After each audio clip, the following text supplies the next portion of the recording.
making her way out of that aid station, but I think stopping to get it taped is a really good idea to try to keep that ankle safe and operational, and so that she doesn't do anything bad to it, you know, moving into the next section of the course. Yeah, and it's indicative that she's not giving up. Keely Henninger having an awesome, oh, look at her here, Corinne, on the right-hand side. Yeah. There we go, Keely. Let's go. Let's go. Oh, that's Katie Asmuth. Excuse me. Yep, that's Katie Asmuth there. Okay. Katie Asmuth leaving, having gotten some love for her career. She's got ice on her. Keely, I think, is still getting taped up, and then will be leaving. You know, that means that Camille, Elsa, and Elsa McDonald and Katie Asmuth all move up one place, and Keely shifts back a couple places. But you know what? She's taking care of what she needs to do to hopefully stay in this race, hopefully fight for a top 10 position, and I think that's really, really important. And honestly, based on the spread for the rest of the women's field, I think as long as the rest of her body feels okay and that ankle feels stable with some tape on it, she can move really well and definitely stay in that top 10. The important thing is not to tweak it again. There's still 45 miles separating Keely from the finish line here. So getting that ankle taped up, especially as somebody who has a history with ankle problems, Keely, I'm sure, is just trying to be really cautious. She's yeah. had some really, really horrible ankle issues in the past, and she's being very, very cautious on that.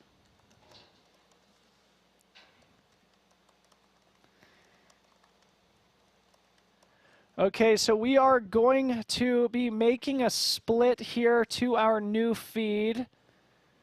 So the page will reload here for you if you're watching us live on YouTube. You don't have to do anything. You're going to be automatically placed in the new stream. If anything goes wrong, you can just find the stream here on the main channel. If you search Western States 100 on YouTube, you'll be able to find it. I think it's WSER 100 is the name of the channel. So bear with us here. We are about to execute this switchover. It's something that has to happen in order for us to maintain the integrity of this stream. So bear with us. It should be automatic. Yep, so that'll be coming up in 5 or 6 minutes, essentially. So you will be okay. If you get bumped out for some reason, you'll be able to find us again really quickly. Here is Arlen Glick coming through Forest Hill, picking up a pacer, it looks like. Honestly, he looks really happy and smooth. According to Iron Far, that's exactly what he looks like, too. Arlen's darlings, looking good. It says, Iron Far said, he's running so well and calmly. I watched him run Javelina in October. I was there at the race, and he looked so calm, cool, and collected the entire time. I was crewing right next to his crew, and they were like, oh, yeah, that's just how Arlen runs. And that's what we're seeing here. He's getting help from his crew there. They're all wearing their UR Ultra shirts. The family is out there giving him a hand, getting some ice on him. Maybe it looks like doing a shoe change here. It bears repeating. Arlen, he lives in Ohio, isn't that right? Yep, yep, Midwesterner. He came out. Oh, here we have the Tyler Green patented cold blankie. Tyler Green continues to run a textbook race. He's got his ice vest on. You can see it underneath that orange blanket. His wife, Rachel Drake, stuffing food in his pockets. Jordan Kerry in the blue shirt, his longtime crew chief and good friend from Portland, Oregon. Jordan Kerry has accompanied Tyler on so many of his fantastic performances throughout his career. And Yassine DeBoon there with the white hat on is going to accompany him as his pacer down Cal Street. Yassine DeBoon, a past top 10 finisher here. One of the wily, grizzled veterans of ultra running living in Portland, Oregon, and one of the truly special people in this sport. Tyler has got the crew, a real solid pit crew here, taking care of him. Looks like he's probably in 7th now, unless Drew Holman's in there with him. They've been running together through Michigan Bluff. Someone said Tyler Green blanket fort. We could not agree more. The patented cold blankie. I think it legitimately is. I don't think it's a towel. That looks like a blanket to me. Rachel Drake, his wife there, helping to crew him. Just saw Keely walk out of the aid station at Michigan Bluff. Shout out to Keely. I just got a text also from Topher Gaylord, who is with Tim Tollefson's crew there at Michigan Bluff, saying that Tim is laying. Walking out with JT there.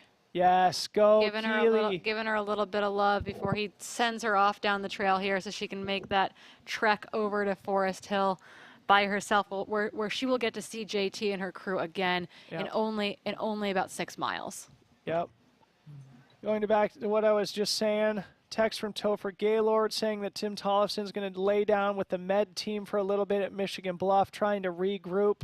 Seems to be dehydrated and has been cramping everywhere, trying his best to dig out of a hole. Thanks for that update. Based on the pickle juice shots we heard him, well, we didn't hear him, we saw him taking at Devil's Thumb, that tracks. He looked dehydrated coming through there. That is Marianne Hogan on your screen now, making her way through Forest Hill. Or not through Forest Hill, through Michigan Bluff. What would be interesting is if she can pick up Keeley there. Do you think Keeley can just tuck in with her and kind of get a little bit of an emotional toe into Forest Hill, kind of shake off that ankle roll and start to feel good again? That would not be a bad person to work with as they make their way towards Forest Hill. Yeah. Really great point, Corinne. And we are now approaching 35 minutes since we saw women's race leader Ruth Croft exiting the Michigan Bluff aid station where our camera sits now. We would expect Ruth Croft to probably be in Forest Hill roughly an hour after that, maybe a little bit less. So we should see Ruth Croft coming into Forest Hill in 20 to 25 minutes as we see Drew Holman with our good friend Fernando. These two fantastic people, human beings and athletes running through Forest Hill. Drew Holman now either just ahead of or just behind Tyler Green. Those two guys really simulating their battle from last year as well. Corinne running textbook races again here at Western States. Yep, and we're continuing to monitor kind of updates from the field. We haven't gotten updated splits really from Michigan Bluff. Just want to let you know, please wrap it up so that we can take a little lull and watch cameras while we switch streams. Okay. We'll let you know when you bring them back on. But we'll do an update here in just a little bit. Once we do our screen shift, our feed shift, we'll give you an update of what we know about the women's race back through about 15th or so. So just give us a moment while we do a little bit of a shift over to our new feed that needs to happen here to keep us on air.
Okay, everybody, welcome back to the Western States 100. Here, broadcasting from the finish line at Placer High School in Auburn, California. My name is Dylan Bowman, joined by my friend and co-host Corinne Malcolm. Corinne, what do you think so far? This is wild. Things are literally heating up. They're virtually heating up. You know, we're at this point last year, we definitely had a complete meltdown of our equipment on the infield here.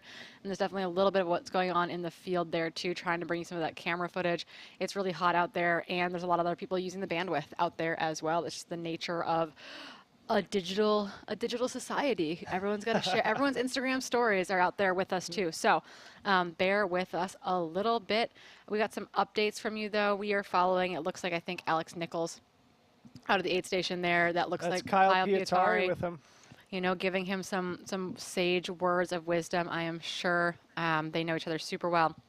But while we were away, we have gotten splits from Cal 1. Of Hayden Hawks and Adam Peterman, 2 minutes apart at mile 65.7. So rolling their way down towards the river with only 2 minutes separating Hayden Hawks and Adam Peterman. Last updates from Forest Hill, we had Jared Hazen in 3rd, Vincent Viette in 4th, Jonathan Ray in 5th, Arlen Glick in 6th, Tyler Green in 7th.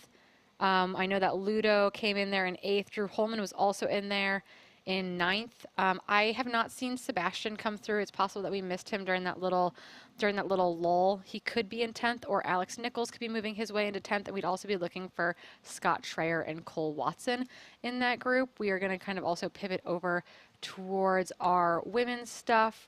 I just want to double check one thing before we do that.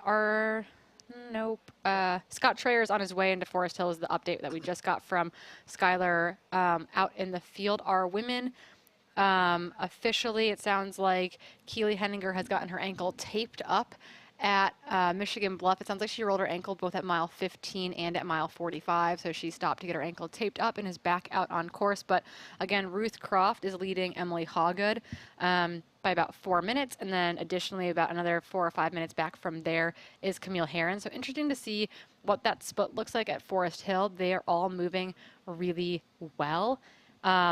Keely Henninger will have moved back in the standings a little bit, with Elsa McDonald moving up into 4th, Katie Asmuth moving into 5th. I believe Keely Henninger ultimately left just behind them, followed by Marianne Hogan. We haven't gotten a split officially of Louisa Bueller or Taylor Nolan at Michigan Bluff, but they're being, you know, they have moved up past Dominika Stelmach, one of our early leaders, who's hanging on to 10th with Ellie Pell, who I think overheated early and is kind of coming back around in 11th. So we'll be trying to get official splits from Michigan Bluff of those women, but that is the current standing, and we're also going to be waiting for Ruth Croft to emerge into Forest Hill, and honestly, not that long. Soon. She should be there in a matter, I don't know, maybe 5 minutes or so. Yeah, let's just double check. Ruth Croft left Michigan Bluff. My computer is now getting very, very hot, so... They're making airplane noises. It's really good. Things are moving slower and slower. We had to switch to our phones at one point last year, I think, for a while to give our computers a chance to charge. My computer's been plugged in for probably 2 hours, and the charge hasn't gone up at all. So yeah, I think that's probably a good sign. We do know that Ruth Croft was running in 18th overall into Michigan Bluff. She should be not that far behind, you know, the group that's going to be Cole Watson, Jeffrey Colt, Adam Kimball, Cody Lind, Rod Farvard. That's the group of men we're looking to come into Forest Hill, and Ruth Croft should be right in that mix or right behind them. So we probably have a little ways to go yet. Her split at Michigan Bluff was at 2:25, so about 45 minutes ago or so. Yeah, and it should. I think it's roughly an hour for the women between Michigan Bluff and Forest Hill. Yeah, and it is a future, so we do appreciate everybody's kind patience as we work through some technical difficulties. And it sounds like we're almost there, and you can't be mean to us because we're not reading the live chat right now. So, but we should shout out, I thought the Chipotle thing was a joke. Yes. In the live chat, and then a bunch of Chipotle did arrive here on the track for the team. Well, I've eaten a couple chips. Yep. That's very kind of whoever made that happen for us. Thank you so much for delivering stuff for us. And we are back live. We are live. I can try to stop tethering off my phone now, and hopefully that means that we're going to be pulling up. We're going to be able to cut to some video for you all. That's been a big issue, is that we can't cut to video when we don't have internet. So we should be good to go. Let's see if we can crash the internet by all getting back on it. But the goal here will be to try to get you a split to Camille Herron, or back from Ruth Croft and Emily Hawgood to Camille Herron. Okay, it sounds like we are still waiting to get remote cameras up and operational, but we do have internet back on the track, which will at least alleviate our data usage here on the track surface more than anything. So we're trying to get that up and running here. It looks like we're still having some connectivity issues, but we'll see what we can do on our end. Okay, it sounds like we are kind of bridging a gap, so to speak, as far as trying to keep our internet operational here. It might take it a little bit of time. It seems like Camille should be about 13 minutes back from Emily. That's a huge gap if that's accurate. Yeah. That is massive. If that is accurate, coming in from the field, that is a That probably massive indicates that Camille just had a really rough section between Michigan Bluff and Forest Hill. but it's a section of course that I feel like should suit her well. Yeah, Like, there's a bunch of climb up on logging that, road out on that there. road, yeah, before you take that hard left-hand turn and drop into Volcano Canyon. It is just wildly warm out here. Camille hasn't really been carrying a lot all day. It seems like she's just been kind of stuffing the bottles into her sports bra and cruising along core temperature. I mean, that doesn't sound like a bad. I would go lay in the river at the bottom of Volcano Canyon right now. From Skylar out on course, it says Camille Herron is about a half mile out from the Forest Hill aid station, and in usual fashion is moving like a boss and smiling behind Ruth Croft. And that is a huge change from Michigan Bluff when we were talking, 8 minutes. Yep. So that's a big gap to open up. I hope that means that, she just worked through a rough patch. She didn't get lost out there. Didn't add any time to her journey from Michigan Bluff. It is very well marked, but it's just kind of a bunch of logging roads out there that they are navigating. As you mentioned, maybe she laid in the creek at the bottom of Volcano Canyon before making her way to Bath Road, but she is moving up. And according to Skylar, he said Forest Hill is, and you can quote me on this, hot AF. Jeez. So things are absolutely roasting out there right now as we are roasting here on the track. Yep. So we are mercifully in the shade, but we're surrounded by big studio lights here that maybe is making me sweat a little bit more than I normally would be, but it is quite warm. But that is the full Western States experience here. 2022 is not an easy year. In fact, in the top 10 hottest years of all time. And we are starting to see that heat take its toll on the professional races. We're starting to see the field split apart more dramatically. Ruth Croft in the lead of the women's race. Still a tight battle for the top 3 men. Hayden Hawks, last we heard, was about 2 minutes ahead of Adam Peterman, who is himself probably about 10 minutes ahead of third-place runner Jared Hazen. That battle for the podium in the men's race is heating up. And it's still on. That is still not so much that someone can't overcome it. Yep.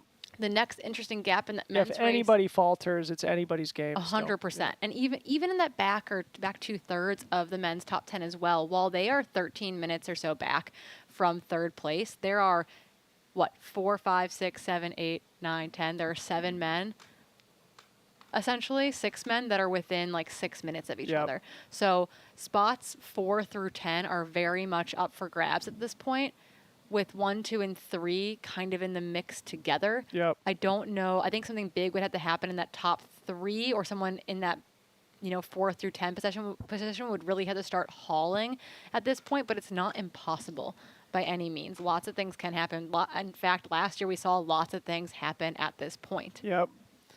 So Iron Farr says that Camille looks just as great as the 2 women ahead. Camille Herron cruising into Forest Hill, according to Iron Farr, 17 minutes behind race leader Ruth Croft. And then I believe our next person is probably going to be Elsa McDonald, and it sounds like Skylar has eyes on Elsa McDonald, bib number 41, only 4 minutes back from Camille. So while I think that means Elsa is not gaining on Ruth, she's gaining on Camille. Yeah, they're kind of in that group together, because I do believe that their splits at Michigan Bluff would be indicative. Maybe text Skylar, because I don't have any access. See if he can get any information about what happened to Camille in that section. I don't know if he could find Connor, Camille's wife, or Yeah, let me see if he can track down Connor or not in the aid station at all. Because it's a fairly big margin for Camille to lose, especially if Iron Far is reporting that she still looks great.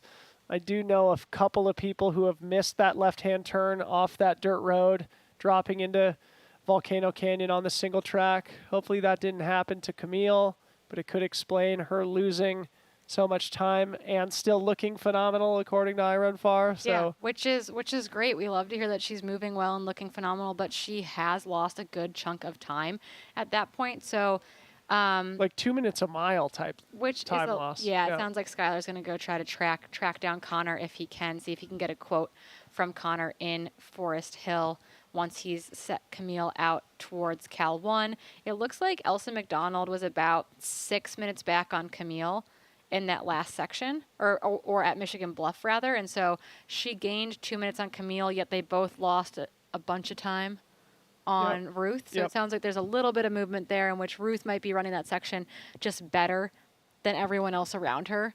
And there's some fading there a little bit. This is such a hard race.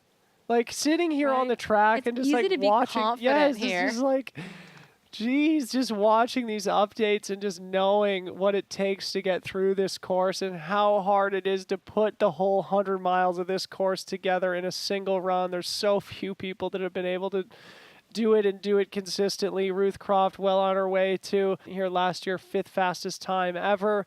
But then looking at all the other runners, it's just like, man, if you get through this race without like a 2-hour completely terrible low patch, you are doing a good job. And I just have empathy for those who are out there having their own meltdowns right now. But very happy to have everyone with us. We might as well do a quick reset as we approach the 11-hour mark here on the track. My name is Dylan Bowman, joined by Corinne Malcolm. We have been here since 3:30. We've been on air since 4:15 a.m. this morning, and we are very happy and grateful to be able to accompany you throughout the duration of this 100-mile race. We will have 31 hours of total coverage here to welcome every single runner across the finish line here today. Our stream is brought to you with only the support of a few phenomenal sponsors. Hoka, of course, the footwear and apparel brand based in Santa Barbara, California. Strava, the great training platform and community hub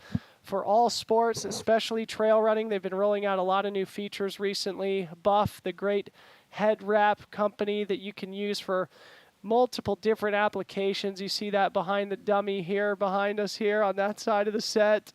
Gooder sunglasses. There's some great photographs of Camille Herron rocking those cool Gooder shades out on the course.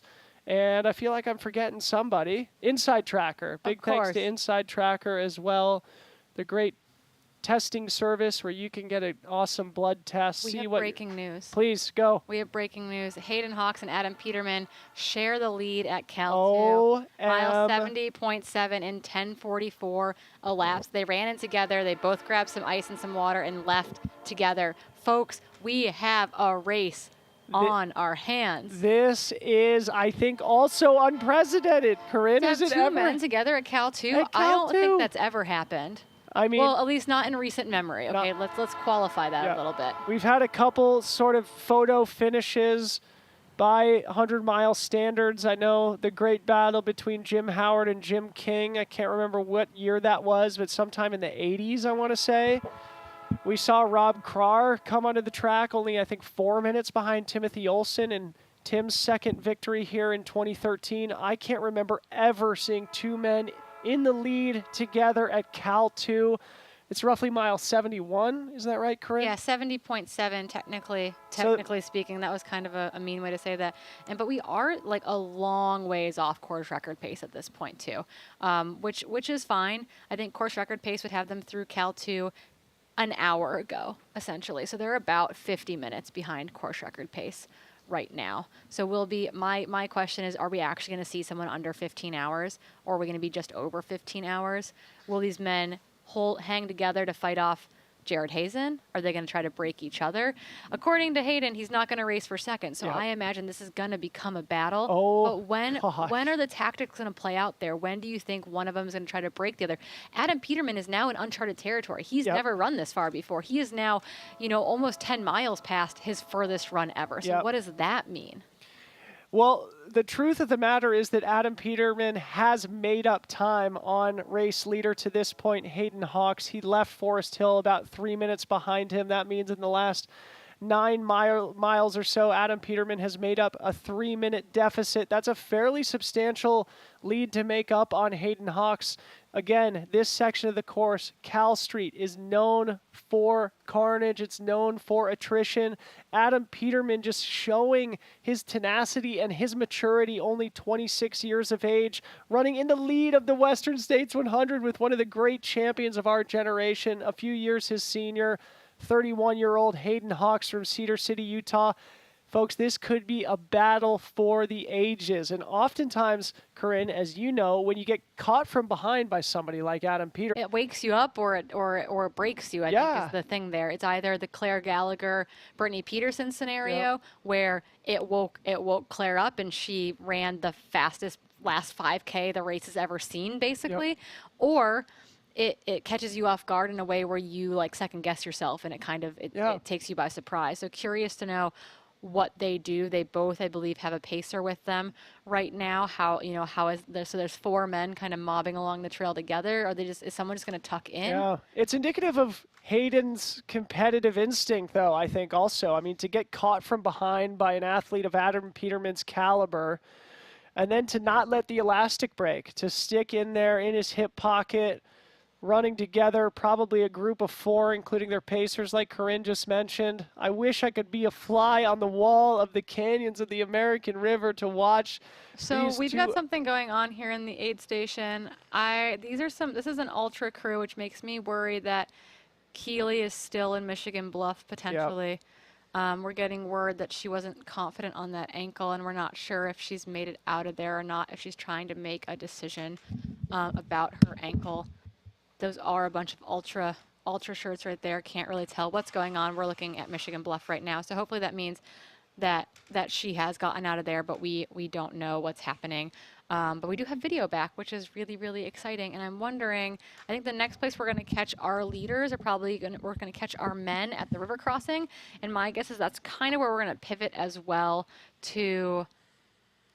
I think we're also going to pivot as well, likely to catching our women at Forest Hill, hopefully, the back bit of that top 10, as well as catching our men at the river. It does sound like Keely Henninger is trying to make a decision about her ankle right now. She's had some horrible ankle injuries in the past, and I can't imagine, trying to make a call at the halfway point of a race that was going unbelievably well. Yeah. Not unbelievably well, very believably well. But, to be having basically your dream day. Yep.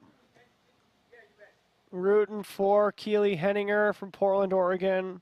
Thanks to our guy, Topher Gaylord, funneling some updates from Michigan Bluff. I think he's there still looking after Tim Tollefson. Not sure if he's quite left the aid station. Although, Topher did say Tim walking slowly out of Michigan Bluff, seeing if he can get it going. Gutsy. Wow. That was 18 minutes ago, that update from Topher. So let's see if Tim Tollefson can turn things around here like he did last year. Who knows? Anything can happen. There could be crazy implosions and attrition ahead of him, just like in last year's men's race. Adam Peterman, Hayden Hawks duking it out in the 100-degree heat of the day. I cannot believe that they are together. I mean, I can believe that they're together right now, but it is blowing my mind that the race is on at mile 71. That is so exciting. And you've got to remember, too, you never know what's going to happen, right? Yep. When Courtney had to drop due to an injury, and all of a sudden, Claire was catching her on the way up to Green Gate. All these little things can happen that are totally unexpected, right? Hayden kind of I think, having a total moment at mile 90 Right. and having to sit at Pointed Rocks for an hour. So Yeah, I mean, the Courtney example is a perfect one because she was well ahead of course record pace and was running looking, well yeah, and looked good. looking flawless, you know, no clear sign of vulnerability, and it was just some weird hip thing that came up where it seems like her hip just kind of stopped functioning, which made her leg inoperable.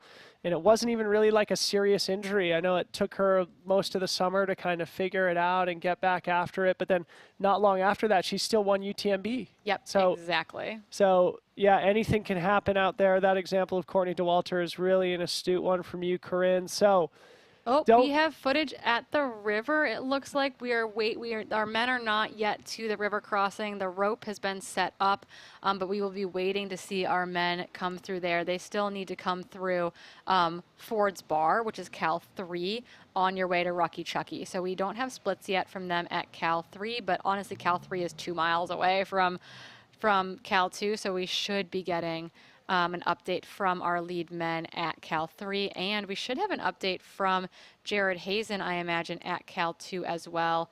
I think we should anyway. We'll see if we can get an update from Cal 2. I do think that I Run Far is out at Cal 2, and that might give us the quickest update potentially, just because they are out at that 70.7 mile aid station, which is known as Cal 2.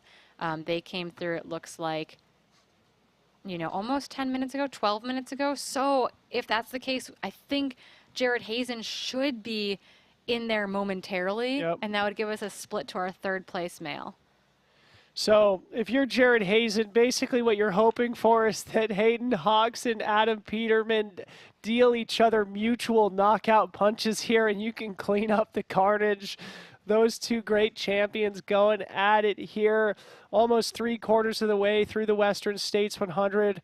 Jared Hazen, one of the other great runners of our current moment in the sport, somebody who knows how to run this race. He's been on the podium twice, just hoping to clean up some pieces if either Hayden Hawks or Adam Peterman falter in the back half of this race.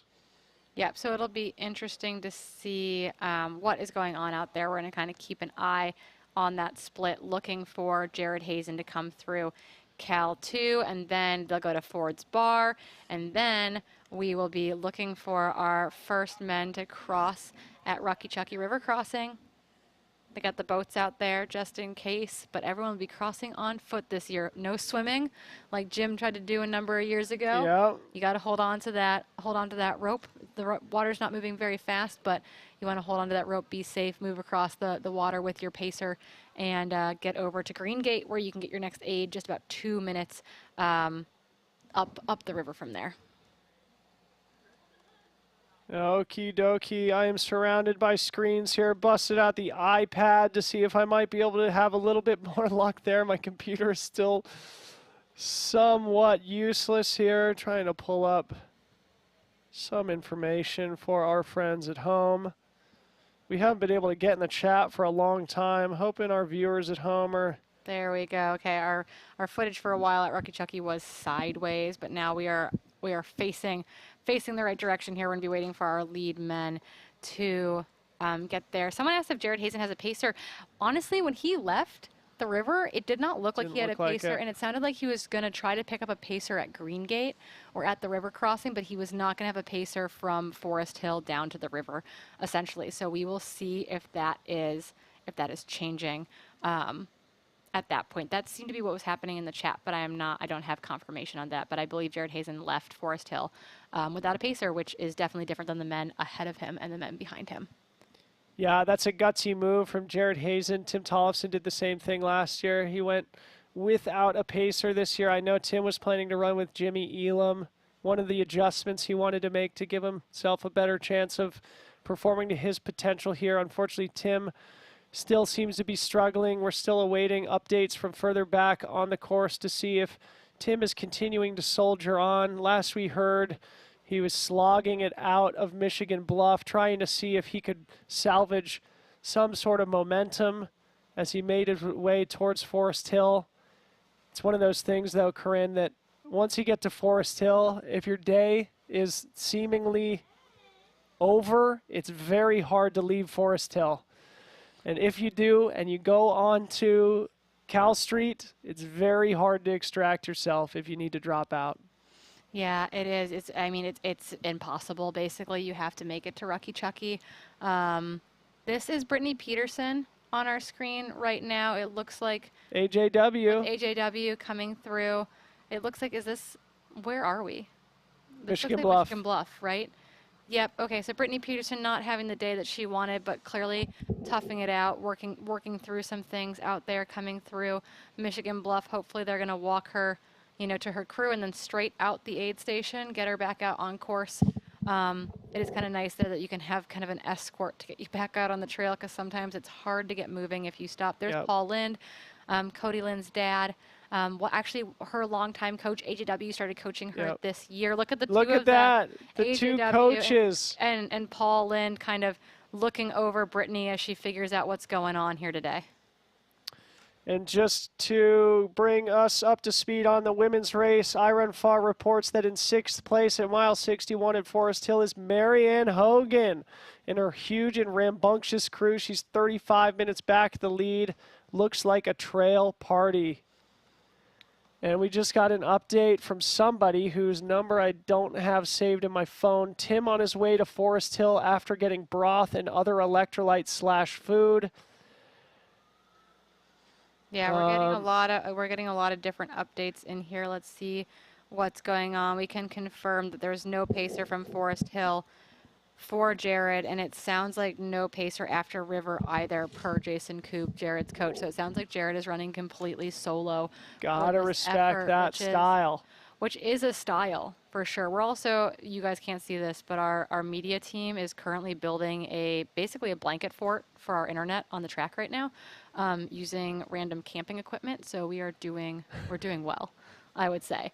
It also sounds like, I don't think we have 100% confirmation, but I do think we have modest enough confirmation that it sounds like, according to according to Justin Grunwald, that Keely is making the call to end her race with that ankle that she rolled twice ahead of Michigan Bluff, which I think probably has to be fairly devastating for Keely. It sounds like it brought several people to tears in the Michigan Bluff aid station. It's bringing me to tears a little bit. So if that is true, we feel for Keely out there on the course, because that is a really hard decision to make, and she has to take a lot of, I think, hopefully good feelings about what happened in the first 45 miles, because they were really, really good. Yeah.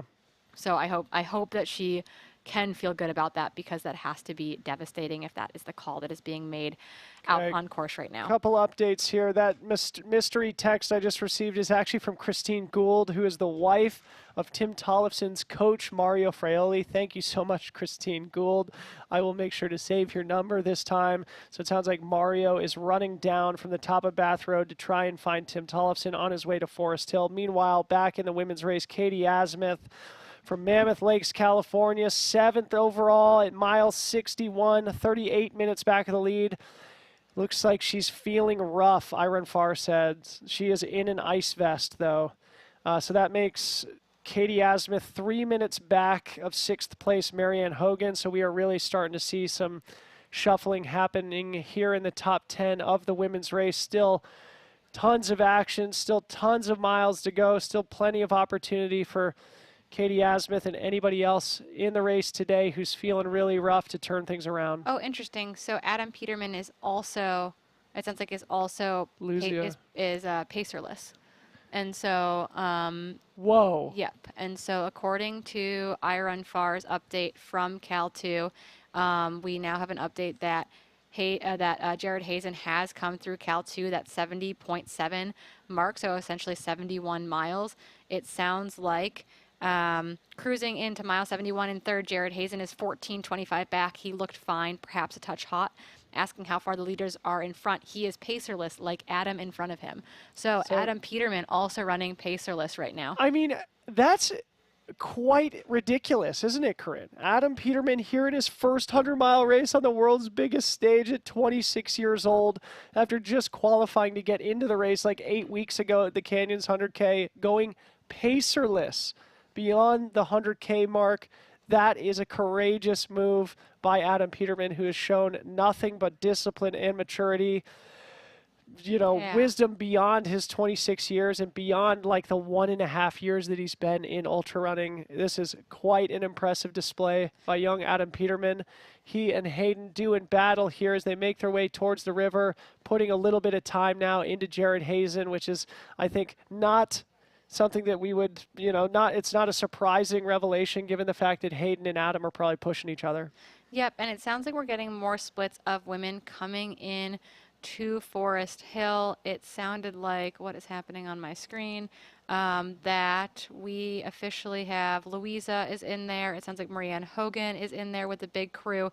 They're not separated by that much. It looks like Louisa was probably about 45 seconds ahead of Marianne Hogan. If we that just is saw correct. Luzia making her way through Forest Hill. Yep, so they're right behind Katie Asmuth, essentially still in 7th and 8th. We believe that Taylor Nolan will be our 9th woman to make it into Forest Hill. We have not seen her yet since she left Michigan Bluff, followed by Ellie Pell. It sounds like Ellie Pell is moving well, but is, you know, not necessarily moving fast, according to Topher, who is out at Michigan Bluff. He said Ellie Pell rolled through Michigan Bluff. She's moving slowly but solidly.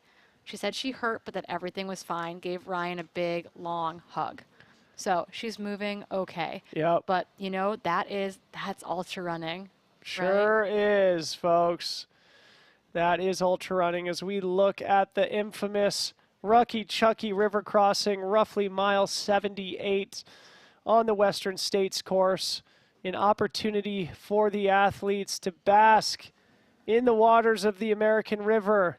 And if we see the top 2 men come through here together, I think Corinne and myself might have a heart attack. Will explode. I do think that one thing that's very interesting is I don't think we actually get a split from Cal 3 in ultralive.net. Really? I feel like I remember this from last year where we don't actually get a split from Cal 3, and then we end up getting a split from Rucky Chucky. So we'll see if we get a split. Need that split. Need the split. Please give us a split from Cal 3. I don't know if we get one or not. It's only like 2 or 3 miles from Cal 2, so I'm not sure if we end up getting that split or not. I feel like this is what happened last year, but update from Kara Teklinski, who's in the Ultra Live booth, funneling us some real-time info. Ruth Croft is in Cal 1, the leader of the women's race. Ruth Croft into Cal 1, roughly mile 67.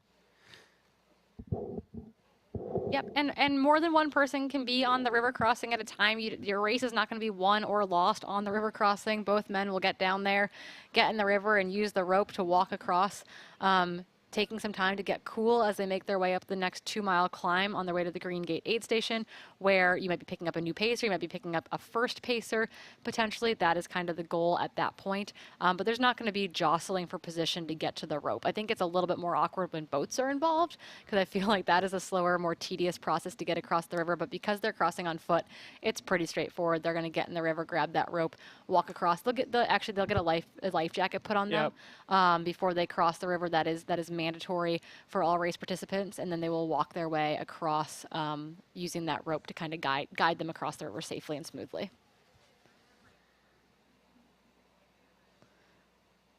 So we are going to keep an eye out. Someone else confirmed that there was no split from Cal 3 last year. Thank you. That is kind of what I thought was going to be going on. So that is going to be, we're going to have to wait until they get to Rucky Chucky, essentially, to get that split from them, which builds the anticipation maybe. Do we have updates in the men's race back at Cal 2? I don't know that we have our chase pack through Cal 2 yet. Remember, there was quite a bit of a gap between Jared Hazen and then that chase pack of places 4 through 9. And what that's going to look like, I think, is that it's going to be it's going to be probably a 12 to 15 minute gap.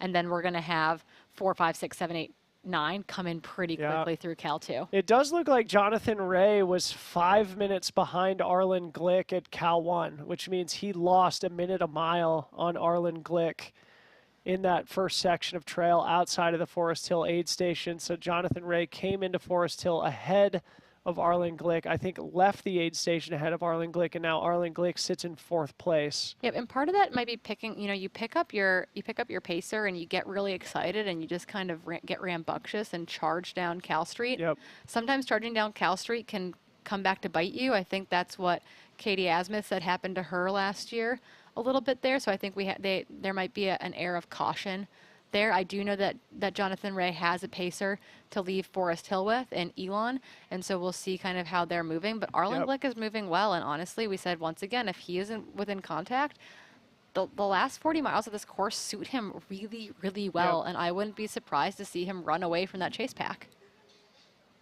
If Arlen Glick can run his way onto the podium here today, it would be the race of his career. He has been incredibly consistent over the 100-mile distance. I think he's won like 8 of the 10 100-mile races that he's been in so far in his career. And he's pretty new to the game, typically races on the flatter, faster courses. Here he is trying his hand against a lot of the mountain-dwelling, high-altitude living, trail-running people in the sport, absolutely holding his own.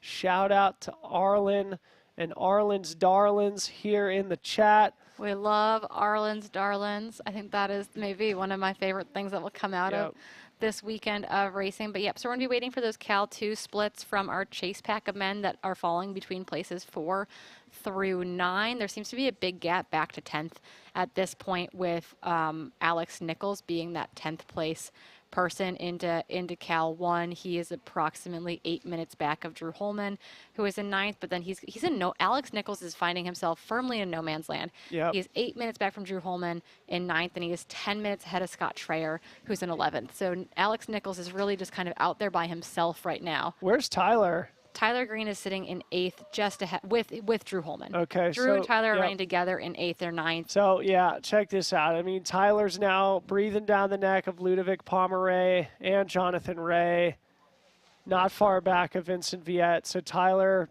you know, pretty much in the same position he was in at this time last year, 8th place. I'm sure he's starting to feel a little bit more sense of urgency, probably wanting to start kind of making his acceleration, picking off a few of the guys out in front of him. Maybe a difficult proposition to run his way all the way back into 2nd place this year, but Tyler Green and Drew Holman still battling each other. I mean, what a dynamic duo these guys are. What a couple of competitors. They can't seem to, they're like stuck to each other like Velcro in all the races they do. Yeah. Because they were very close at Chuckanut, I think, this year, Tyler and Drew. Well, and the truth be told, I think Drew and Jonathan Ray have been on the start line at least once together this year, too, and they finished just, I think Jonathan finished just ahead of Drew there. Yeah. So really these guys have spent a lot of time around each other this season thus far. Should also be repeated, Ludovic Pomeray, 46 years young, still absolutely doing his thing. You know, he's just such a tough, consistent guy, even when he doesn't look to be running great. Even if the reports on the course is that he appears to be laboring, Ludovic Pomeray knows how to run 100 miles. He's got that strength. He's got that experience, still well within the top 10, and definitely battling his way to hopefully secure one of those M1 through 10 bibs for an opportunity to come back here next year. We have Emily Hoggood through Cal 1 as well. She's 8 minutes back, so that's staying pretty solid. I think she lost a little bit of extension. It was 6.5 or so. Lost a little bit to Ruth Croft in that section. They both have picked up a pacer at this point. The real key split here is I want to know where Camille Herron is in that group. But right now, Ruth Croft, your F2 from last year, is currently leading the women's race. She came through Cal 1 approximately 12 minutes ago. She is followed by Emily Hoggood wearing that F7 bib. Has also come through Cal 1, which again is the 65.7 mile mark, and she's approximately 8 minutes back of our current race leader in Ruth Croft. As we get Cal 1 updates for Camille Herron, for Elsa McDonald, we need some big updates. The ultralive.net is we're a little bit behind. We don't even have Forest Hill splits for some of these women that we know who have come through Forest Hill. So hopefully those things will update, and then we'll have a big update for Cal 1 for women, 1 through I think 8. There's going to be some women pretty close together in those 4, 5, 6, 7, 8 spots for sure.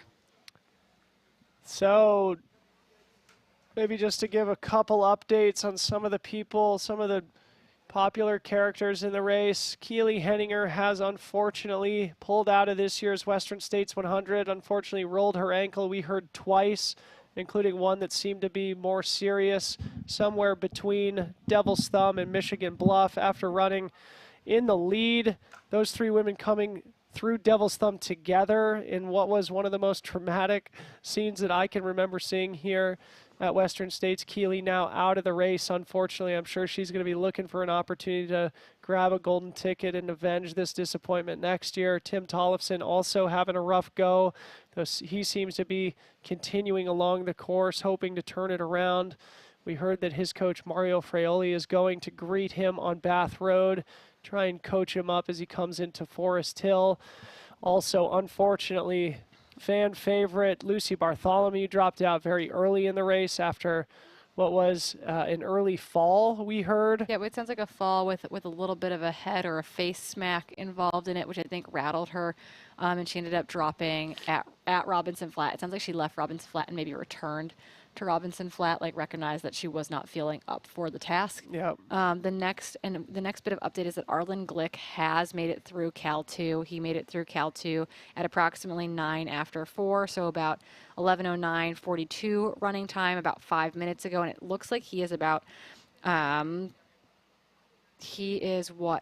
he is 13 minutes behind the lead still, so that's holding about steady. Or not behind the lead, Jared. behind Jared. Excuse me, you're right. So there is that gap between Adam Peterman and Hayden Hawks together, big gap to Jared Hazen, and then a big gap to Arlen Glick. The question is, where is Vincent Viet, Jonathan Ray, Ludo Pomeray, Tyler Green, Drew Holman? Yep. Because they have been fairly close together up until this point. So, of course, we don't count any chickens before they hatch, but the battle for the men's podium is truly something to behold. Adam Peterman running together with Hayden Hawks, 2 of the great talents in our sport, with Jared Hazen 14 minutes back. If either of those 2 falter, Jared Hazen will be quick to pounce.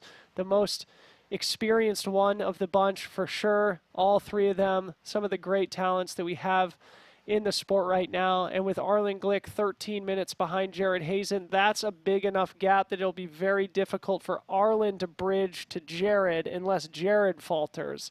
So the top 3 men, barring implosion, are really racing each other for these podium positions at this point. Yep. So I think the race is on, and I think the next split we're going to be looking for is really trying to figure out how far back Camille Herron is at that Cal 1 split. We know that she's through Forest Hill, although ultralive.net has not updated to that effect. We do know that Camille Herron, Elsa McDonald, Katie Asmuth, Louisa Bueller, Marianne Hogan have all made it to Forest Hill and are headed out towards Cal 1. We are waiting for updates on Taylor Nowlin, Cami Bruos, and Ellie Pell into Forest Hill. That will kind of be that next group of women that we are looking for right now. And all those women make up your top 10 because Keely Henninger, who hit Forest Hill in 4th, has had to drop with an ankle injury. Such a bummer. We do have Taylor Nowlin in 8th place through mile 61, 41 minutes back of the lead. Her crew is pep talking her. Taylor Nowlin from Spokane, Washington, inside the top 10 in 8th place right now. Looks like she's 3 minutes behind Katie Asmuth, who was the last woman that we got an update from. And remember, iRunFar did report that Katie Asmuth was not looking particularly good going into Forest Hill. Of course, that's not totally unusual. Almost all of these athletes will confront some demons out there today. Almost all of them are going to have to navigate serious low points, as we're now starting to see in the professional fields of both the men's and women's races. Katie Asmuth certainly not out of the running here, sitting in 7th place now. Still very much has the opportunity to run her way into a top 5 for the 2nd time here at Western States. Still a lot of room for those runners in front of her to confront their own demons. And this is where attrition can really start to happen. If you have Katie Asmuth, who says that she's feeling rough, and you have Taylor Nolan, who is needing a pep talk from her crew, all of a sudden that opens up the door for people like Leah Yingling, Zoe Rome, these women who have kind of been hovering in those teens positions, in those 12th, 13th, 14th, 15th, 16th positions, to move their way up to the field as people either drop drop themselves, sit in an aid station, or kind of have to meander, down the trail a little bit more slowly than they were moving before because they're feeling really, really rough. That's where those people who had that conservative start all of a sudden can find themselves running their way into the top 10. Here's a mind-blowing stat. Jim Walmsley's split here at the river last year was 10 hours, 51 minutes. We are now 11 hours, 20 minutes elapsed. So Jim Walmsley, in a hotter year, got to the river 30 minutes ago last year. And that's wild, too, because you remember how rough he looked at Forest Hill? He sat there for a while. He is just a singular talent here at this race. Jim Walmsley absent this year after 3 consecutive victories. I hope he's out in France watching his Hoka teammates do battle out here. I'm sure he's hungry. I'm sure it's hard for him to watch, honestly. Maybe. I don't know. When you've got a goal and you're really motivated to pursue something else, sometimes it doesn't matter. Sometimes that's totally okay to sit it out. That is what, being happy with where you're at kind of looks like. So maybe Jim is sitting there totally fine to not be missing out, but maybe asleep too. He did post something to that effect yesterday, that it was with mixed emotions, I think is what he said, to watch the race from afar, but that he is actually having a lot of fun focusing on a new goal for the first time in a long time. Of course, Jim, 3 victories here, also 2 disappointing finishes, one where he famously made the wrong turn well out front in the lead, and then the year later running what I think we would all agree to be a fairly aggressive, if not reckless pace, ultimately dropped out here on Cal Street before finally coming back his 3rd time, putting the pieces together, winning, breaking the course record, coming back again, breaking the course record a 2nd time, and then finally rounding out the trifecta in 2021 with Corinne and I in the same seats, cheering the whole way. But we should say, they were... Most of the day, Hayden's been, 25 to 35 minutes behind the record splits. So keep your eyes peeled here, folks. We could expect to see Jim Walmsley's Hoka teammates, Hayden Hawks and Adam Peterman, coming into this aid station here at the river, potentially together. And if that is the case, OMG, is it another historic moment in the history of Western States? If someone like Adam Peterman could pull off a win here, that would be absolutely unreal. As we've talked about all week, a male runner at Western States, when it is their debut 100, has not won Western States since 1986. We've seen it in the women's side where they've made a splash at their debut 100 in Magda, in not Kat Bradley, but in Steph Howe. That was their debut 100, made a huge splash into the scene. But we haven't seen Ellie that. Greenwood did it way back in 2011. So we haven't seen that on the men's side, though, in a very, very long time. And that, to me, is very intriguing as we see Adam Peterman currently having the run of his very young ultra career. The dude is on an absolute tear at this point, and it's one of those situations like Jim Walmsley where it's like, how can you ever doubt this guy?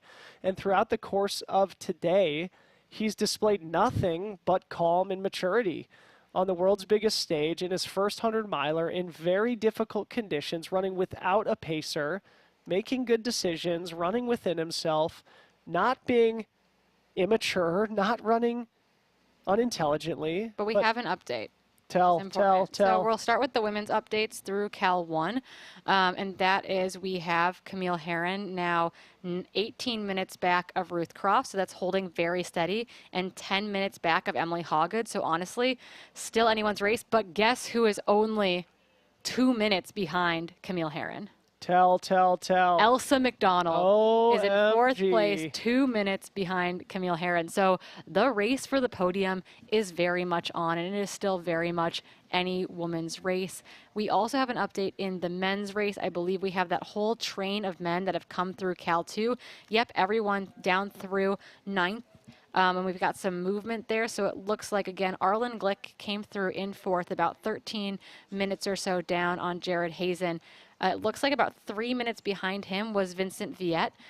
2 minutes behind Vincent Viet was Tyler Green. Another 2 minutes behind Tyler Green is Ludo Pomeray. A minute behind Ludo is Drew Holman. And then 3 minutes behind Drew Holman is Jonathan Ray. So if Jonathan Ray can just keep it together. He's fading, though. He is fading. He's fading. He's fading in that group of men who I think, for the most part, are a touch more experienced. This happens, though. People fade on Cal Street, and they can come back. I mean, obviously, the thermostat's going to be turned down here at some point today. We are now at 4:30 p.m., so we're moving out of the hottest part of the day, at least slowly but surely. But Tyler Green moving through the field now in 6th place. And if I'm Arlen Glick, if I'm Vincent Viet, look out behind the Portland, Oregon train. Tyler Green, choo-choo, here he comes. And hot on his heels, as usual, Drew Holman, another stud. And from those of you watching online, waiting for a split from Cal 3, we will not get a split from Cal 3 because we won't. It's there, but we will not be getting a split from there. They are just going to suddenly appear down here at Rucky Chucky at the river. So don't be waiting there with bated breath for a split from Cal 3 because we will not be getting one. I remember this happening last year and everyone being shocked when people suddenly appeared at the river. So we are waiting for our race leaders, which we believe will be Adam Peterman and Hayden Hawks together, separate. In what order, we are not sure, but the two of them were through Cal 2 together. Adam Peterman without a pacer. So interesting to see what will appear as we get to Rucky Chucky and the river crossing. So we are 11:26 elapsed here. Just to reset, we are looking at the aid station at the Rucky Chucky River crossing, roughly mile 78. On the other side of this river crossing, there is a 2-mile climb or so up to mile 80. Green Gate, the aid station, well known for being quite hot and miserable. My wife has vowed to never go back to the aid station Green Gate. You actually have to hike down the hill to get there too. So I love sending my crew to Green Gate. Here's Camille Bruyas going through Forest Hill now. Yep, according to Sally, who is standing at Forest Hill, who's going to be at one of our overnight correspondents, it sounds like Camille Bruyas from France is sitting in 9th place right now. And we've got our volunteers ready in the river right now. They hold the body language alert. Yeah. Body language alert, everybody. This is our expert instinct that we've honed here as your commentators after staring at these screens for hours on end, trying to pick up cues as to when runners are approaching various aid stations where we have cameras stationed. And this is going to be a moment of truth. It could be any second now. Of course, like we just mentioned, Jim Walmsley came through here already 30 minutes ago. Last year, all day, the lead runners have been, 25, 30, 35 minutes behind Jim Walmsley's splits from last year. So we should see our lead men coming to the river here any minute. And the moment of truth is it Adam Peterman? Is it Hayden Hawks? Are they running together? If so, what do they look like? Yeah, we got lots of cheers for Arlen's Darlins in the chats. I'm making everything plural. We're pretty excited about Arlen's Darlins. We think that's a great kind of team name for the Arlen support crew. It sounds like our 9th place female, again, was Camille Bruyas of France coming through Forest Hill. We believe that Ellie Pell should be our 10th woman to come through Forest Hill based on her leaving Michigan Bluff. So we'll keep you posted on that as we get those updates. And we are also going to be watching at the river. It's where our camera is right now. It's where both our cameras are right now to try to find our lead men. It looked like some of Arlen's crew was down there. You saw them in those blue shirts. They might have said Arlen's Darlin. Team Glick is what it says. Oh, yeah. I want them now all to be rebranded, but they are waiting for their guy to come through. Very, very exciting. It sounds like from on-course, Drew Holman was looking really good when he came through that Cal 2 mark. So that's exciting to hear, I think, from our on-course intel. So in between Tyler Green and Drew Holman is Frenchman Ludovic Pomeray, still chipping away at it like the professional that he is. Did you hear the description from I Run Far on course? Said, Ludo Pomeray ran into mile 71 in 7th, 33.26 back of the leader. He looked in slow motion but moved through aid swiftly. That's kind of his style. Gosh, I can't believe how close they all are. This is crazy. And I mean, what a psychological game this is now for these men in the back half of the top 10. I mean, they are really fighting for those bibs, for their opportunity to come back next year, and each one of those steps closer to the top 5 or even the podium become more and more attractive. And when you're running with people just ahead of you and just behind you, and you're more than 70 miles into an ultramarathon, it's not only physically draining, but it's mentally exhausting. So I can't help but feel empathetic for this group of, you know, Arlen Glick, followed by Jonathan Ray and Vincent Viette and Tyler Green, Ludovic Pomeray, Drew Holman. And then we expect to see, I guess we expect to see Jonathan Ray next, and then Alex Nichols rounding out the top 10. Yeah, very. But also, I mean, important to mention, Corinne, like no major drops yet. Of course, Tim Tollefson is having a rough go. Here's Ellie Pell coming through the aid station, picking up her crew and pacer. She's going to run through the aid, out the other side, get some crew. Said that she was hurting coming through Michigan Bluff, but she's still moving, and that's really important. And what happens at this point too is that you can be hurting in that 5 through 10 position or 4 through 10 position, and if you're not thinking about moving up, you're also just thinking about defending your position, to the core, to the finish line. You want to defend that top 10. It gets scary if you hear someone coming up behind you, and so I think that's what we're going to see from some of these runners too, is that not necessarily about fighting to move up potentially, but fighting to maintain becomes really critical in the later stages of the race. Great point. Yeah, once you find your way into that top 10, it's all about protecting it, all about trying to secure, in this case for Ellie Pell, that F10 bib. Ellie Pell, as we have heard from the course, has been dealing with some struggles out there in the heat of the day, but she is still strongly in the top 10 here in her first 100-mile race from Ithaca, New York, representing the Beast Coast proud. If we could split screen to the river, we'd really don't like want to to see miss our those top men come guys. through there. Thank you so much. We've got some river here on our screen now.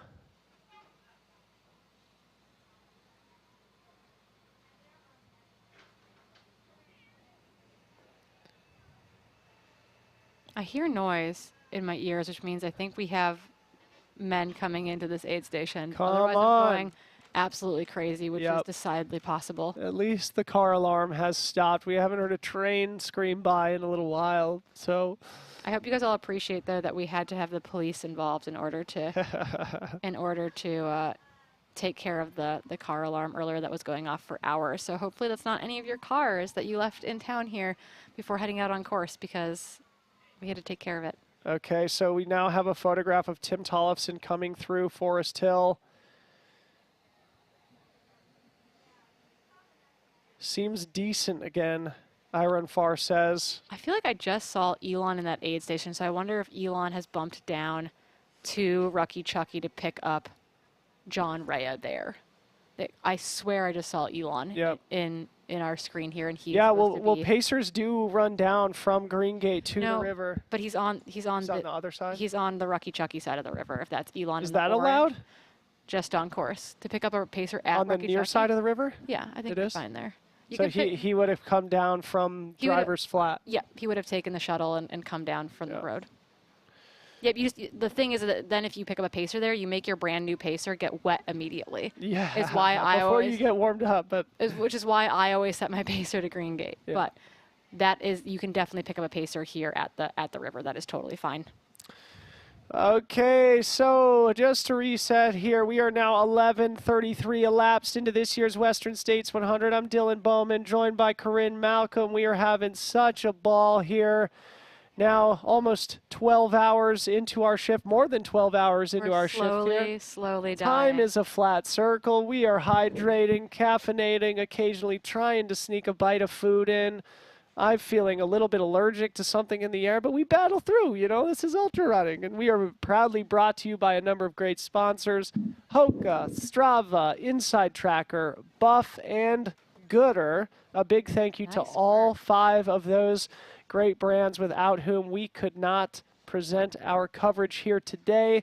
And I hope everybody at home is enjoying this. This is the next generation of trail running. The advent of this live streaming really is, in my mind, going to change everything for us outside of Western States. We've seen Jamil Curry do a lot with his Aravipa event company to help stream a lot of their races, really bringing this to the forefront in American trail running. Of course, the UTMB race in Chamonix, France every year in August, which Corinne and I have worked at a few times. Yep, and I think once we get our lead men through the river here, we've got kind of another preview going of the final section of the course, kind of another Strava segment. But we're gonna let our lead men hopefully get through here. We got beautiful drone footage right now.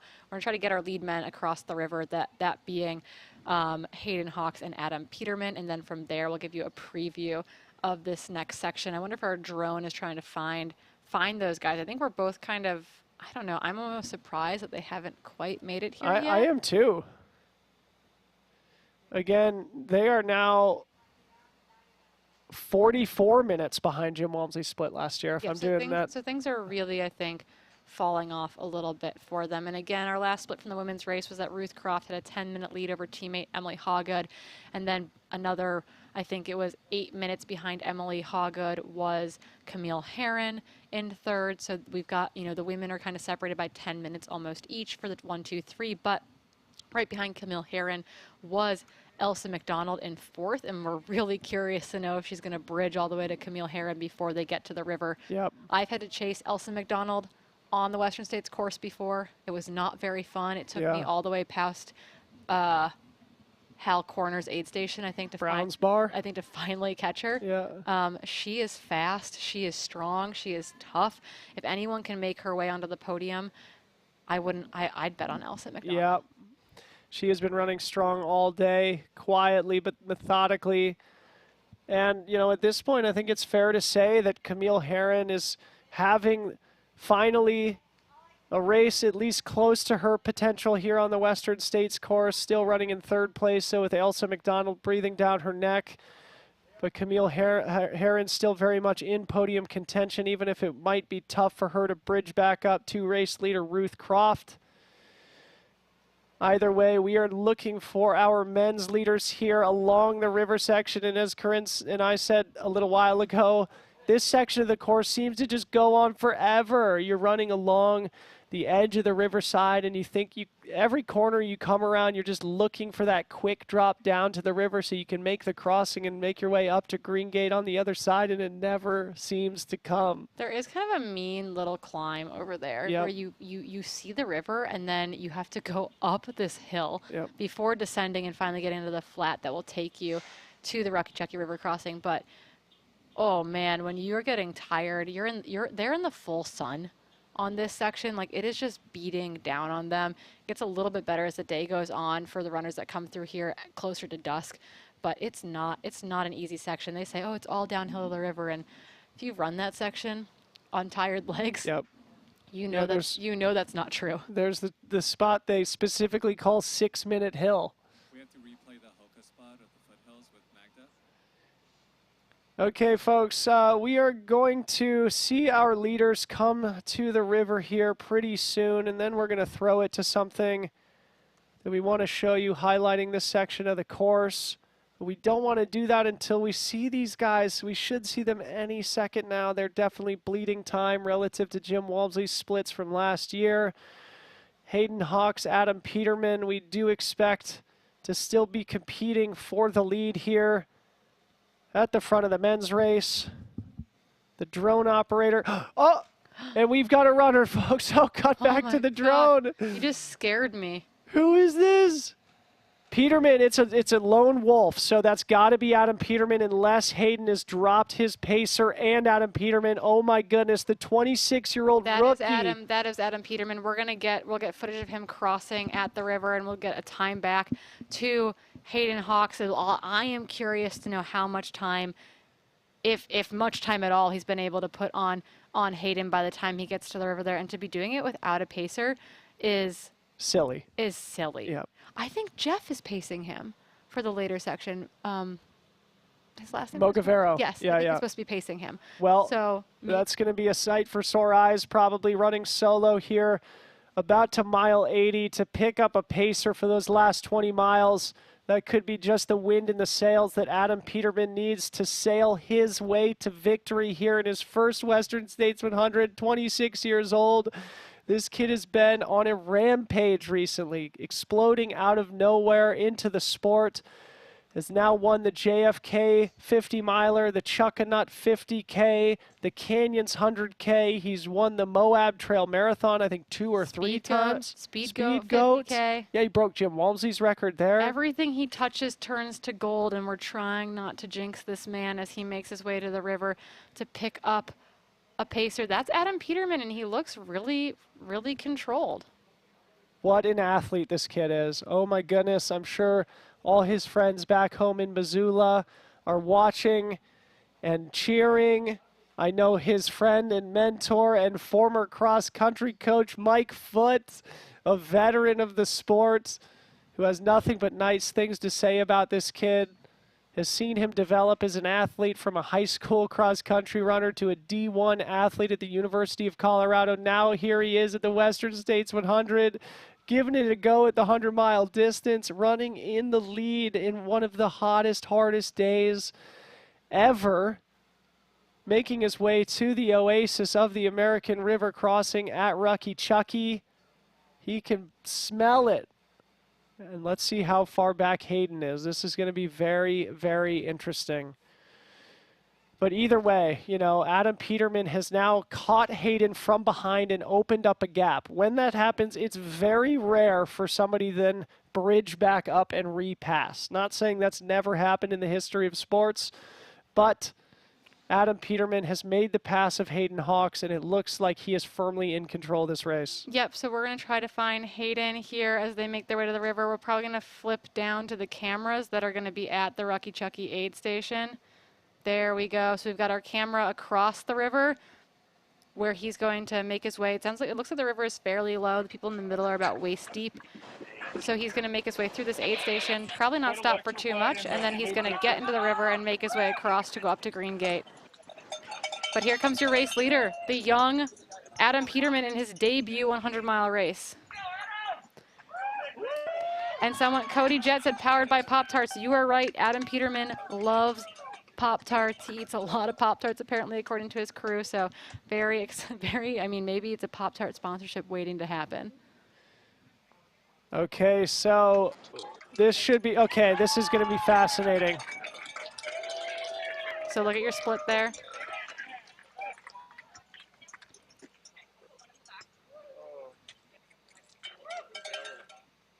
Here's Hayden, not far back, running with his coach, Robbie Britton. And Hayden Hawks only a couple minutes behind. This is incredible. And then I believe Hayden is supposed to be picking up his brother to take him to the finish. Levi Hawks. A lot of family affair things going on here. We saw the whole Glick contingent. We see Hayden Hawks about to pick up his brother. We know the Lynn story. And again, this is about mile 78 or so at the river crossing. There's Jeff Mogavero. Okay, right so there. that's who that Yeah. was. That's who we saw in the orange. Yeah. Okay, that makes a lot of sense. So Jeff is going to get in with Adam Peterman here and make his way across the river with him. I mean, he just looks solid, you know, going in and being casual with his crew, not looking behind him, not looking frazzled or rushed. I'm so impressed with this kid. Yep. So they're making their way down to the river. They're going to get in there.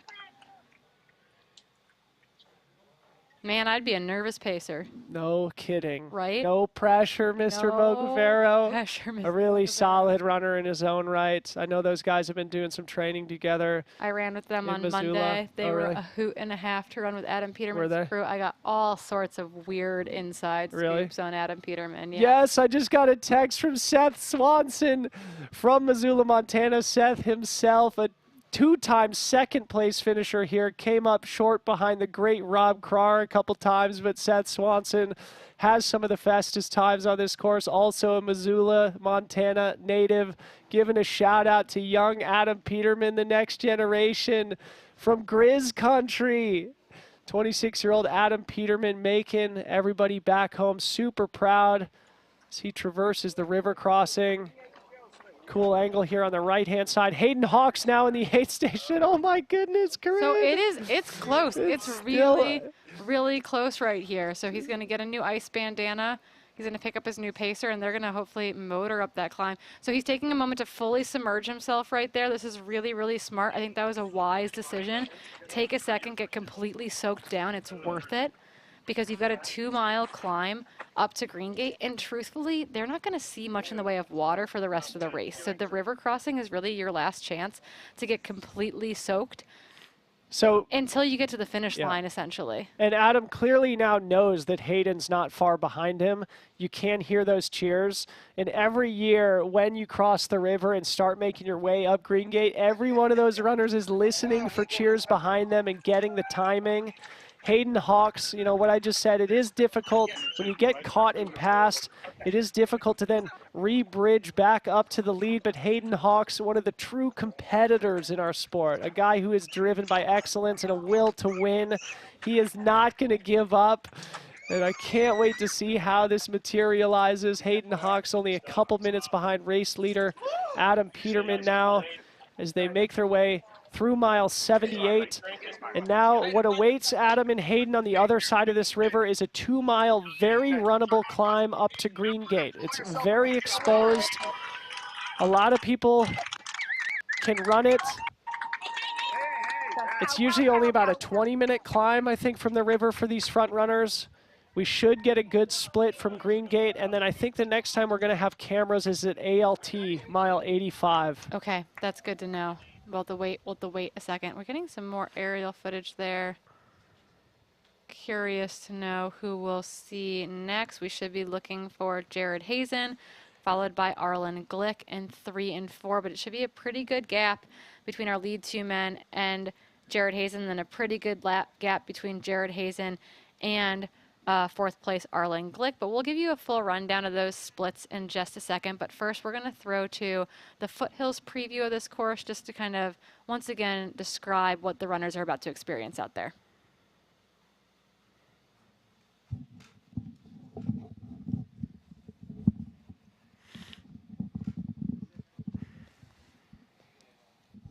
As we watch Hayden aerially cross the river here. Yep. So someone asked, is a pacer we saw with Peterman? Yes, Peterman did not have a pacer going down to the river, but he picked up a pacer at mile 78, and that pacer was going to try to stick with him all the way to the finish line. The river crossing is mile 78.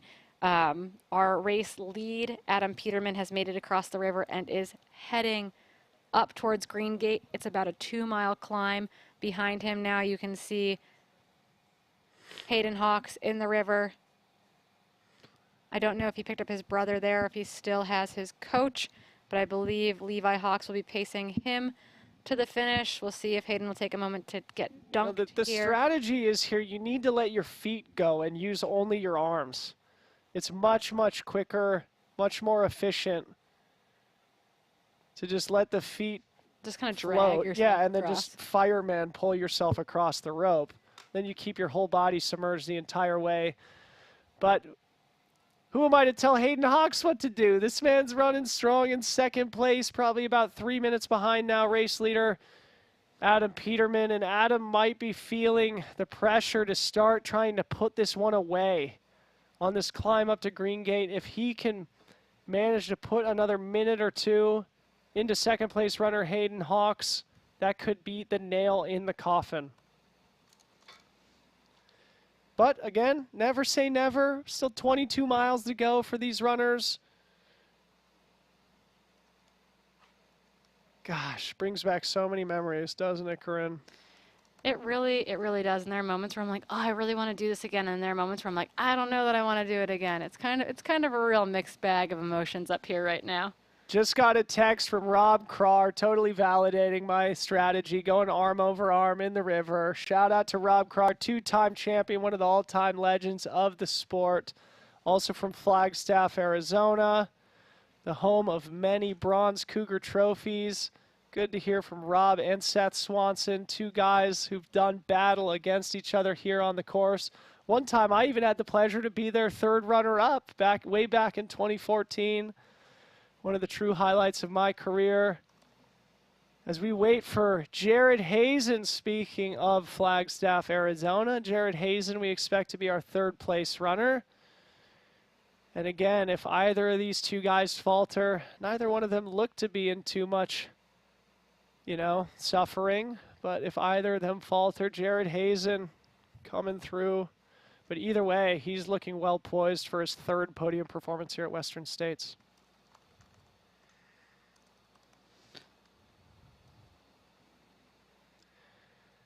So, let's see here. I think we were going to throw it to the animation of the last section of the course here. So if our production team wants to do that while we wait for Jared, this might be a good time. Can we cut to the 2-minute spot with Magda highlighting the course, foothills? We are going to cut to that. The foothill section, highlighting our very own Magda Boulet.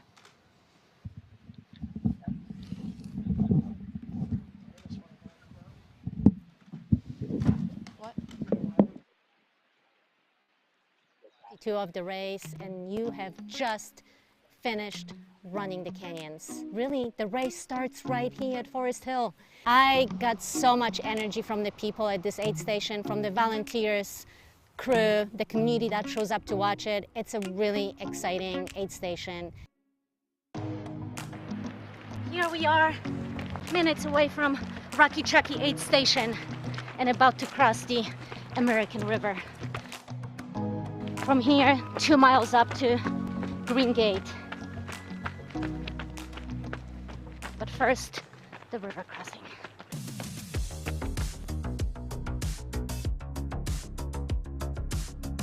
We are running on the most runnable section of the course. It might be at night. A good headlamp is key so you can actually see the trail and really leverage the turnover on this section, because it's a lot of fun. Your legs need to be ready for this section.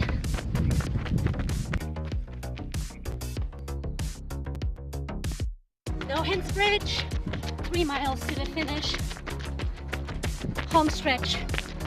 This is where you run with your heart all the way home to Placer High.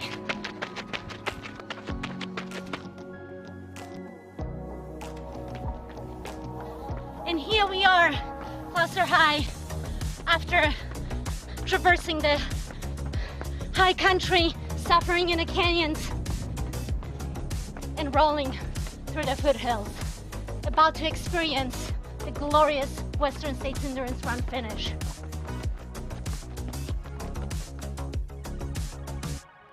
And we are done, 100.2 miles on the Western States course. Thanks for joining me. I really hope you enjoyed this historical course, and I really, really hope that one day you too can be here, either spectating, pacing, crewing, or even running this incredible race.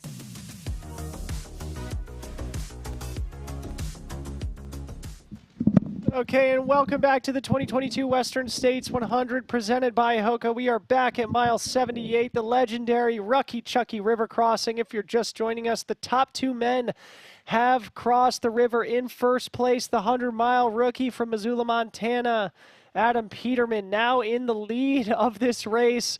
His first 100-mile race ever. Just a sight to behold. So impressive. Behind him, the champion from Cedar City, Utah, one of the great athletes in our sport, Hayden Hawks, trying to improve on his 8th place performance here last year. Well on his way, solidly in 2nd place. We expect our 3rd runner, Jared Hazen, to be approaching the river probably in the next 7 or 8 minutes. Yep, there's a little bit of a gap between where our 1st and 2nd place male are back to our 3rd place male, and then there'll be a gap again from Jared Hazen back to Arlen Glick, and then kind of a chase pack behind Arlen Glick all the way back to our 9th place male that I believe is Jonathan Rea. So we're keeping our eyes and ears open for those updates. It sounds like we've got some movement women kind of just outside the top 10 coming into Forest Hill. It sounds like Anne-Marie Madden is in that group. It sounds like I've been wondering where she's been all day, personally. it's her first 100. I don't know what her maybe I don't know, maybe she didn't feel good in the high country. Yeah. It's possible that she's on 20-hour pace and that was her goal. Yeah. You know, it's one of those things Yeah. where it's like the race goes out hard and fast, and if you're not sure what 100 miles is going to feel like, you've got to do what you think is best for you. And so I would not be surprised to see someone like Anne-Marie Madden being a little bit more conservative, just because this is her debut 100-mile race. So Anne-Marie Madden, it sounds like, is coming into Forest Hill and looks really good. So that should be scary. I think for those women that are maybe hurting in that 9th and 10th and you know 8th position there, along with Leah Yingling, who it sounds like also looks good and is moving up, kind of chomping at the bit there a little bit. Sounds like maybe she's moved up all the way to 11th, if we heard correctly. Yeah, So Leah Yingling in 11th place through Forest Hill, an hour and 12 minutes back of the lead. Looks okay. Leah Yingling from Salt Lake City area. She has been so solid this year, getting her golden ticket at the Canyons 100K back in April. Before that, she did really well at the Gorge Waterfalls 50K, finishing 2nd overall there. I did just get a good update also from Topher Gaylord on the status of our guy, Tim Tollefson. He says, back from the dead from Tim Tollefson. He had a complete reset between Michigan Bluff and Forest Hill. Still working through some cramping, but focused on finishing. We had a great crew stop with family and friends at Forest Hill. Sent him out after some broth and ginger ale. Lindsay stuffed his water bottles with salt and vinegar Pringles with his pacer Jimmy now, and focused on getting some quesadillas at Cal 2. He'll move up. That's quite an endorsement from Topher Gaylord. Great to hear that our man Tim Tollefson has not given up on himself again for the 2nd year in a row. This is one of those poetic stories that might just have a poetic ending someday. You know, he's here having his 2nd tough go. Of course, it's hard to say that when you're a returning 5th place finisher, but Tim had a, you know, at least a, you know, race below his standards, below his potential last year, and now having another tough one here today. But eventually, I know he's going to want to come back here, put the icing on the cake, and have a race that he's proud of here at Western States. So we should be expecting 3rd place runner Jared Hazen here any minute. So pay attention to the body language. That's our little tip and trick as frequent commentators and screen starers here in the studio.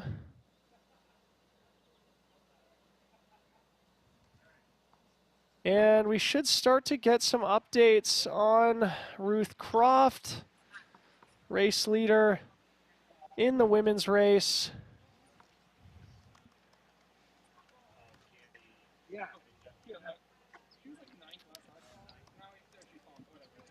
They said she dropped. Keely dropped. okay, we're overhearing audio from the river crossing, people getting updates on what's going on in the women's field, and that was what you heard again, that Keely dropped at Michigan Bluff, which we believe to be the case, that she had to make a hard decision after, it sounds like, rolling her ankle twice in the first 45 miles, and after seeking medical for it, getting it taped up, made it, I think, about 300 meters out of the aid station and had to make a hard decision to not continue. And it sounds like they spent almost an hour in Michigan Bluff trying to make that decision, which sounded like it was gut-wrenching for everyone that was there to witness it. So sending all of our best out to our dear friend Keely Henninger, having to make that decision to withdraw at Michigan Bluff. Just to repeat something we've said so many times here, this race is so hard. It's so difficult to figure out, to put all these pieces together. Even when you're running at the front, having the day of your life like Keely was, you can still roll an ankle and it ruins your day. Or you can run through Forest Hill like Jonathan Ray after mowing through the entire field and then have a low patch and fade back into the, you know, later half of the top 10. So it's going to be very interesting to see now what is going on here in these 3rd through 10th positions in the men's race. Last time we heard, there was only very small separations, 1 to 2 minutes behind the train that includes Arlen Glick, Vincent Viette, Tyler Green, Jonathan Ray, Ludovic Pomeray, Drew Holman, and Alex Nichols. I think we're the top 10 last time we checked. Let's go back and see if we've got any updates here.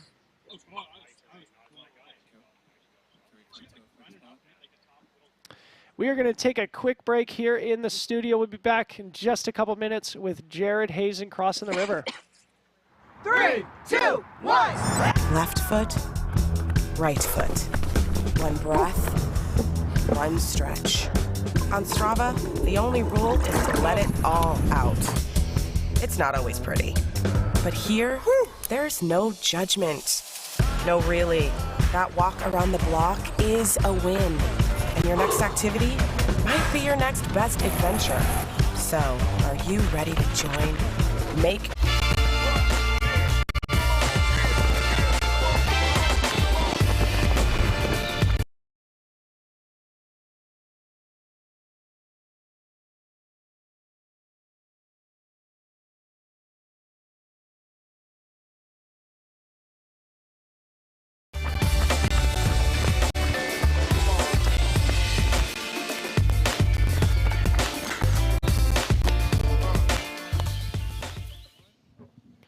And welcome back to the Rucky Chucky River Crossing. A big thank you to two of our sponsors, Strava and Buff, for making this race coverage possible.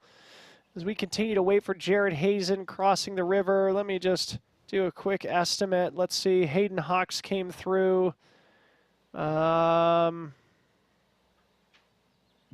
think it was about 11:45 elapsed. And last we heard, Jared was like 14 and a half minutes behind that lead group. Yep. So it should be any minute now that we should see Jared Hazen. And then it sounds like Ruth Croft has made it through Cal 2.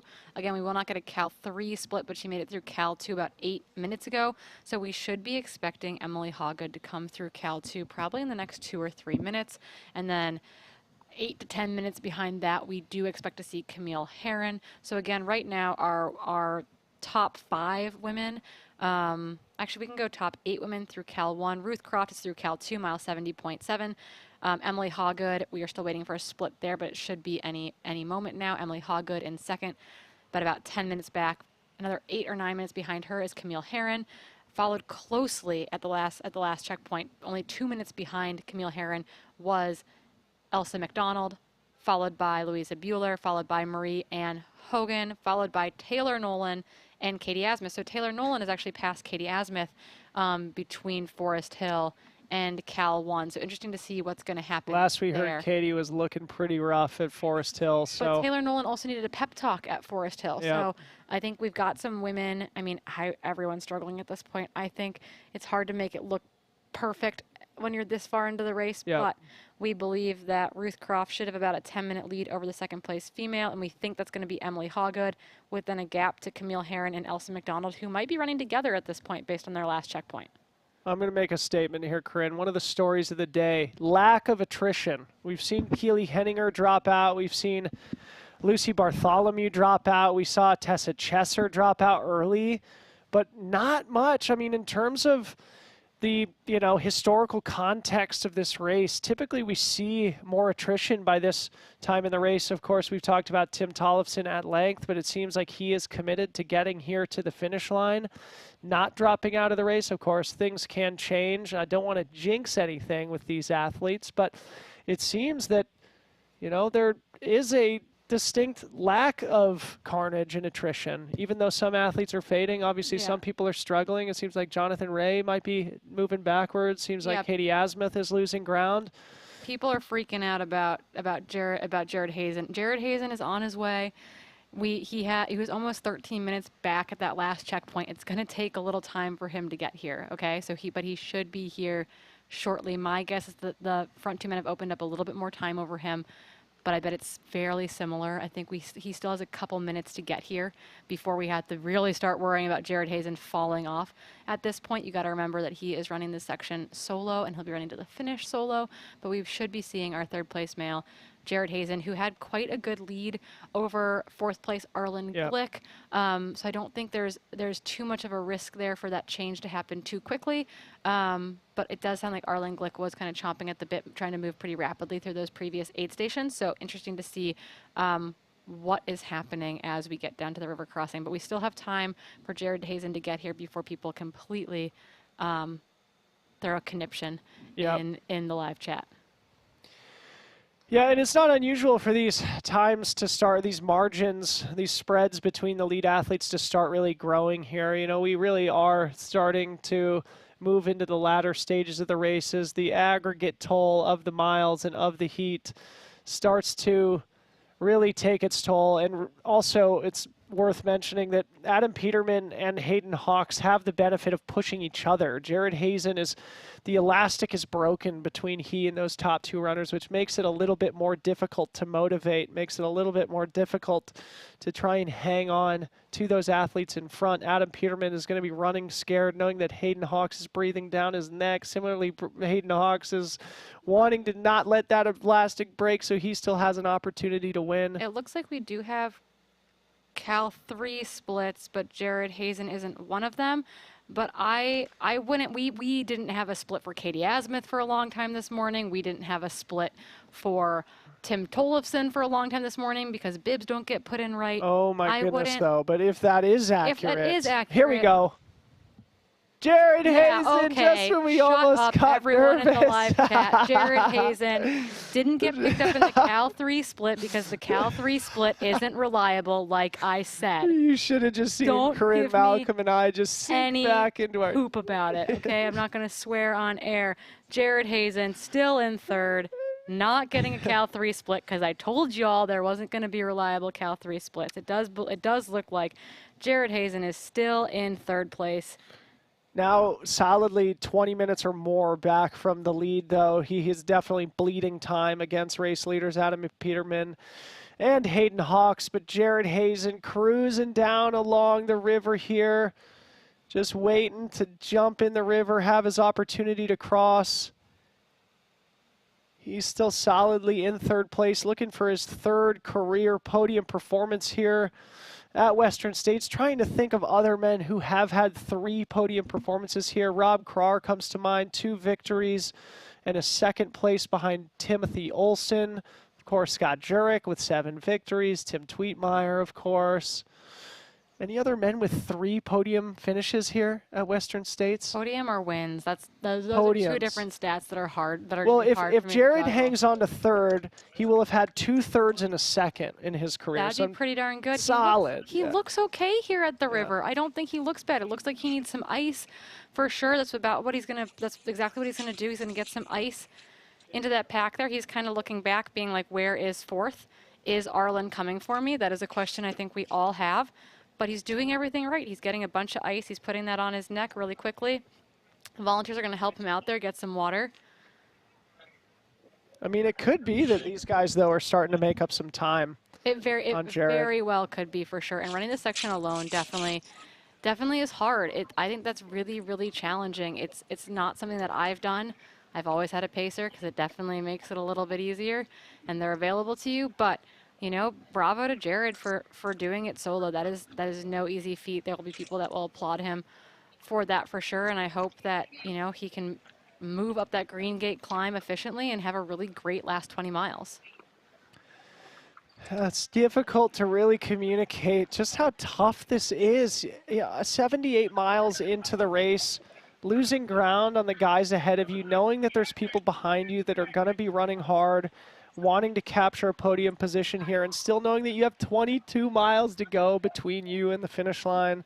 It's getting easier to count down the miles because you're within a distance that makes sense logically to you, right? You're like, oh, I've done 22-mile runs. Like, I know what that feels like, but it's still not easy. He's looking coherent, though. He does look coherent. He's having a chat. Like 25 right now. He's getting the split to the guys in front. Yep, saying you're about 25 minutes back. So, but that means that he knows that he's bleeding time. Yep. So he's going to probably want to get out of here with some expeditiousness. Not rushing, but not lollygagging. Yeah, taking some time to get ice on him. I think this looks like a really calm, cool, and collected Jared Hazen. Ripping some watermelon. The young man from Flagstaff, Jared Hazen, 27 years old, here for his 5th running, going for his 3rd podium performance, rocking that Solomon kit. Yep, and it sounds like we do have a Cal 2 split for Emily Hawgood. She's 11 minutes back from Ruth Cross, so Ruth is extending her lead a little bit over second place Emily Hawgood. The question will be, is Emily staying a safe distance from Camille Herron and Elsa McDonald behind her? We will soon find out. They had about, I think Emily had about 8 minutes over Camille Herron, and that would put about 10 minutes between her and Elsa McDonald at Cal 1. So we'll be waiting for their Cal 2 splits that should be coming in the next 5-ish minutes or so. Stories of the day so far, beyond our race leaders, Emily Hawgood and Arlen Glick. Two great stories of athletes that are newer to the sport. I think also on the younger end of things, not sure Arlen's age, but Emily Hawgood, only 27 years old, here for her second running of the Western States after finishing 7th last year. Yeah, Arlen is 29, but behind him, you know, Vincent Viet and Tyler Green are both 38. Behind them is Ludovic Pomeray at 46, followed by two 30-year-olds in Drew Holman and Jonathan Ray, and then Alex Nichols at 37. In 10th, Scott Trayer, 11th, 41. So quite an age spread throughout that top 10 group. Pretty awesome aerial here, looking down on Jared Hazen crossing the river. Again, I want to just tell him, man, let the feet go. Just pull with your arms. It's much, much easier. But, again, who am I to give Jared Hazen any advice here? He runs pretty good, right? He runs pretty good. Pretty well, I think is how you're supposed to say No, it. But we're 12-plus hours into this thing. I think we're allowed to say pretty good at this point. we are 12-plus hours in, which means we're 13 hours in, the two of us. Yep. And just like last year, it's flying by. We are having a ball. If you're just joining us, this is third place runner Jared Hazen ripping across the river crossing in his pursuit of his third podium performance here. I'm Dylan Bowman, joined by Corinne Malcolm. We are here at the 49th running of the Western States 100, North America's most important trail race, the first 100-mile ultramarathon. And just an absolutely iconic event. It's so great to be part of this race every year. The course navigates itself from Olympic Valley, where these runners started at 5 a.m. this morning, through the small foothill village of Forest Hill, matriculating across the river here. I like matriculating across the river. It's like they're graduating into the final 22 miles of the race. It might feel like a graduation eventually, but it is. And just so everybody knows, Corinne and myself are sitting on the track here near the finish line, like steps away from the finish line at Placer High School in Auburn, California. And now just kind of doing some of the rudimentary math in my head, Corinne, I think it's safe to say that we will not see a men's runner come under 15 hours this year. Which was our prediction, I think, was 14:45 for our top male runner, and we think it's going to be over 15. But we do have our splits from Green Gate. The men have made the 2-mile climb from the river, from the Rucky Chucky River crossing up to Green Gate. Adam Peterman currently has a 5-minute lead over Hayden Hawks at Green Gate. So that's picked up another minute. He picked up another minute or so from that river crossing. So Adam Peterman, he's currently, you know, nearly 20 miles into the furthest run of his life. You know, this might be a good opportunity to share my screen. Give me a second while I make sure your computer brought it up. Yep. Because now we could look at these last 20 miles and really show what our viewers, or show our viewers what these guys have to do here. So we could share my screen if you guys want, because I think we'll still have a little bit of time before we catch Arlen Glick or whoever is in 4th place at this point. Maybe even on the, oh, and here's a camera. Is this a camera at Green Gate? Do we have a camera at Green Gate? Oh, no, well, I thought Billy said that we were going to ALT. Yeah, okay. This is ALT. You scared us, Billy. Jeez, okay. So to our, okay, great. We are screen sharing here. I'll make this quick for our viewing audience. The river crossing here, Rucky Chucky, mile 78. Then, like we said, it's followed by this roughly 2-mile climb, maybe a little bit less than that. I think from memory, it's about a 20-minute climb for the race leaders up to the Green Gate aid station here. And then you just have this rolling single track here on the Western States Trail. This parts of this section of the trail are shared by the Way Too Cool 50K through ALT, the Auburn Lakes Trail here. That's, I think, roughly mile 85 or so.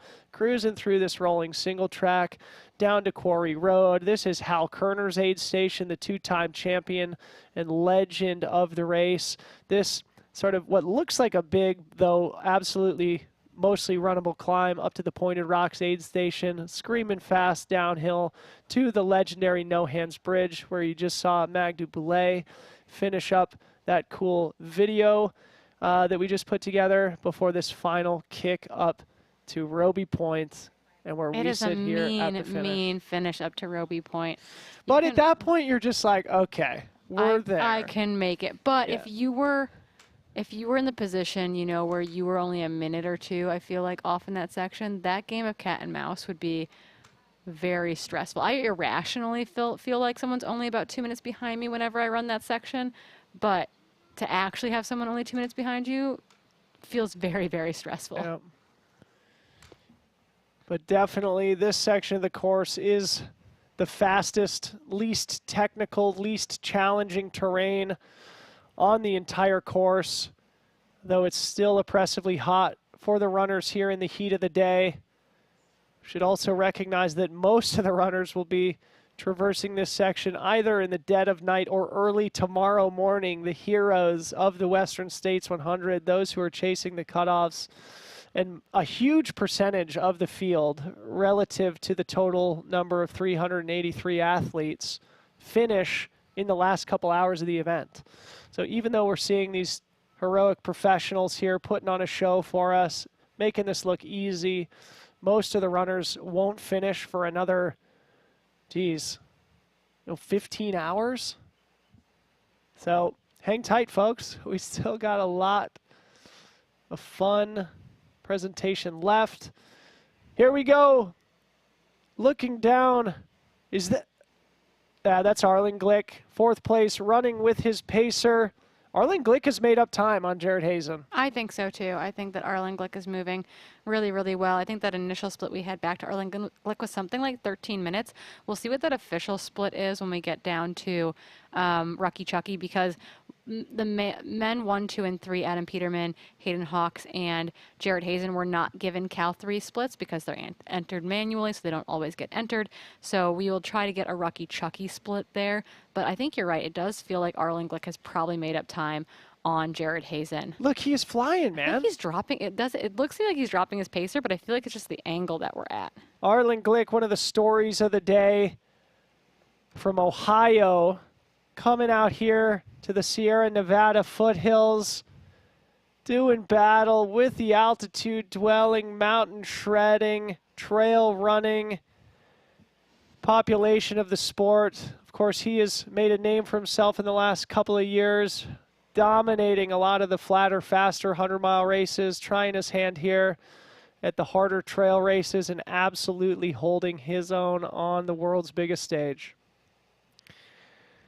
So we'll hope to get a good visual of Arlen Glick and Arlen's darlings down there at the river crossing. He should be there any minute. See if we can cut down to that camera. But yeah, I guess it may be good to have a split screen of this drone, because we do expect now to see a lot of runners cruising in to the aid station here at the Rucky Chucky River crossing. It sounds like Camille Herron is now 11 minutes behind Emily Hawgood, so really nothing is changing there. If anything, that's a few more minutes in Emily Hawgood's favor. Actually, what I have on my side is that Elsa McDonald was the second person through Cal 2, but I'll double check with I Run Far, because that seems odd to not have Camille Herron in there, but it also could be the case given that Elsa McDonald was only 2 minutes behind 2 minutes behind Camille Herron at Cal 1. So let us figure that out for you. Final confirmation, but that is what ultralive.net is saying for the women's splits there. I think that's probably accurate. Elsa McDonald probably making that pass of Camille Herron, but Camille's only a minute back. Still in 4th place overall. Yep. So let's get a split there to see what's going on from I Run Far, who does have a person at. Cal 2. Meanwhile, Arlen Glick getting a big group hug with his family. This kid's got gas in the tank. Jared Hazen, look out behind. Arlen Glick, one of the stories of the race here. What an interesting runner he is. New to the scene. Has run like 10 100-milers in the last 2 years. Clearly found ultra running and found his calling. And like I have said a couple of times, I've had so many people just fire over a link to his Strava account or send me screenshots of all the training that he was doing leading up to the race. I heard he also came up here to do a training camp on the course. Looks like all that training is paying off today. Yeah, so we do not have an updated split from Cal 2 for Camille Herron, I think, yet. I believe that Elsa McDonald has potentially moved into third. I will try to confirm that. There's nothing yet from Iron Far, but pending, okay, so pending, I think this is accurate, pending the Cal 2 ultralive.net update. Emily Hogg, Ruth Croft is currently leading your women's race. 11 minutes behind her is Emily Hawgood, her teammate in second.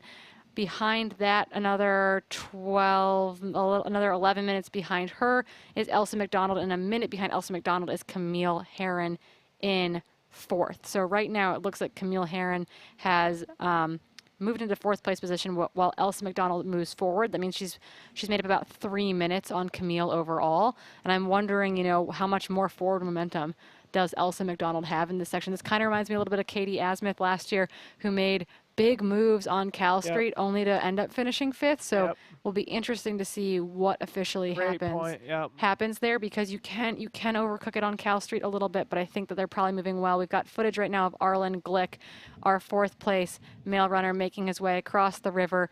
Now he's going to make his way up to Green Gate. My guess is that he's got a new pacer up there for him, and that he made a pacer change potentially down there at the river. I gotta say, he looks fantastic. Right? He looks really good. The split here that I have of Jared Hazen from ultralive.net had Jared at Rucky Chucky at 5:06 a lap. We're now at 5:21 p.m. Yeah, so the official Rucky Chucky split for them was 5:06 and 5:17. Okay, so 11 minutes.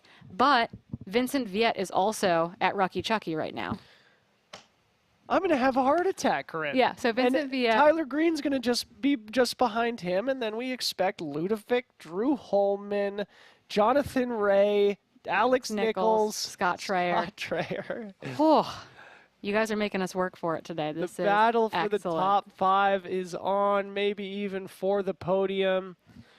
But Adam Peterman well in control of this race, 5 minutes behind from Cedar City, Utah, Hayden Hawks. These two guys have been getting the most out of each other all day long. We are looking forward to a dramatic finish here on the track. I would say 3 hours, maybe a little less. I wonder if I could find the best split here. Give me a second.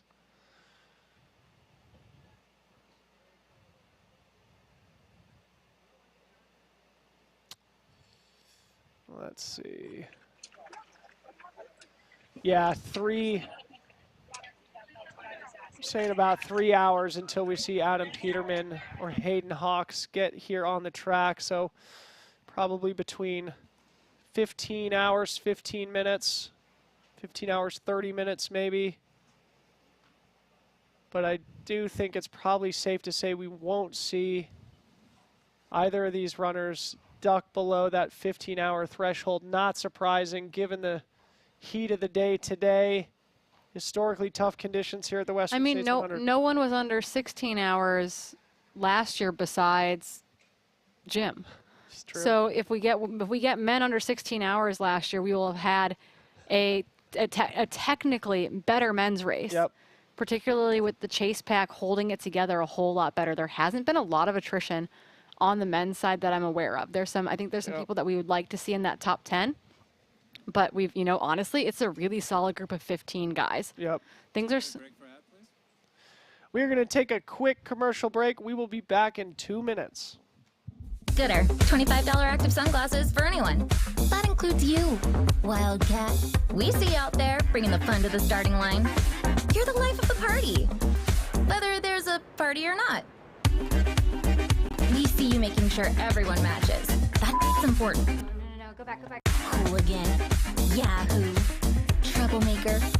You just want fun sunglasses. Find your fun at gooder.com. Making sure my training comes from a good place is what makes it sustainable. Now that my running is much more motivated by joy and a sense of adventure and fun, it's really never that hard to lace up my shoes and get outside, and it makes it much easier to put in the work required to chase ambitious goals.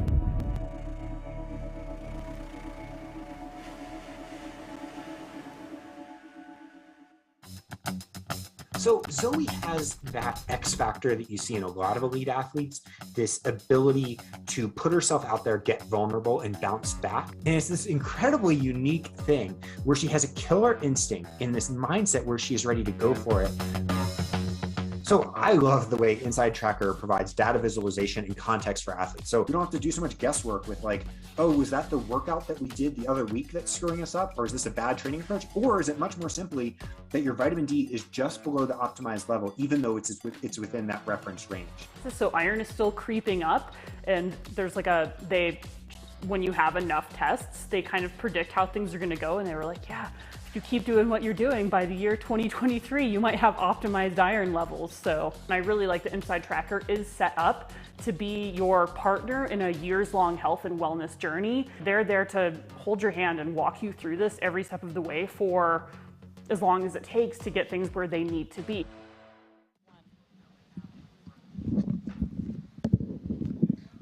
Okay, we are back at the river. My bangs are going crazy because we are physically melting here on the track, just like everyone is out on course. We are waiting for our chase pack of men, I think, to come to the river at this point is really what we should call them, because while Arlen Glick is moving really well, Vincent Viet is right there. Tyler Green is at the river crossing. That might be who's in the water presently. We should be looking for Ludo, Drew Holman, and Jonathan Ray also to be rounding out our top 10 men, followed a little bit further back by, actually, no. Jonathan Ray is moving backwards and Alex Nichols is moving forwards, is what it's looking like. At Cal 2, they were only separated by 3 minutes. And so Jonathan Ray was behind. Nope. It goes Drew Holman in 8th. 3 minutes later, Jonathan Ray. 3 minutes later, Alex Nichols. Wow, wow, wow. Sparkling water secured here in the booth after that quick break. Corinne and myself doing everything we can to keep our voices top notch after more than 13 hours of chatting with you guys. Hope you're not getting too sick of us yet, because we still got a long way to go. As we look at, who's this? Yeah, Tyler Green crossing with Yassine DeBoon, his pacer. The Portlanders, my homies here. Tyler Green, Yassine DeBoon, two of my favorite people in the sport. Absolute gentlemen, in addition to being great athletes themselves. Yassine and I met at the San Diego 100 back in 2011. One of my great buddies, along with Tyler Green, guy I get to run with quite often, hit the gym with almost every week with the Walsh Wallaby crew back home in Portland, Oregon. Tyler Green looking well in control, as he always does. And he looks over his shoulder again. This is something that every one of these runners is going to do. They know that somebody's breathing down their neck. They know that somebody's just ahead. So they'll listen for the cheers. They'll look at their watches. They'll get rudimentary splits and try to figure out just how much of a margin they have. So is Tyler there in 6th? Yes, Tyler was there in 6th behind Vincent Viet. So right now it's Adam Peterman, followed by Hayden Hawks. Those two have cleared Green Gate. Then Jared Hazen, followed closely, I guess not too closely, Jared Hazen with then like a 10 or 11 minute gap to Arlen Glick. Arlen Glick followed closely by Vincent Viet of France. He was hoping for a top 10 finish, and he is going to deliver on that if he can keep this up. Tyler Green in 6th, about 5 minutes back on Vincent Viet. And it looks like we're waiting on Ludo to get to Rucky Chucky at this point, followed kind of by that next chase pack.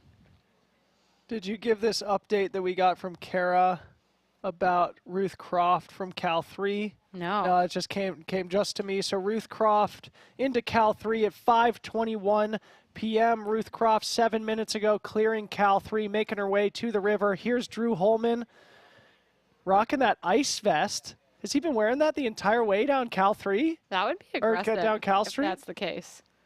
I mean, honestly, you wear that and you hold handhelds. The issue with that is that they don't stay cool for all that long. They're probably good for about 30 minutes, and then you're just wearing kind of a warm thing on you. Hence, I will always recommend going with the ice socks, where you're putting a bunch of ice in a set of nylons and kind of making softball size things and putting that in your pack, because that will melt down to nothing. But it's definitely a strategy. He'll get it really wet at the river crossing. We just saw Fernando de Samaniego Steta, one of the great characters of the trail running world in the Bay Area, bidding adieu to his runner, Drew Holman, as he crosses the river. To be picked up by Patty O'Leary, I believe. I saw Adam Mary, another great Boulder athlete running for Saucony. He's here crewing for Drew as we see Ludovic Pomeray crossing the river here. This is sick. This is absolutely insane. They are so close together right now. This is bonkers. I love it. I love it, Dylan. I love it, Corinne. Do you want to know... Oh, no, this is wrong. This is definitely wrong. It's because we didn't get Cal 3 splits for half the men. I told you this was an issue. So Ruth Croft, I don't know where she is in the overall because we don't have Cal 3 splits for Drew Holman, Jonathan Rea, Alex Nichols, Scott Trayer, Cody Lind, Jeffrey Colt, or Cole Watson. So Ruth Croft has cleared Cal 3, but we do not have Cal 3 splits for many of the men in that top 10, 15 group. So I'm not actually sure where Ruth Croft is in the overall, though we will get splits for all of them at Rucky Chucky, and that will give us a better picture of where Ruth is sitting in the overall ranking. So we should have updated official splits from Rucky Chucky, so we can put more numbers to what feels like a nonstop parade of top 10 men fording the river here.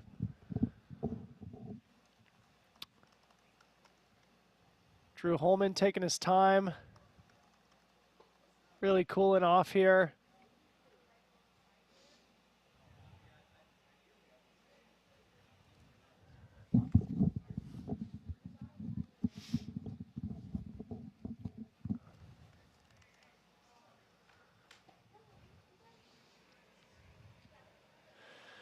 We're starting to get some people funneling into the finish line here. Not many, but remember, Corinne, last year, all of a sudden we looked up and there was like hundreds of people here. We didn't even realize it. Yeah, we were totally in our little zone, not paying attention. They did just put the blue cones out on the track from the entry point where the men and women will come onto the track. Then they get to make the fabled like 300-meter run around the track, which there have been years where certain places have come down to a track sprint finish. We've gotten to witness it between the likes of Caitlin Gerben and Camilla Mayfield in the past. So the race has been fought out on the track, not for first and second, but for other positions in the top 10 before. Yep. Adam Mary and Drew Holman cruising up the little embankment, making their way up to the dirt road, which will carry them up to Green Gate. Still no split from Jared Hazen at Green Gate, but we are looking bottom right at ALT. This is roughly mile 85. Uh-oh. I would guess we'll see Adam Peterman here, 10 minutes. It sounds like Iron Far says Camille Herron is laying down in Cal 2. That's at 70.7. Aid station on the way down to the river, possibly dehydrated. Camille! Yep, so it says Camille Herron ran into Cal 2, mile 70.7 as the fourth female. She's 23 minutes off the lead, but immediately asked to lay down. She isn't feeling too great and appears to be dehydrated. This is a tough, tough spot of the course. As we both know, Corinne, this is where Tim Tollefson had his 40 minutes last year. Yep. And it's just that spot. You're 70 miles deep. It's like you've come so far and you still have a 50K to go. And it's 100 freaking degrees. It's like... And it feels warmer, and it feels like all your organs like- are being poached from the inside out. It is miserable out there. My We point get is it. just We've like, been there. how do you thread the needle? It's so hard to figure this race out. Well, You can run. She's finally made it through the high country in one piece, right? And now she's here on Cal Street on the trails that we've been talking about all day. If she gets there in contact, look out. And now she's laying down at Cal too. Well, here's my concern for athletes that are carrying a handheld. Maybe two handhelds, but I don't think Camille had two handhelds. I think she had a handheld because she likes to stick it into her waist belt. And that is at most 22 fluid ounces. You're not making it between aid stations in just an hour for the most part. And 22 ounces per hour in 100-degree heat is not enough. And so you can be dehydrated to a certain percent, but at a certain point, your body's going to say no. And I'm worried that's what we're seeing here. Katie Asmuth said that that was a problem for her last year, in which she was dumping too much of her water on herself instead of drinking it. So I wouldn't be surprised. Hayden Hawks made this exact same mistake last year, where he only took one bottle with him leaving Forest Hill to try to save weight to catch Jim Walmsley. That is risky. Yep. And oftentimes it ends up in this scenario like Tim Tollefson last year, like Camille Herron right now, needing to sit it out for a while at Cal 2 to regroup. Yeah, I mean, she's still very much in contention for A one of top these 10. top 10s. She can get a top 10 if she can sit there, even for 30 or 40 minutes. If she can regroup and get moving again, she can still hold on to a top 10 finish for sure. Here's Alex Nichols here crossing the river. Look out, folks. Colorado Springs, Colorado, one of the truly consistent runners in the world in the last dozen years. Alex Nichols has been second place at this race. Last year, he was 10th in this race. So if that's the case, it looks like we have Alex Nichols in 9th. So we're looking for Jonathan Rea. Jonathan Rea was only a couple minutes back from Alex Nichols. I actually think in the opposite direction, maybe going into Rucky Chucky. And so we're looking for Jonathan Rea. And then I think we're going to have Scott Traer and Cody Lynn before we see Ruth Croft. But again, we've got an input from Cal 3 for Ruth Croft, which means it's going to take us a second to figure out where she actually is in the overall standing, because we know these other men have come through Cal 3 but did not get inputted into the system. Yep. So we're doing the best that we can, folks. Again, some of these splits will come through a little bit wonky. Some of these tweets will come through out of order, things like that. But we're painting the picture for you, and we hope you're having a great time wherever you are watching us here today. I wonder how many hours on average our great viewing audience has been with us here today. On behalf of Corinne and myself, what a privilege it is to bring you the story of the Western States 100. Truly the greatest race in North America, a race that combined Corinne and I have had the privilege of finishing 5 times between the two of us. A race that I have been to probably 10 or 11 times in the last 12 years. And yeah, I got my first finish 10 years ago today here at the beautiful Western States 100. Pretty darn great way to celebrate with you here, Corinne, on the track. 10-year anniversary of my first finish. That's very cool. And you're sitting here sweating, melting slowly into your seat. That was a year, too. 2012. Let's talk about it. Timothy Olson breaks the course record. What was thought to be at that point Jeff Rose's unbreakable mark set in 2010. Ellie Greenwood absolutely destroying Ann Trayson's course record by 50 minutes, a historical anomaly. And then I can recall, let me see if I can recite off the top of my head what happened in that race. Well, now I'm already struggling. I do remember Ian Sharman, Dave Mackey, Zeke Tiernan, we're all in the top 10. It looks like Hazen has made it through Green Gate as well. So let's get our official split to Jared Hazen. We've got our top 5 women on our screen as well. Ruth Croft through Cal 3. We might not get a split from our other women through Cal 3, though. It's been kind of all over the place today. We're going to get our best splits from Rucky Chucky, from the river crossing around mile 78. Though we have Jared Hazen officially through Green Gate, it looks like he is about 26 minutes behind. So about the same as where he was at the river. Maybe he's lost a minute. Kind of hard to say at this point. But the real question is what is Arlen Glick's split going to be at Green Gate, because while Jared Hazen might not be gaining time back on Hayden Hawks and Adam Peterman, I think it'll be essential for him to understand where he is ahead of Arlen Glick if he wants to hold on to that podium position, while Arlen probably feels more and more comfortable and looks really smooth thus far on this terrain. He looked really good running into that Rucky Chucky River crossing. Yep. If Arlen makes up a couple minutes here, it could be one of those nail biters where if he's making up 30 seconds to a minute or a mile, it'll be a mathematical equation of if he runs out of real estate between he and Jared Hazen in third place. Jared had definitely lost some time to the guys in front of him, but he didn't look labored. He didn't look stressed here at the river crossing. It was difficult to gauge. It's always difficult to gauge the body language of these runners this deep into the race. Of course, everybody's freaking tired. But Arlen Glick looked awesome. I would have to say between the two of them, Arlen Glick looked better. Really happy through that section. So I think that is what we are waiting for. As we mentioned, it seems like Camille Herron is laying down in Cal 2. That is where Tim Tollefson spent a chunk of time last year.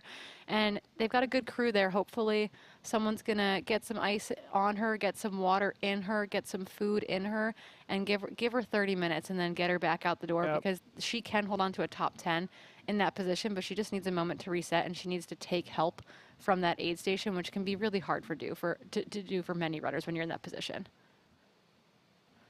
Okay, it sounds like she is walking out of the aid station. Sounds like she has been passed and is leaving that aid station in 6th place. So that is the most recent update from the iRun Far team on the ground at Cal 2. We're going to quickly cut to a commercial while we await our lead lady coming into the river crossing.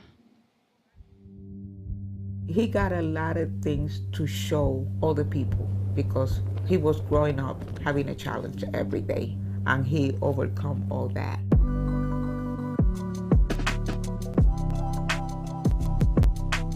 When he got a problem, he will go running.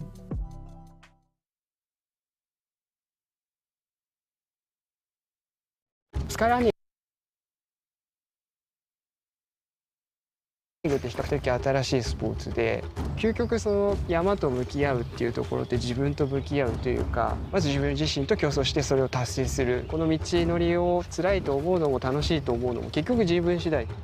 この東山で多分峯岸のことを知らないっていう人はいないっていうぐらい、彼自身ほぼ毎日登ってますし。人生をより豊かに生きるためにこのランニングっていうのは僕にとってすごい重要な要素だったな。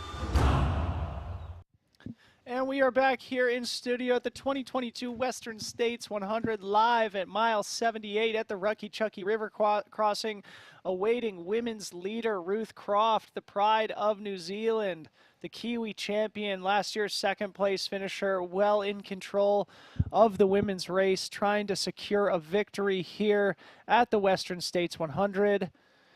As we see all these great volunteers who spend hours in the river just holding the line for our champion heroic athletes so they can get across to the other side safely. I'm going to hit a refresh here and see if we can get a split to Jared Hazen and Arlen Glick through Green Gate. Jared Hazen through at 5:33. Still nothing from Arlen Glick. But I would guess that, yeah, Glick has got to be through there now. Probably a couple minutes ago, Arlen probably went through Green Gate. Yeah, that is my guess. I'm wondering what that split back to Arlen from Jared Hazen to Arlen Glick is going to be, if he's managing to hold on to those 11 to 13 minutes as another train comes by the high school where we're sitting right now. And there's Jonathan Ray coming in here. Okay, so right now it looks like we do have a split from Emily from Cal 3. We'll see if we get any more splits from the women's race. It seems like it's really hit or miss. And she is bleeding some time to Ruth. It sounds like she's now 16 minutes back from Ruth Croft at Cal 3. But my question is, where is Elsa McDonald? And then because Camille Herron is now in 6th, that probably means that Marianne Hogan and Louisa Bueller are women that are moving up behind Elsa McDonald. Yep. The shifting sands of the top 10 here in the women's race and in the men's race. Just getting taken care of here. So Jonathan Ray is rounding out the top 10 here, it's important to note. This is our 10th male. That and of looks course, like Scott Traer. Uh-oh, you're right. Scott Traer in the liquid, in the drink here. Scott Traer rounding out the top 10. But Jonathan Ray is also, he's a minute behind Scott Traer. So Jonathan Ray has fallen out of the top 10 right now. He's in 11th, right behind Scott Traer. It sounds like he's really hot. They're getting some ice on him. They need to get some food in him. They need to get some water in him. They need to get him in that river. Scott Traer, though, moving into that 10th place position, that's a good place to be heading into the final 22 miles. No doubt, and he has been strong and consistent all day, kind of hovering in that 15 to 20 position, now moving into the top 10. And we should reiterate once again, these top 10 positions in both the men's and women's races are sacred. They are career highlights for people who are able to secure them. For those who do finish in the top 10, they have an automatic bid back into the race next year. Of course, the Western States 100 is notoriously difficult to get into. So if you have a long-term time horizon and a lot of commitment to the sport and a never-say-die attitude, you will get your opportunity eventually. But top 10 is one of the secret ways that you can get yourself into the race. So we talked about, you know, the women's international field last year a lot.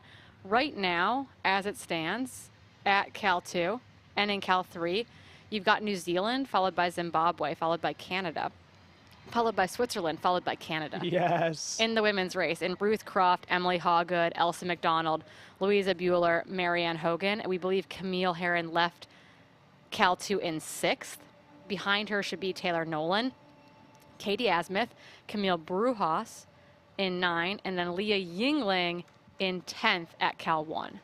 So unreal. Interesting movement in the women's field. Kind of, I think we're gonna have some good battles between 9th and 14th going into this race, because right now 14th place is about 10 minutes out of 10th. So do you remember in, I think it was the 2019 Western States, in which all like male runners like 7 through 13 dropped their pacers at the top of Roby Point because it was a drag race to the finish. That's where Tyler Green, I believe, finished outside of the top 10, but in that all-out drag race to the finish. That, I think, is what we might be looking at in the back part of this women's race, where I think that those positions, you know, 10 through 14 being 10 minutes apart is really nothing at this point. So we could have a multi-way battle to get into the top 10 as we approach the final 20 miles of this event. Yeah. So just to drive a point home that you just made, of the top 10 as it stands now, only 4 are Americans. A lot of great international flavor here in the top 10 women's race. A lot of great representation from various countries, Europe, Africa, Canada. Jonathan Ray cruising across the river. And bottom right, we should see our guy, Adam Peterman, race leader from Missoula, Montana, cruising into Auburn Lakes Trail aid station, mile 85 here. Gosh, it could be any second. Yeah, Elon, get him in the water. There we go. Good job. That's a good pacer. Yep. Nice work, Elon. Taking care of Jonathan Ray there before they get out of the river. It's really important to get soaked down there like that. That is a pacer doing their job, being like, hey, bud. Yep, take an extra minute Let's here, take a minute. Let's see if we can regroup to fight for that top 10. Battling for the top 10. More sparkling cold beverages here. We're in dire need of sparkling cold beverages here. So we are trying to figure out what is going on. We should be seeing, I think, Ruth Croft coming towards the river here and not all that long, given current splits. So, yeah, who we're still missing in the men's race, I'm thinking Jeff Colt.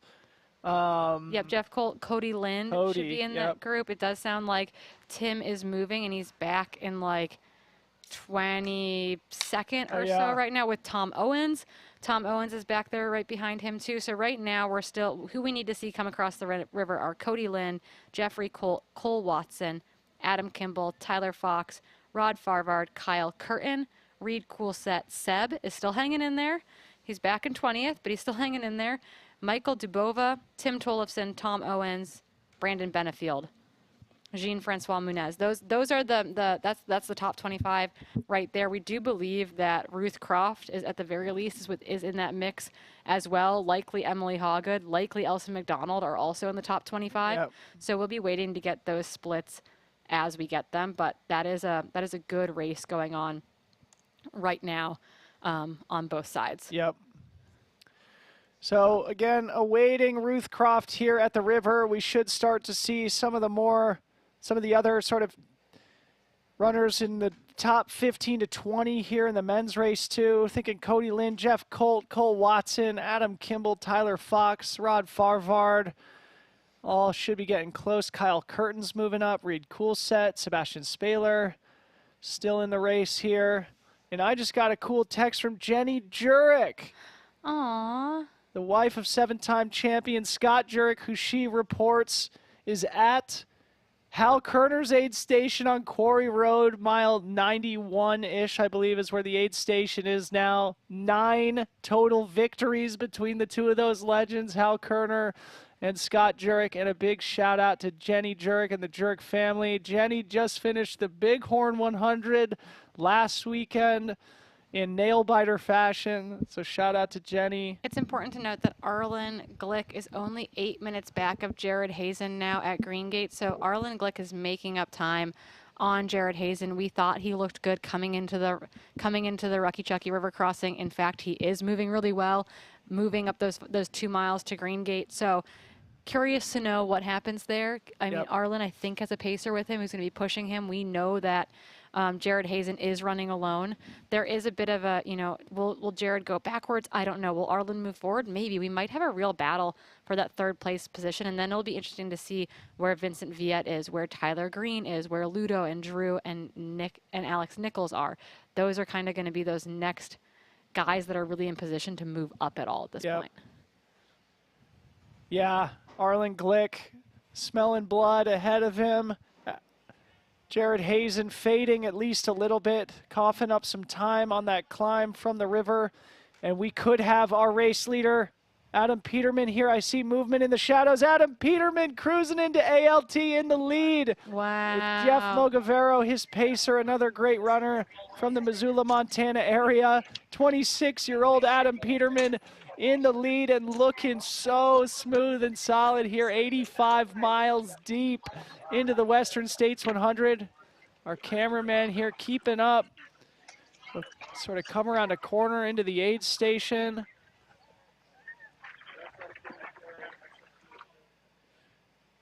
Adam Peterman, man, what can you say about this kid? I mean, this is an incredibly impressive performance. This reminds me a little bit of that day that Jim took that wrong turn. Everything looked to be going so perfectly for him, right? But at that point, he had dropped the pacer. Other things were happening. Here he is at the aid.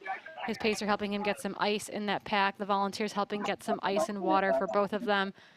Adam Peterman is having an amazing run. I think we all thought this was possible, but didn't want to necessarily say that it was 100% certain, right? Yep. Absolutely here. We've got Mike McManus here in the crowd. We're watching your boy Adam Peterman come through ALT in the lead, 85 miles deep. Mike McManus, sports marketer from Hoka. In disbelief, I would say, over just how amazing this kid is. Unbelievable. And we should see Hayden Hawks here maybe 5 to 10 minutes down the trail. Santa Claus just handed him something there. They're off out of the aid station. This is absolutely incredible. Well in control of today's race. Adam Peterman running a veteran's performance here at the Western States 100 in his first 100-mile race. Every single time we've seen him at an aid station, he's been smooth, efficient, not rushed. He's taken care of himself. He's now through the hottest part of the day. though it's still, you know, in the 90s for sure. I'm still sweating here on the track, but in other words, he probably shouldn't melt down at this point, but obviously anything can happen. We've Mike seen Foot in the chat. Peterman, I'm losing my mind. Yes, Missoula representing in a big way here. The kid, Adam Peterman, known to his crew as Adam the Big Baby Peterman. Big Baby Peterman. Pretty sure that's a deep inside joke that no one will get, but he's more, I mean, they're going to have to come up with a new nickname for him, I think, after this at this rate. So good. That's what it's all about. Mike Foot paying it forward to the next generation, mentoring young Adam Peterman from high school. Adam, of course, a high-level collegiate athlete at the University of Colorado. Fallen into trail running sort of by happenstance just a couple years ago, and he has certainly found his calling, just mowing through international competition, smashing course records at a number of important races, including the Speed Goat 50K, including the Canyons 100K, including the Chuckanut 50K. He's definitely not going to get the course record here today, but well on his way to victory in his first 100-mile race. And going back to something Corinne said, we don't think a male has won their debut 100-mile at Western States since the 80s. Yeah, since 86, I believe, is the stat I heard earlier this week.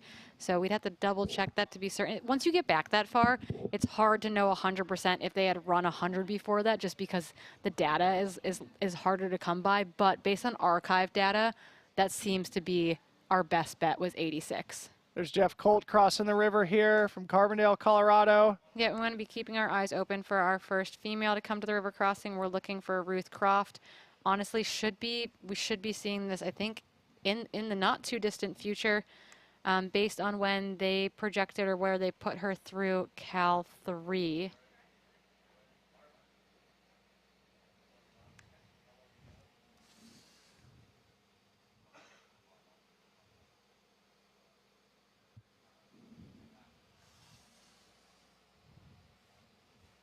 So any minute now, Ruth Croft, the Kiwi sensation.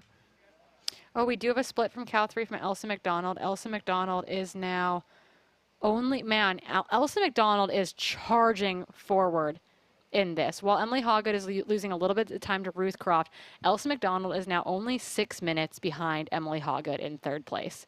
So it's possible that Elsa McDonald's going to make a move and bridge that gap up to Emily Hawgood. Still 25 miles to go from Cal 3 there. So Emily Hawgood is not safe in second place right now. She is still running a fantastic race here. The 27-year-old, originally from Zimbabwe, being chased by Elsa McDonald, the Canadian sensation, here running an absolutely brilliant race down Cal Street.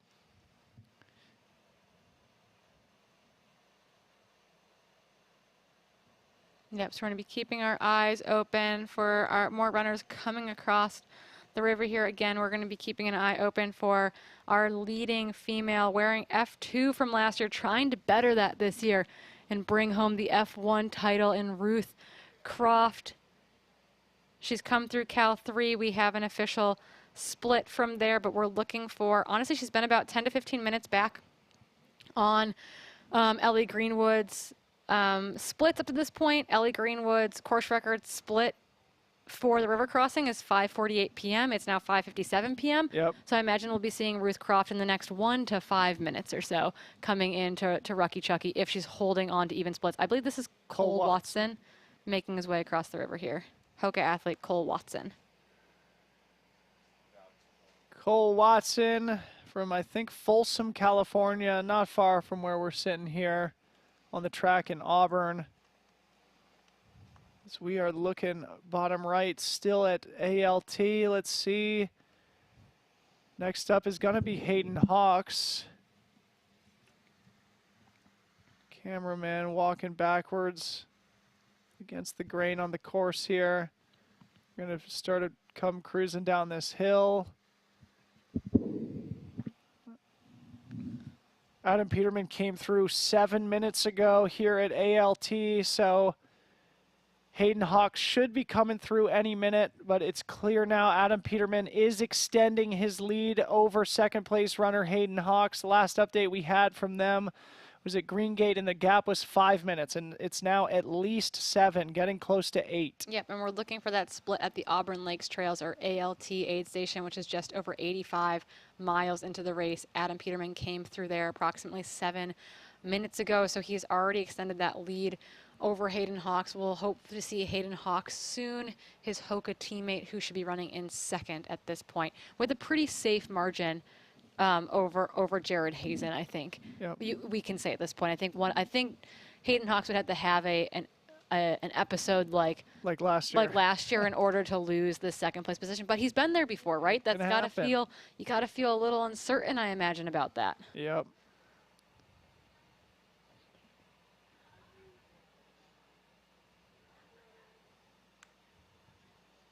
So working on getting some updates going for you here. I still think Arlen's Darlins might be the biggest fans in the chat, besides everyone rooting for Adam Peterman. Really, really impressive performances going down on both sides of the men's and women's race here today. And as we get further into the race, we'll be sending cameras backwards on course, back to Michigan Bluff ahead of cutoffs, back to Forest Hill ahead of cutoffs, trying to find some of those other runners that are out on course. But right now we've got to kind of keep leapfrogging ahead on course to follow our men's and women's top 10 as they make their way to Auburn, to the Placer High School track where we sit right now. We have just crossed 13 hours into this year's race. That makes it 6 p.m. Pacific time. Sun goes down around 9 p.m. Certainly the top few men should sneak in before having to turn those headlamps on. A proud accomplishment if you're able to do so, arriving back here on the track with a little bit of daylight. I think Adam Peterman's going to be safe, probably Hayden Hawks too. But that 16-hour threshold is when you start to think about putting the headlamp on at the last aid station. Here's Hayden Hawks coming in. Now, 9 minutes back of Adam Peterman. Hayden Hawks looking a little fragile, cruising down the hill. He's still moving okay, but Adam Peterman was just looking effortless through that section, and I think that's what's really standing out to us a little bit here. Yeah. He's still running with Robbie Britton, his coach. But in that 4-5 mile section, he's lost 4 minutes. Yeah, so about a little less than, probably a minute per mile there to Adam Peterman.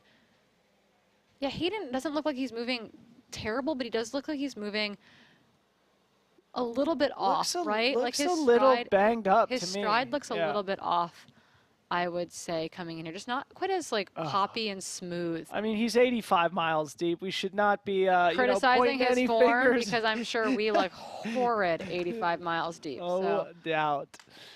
Hayden Hawks. But you can tell when someone's form changes and it looks like they're kind of guarding something or protecting something. We saw that in Jim last year. We saw that in Jim in the last 20 miles. It wasn't his usual, almost effortless bounding form. He was clearly kind of having to protect himself a little bit, and that's kind of what it looked like there.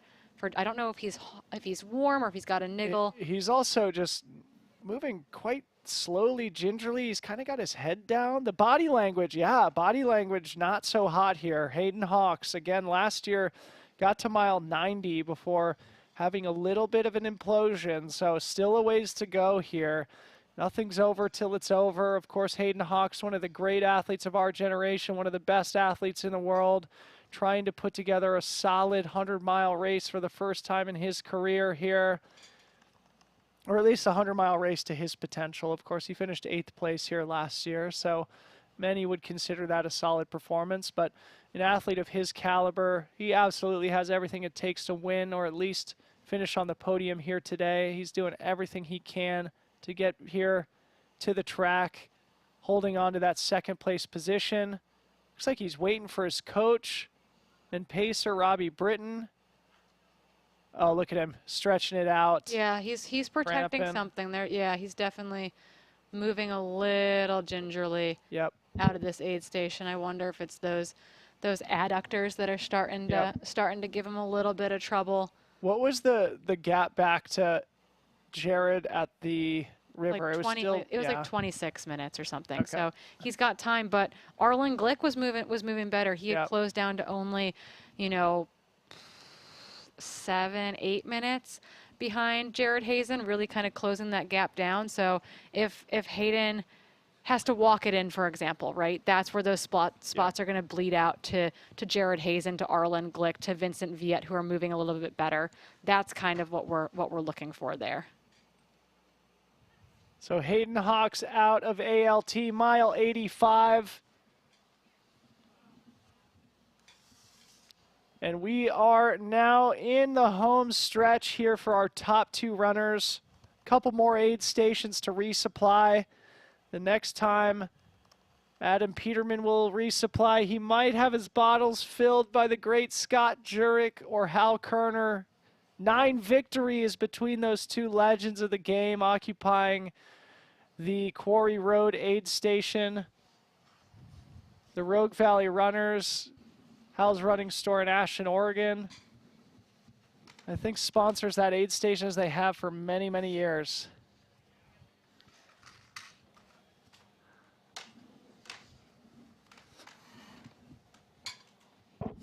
Here's Ruth Croft, everybody. Ruth Croft at the winner, last year's F2, this year's current F1, looking to make some moves there. She's been guided thus far with her pacer, Alex Varner. She's going to be picking up her longtime partner, Martin, to take her the final 20 miles back here to the Auburn track, where we are waiting for her to join us.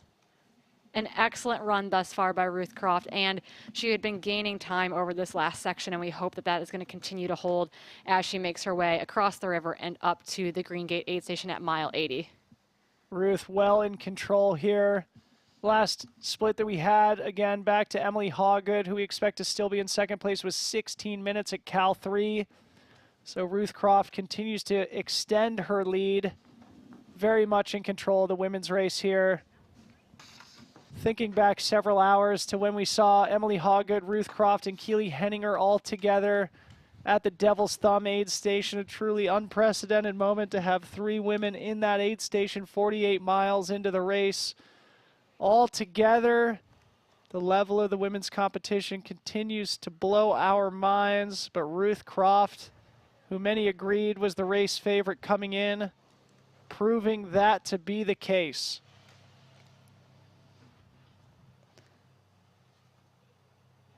Yep, and for those of you who don't know, this is a little insider trading. I believe when Magda won her Western States, Varner was one of her pacers for that as well. So Varner is a lucky token pacer. If you want to win Western States, maybe you have to start hiring Alex Varner out at this point. I don't think that's true. She won in 15, right? Varner dropped out in 15. I remember because I did also, and the whole Marin County contingent dropped out that year. So it must have been one of her other finishes, though. Maybe when she finished second? Maybe it was her second place finish. Varner was a pacer for her. Okay, so that was 17. The really hard year that was. So that's a good. That bodes well for a Varner pacing job, I think. So if you need a pacer, we'll hire out Mr. Alex Varner to the highest bidder. Just Varner, let us know. Yeah.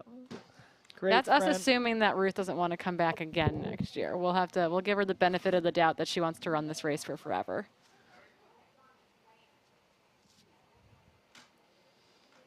Yep, so we're waiting for our next splits down to the river for our women, or if we can get some more Cal 3 splits potentially, that's who we're going to be looking for next. Right now through Cal 3, we have Ruth Croft, Emily Hawgood, and Elsa McDonald. Here at the river is Ruth Croft. Look at all the photographers there getting the content. These are going to be pieces of history captured forever of the great Ruth Croft, well on her way to victory here with the 2022 Western States 100. Don't want to jinx anything, but she is looking smooth and in control. Yep, Varner's still with her there. I imagine she'll be picking Martin up from Green Gate. Yep. More than likely, he's going to come down to meet him to take her the final 20 miles.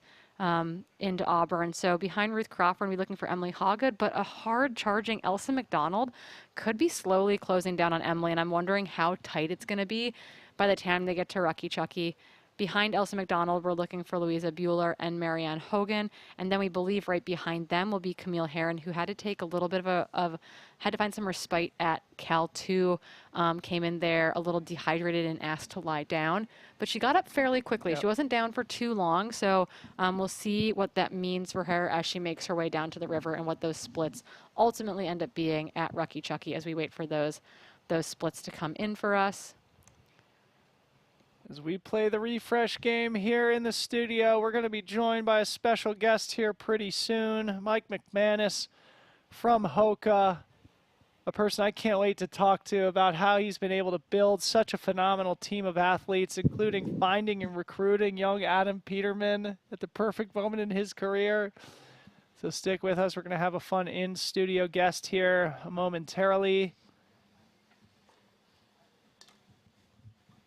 Hitting that refresh button. See if I can get an official split from ALT. Yeah, 10 minutes. Official split 10 minutes between Adam Peterman and Hayden Hawks. That means Adam Peterman putting a minute a mile into Hayden. It could end up being quite a margin of victory by the time they get to the track here. Who knows? Could be 20 minutes to a half hour even. Maybe even more, if he continues to hold that margin, unless Hayden starts to rally a little bit. If you're just joining us, we are now 13 hours, 10 minutes into today's race, the 2022 Western States 100, 100-mile foot race between Olympic Valley and Auburn, California. In the lead of the men's race, 26-year-old Adam Peterman, a 100-mile rookie here putting on an absolute clinic. In the lead of the women's race, Kiwi superstar Ruth Croft here for her second time, trying to better her second place performance from last year and well on her way to doing so. Yeah, I will be thrilled to see her come into the track here.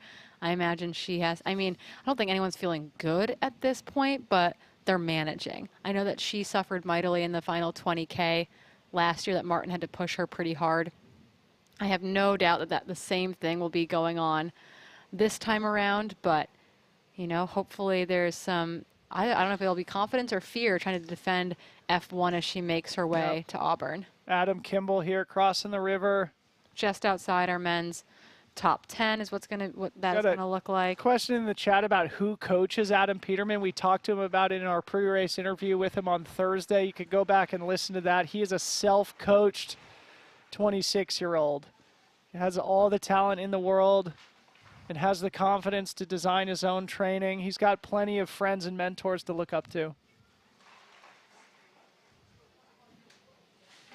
Okay, we're going to throw it to a quick commercial break. We will be right back.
Okay, welcome back to the 2022 Western States 100 live in studio on the track here at Placer High School in Auburn, California. My name is Dylan Bowman, joined by Corinne Malcolm over there. In between us, Mike McManus from Hoka. Mike, welcome to the set. How is it going? Thank you, and I think it's going pretty good. We got some athletes that are having pretty good days, and I know we want to talk about a couple of them, sure, but, yeah, it's going so well, but I'm fingers are crossed because we still have some distance to run. Turns out anything can happen. It's not done until we see them not even reach the track. Until we see them cross the finish line, I think we'll all be holding our breath a little bit for sure. I mean, when Jared Hazen actually was at Rucky Chucky, I was down there and got a stopwatch, and of course Jared's now with Solomon and having an amazing race, and second fastest time ever. So I was like, how's the guy doing? Because he actually knows this course better than anybody, and he looked pretty good. So who knows? Yeah, we are waiting just like everyone else to find out for sure. Not counting any chickens before they hatch, but your boy Adam Peterman is looking very strong, very impressive. What are your thoughts on this young 26-year-old? I mean, every step he takes is like the longest step he's ever run.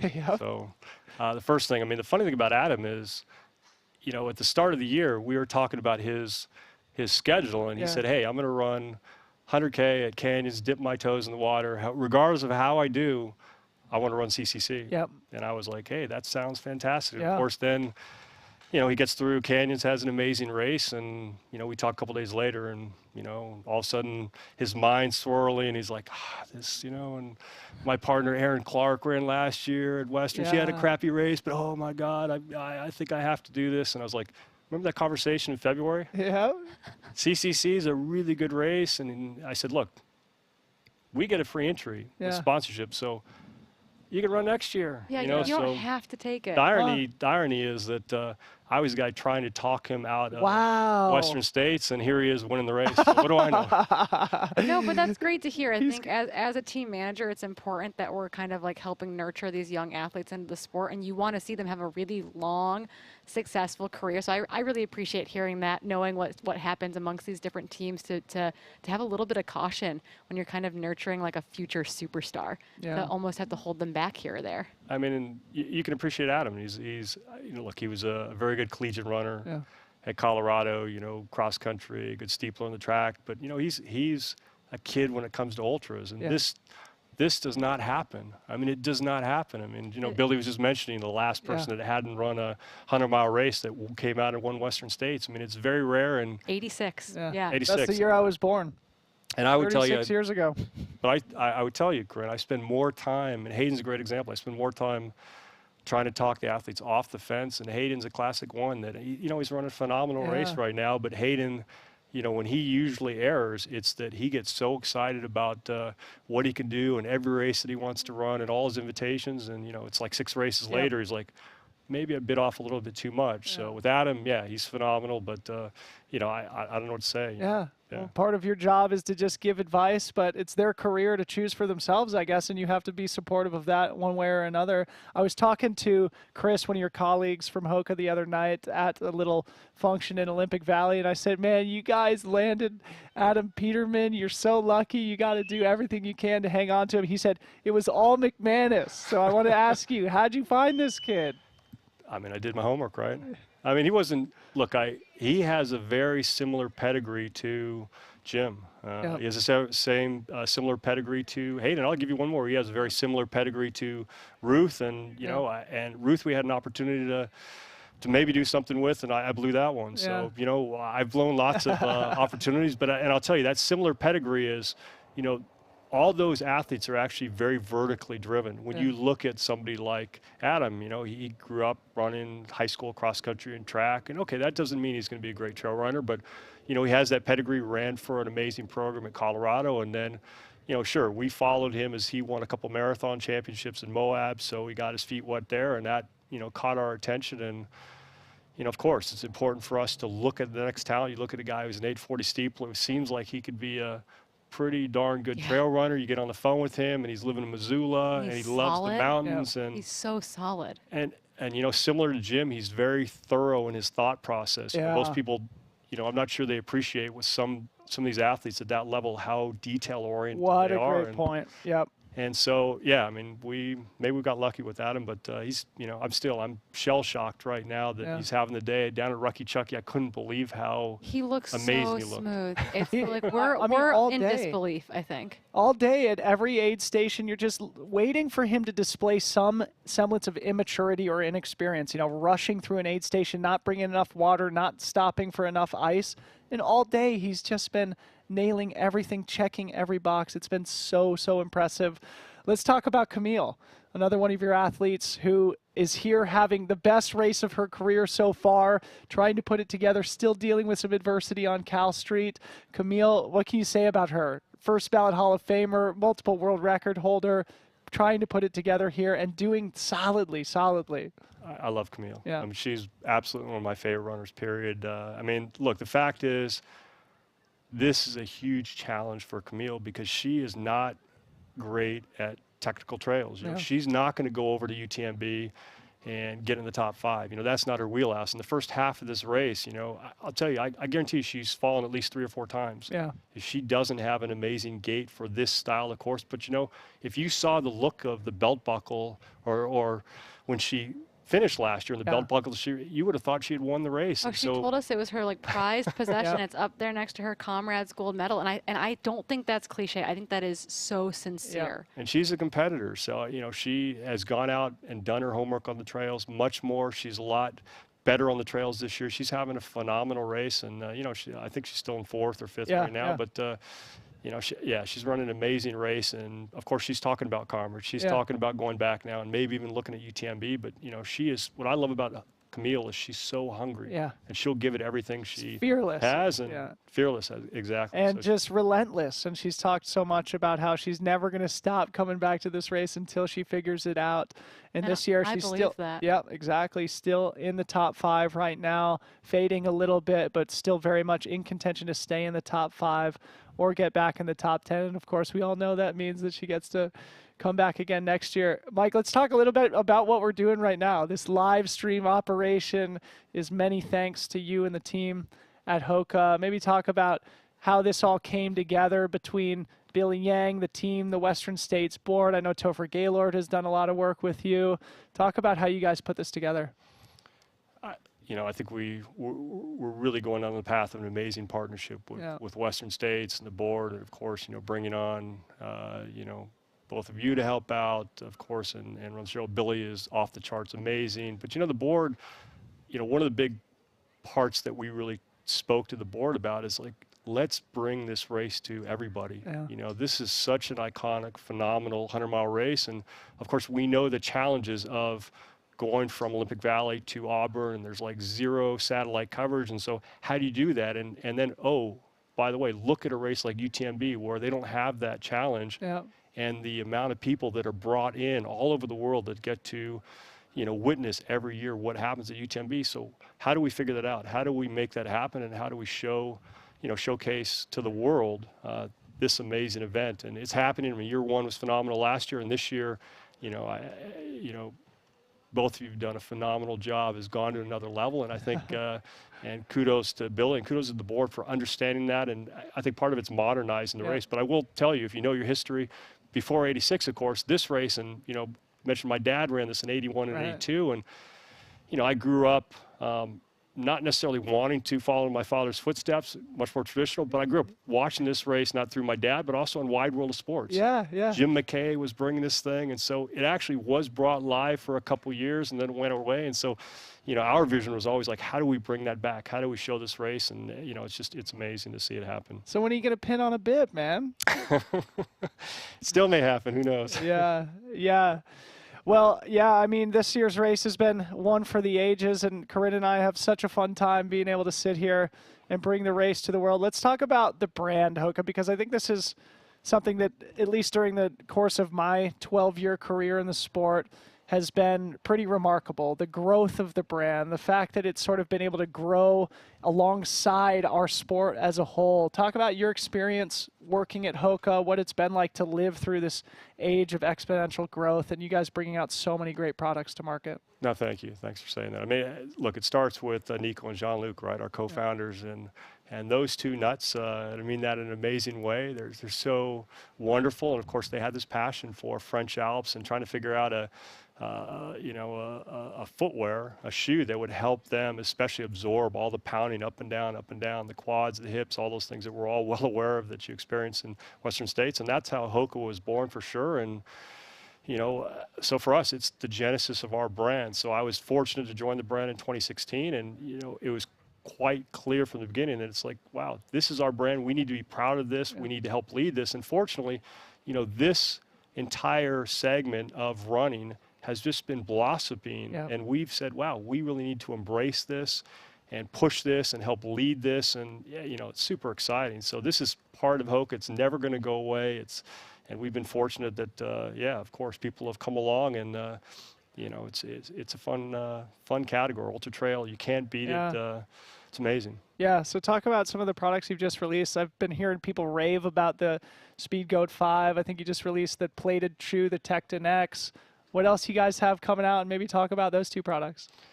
Yeah, Speedgoat, of course, has been the, you know, the backbone, the bread and butter, and, you know, it's been the workhorse of the brand. And the 5 is by far and away the best iteration of that, for sure. Just as far as being lightweight, as far as absorbing the pounding, and you know, Hayden, good example. He wore that all the way. You probably saw up into Michigan Bluff, and then he switched out into Rincon's actually road shoe, because I guess it's a track race from there. But, you know, I've run the final 20 or 30 miles in a pair of Bostons, so I get it. Oh wow. Well, but I would say, you know, you know, Speedgoat, certainly the majority of the runners here, that's going to be their go-to shoe. Is that what Peterman's wearing right now? Gosh, I don't know what he's wearing. I guess we'll have to see. We'll find out at the finish line, I guess. We will find out. And Tecton X, of course, is brand new, just came out. Our most innovative trail shoe on to date. set here with us. There you go. Yeah. I'm still waiting to get my pair, actually. But, yeah, I've saw dual carbon plate in there. Yeah. You know, real responsive midsole, but something that, you know, hey, you should be able to constantly push the envelope with trail runners. And, you know, how do you get something that's faster, that's going to absorb the shock and allow people to have fun? And you will see, you know, Jim Walmsley running at least a close iteration of that. We've kind of modified it a little bit at UTMB, but yeah, that shoe is fun. Yeah. It's super cool to run in, and yeah, it's our latest and greatest trail innovation. Awesome. So maybe last question. You just mentioned UTMB. Tell us what else you have going on for the rest of the year. Of course, you guys have a great partnership with the UTMB World Series. What does the rest of the year look like for Hoka the brand and for you, Mike McManus? Well, of course, the brand, we have USATF going on right now. So Hillary Bohr won the steeplechase today up in Eugene, so that was pretty cool for us. We got World Athletic Championships next month for 10 days, and have, I don't know, 7 or 8 athletes competing there. And then UTMB, we've got Ironman that we are the full sponsor. Of course, we're the global sponsor of the whole Ultra Trail World Series, so we've got tons of races and a lot of stuff ahead. Yeah, y'all are busy. Man. Busy. Well, a big shout out to the Hoka athletes out on the course. Who am I? Yeah, Adam Peterman, Hayden Hawks, Cole Watson, Camille Herron. I'm sure I'm missing one or two of the folks out there, but yeah, I'll tell you one more that I love to jump in is Casey Lichtig. Oh, and Casey's thank you. she's making her way. And favorite. She's definitely moving her way down the course. Love Casey, and a lot of you know that you know, she's won this race. She's been top 3 several times, and you know, she separated last year hamstring from her femur, and so she's back, and she's just fortunate to be running. She's out there today. I saw her at Robinson Flat with a smile on her face and getting it done. She's back in the pack, and yeah, love her. Yeah. She'll be back in big form, but a lot of time for her. And Going of course, for Cole Watson is out there doing his first 100. Yeah, and what about Ludovic? Cole's having a good Ludo, day. Ludo's having a great day. There's lots. Yeah, it's Ludo's pretty 7th wild. right now, so yeah, he's having a good one. yeah, legend of the game. Saw him smash the Diagonal de Fou, the Grand Raid, back in October. Well, Mike, it's great to have you here in studio with us. Thank you so much for giving us the opportunity to bring this amazing race to the general public by sponsoring not only Western States, but our live stream coverage here today. Congratulations for doing such a good job building this team and building this great brand. Thank you both. Yeah, appreciate it. We will cut to a quick break now. We'll be back in studio with lots of big updates.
Whether you run, cycle, lift, or simply lead an active life, we believe data tells the story of your health. And now, you can unlock deeper, more meaningful insights by connecting your Apple Watch with Insight Tracker. Capture the data from each new workout to push closer to reaching your goals. Monitor your resting heart rate and reveal how it's affecting your biomarkers. Track and analyze sleep duration to unlock personalized pro tips for sleep optimization. By integrating Apple Watch with your Insight Tracker plan, you'll gain access to more precise analysis and customized recommendations to guide you down the path to your full potential. Insight Tracker and Apple Watch, better paired together. Connect Apple Watch to Insight Tracker today. Insight Tracker. Start inside. I love to do this thing. I love to run. I love to move my body. I love to be outside so much. When that is taken away from me, there's this grief. I have to learn how to re-walk and run again? But what am I supposed to do? The first thing that I thought to myself was that I don't know if I could do this again. Green Mountain has been this integral piece to my recovery and my return to trail running.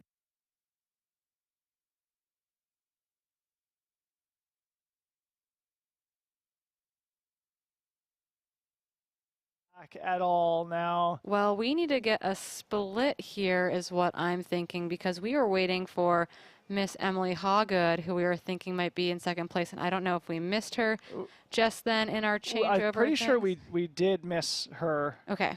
I'll just look for a split. Bear with us here. We are catching back up after that fun interview in studio here.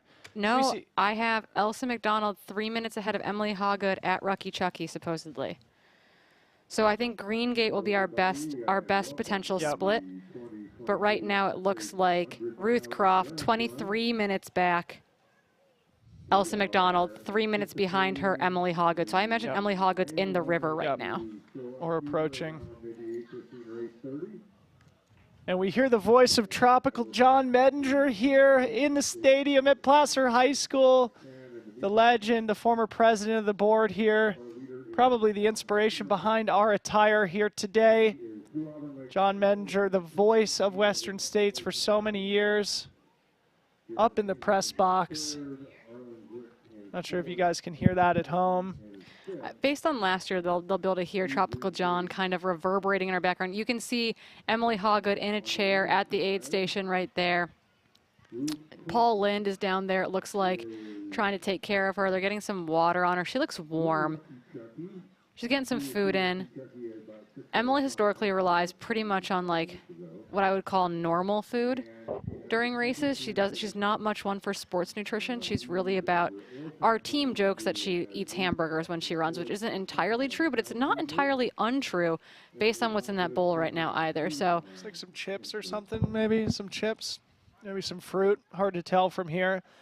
But it looks like Emily Hawgood has been dealing with a little bit of a low patch. And I don't know who she's chatting with there. I thought it was Paul Lind for a second, but I don't think it is. So I wonder if someone's having a discussion with her there about how she's feeling. Yeah, lost our feed here for a second. It looks like there's somebody in an Adidas kit on the far side of the river waiting for her to cross, if you see her on the right side. Trying. I think that's probably, I think his name is Luke. It's one of her good friends from the Idaho Afoot running group that Emily coaches for. I believe that is who that is, waiting for her across the river, probably waiting very anxiously across the river for Emily to make it over there, but it looks like they're getting some food in her. Jeez, man. Yeah, that's Paul Lynn there in the green hat, her coach and longtime veteran. Oh yeah, there's the Gauge 20 band on his buff tied around his wrist there. Getting some food in here. He's saying, hey, we're going to defend this position, okay? Yes. Like let's pull it together, kid. We're going to defend this. So trying to get some calories in here in her. Emily Hawgood's clearly had a little bit of a low patch, but Paul Lind is trying to patch her up to get her back across the river. She's had an incredibly good run. She ran step for step with teammate Ruth Croft for so much of the race, but clearly right now she is working through some stuff on the, what we'd call like the near side of the river, basically, before she crosses over to go up to Greengate. which means Elsa McDonald, the Canadian, the woman who was probably left off a lot of people's predictions, to be honest, is currently in second place behind Ruth Croft. Ruth has a healthy margin right now, over 20 minutes over Elsa McDonald, but Elsa's moving really, really well. I think something disastrous would have to happen to Ruth at this point for that to be a shakeup in the 1-2, but Elsa McDonald is solidly in second place as Emily Hawgood regroups on the other side of the river. And can't we all empathize with the Emily Hawgood situation here? Absolutely ripping through the first 100K of this race, having the race of her life, coming back after a 7th place finish here, running with Ruth Croft for much of the early miles. You know, really almost the first 50 miles of the race here today, fading a little bit here at the end. Almost every athlete in the race will confront some dark moment along the trail. It looks like Emily is trying to navigate through one of those moments now. Yeah, because I was gonna say, I imagine we might not get the next split we might get from women, because who's crossing the river here? That's Tyler Fox. Tyler Fox. That scared me. I was like, there's another woman. Yeah, nope, that's like Tyler Fox making his way across the river there with his pacer.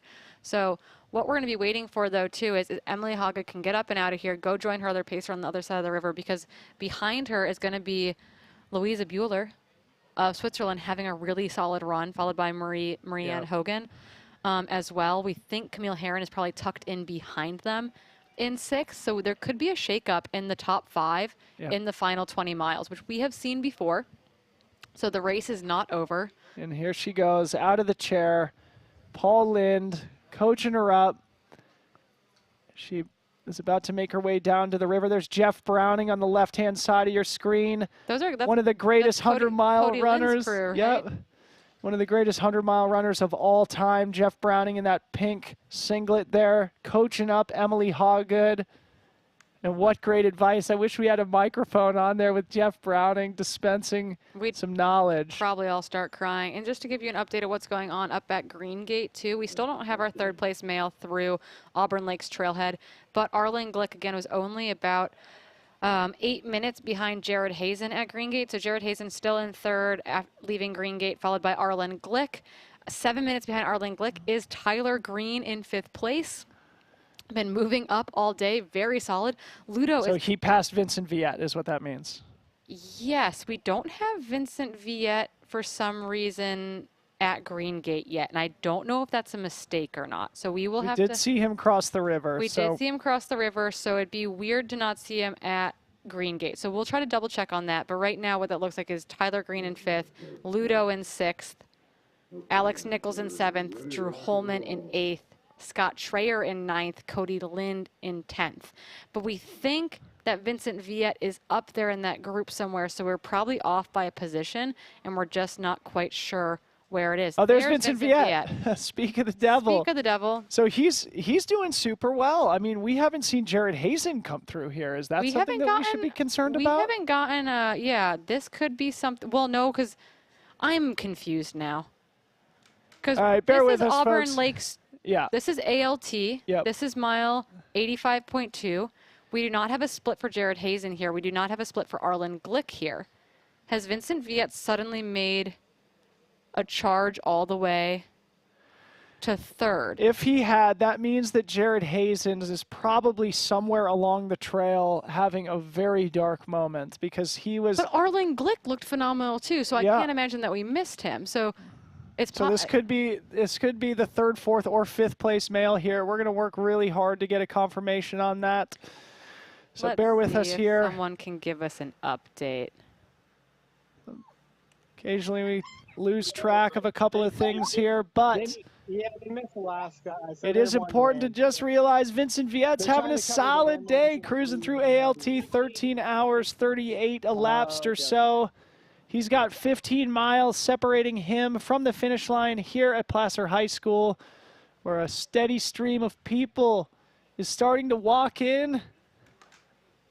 Yeah, we don't have an update on Iron Far for that location.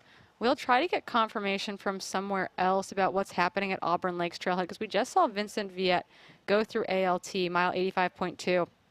So he's 40 minutes back of the leaders now at ALT. It would be surprising if Jared Hazen and Arlen Glick hadn't been through there. It would indicate that both of those runners have had some kind of problem, either navigational. Here's Tyler Green into ALT, Portland zone, probably in, let's say anywhere from 4th to 6th. We're a little unsure about what's happening there. We need an update from out on course from Auburn Lakes Trail. I wonder if we can get to that camera person.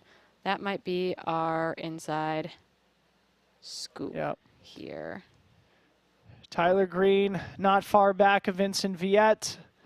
If he is indeed in 6th, he is closing in on a top 5 finish. In no rush here.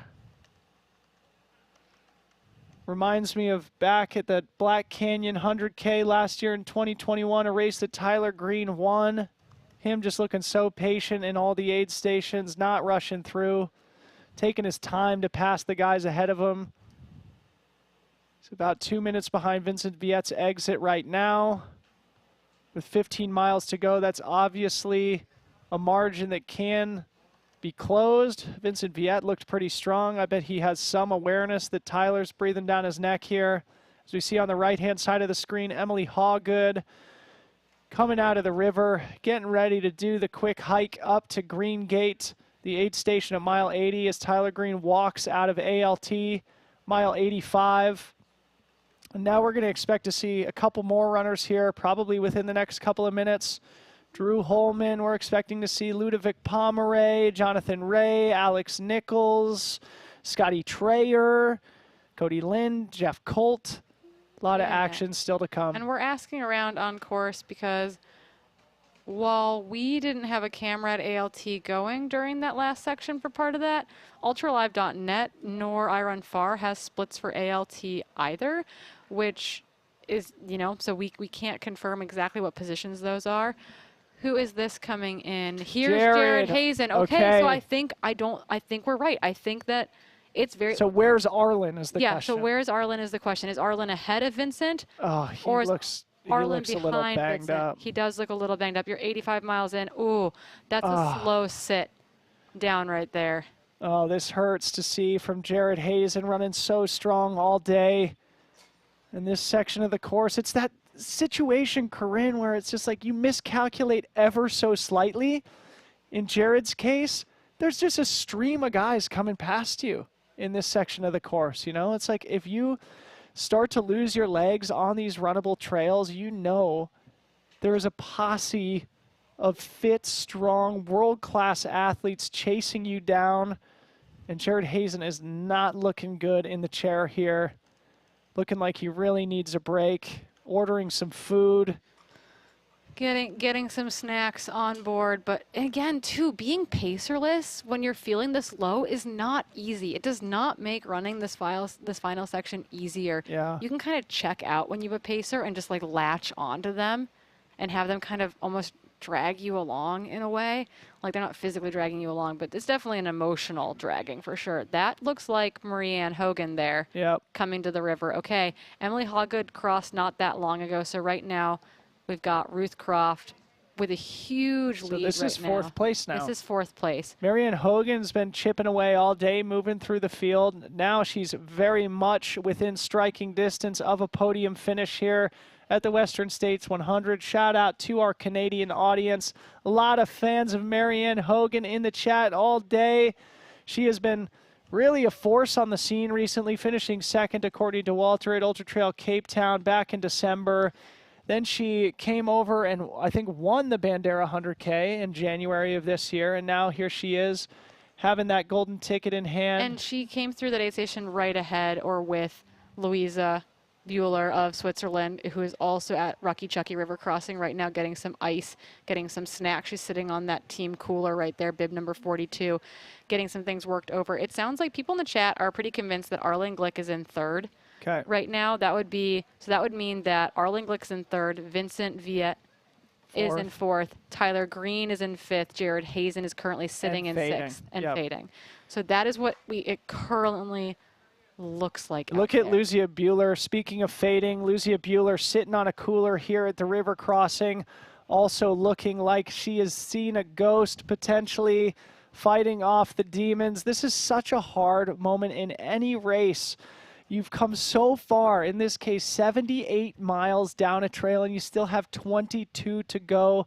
Lucia Bueller has been rocking it all day. This great athlete from Switzerland, two-time, we think we remember top 5 finisher at UTMB.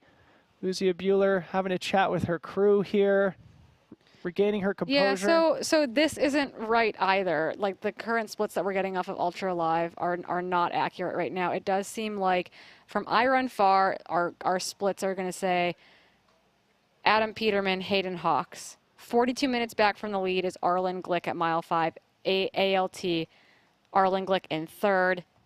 It looks like 2 minutes behind him was Vincent Viet. So Vincent Viet is charging hard. He is 2 minutes behind Arlen Glick in 4th, then Tyler Green, then Jared Hazen. That is your top 6 men right now going through the 85-mile mark. And they are really getting the most out of each other. Pointed rocks in the daylight. Look at that. Yep. So, okay, we do have a split of Adam Peterman through Quarry Road. That is Hal Kerner and Scott Jurek's aid station there, roughly mile 90. Adam Peterman went through there 5 minutes ago, 6:40 p.m. That's 13:40 elapsed. That means he has less than 10 miles separating him from the track here at Placer High School. Adam Peterman in control of the Western States 100, the 26-year-old, well on his way to a phenomenal victory here in his first 100-mile race. This beautiful Golden Meadow, the Pointed Rocks aid station, is when you really start to feel like you're making progress here. Once you come through the meadow, you have your last sustained downhill. You cross No Hands Bridge. You run about a mile. Then you have a 600-foot climb up to Roby Point, and then it's home free. 1 mile downhill to the track. What a beautiful setting this is. The rolling Golden California foothills outside Auburn, California. We don't know where Ludovic Pomeray is. We don't know where Drew Holman is. We don't know where Alex Nichols is, but my guess is they are probably starting to get close to ALT, if not there already. We may want to actually split screen to ALT on the right, or even on the big screen, rather. Might be better, since we probably won't see Adam Peterman through this Painted Rocks aid station for a little while. Yeah, and at this point, I wonder what our split is to point to Painted Rocks for our predictive split for Mr. Adam Peterman. Yeah, I think it's 4 miles, so I would say 35 minutes. Here we are back at ALT, the Auburn Lakes Trail, mile 85. Let's see. Yeah, here we go. We got action, folks. This could be multiple runners coming in here. That's definitely multiple runners. Alex Nichols is one of them for sure, and that's Drew Holman. Jeez, this is insane, Corinne. Yeah, 'cause that's Patty O'Leary. Yep.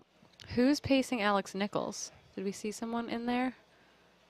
Alex Nichols is pacing Alex Nichols. Last year, he had one of his athletes from one of his collegiate athletes, Elliot Singer, paced him the last 20 miles last year, which was pretty cool. Well, here he goes. It doesn't look like anybody is chasing Alex Nichols. Maybe he dropped his pacer. That does happen occasionally here in these races. And now Drew Holman feels the pressure of Alex Nichols' exit. He's not going to want to let him get too far out of sight.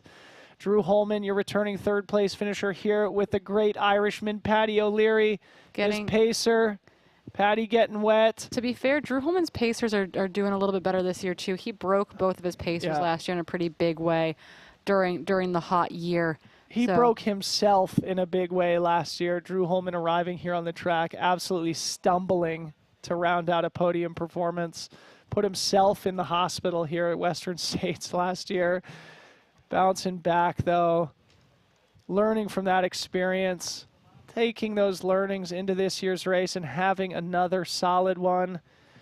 We're not entirely sure the exact place of Drew Holman here, and we don't know if Jared Hazen has left yet, but my guess is he might still be sitting at the far end of this aid station having a snack. I think that's who's over here. No, No. that's an 8. That's another crew person. No, that's him. That's Hazen. Does he have a blanket on? Yep. Uh-oh. That's not a good sign. Oh, man. I feel for Jared. That's a hard place to be in right now. And to watch those guys come through has to be pretty devastating. You know, Corinne, it brings up something that we talked to a bunch of these athletes about in our pre-race interviews. People like Tyler and Drew saying, listen, it's a different race every year. In Jared's case, it doesn't matter you finished on the podium twice. It doesn't matter that you're the second fastest runner on the course. Every year is different. Every year is a new challenge. And sometimes, you know, the course gets the better of you. You miscalculate even slightly at Western States, and you pay the price. But hopefully Jared can turn it around here, at least salvage potentially a top 10 or at least a finish here. Yeah, I hope that we can see him out of this chair and getting on down the course, but it's not easy. It's a hard position to be in, particularly when you start to watch the race run away from you in a big way there. It is definitely uncomfortable both mentally and physically, and we watched him lower himself into the chair, and it was not a smooth way to sit down by any means. So he's definitely hurting. I imagine he's cramping. He's sitting there long enough to need a blanket. That's a hard spot to be in. Everyone's a little bit dehydrated. Thermoregulating becomes much more difficult. So it all makes sense that things are starting to add up. And as we talk about this, things are adding up on the track. People are starting to trickle in here. We've got people trickling into the infield, people setting up chairs around near the outside of the track to watch our lead runners make their way down here. It's gonna start to get busy down here. 13:50 on the clock right now. Starting to get energetic down here on the track. A lot of people out here waiting to witness human beings doing extraordinary things. A 100-mile foot race. They started at 5 a.m. this morning in Olympic Valley.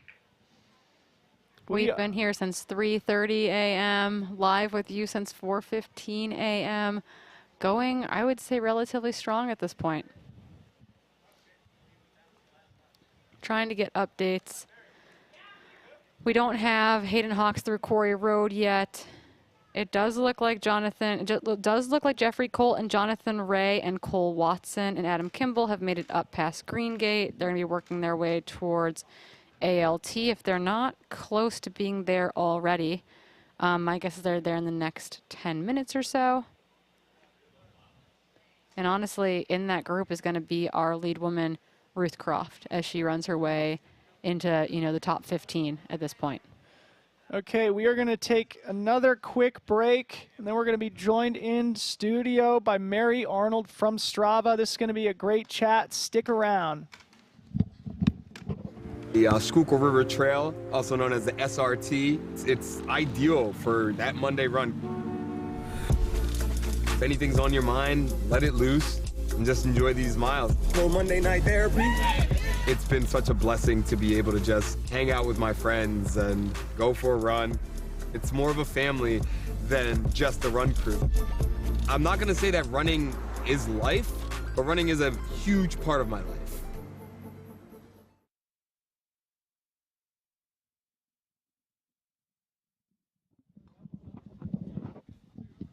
Okay, are we back here? Are we live? Perfect, thank you. We're going to keep a big screen going while we try to follow our race leaders. But joining us in studio, Strava's own Mary Arnold. Hey, friends. Hey, so Mary. good to see you. So great to have you here. This is so fun. We've got to hang out a bunch recently. Yeah, it's basically I've moved to California in the last 2 weeks. So Yes. It's pretty great. And we're so happy to have you. Mary, is this your first time at the Western States 100? It is. Talk about diving into the deep end, just like our friends here in the Rucky Chuck, like right in. Exactly. Again, this race being a metaphor for life, you here at Western States for the first time diving into the deep end. What are your top line reactions here? It's just incredible. It's unbelievable to see this. We went up the escarpment this morning, and to see M1 through M3 come up so quick. We're like, oh, we got another 10 minutes. And then it was like, oh, no, they're here. Yeah. Oh, my gosh. And then to go to Robinson Flat and just see how the field had stretched out. It's incredible. There was definitely some big moves on the lady side that were really interesting to watch. Michigan Bluff was another, again, the field had just really, really stretched out. The canyons really put the hurt on people. They sure do. That's why they're notorious. The easy bake oven of the course out there really does a number on folks. I mean, I've never seen so much ice be used in one place in my life before. 32,000 pounds of ice out there this weekend. That's 82 pounds per runner. That is my new favorite fact, actually. I dig it. Yeah. So, Mary, of course, you're from Strava, a training platform that should need no introduction. It is really one of the great tools that any athlete can use to keep track of their training, to connect with community, to do a lot of other fun things like map out future adventures and objectives. Tell us about your time at Strava and what role you occupy. So I am the new head of events for Strava. Been here 2 months, which is really exciting. It was one of the very first things I was asked to do was like, hey, can you go to Western States? I was like, oh, twist my arm. Yeah, sure. But the really exciting thing over the course of the last 3 weeks is we've rolled out some amazing new trail products. We rolled out trail run, updated trail run, gravel bike, mountain bike, and e-bike, which has been super cool. Yep. So talk about the commitment to trail sports, because you're talking to a bunch of trail people here on the live stream. And I know for Corinne and myself and for many people watching, it's an initiative that is much appreciated. Oh, absolutely. Well, it also, we just look at where our audience is. Yeah. Trail sports in general are outpacing sports on pavement like 3 to 1 at this point. And it's really terrific to be able to see Strava kind of grow and help suit our users' needs with those new features. And it's just to see everybody out here today, whether they're trail runners, trail supporters, just to see it. It's like the people hiking up at Michigan Bluff are like, yeah, you guys are great. And then you always get one person that's like, what's happening here today? Like, how did you miss this? But yeah, as a trail runner myself, been doing this for about 12 or 14 years. It's been a lot of fun to see the growth and evolution of the sport and to see some of these young guns out there today. Folks that they were in junior high when I started trail running, so it's really cool to see. So outpacing other sports 3 to 1, trail sports are? Yeah, so actually over the last 2 years particularly, trail sports are outpacing pretty significantly. Incredible. So you're now the head of events. I saw you at Broken Arrow last week. I saw you at Camp Strava a couple weeks before that. Of course, you also have the Tour de France coming up, a new event. So if you're into cycling, I strongly recommend you check out our new Tour Hub. Yeah. We also have a really cool feature that's running on social now called WTF TDF, which is sort of like a layman's guide to Tour de France. We're super excited. Our team in Europe is so stoked about the TDF, and it's going to be a great summer of events with Strava. I'm curious, why now for Strava getting into events so heavily? Well, it really is a response to meeting our athletes where they are. Yeah. We like to think as a community, we are 100 million athletes, 100 million subscribers globally. And now that we can finally get back out there and see people in person, it's really important for us. You mentioned community, you mentioned the growth. We just talked to Mike McManus from Hoka about the growth of that brand. Maybe put some numbers to it. Of course, you just used the 100 million number. We just passed the 100 million mark. Yeah. To date, we have uploaded globally 7 billion activities. Unbelievable. I remember when I first moved to Marin County, I could get a Strava CR like it was no big deal. Oh, it's a little harder now. It's much harder now. And I think it's illustrative of the fact that more people are getting outside, more people are pushing themselves, more people are interacting on your platform. What about maybe like the friendships and that part of the whole community that's part of Strava? I guess that's part of the events too, right? Absolutely. Yeah. So one of the things that we've really seen grow exponentially are the growth of our clubs, and our clubs that are online are now IRL, which is really great. And that's sort of our whole strategy here is how do we take those online relationships and bring people together in person.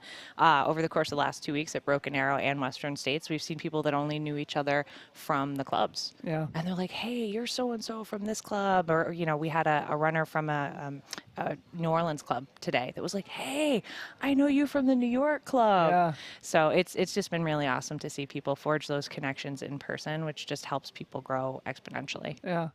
So let's talk about the new features. This is some exciting stuff, some things that people have been waiting for a long time, and I think some things that are kind of surprising. Walk us through it. So we have a whole slate of new trail features. So we have 3D mapping, which is pretty spectacular. On the free side of things, we have trail routes and we have trail networks, which are pretty great. So people can find the most commonly used trail networks to them. They can find common start routes. On the subscription side of things, we actually have 3D route building, which is pretty cool.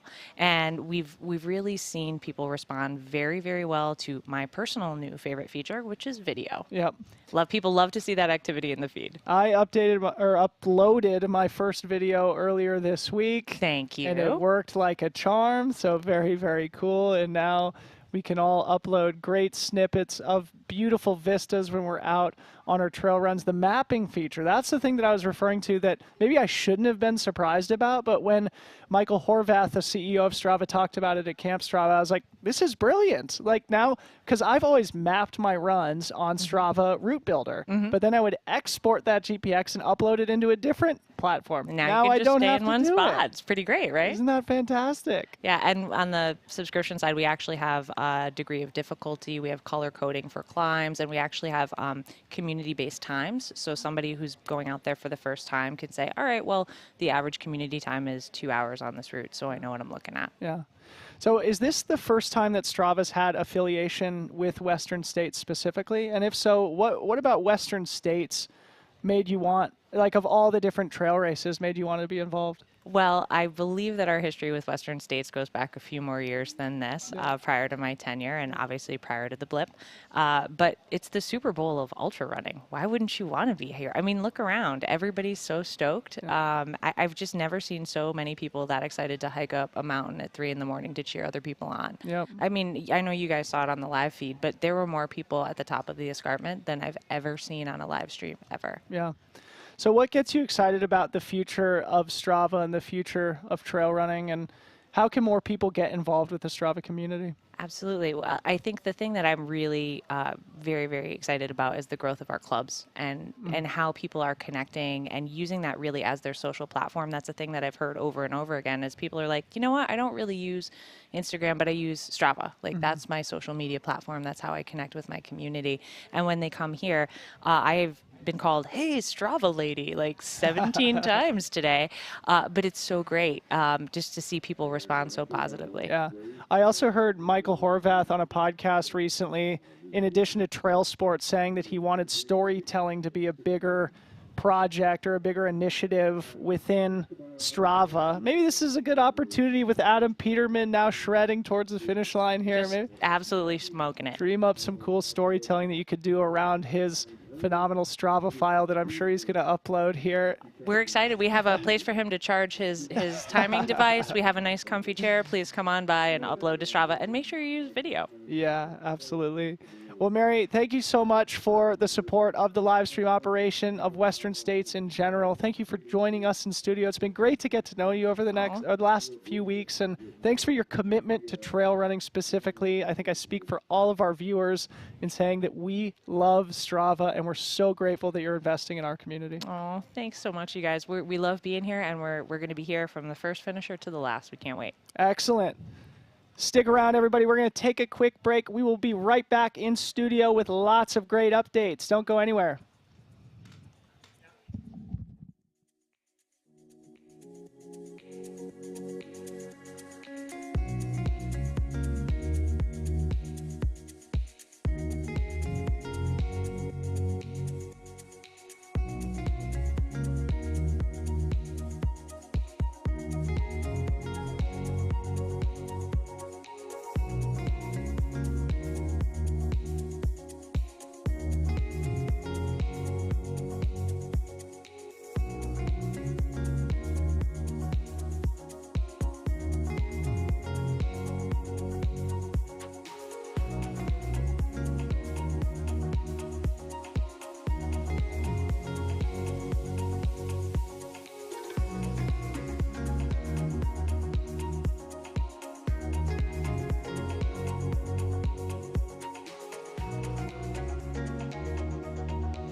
100-miler is sort of an iconic distance in our sport. And Trayson called it life in a day. A lot of people aspire to that being, their big bucket list type event. And I think for me, what draws me to it is the curiosity of what I can accomplish over 100 miles. My name is Tim Tollefson. I'm a professional trail runner for Hoka, and I also am a physical therapist and a aspiring race director. Western States really appeals to me because it's a puzzle I have not figured out. I attempted it last year and it admittedly got the better hand of me, and I think that curiosity drives me to see what I'm capable on a course like that. I finished 5th, which I'm very proud of, and it gives me the opportunity to return this year, and I'm excited for that. Something that still haunts me is that I didn't keep my promise to myself. I didn't keep my promise to my crew or my family, and that was to give my best. When it really got hard out there, I succumbed to the self-doubt. It's something that I know I could do better. And so I feel I owe it to myself, my crew, my family, my friends, fans, to really give my best out there. And it's an opportunity to get back out. And a lot of people will never have this, so I don't want to squander that. So the field for 2022 is stacked, which is exciting. These guys and these women out there are gonna allow me to compete at my best, and without them, I won't be able to. And so I'm excited this year to finally compete with these men and women and not against them, because I feel that we're gonna be able to push each other to new thresholds that we didn't think we were capable of prior. The Auburn trails are my hometown trails. I grew up in Rockland, which neighbors with Auburn, and throughout the mid-90s when I first discovered running and trail running, those were the first trails I stepped foot on. So for me to be able to come back and race on these trails, it really feels like I'm being pulled towards my home. And the closer I get to Auburn and I get out of those canyons, I know there's a lot of love and people that support me that are just waiting to embrace me as I run the track. So it's really, I'm running home.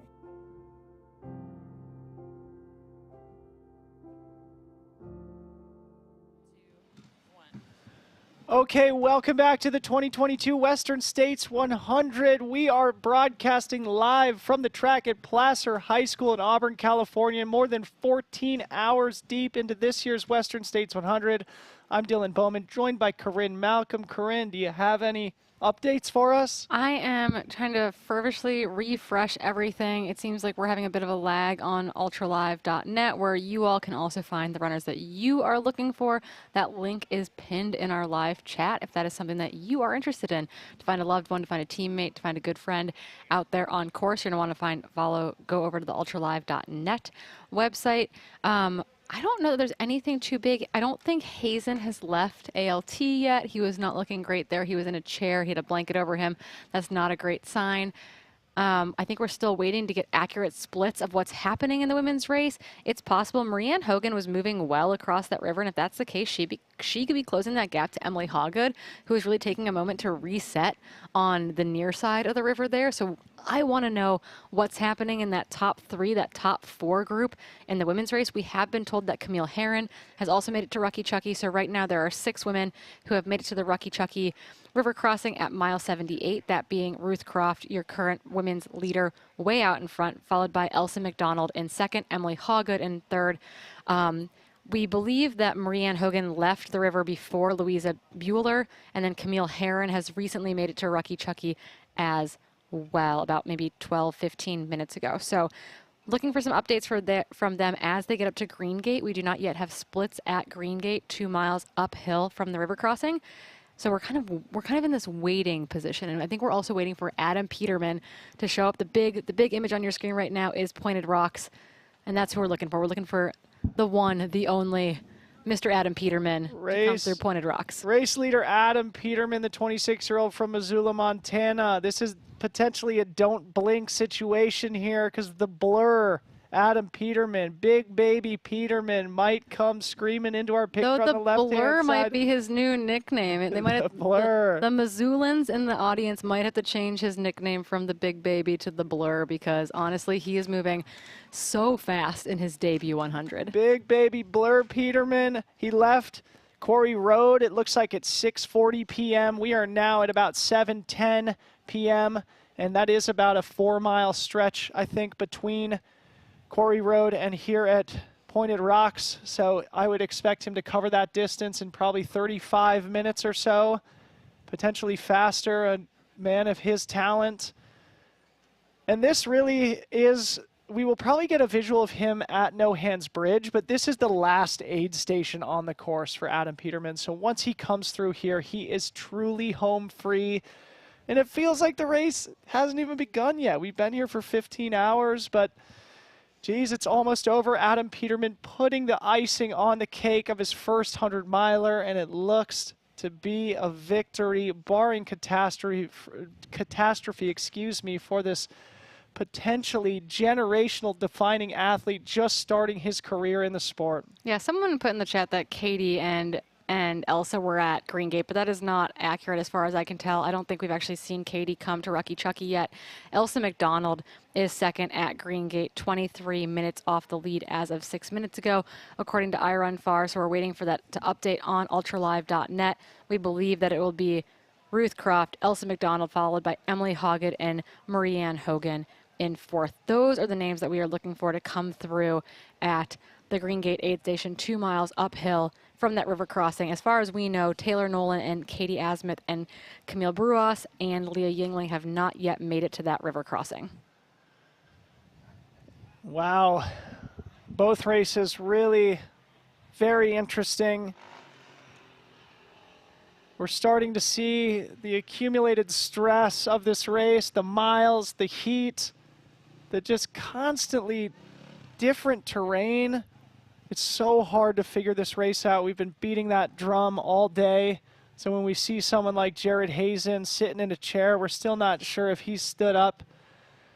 I feel pretty confident he'll make his way to the track here, but an athlete of his caliber, people like Keely Henninger, people like Tim Tollefson, some of the best athletes in the sport getting humbled by this race. It's just so hard to figure out. And when you look at this course profile, of course it's 100 miles, of course it's hot. You look at the course profile and you think, oh, this is fast. You look at the finishing times, you think, oh, it's fast, it's easy. These guys... there's some sort of air right now at Green Gate is what's happening. That's what someone's saying. Someone's saying Katie Anderson. I don't think Katie Anderson is at Green Gate yet. We have not seen her. She doesn't have a split from Michigan Bluff, Forest Hill, Cal 1, Cal 2, Cal 3, Rucky Chucky.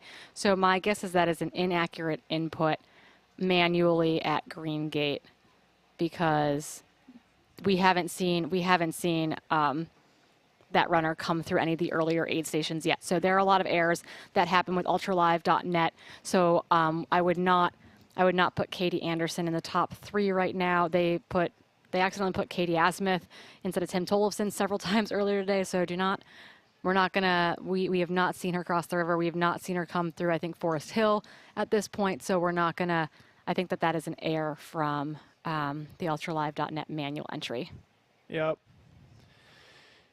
Big thank you to ultralive.net, though, for working super hard to get us accurate information. For the most part, it's been super reliable. A few difficult moments, but they're doing a great job to get us updates as much as we can. I'm just trying to get a little bit of historical perspective here. So Peterman went through the Rucky Chucky River crossing at 11:42 elapsed. The fastest time to Pointed Rocks is 2:27. The fastest split from Rucky Chucky to Pointed Rocks is 2:27. That was run by your buddy Tom Evans a few years ago. He had a pretty good run that year. So that would put Adam Peterman, if he is on that type of a pace, put him in here into the aid station any second now. We're gonna try to get a smaller split screen up because we think Camille. No, can we split screen? Can you please make sure that we have Pointed Rocks and the river crossing on our screen? Pretty, please. Dear media folks that we keep bossing around today so that we can get both Camille Herron crossing the river and Adam Peterman at Pointed Rocks, if at all possible. Thanks, media team. You guys are crushing it for us.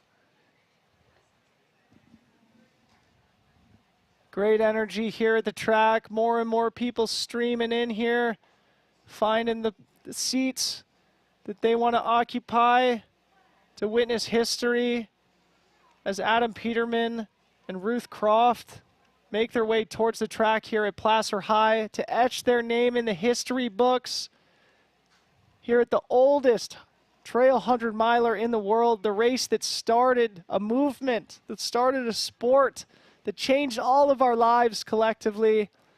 Such a privilege to be here, watching these awesome athletes compete, put themselves on the line after working hard for months and months. And just a reminder here, folks, again, we're more than 14 hours into this race, and we're not even halfway to the cutoff time. And that means we're not even halfway into our live broadcast. We will be broadcasting here for a full 30 hours, welcoming every single runner across the finish line, because that's the way our sport is. We celebrate Adam Peterman and Ruth Croft, but we also celebrate the people chasing cutoffs every step of the way.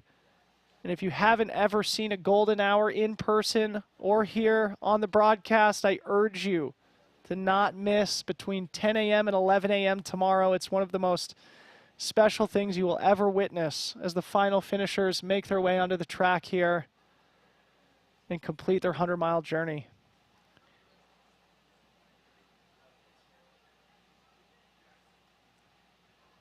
Meanwhile, a big thank you to everybody who is watching us and who has been watching us throughout the day. We hope you've enjoyed yourself here on the Western States live stream. A big thank you to Billy Yang, to the entire crew behind this operation. We've got Camille Herron on our screen right now, Good coming eye. across that finish line. Camille Herron, you know what she said? Her husband said earlier, you know, she took a long nap, a very long nap last year, finished in 27.5 hours, placed 90th or something. I can't remember. And he said, you know what, we're going to go for something a little bit better this year. And right now she's making that happen. She did take a little bit of a lie down at Cal 2 not that long ago, but she's making her way into the final 20 miles, and hopefully she can just click into that pace that she knows that she can sustain all day long. She said her goal was to be the most improved runner in the field today. She's still very much capable of achieving that goal. One thing that she told me that I thought was fascinating about last year's race is that her moving time was about 19 hours, which is a solid time on this course, which means that Camille laid down at various aid stations for a total of more than 8 hours. She took like a 4 or 5 hour nap at the river, I'm pretty sure, last year. Like she fully took a nap down there. So, you know, that was a long way going. That's Taylor Nowlin crossing the river there with her pacer. So Taylor Nowlin here in her 100-mile debut from Spokane, Washington, works in healthcare. Yep, she's an ICU nurse. She was an ICU nurse throughout the pandemic. She's working a slightly more flexible schedule right now to allow her to train a little bit more. This is her debut 100 right now. So making a big jump up to tackle this distance. Currently running in 8th. I think she has to be happy with that. She's been in 8th, feeling pretty awful, I think, for a while, but she's pushing on, which I think is very, very impressive. Body language alert. Adam Peterman in the aid station at Pointed Rocks. Here he is, the final aid station on the course.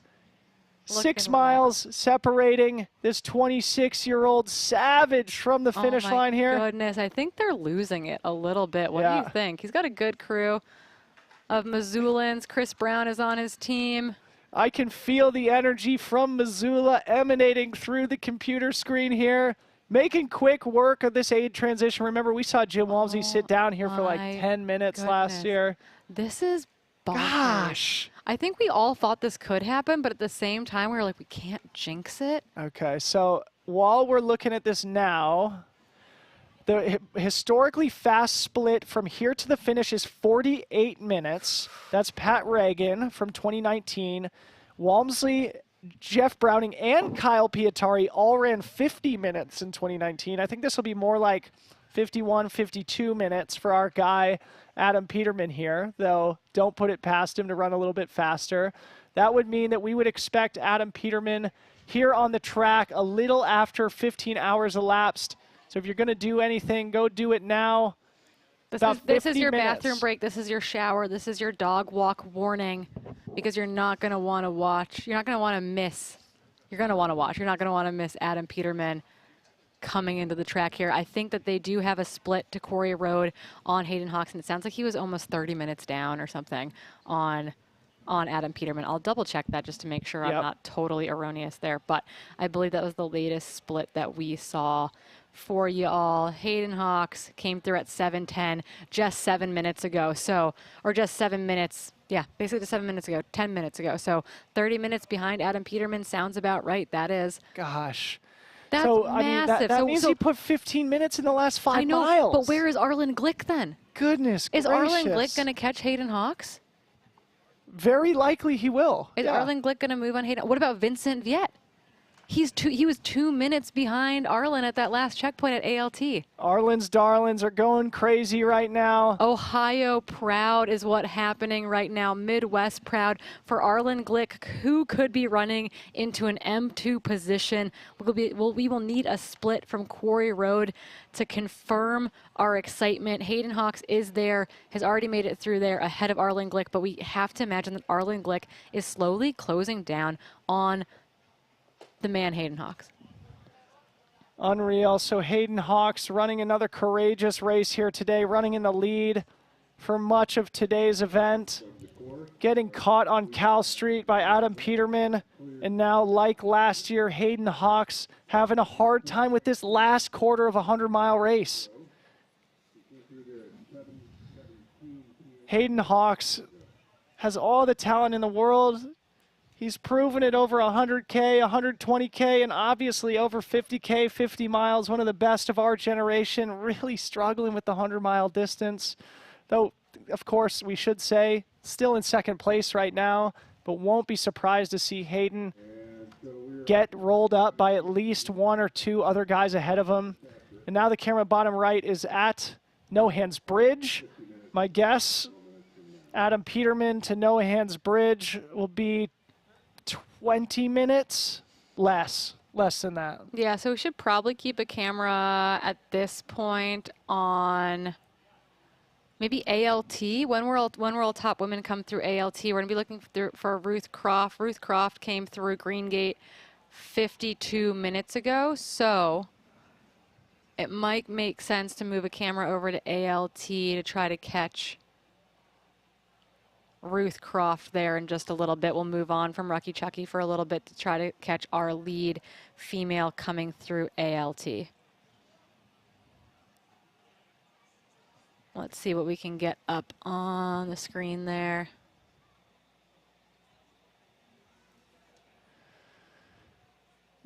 And also behind Hayden Hawks, it's worth repeating just how close this train of top 10 men are. And just how solid they were all looking. I mean, we saw Vincent Viet cruising through ALT, followed by Tyler Green, followed by Drew Holman, followed by Alex Nichols. So it could be that if Hayden Hawks is faltering, that there is a train coming behind him. Yeah, and if that's the case, I'd be scared. Like we said, if Arlen Glick could make it through the high country and stay within contact, he's not someone I wouldn't, that's not someone I would want to be chasing me in the final 20 miles of this race, and that is what is happening right now. Arlen Glick was hungry through the Cal 1 and Cal 2 aid station. He was making moves through there. He wasn't slowing down. He looked good running into Rucky Chucky. He's made moves going up through ALT to run his way into third. So just thinking back a couple hours ago, Corinne, we were saying, oh my goodness, it's Adam Peterman, Hayden Hawks, and Jared Hazen in the top three. We were like, what a trio of fantastic athletes. Adam Peterman looking totally invulnerable here at the race. Meanwhile, we've seen Jared Hazen crack. We think Hayden Hawks is moving backwards at this point. Stick with us. Anything can happen here, folks. We are in the last 10 miles of this 100-mile race. Of Adam Peterman's 100-mile race. There are many, many runners that are battling cutoffs out there who are going to be making their way through Michigan Bluff. You might be picking up a pacer as early as Michigan Bluff, because if you're going to be out there after dark, you can pick up your first pacer there. And as we get our lead runners in through there, we'll also kind of bop our camera backwards on course through some of those aid stations to try to pick up some of those middle and back of the pack runners, because, man alive, there will be people making their way to the track all the way until 11 a.m. tomorrow morning, 30 hours in, finishing in that golden hour. Some people asking for an update from the top 10. It's tough for us to do right now. There's so much movement. We're having a hard time with the tracker. So as soon as we get top 10s for both the men and women that we're confident in. We will make sure to deliver those here on the stream. But what we do know is Adam Peterman and Ruth Croft are well in control here. We do know that the women's race is also very exciting. Elsa McDonald running an incredible race, storming her way into second place now, moving past Emily Hawgood. And we don't have a split for Emily Hawgood yet at Rucky Chucky, but we do have a split now for Marianne Hogan, at Green Gate rather. So it looks like right now it's Ruth Croft, 24 minutes later, Elsa McDonald, another, let's say 17 minutes later, Marianne Hogan. And we're waiting for an Emily Hawgood split at Green Gate. Based on how Emily looked leaving Rucky Chucky, based on how Marianne Hogan looked leaving Rucky Chucky, it is very possible and very likely that that is accurate and that Marianne Hogan has overtaken Emily Hawgood, who looked like she needed a moment of reprieve at the river crossing there. So we believe that to be accurate until we are told otherwise. So we have 3 women through Green Gate. We have 7 women in total through Rucky Chucky. We are still waiting for Katie Asmith, Camille Brujas, and Leah Yingling to round out the top 10, we believe, at Rucky Chucky. So we're slowly moving our way to getting the most updated top 10 possible on both sides, but it's really hard because we're split over so many aid stations right now. Want to know something crazy that just came into my mind, Corinne? Men's course record, 14:09. That means when Jim Walmsley set that record, he was done 17 minutes ago. Oh, goodness gracious me. Set in a year with favorable weather conditions, but still just an absolutely mind-blowing accomplishment. The type of record where you question how long it's going to take for somebody to better it. It's going to take someone of his talent, someone like Adam Peterman, to be honest, but also Adam Peterman in his best shape, with perfect training and on a good day to come close to that time. So while we don't have video footage yet, so the iRun Far has Emily Hawgood still in third at Green Gate, 38 minutes back off the lead, smiling and asking for chicken nuggets, which is very Emily Hawgood of her because, like I said, she loves a burger and chicken nuggets on the run. And it looks like Marianne Hogan was 3 minutes back at Green Gate. Is this Ruth Croft here coming into? Yes, yes, Ruth it Croft is with coming Martin. into ALT. With the shirtless Martin. That looks about right. That seems about right for this run there. Martin Gaffieri, the Frenchman who actually does a lot of the same work that Corinne and I are doing right now, does a lot of great commentary work for a lot of the big European races. Yep, he's going to be my English commentary partner at UTMB this year because you're going to be a little preoccupied. I am. So I'm going to hang out for many days in a small studio. I'll try not to be jealous. I'll try not to be jealous. You'll be in the live chat is what's going to happen for sure. So they're getting some ice on Ruth. It's great for her to be coming through this aid station still in the light. She's got daylight to burn coming through these aid stations. That makes running this section honestly easier just because you can run faster when you can see a lot better. So, Corinne, I mean, Ruth can't be that far back of Beth's splits right now. Let me see so she's coming through at 14:28 elapsed time. So 7:28 running time. Man, she looks so good.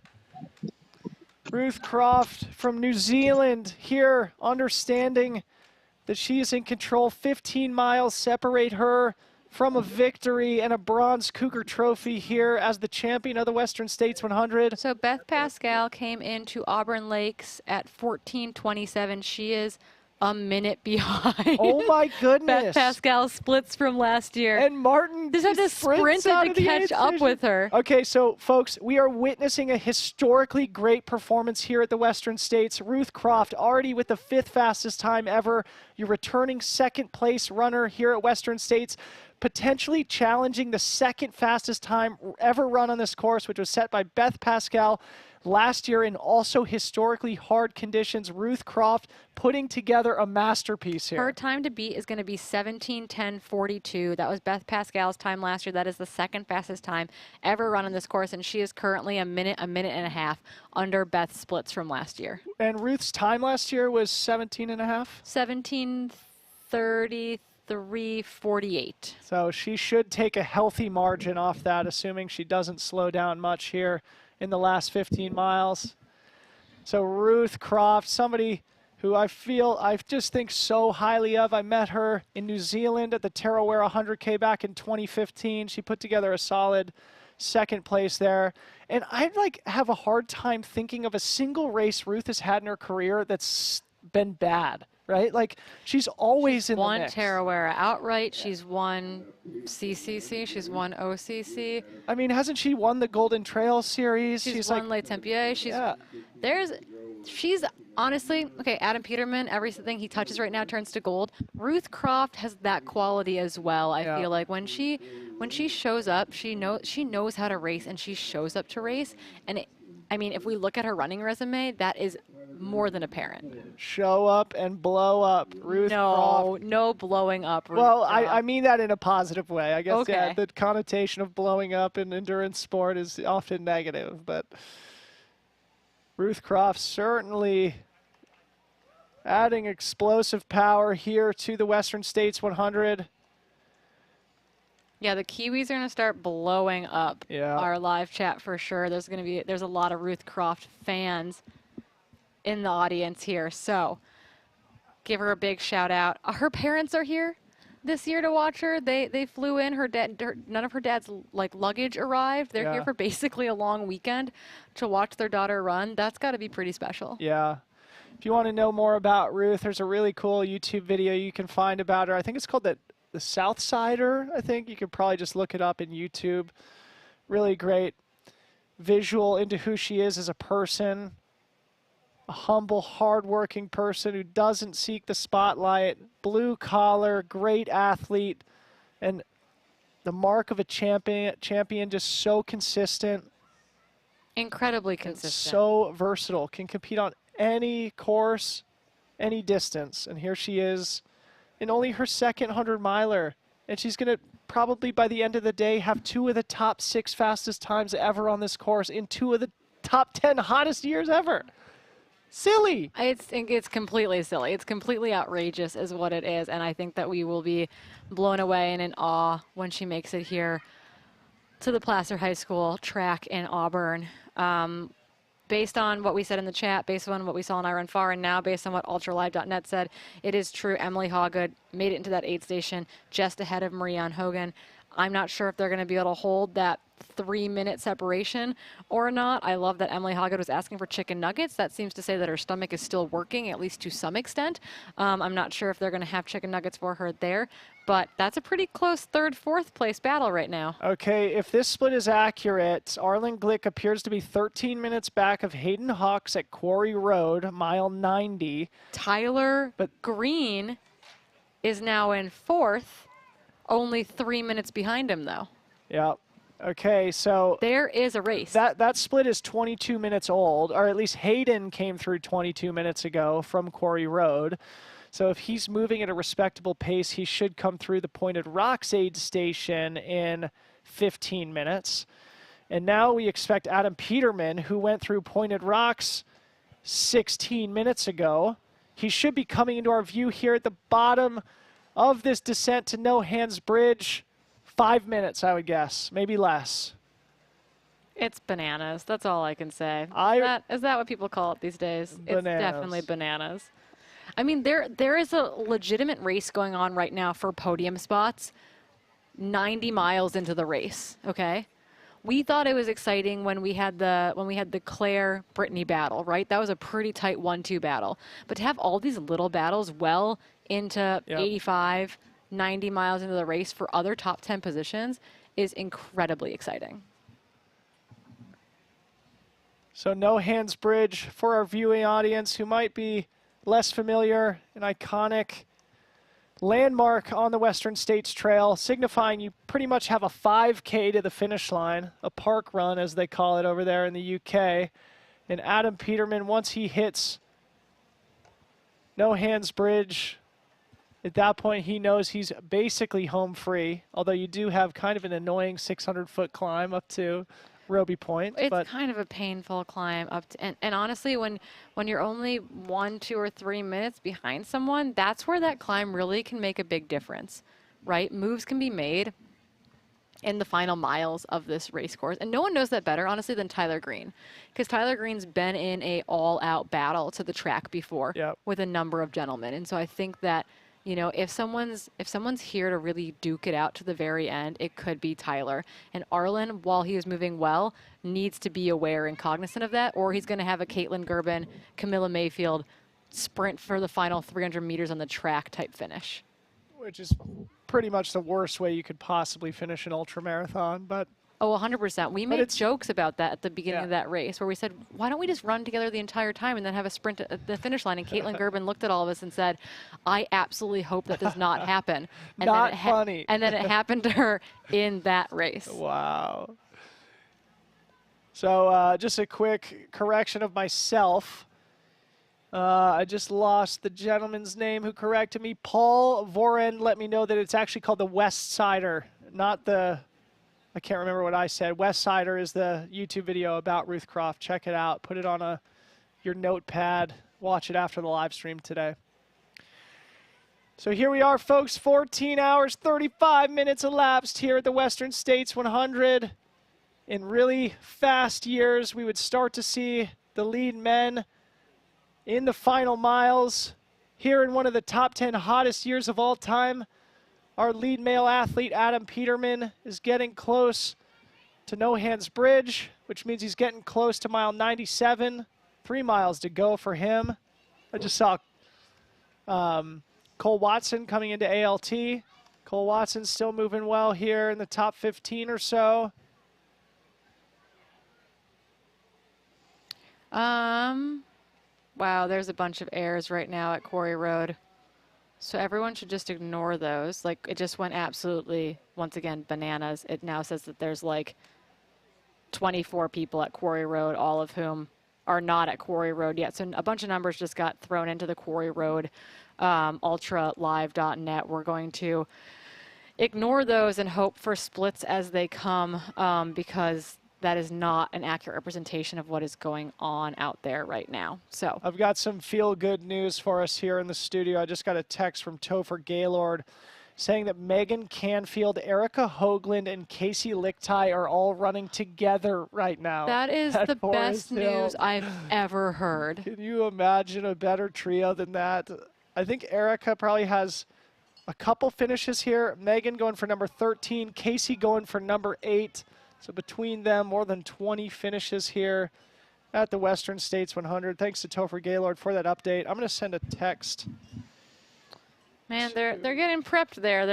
They're demonstrating the appropriate technique for finish line etiquette here. Though we did have a runner jump last year and I think nail his head on that the timing clock. He was a rather tall guy, finishing just in the sub 24-hour mark and totally nailed his head on the finishing clock. So don't do that. If you're listening, don't jump and nail yourself on the finish line clock out there. That was Craig Thornley, the race director, and Diana Fitzpatrick, the president of the board and the owner of the 60-plus age group record here. They were doing their dress rehearsal, holding that finishing tape. Just saw, I think that might have been Jeff Colt coming in. Hard for me to tell, bottom right.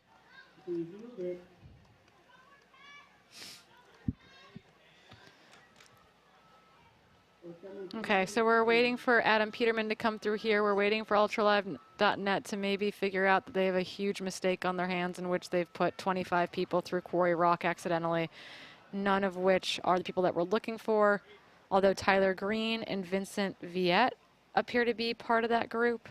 And it looks like Vincent Viette is probably only 4 minutes behind Tyler Green. We believe he is your accurate 5th place person. And right now, you know, that'd be speculating that Ruth is running her way into the top 10, but I don't actually think that is the case. I think she's a little bit further back in that field behind Ruth. Adam Peterman crossing No Hands Bridge here.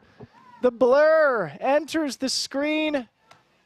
Cracking a smirk here. He understands what he's doing here.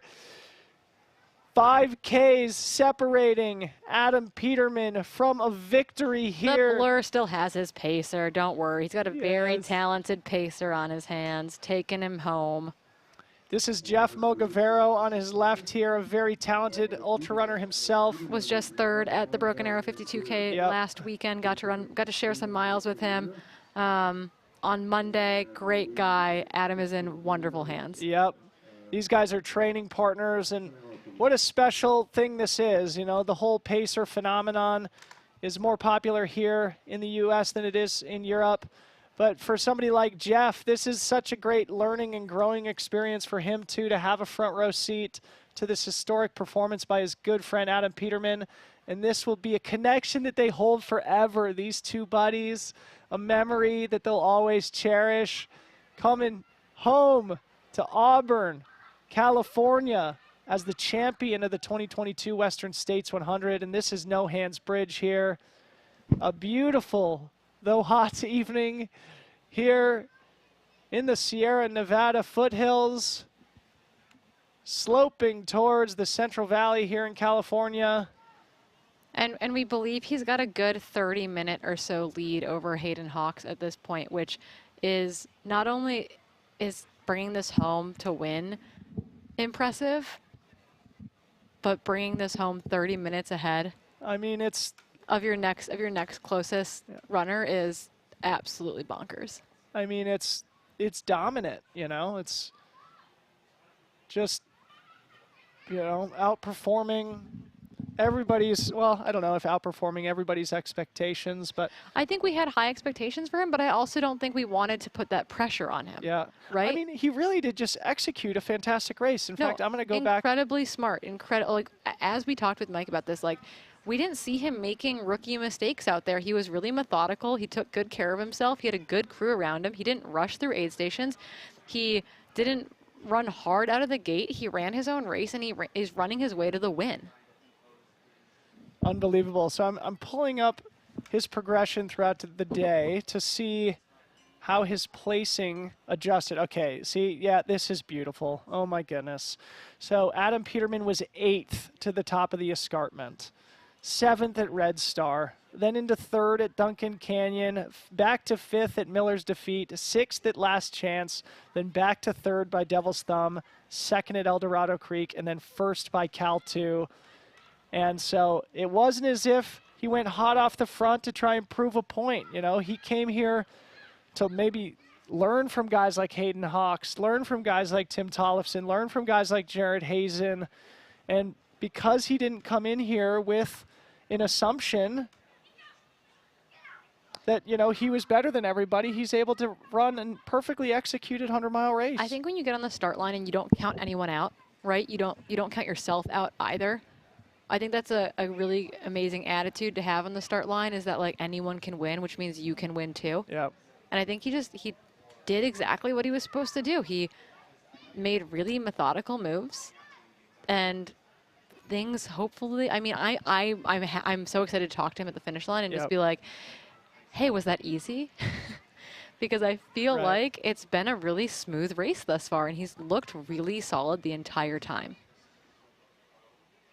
And if and when he pulls this off, when he crosses this finish line, that will be the first male to win Western States in his debut 100-mile race since 1986. So that, what a stat. What an accomplishment. That is incredibly impressive.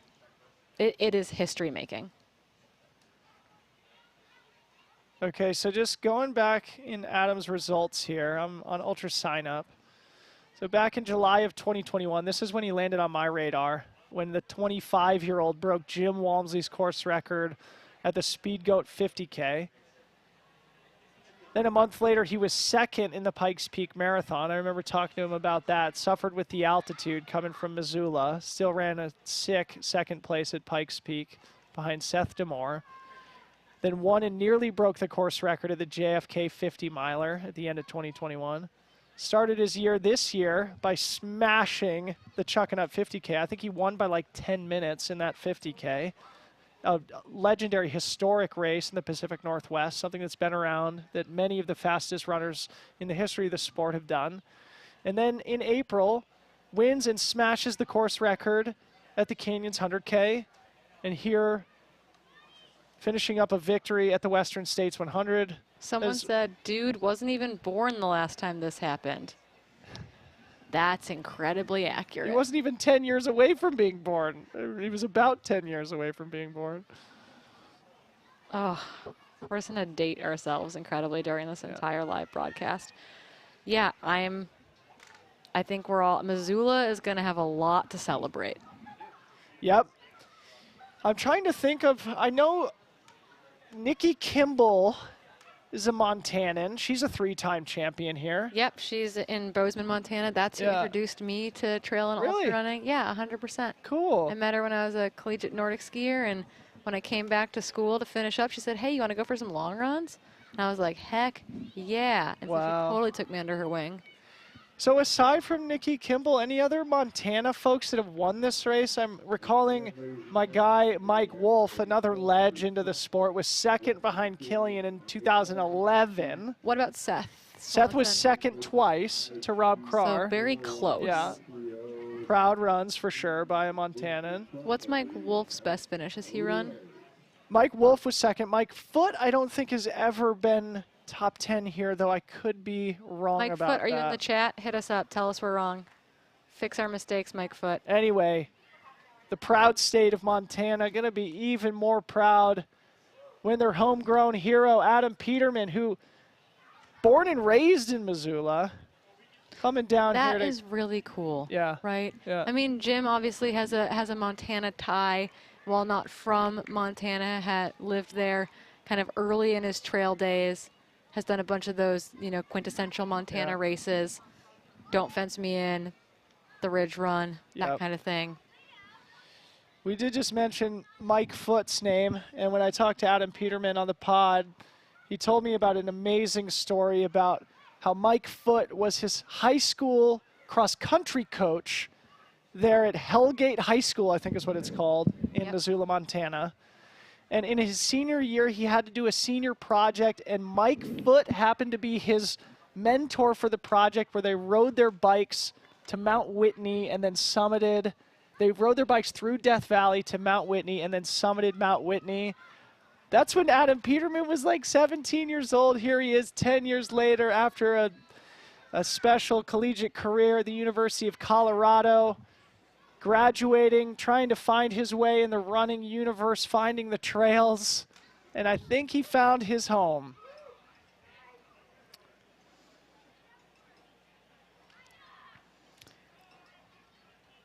And what I'm going to try to do, I'm thinking that we're going to have and/or miss some of our women potentially at Auburn Lakes Trail. So I'm going to try to split screen to Auburn Lakes Trail while we don't need footage quite yet of the finish line. We'll make sure, don't worry, we'll not miss Adam Peterman on the track, but we're going to try to find some of our women coming through ALT if possible. We're going to get that pulled up for y'all. Oh, yeah. Race director Craig Thornley walking past, making sure we're having fun. How could we not, boss? This is it. So again, Adam Peterman was through this aid station we see on our screen here 30 minutes ago. The fastest time ever was Pat Reagan, ran 48 minutes. So we expect our champion Adam Peterman to get here to the track in about 20 minutes. So if you need to grab a sip of water or whatever, do so now, because we should have a camera on him for basically the whole last mile too. Yeah, So from the top of Roby Point, we'll pick him up and run him in. Right now we're going to keep a camera over on Pointed Rocks looking for our next men, as well as ALT looking for our next women. Who's that coming through there? I think that was, Kyle Curtin. I think that's who that was. So I feel like our next women should be coming through ALT. But don't worry, we'll make sure that as soon as Adam Peterman is coming up Roby Point, we will pick him up and bring him all the way in to the finish line. Yeah, so Adam Peterman is probably on that final grueling 600-foot climb from No Hands Bridge up to Roby Point. And from there, it's about a mile, mostly downhill through the neighborhoods of Auburn. You'll get to see the local community coming out to greet this champion, people out in their yards to watch these heroic athletes accomplish something great. And these neighbors, these people around Placer High School here in Auburn, California, are also going to be out probably all night, ringing cowbells, drinking some frosty cold ones probably, cheering on our middle and back of the pack runners, and then tomorrow morning having breakfast again. And we got the drone shot of the track right now. Look That's at this. pretty cool. This is a historic place here, folks. You can tell they recently redid the track and turf here. There was a year where we had to do a really weird wiggle around the track to make it to the finish line because we couldn't run all the way around it with the infield closed. Okay.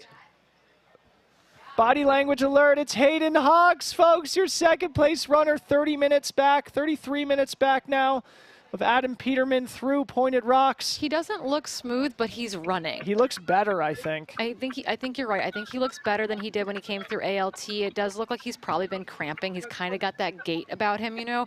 But honestly, he's at what mile? Almost mile 95. So I think he's allowed to have a little bit of a funny gait coming through Pointed Rocks. I bet he's going to want to try and get out of here quickly because I bet he senses that he's losing ground on the guys behind him, and I he can really imagine he's worried about losing ground. Yeah. Fernando's there, hanging out. Probably to check on Patty and Drew Holman when they come through here. Getting some stuff out of his pack. Yeah, he's getting just blitz. Here? Yeah, he said, anyone behind me? Yep. I think that he's worried about where that third place guy might be. Is someone like Arlen Glick able to continue to make moves and close down? Tyler Green is not far behind him. Vincent Viette is not far behind them, trying to make moves to close the gap down to Hayden Hawks. A really good shout out here in the chat that we probably should have realized, but Jim Walmsley has roots in Montana too. I already said that. Oh, I'm sorry. Excuse me. Yep, don't worry, chat. I already told you that. My bad. Anyway, I apologize. I was probably a little bit overly dramatic with our description of Hayden Hawks potentially moving backwards. He's definitely losing ground to Adam Peterman, but he might not. Like, here's the thing: Arlen Glick might run out of miles more than anything, right? Yep. It's one of those things where it's like Arlen Glick or Tyler Green might get to the track, and if they had another mile or another 2 miles, maybe they could have closed to Hayden. But that's going to be that math there. Are they going to run out of ground, or are they going to be able to close that distance? And that happens in any of these races, right? If you are moving better than that person in front of you, you just might not be able to close down in time. And, you know, it's going to be hard for him to close because now he's got 2.5, 3 miles of downhill running. It'd be tough to make up minutes per mile here on someone like Hayden Hawks on a downhill, especially Hayden does look better, keeping in mind that he has already covered, 90-plus miles on this course, 94-ish miles on the course. So looks like if he was battling cramps, we saw him stretch it out there at ALT, about an hour ago. He's looking better than he did at ALT. So Hayden Hawks now in second place, looking strong. And we'll wait to see where Arlen Glick is here on the right-hand side. A nice drone shot of the field where Corinne and myself are sitting right now. Tons of people coming down to the track. Someone's wondering if Hayden grabbed a headlamp there. Couldn't quite tell, but it is really his last place to get crew. So if he's worried about it getting dark at all on that last stretch, he might have picked one up. He's technically an hour 10, an hour 15 probably from it truly getting dark. So he's got time, but probably not a bad idea to grab a bindi or something little that will at least get you to the road. Once you get over Roby Point, you really don't need a light on that road section because it's pretty well lit by the houses and the street lights, but probably worth it to put something in your pocket just in case. We're back at ALT. This looks like Elsa McDonald getting a drink there, getting ready to move on. Elsa, I believe, is our second place female, having moved past Emily Hawgood and Marianne Hogan ahead of the river crossing. Looking really smooth. This is actually where I caught Elsa McDonald back in 2018. So I know how hard she is to catch at this stage of the race. She's drawing on those memories right now, probably. She's like, I'm going to outperform everything I did in 2018. She's moving well, and she's handling the heat really well. I think that was a year where the heat really got to her, and she's clearly figured it out. It's that Arizona time or something, because she's having a phenomenal run and is working her way well into a safe F2 position right now. Yep. One of the performances of the day here for sure. One of the surprise runners of the day, Ailsa McDonald from Canada. I think some people would argue with us that she wasn't a surprise, but you're right. She wasn't on a lot of people's tick lists.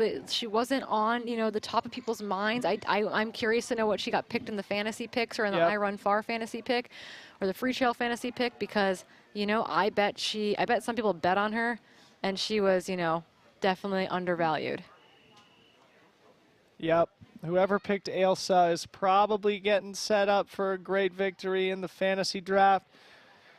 But that gives Ruth Croft a 27-minute gap here with 15 miles to go.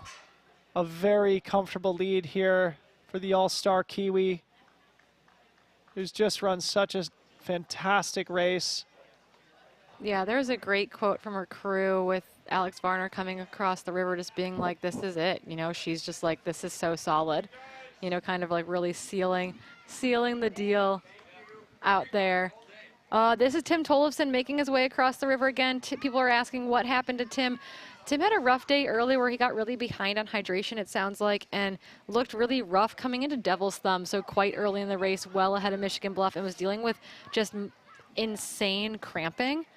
Had to really reset in Michigan Bluff, had to really reset in Forest Hill, had to really reset on his way down to the river, and he picked up a pacer in Jimmy Elam, and I think that is hopefully helping motivate him to make it to the finish line.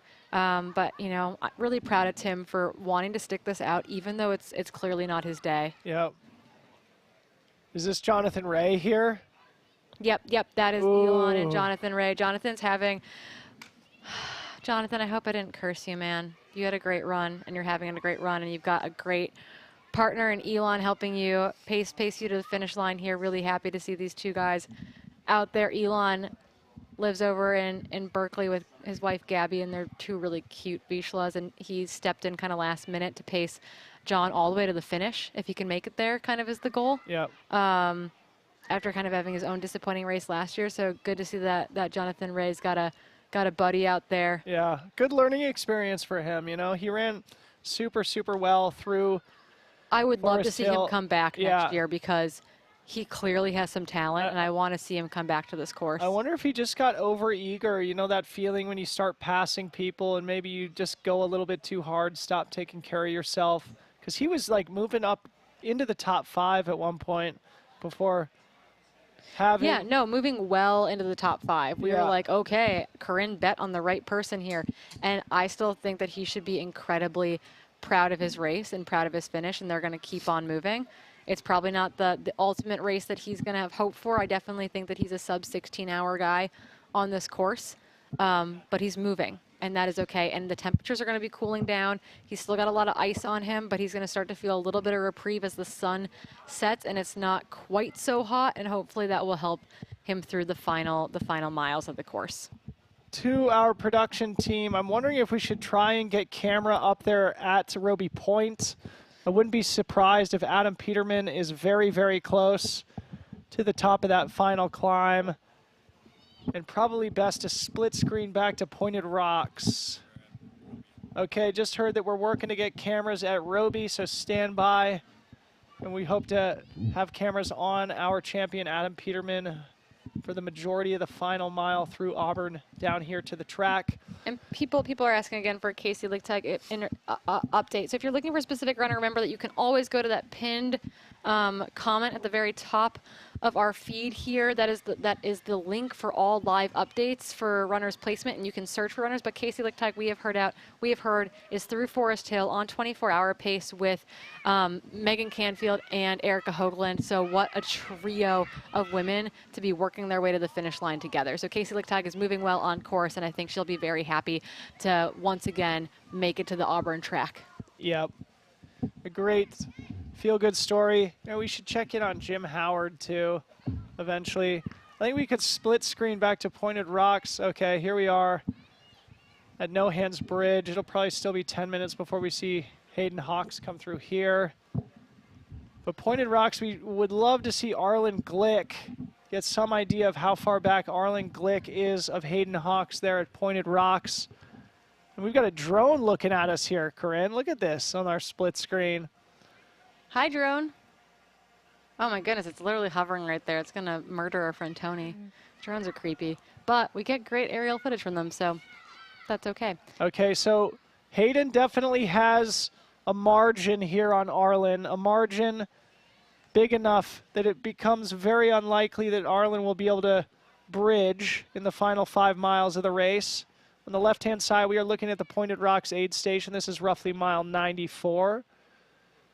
And a big warm welcome to everybody who's just joining us now to watch our men's champion, Adam Peterman. We have been here for 15 hours. I'm Dylan Bowman here with Corinne Malcolm. We have been having the time of our lives here watching this race. We've been here for over 15 hours because we went live at 4:15 this morning. So welcome to us personally melting into our chairs. Yes. So if you're just joining us, we have had Adam Peterman, race leader, through here a long time ago. In fact, we expect him to finish in probably 10 minutes. And then we had Hayden Hawks about 30 minutes behind him. And now we are awaiting third place runner who we expect to be Arlen Glick from Ohio. This 100-mile metronome machine, Arlen Glick is, making all Arlen's darlings proud in the YouTube chat. Yeah, really, really cool to see Arlen run into a really strong finish here. I think he'll be a lot higher on people's fantasy picks next year, although he's got quite the fan base. I think everyone in the Midwest and the East Coast are definitely rooting for Arlen. Here we go. We're so West Coast centric. We got our Instagrams ready. Body language alert here, folks. Oh, point the camera down, cameraman. Camera You're in the down, sky. Hey. Camera down.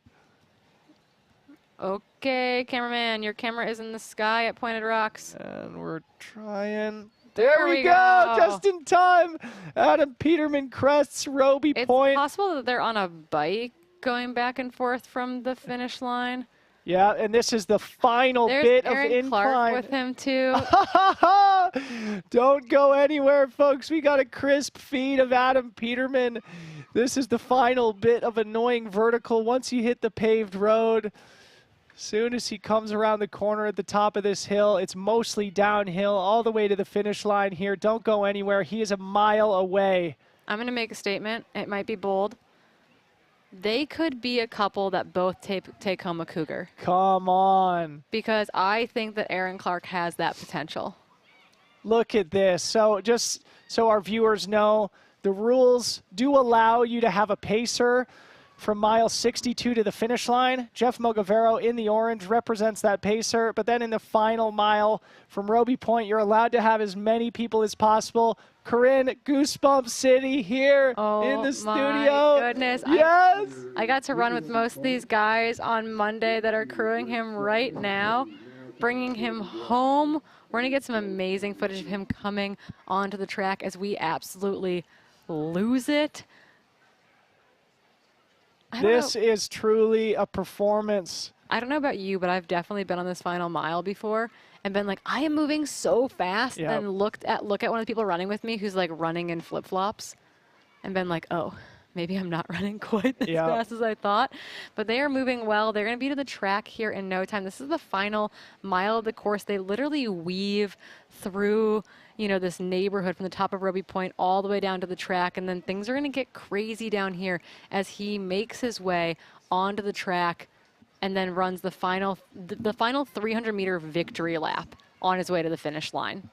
And one of the highlights of our day, Corinne, we get to go down to the track as soon as he crosses the line to do a finish line interview with men's champion Adam Peterman, so don't go anywhere.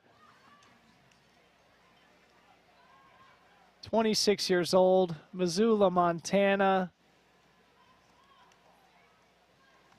I wonder if it's sunk in what he's been able to pull off. A 100-mile rookie winning the oldest, most historic and legendary 100-mile race in the world.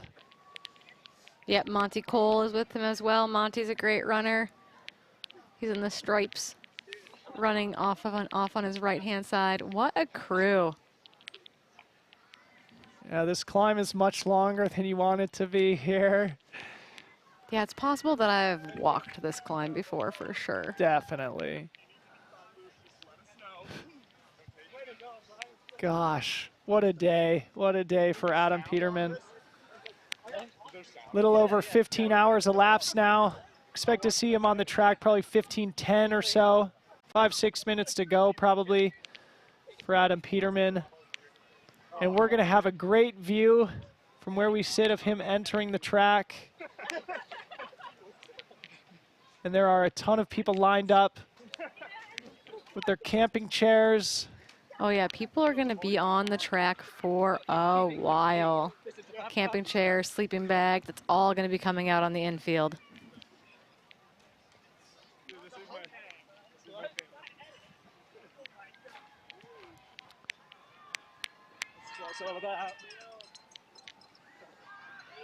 Does Adam Peterman look like he's run 100 miles?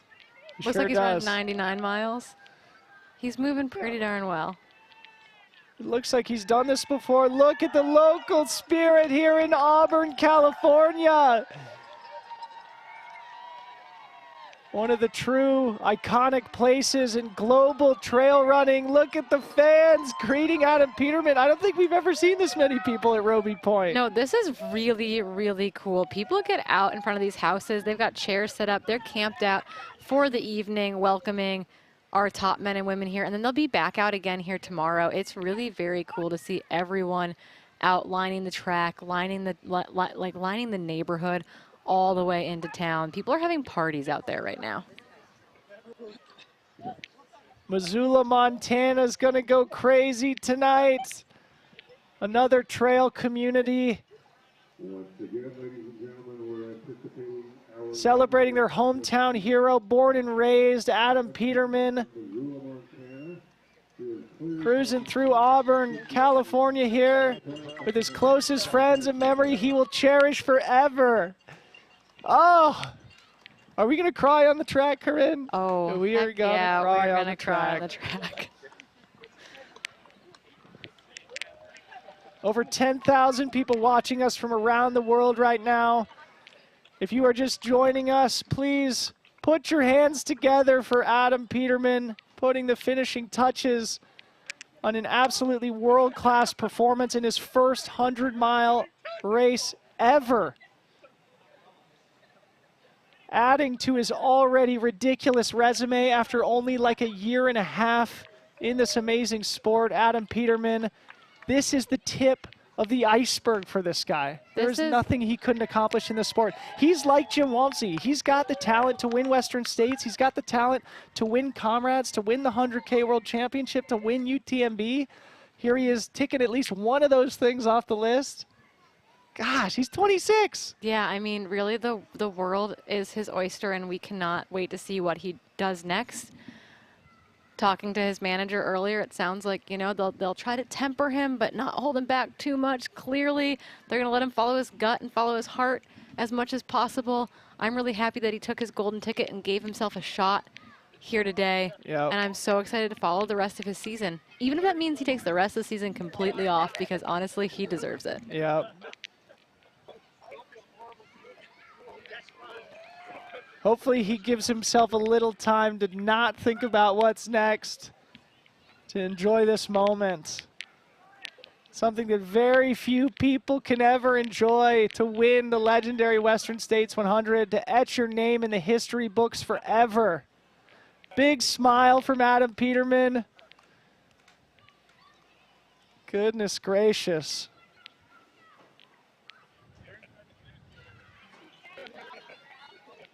Yeah, very, very impressive.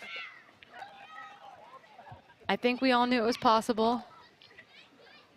I think none of us wanted to jinx it. And he just ran such a beautifully well-executed race. He'll be, last year we didn't have anyone under 16 hours besides Jim Walmsley.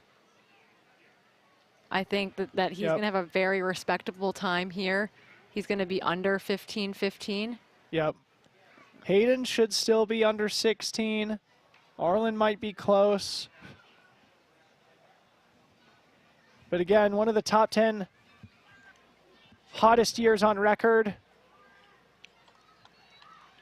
Put it in perspective, though, also, Corinne. He's now an hour slower than Jim Walmsley's fastest time on this course. Of course, run in much cooler conditions, which makes a big difference. But another I think, historical event that is worth mentioning here, especially as we welcome Adam Peterman into the highest echelon of trail running, and we can start putting him in the conversation with people like Jim Walmsley now, you know? I think so. I think we've all been calling him Jim 2.0, but Yeah. now I think he's just Adam Peterman, and he's part of that conversation. There's Mike McManus, who is just in studio with us, his manager from Hoka. Getting to welcome him to the Yes. track. We love to see it. Oh, goodness. What a way to close it out. We should see Adam Peterman now here where we sit on the track in 1 or 2 minutes, maybe less. Yep, and I think we're going to have a big sigh of relief from his entire crew. I think he's going to have a huge, I mean, he's got a huge smile on his face right now, but really, I feel like you got to get to the track and then you can really soak it up. It's like it feels safe. Like you've been protecting this win, protecting this lead for quite some time, and you finally get to the track and it feels safe. It feels like it's finally real. That's a happy crew chasing him in. The crowd is gathering here at the entrance of the track. People are getting their phones out to document this for their Instagram, to show their family members, to remember, to draw inspiration from for the rest of their lives. To remember that time they saw Adam Peterman put his name in the Western States record book in its 49th running this year. We'll see if he comes back for the 50th anniversary next year.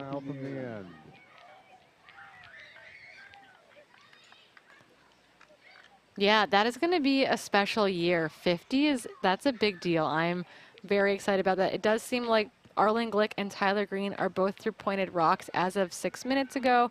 So Hayden's got a healthy 14-minute lead and a 15-minute lead over Arlen and Tyler. But Tyler Green is only a minute behind Arlen Glick now. Tyler going for 2 podiums here. So I think Tyler might be fighting his way into that 3rd place, and we might have a body drag language race to the alert. finish. Body language alert here at the finish line. The crowd senses the approaching champion. And I see the flagger out there directing traffic. Adam Peterman entering the track. Oh my goodness. The 26-year-old from Missoula, Montana. 300 meters separating him. Drink it in, young man. You are the 2022 champion of the Western States 100-mile endurance run. Oh, he's waving his crew on. Come with me all the way to the finish line, he says. People are sprinting across the infield to get to welcome him to the finish line. What a run here from Adam Peterman. We're completely turned around in our seats to watch him actually come through the finish line banner since we're facing the wrong direction now. Look at the joy on this man's face, understanding what he has done. Oh, and by all accounts, I don't know Adam Peterman super well, but couldn't happen to a nicer guy. Everybody says he's just an absolute sweetheart, and that's what this sport is about. Well, we're gonna join you all on the track here for a little bit of an interview here in a second, and probably shed a few tears. Yes, I'm already on the brink here. Dylan, are you ready for this? I am hoping to be ready for this. Either way, it's a privilege. Here's Craig Thornley holding his end of the bargain up here. Adam Peterman, the home stretch. The final 100 meters to become the new Western States champion, your 2022 Western States Endurance Run champion, the young Missoulian Adam Peterman. Adam Peterman. Yes! 15:13:46 on the clock. And what a performance, what a debut. What an absolute masterclass of somebody who you could not tell has no experience at this distance. You'd have no idea that that was his debut 100. And Craig Thornley, the race director, there to greet him, to give him a hug. Craig Thornley himself, a 9-time finisher of this race. And Adam Peterman has sealed the deal. It's over. Sports, man. There is nothing better than this. Absolutely amazing. There's Diana getting a hug from Fitzpatrick. Diana, getting a hug from the board. I guess we're supposed to probably go over there. Okay, folks. As soon as we get the high sign from our production team, we're going to run down to the track, do a quick finish line interview with our champion. I say we make moves. Okay, Come down. we're doing.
I only have one. Yeah, you but this haven't seems sat really down in a second, huh? The whole time. Yep. Yeah? You're good? Yeah. Okay, we'll get you back up afterwards. Don't worry. Check, check, check. Are we on? We're live. Wow, mine's loud. We are live. Oh, so tired. You're allowed to be tired. Okay. Check, check, check. Okay. Welcome, everyone, to the finish line of the 2022 Western States 100-mile endurance run. We are here with the champ, Adam Peterman. You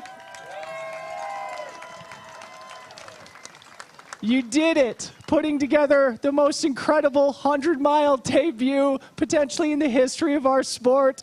First of all, Adam, thank you for the inspiration that you gave us all today. And I have a gift here from the race director, Mr. Craig Thornley, a memento, a souvenir of this achievement.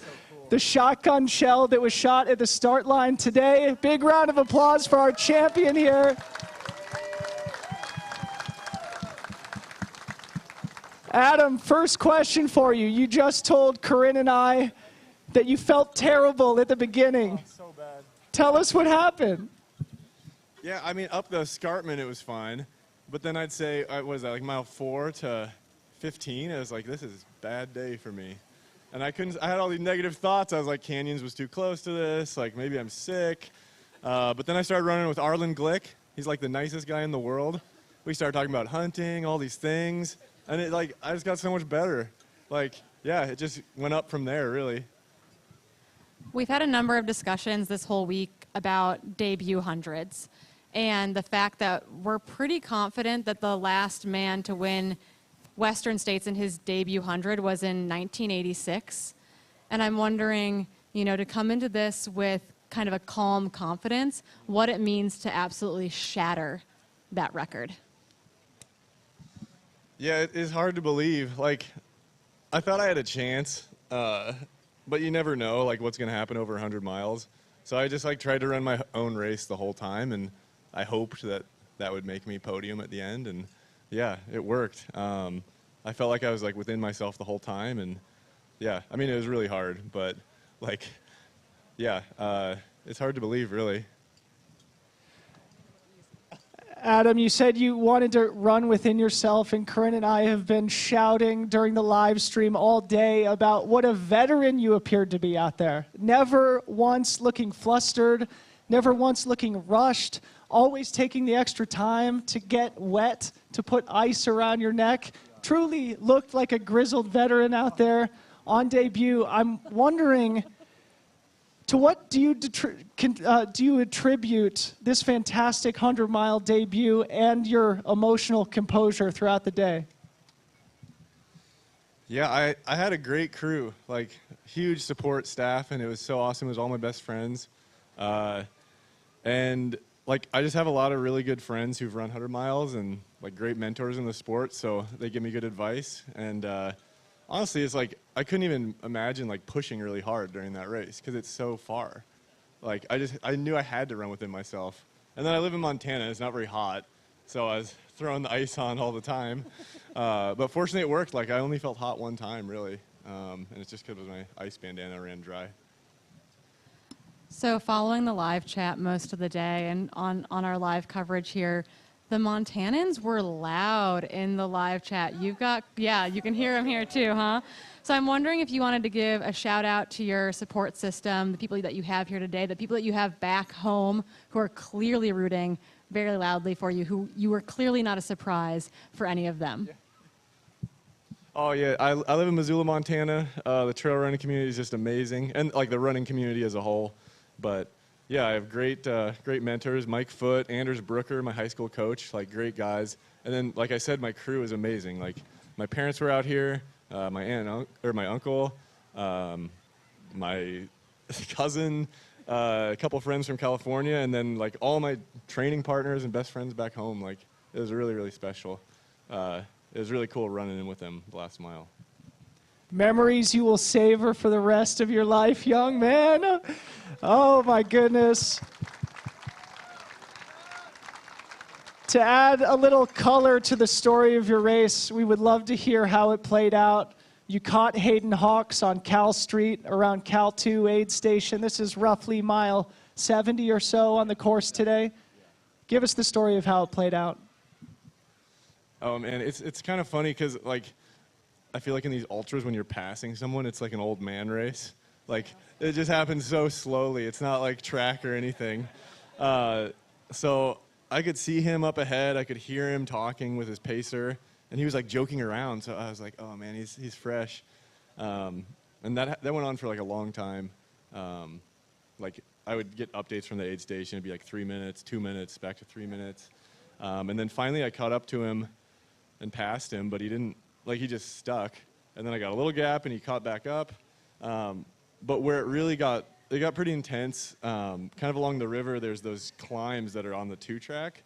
And like both of us just hammered it. And I could tell I was breathing less hard than him, but it was like super hot, like really hard. And I was like, this is stupid. Like we're just revving the engine so hot right now. And then like that was it. But it was really intense for a minute. But yeah, he's a great dude. Like he was super nice, and he always reaches out to me, texts me, and yeah, I really like Hayden. Yeah, well, we will hopefully be welcoming your teammate Hayden Hawks to the finish line in not all too long. I guess the question that's probably on everyone's minds, you just ran your debut 100.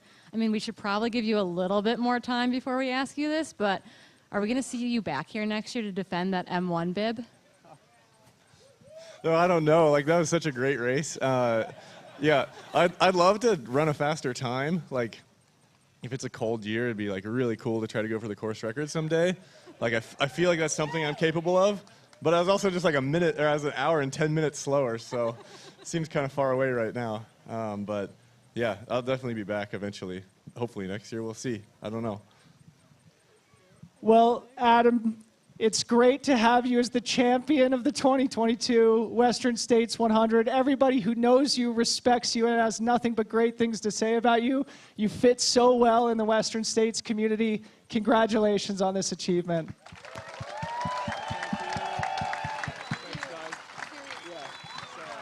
Can we give you a hand up? You good? Oh, you're smooth. You're fine. Yeah, I feel okay. Okay. We'll get you back to your...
Okay, we are back in studio at the finish line here, the 2022 Western States 100. Corinne, what did you think? Oh my goodness, we're composed. I think on our jaunt back over here from the finish line, we said something to the effect of, that has to be the nicest guy. And I think that is our nicest, fastest guy. Although he's got great things to say about Arlen Glick, so we're excited to see him come across the finish line in probably 30 or so minutes at this point. They're all great guys. Adam Peterman, though, what a worthy, deserving champion he is, displaying all the humility that we love about our sport as we are back in Forest Hill now. Corinne, let's do a quick updates now of the field behind our champion. Yeah, it seems like we were getting some updates over the loudspeaker. It sounds like Hayden Hawks is probably about 30-ish minutes away from the finish line, followed by Arlen Glick and Tyler Green. But Tyler Green was only a minute behind Arlen Glick at Pointed Rocks, so that has me thinking we could have a drag race to the finish line between Arlen and Tyler for 3rd and 4th. They're followed by Drew Holman, Vincent Viet. Ludovic Pomeray is still hanging in there, really solid in 7th. Alex Nichols has moved his way up to 8th. Cody Lynn, we think, will probably be coming in around 9th right now. He hasn't quite yet made it to Pointed Rocks based on our who he's running with? Jeff Browning right now. So. Amazing, and Scott Trayer is basically right there with them. So that is a good group to round out that top 10. I don't think we have our latest women's updates. It looks like we have 4 women through ALT. We've got Ruth Croft also at Quarry Rock at 8:25. So 5 minutes ago, Ruth Croft, our women's leader, came through Quarry Rock. So she's beyond mile 91 at this point. We're going to see Ruth here chasing that time from last year of 7:10:42 from Beth Pascal. Behind her is Elsa McDonald having an amazing run. There's a pretty good gap between these women. It's 20+ minutes, we believe. And then Elsa is chased by Emily Hawgood and Marianne Hogan. Those 2 women in 3rd and 4th are only separated by 2 minutes, and they are about 20 or so minutes back from Elsa McDonald. So you've got Elsa and Ruth kind of out front. Emily and Marianne Hogan really close together. Very similar to the men's race where 3 and 4 is still kind of up for grabs. They are followed by Louisa Bueller of Switzerland and Taylor Nowlin in 6th. So we got 5th and 6th through Green Gate. Camille Herron is through Green Gate in 7th. Leah Yingling has moved up to 8th place through Green Gate. Katie Asmuth hanging on to 9th, and Camille Bruas in 10th. That is, I think we talked a lot about someone like Leah Yingling moving her way into the top 10. That is what we are seeing thus far. They still have 20 miles to go. Someone like Anne-Marie Madden could be knocking on that door just outside of that top 10 group. She is, in fact, in 11th at the river crossing. So if anyone slips up in that group, I could expect someone like Anne-Marie Madden to move her way up into that top 10 position. So while our 1st and 2nd male and female seem very decided, our 3rd and 4th place male and female races are still very much underway, and then we'll be rounding out the rest of our top 10 between now and probably about 1 a.m. or so. Okay, thanks for those updates, Corinne. A lot of exciting racing still to come. Corinne and myself are going to be here at the desk all the way through the top 10 women, so do not go anywhere. We are about to throw it to a quick commercial, then come back for an interview and watch 2nd place finisher Hayden Hawks come. Excuse me, we are not going to do those things quite yet, so bear with us here. So our people are in our ears, and they said, not quite yet. So we may want to push the interview until after Hayden arrives. We'll be keeping an eye on Roby Point and kind of seeing what's going on there, but we haven't gotten a split past that Pointed Rock zone. We could go to a camera, though, at No Hands. Would that be helpful? Do we have Hayden through No Hands? He must be. We're getting information. Give us just a second. Bear with everyone. us just a second here. We're trying to locate Hayden Hawks on course, and that will give us an estimate of just kind of how far out he is from the track here. Do we have Roby Point to our production crew? I know we've got a team of runners going back and forth between the track and Roby Point. This is Forest Hill. Yep, and we've got runners working their way through Forest Hill. Still well ahead of cutoff times at Forest Hill. For those of you wondering, remember this race has a 30-hour cutoff at the finish line, but the cutoff time at Forest Hill is 11:45 p.m. So we will have runners coming through Forest Hill for a couple more hours yet. But I think for the time being, we are going to throw to a quick ad and then do an interview with one of our good friends while we wait for Hayden Hawks to make his way towards the top of Roby Point. Be right back.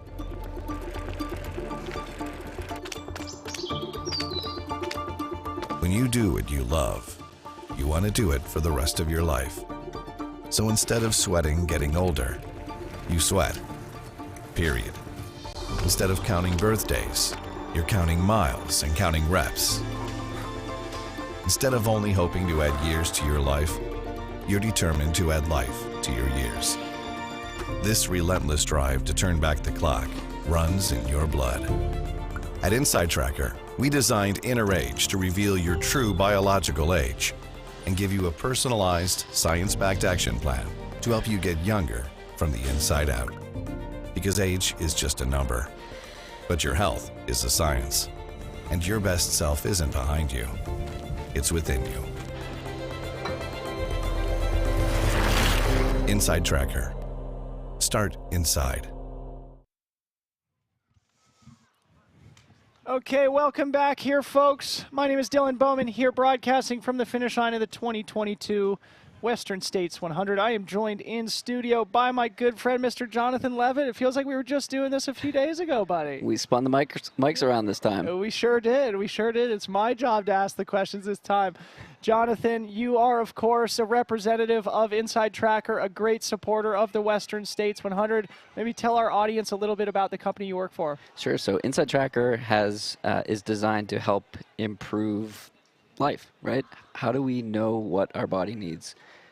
Science helps. So we look at your blood, we look at DNA and wearable data as a way to understand you and your body and what you specifically need. It wasn't designed for elite athletes to, cross the finish line first, but to help all of us enjoy life and longevity through this personalized approach so that we can do these things for a lifetime. So maybe add a little bit more specific detail to it. Like if somebody were to use the Inside Tracker service, what does that look like? So they go to a local blood draw facility, so Quest Diagnostics, and present a lab slip, tells them exactly what to do. We do a normal blood draw, and then about a week later, the guidance comes back, which basically says, do this. Yep. So eat this food twice a week, take a supplement in this specific dosage, things like that that are simple and easy to incorporate into your routine, but should have a substantial impact in life and how you feel, both in life and running.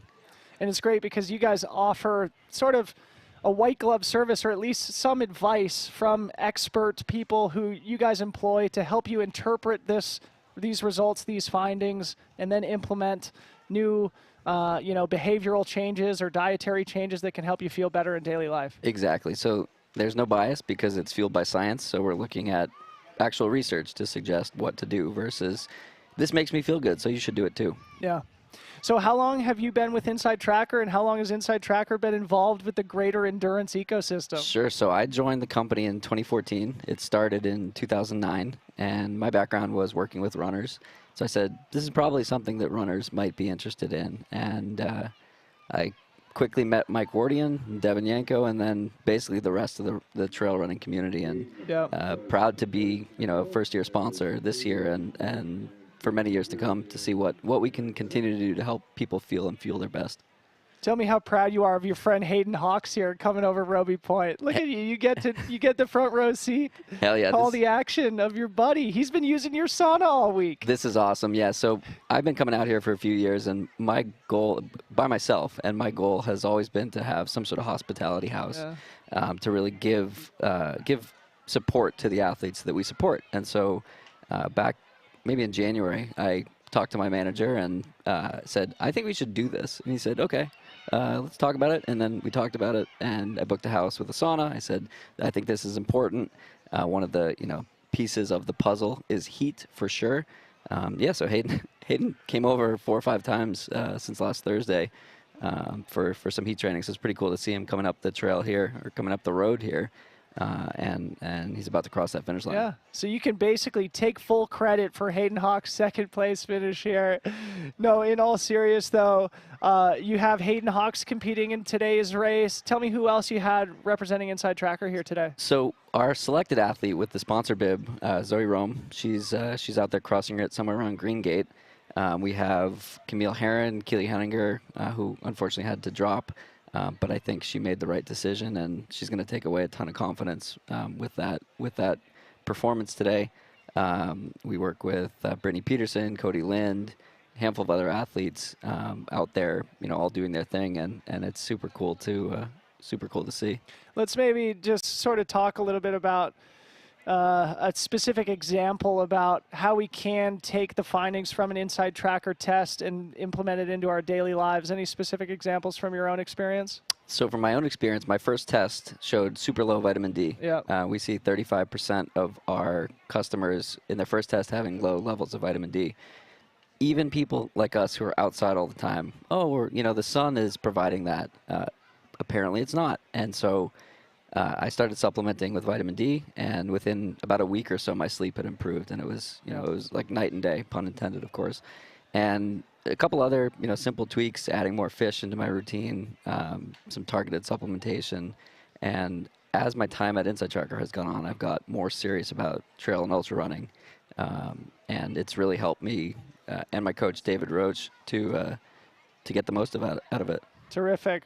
Well, Jonathan, on behalf of the entire trail running community, we appreciate what you guys bring to the sport, the support that you provide not only for these athletes, but for the race and for the general public as well. I can speak as somebody who's used your product many times. It's really, really a helpful service to help you be and perform at your best. So thanks for joining us here on stage as we watch Hayden Hawks put the finishing touches here on a 100-mile race, cruising through the streets of Auburn here, joined by his coach, Robbie Britton, making his way down to the track.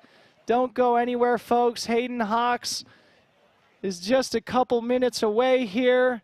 That's his brother there, Levi Hawks, in the gray shirt. Jonathan, you had some conversations with Hayden leading up to the race. Any special anecdotes that you can reveal now?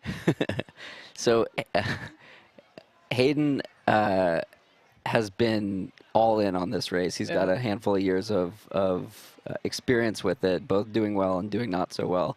And I think it's the epitome of how you get better, right? You cannot do things unless you're Adam Peterman in your first year. It's you got to focus on for the long run. It's the long haul.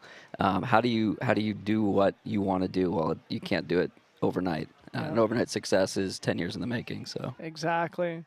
So Hayden Hawks here, folks, in the final mile. From where we sit, we will see him rounding the corner in just a couple of minutes here. And that is his coach in the orange shirt, Robbie Britton, his brother on the far left in the gray.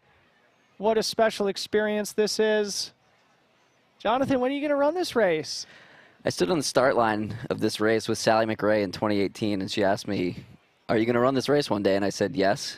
And she said, "Why?" And I said, "Because I don't know if I can. And I want to find out." I don't know, 3 to 5 years from now. Yes. I need some more miles under my belt. Build up to it. Hopefully you get a cool year. Yes. But what a special day it's been. Any highlights from being out around on the course? I mean, just seeing what I love about this race is you can see a runner every 5 to 10 miles, and they're an entirely different person, and you're experiencing those highs and lows all in a single day, and just to see the tenacity in the runner's eyes and the desire and drive to get to the finish line. We can do anything with support and with purpose and knowing your why. It's just, so well said. It's so important to just witness people doing things like this, isn't it? It is. It's just like, this is life concentrated into a single day as Hayden Hawks makes his way down the road here towards Placer High. We should see him rounding the final corner here any second here.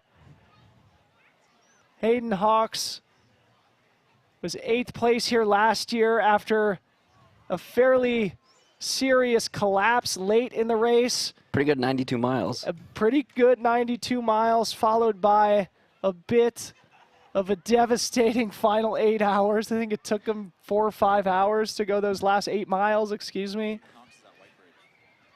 Hayden Hawks crossing the famous White Bridge of Auburn, California from Cedar City, Utah.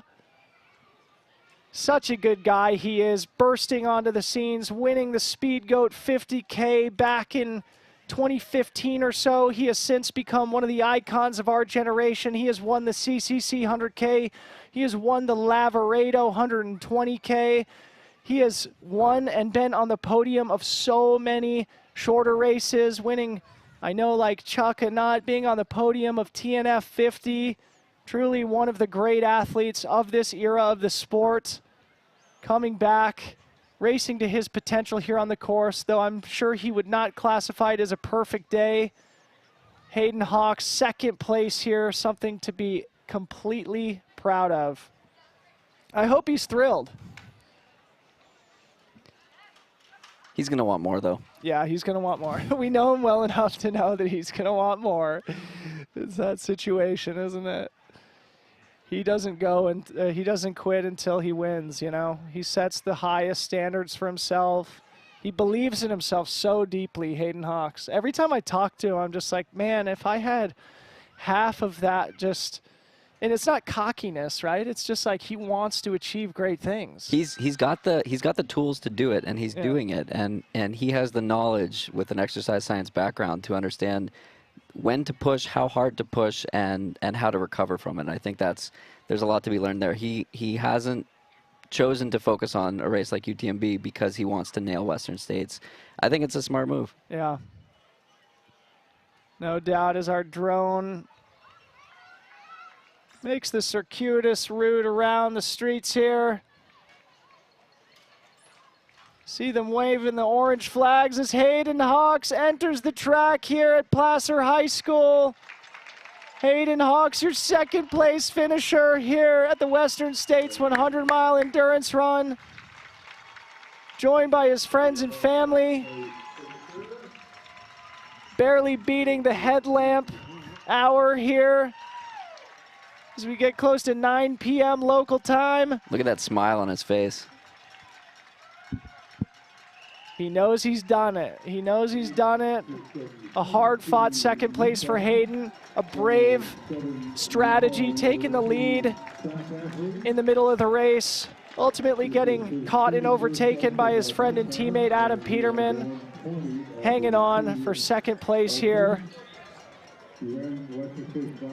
Great progression for him. That's all you can say, yep. He's managed to run two of the hardest races in Western States history in terms of weather conditions, etc. So Hayden loves the challenge, though. He was down in Auburn earlier this week, you know, putting in some work when it's 100 degrees, and looks like it paid off today.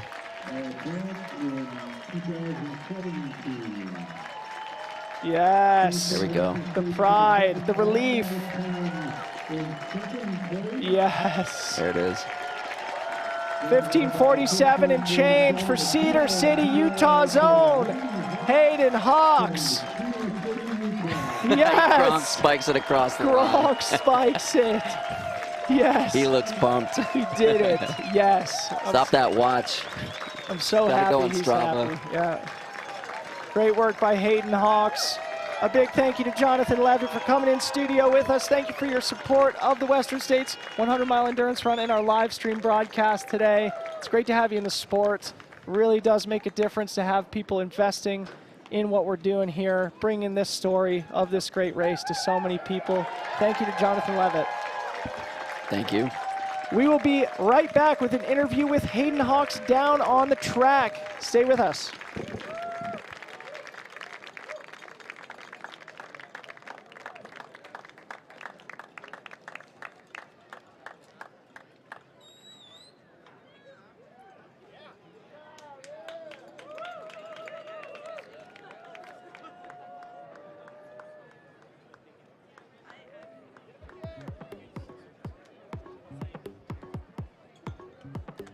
And update from the course, we have 202 ready points, about a minute apart. So the kind of closing spot.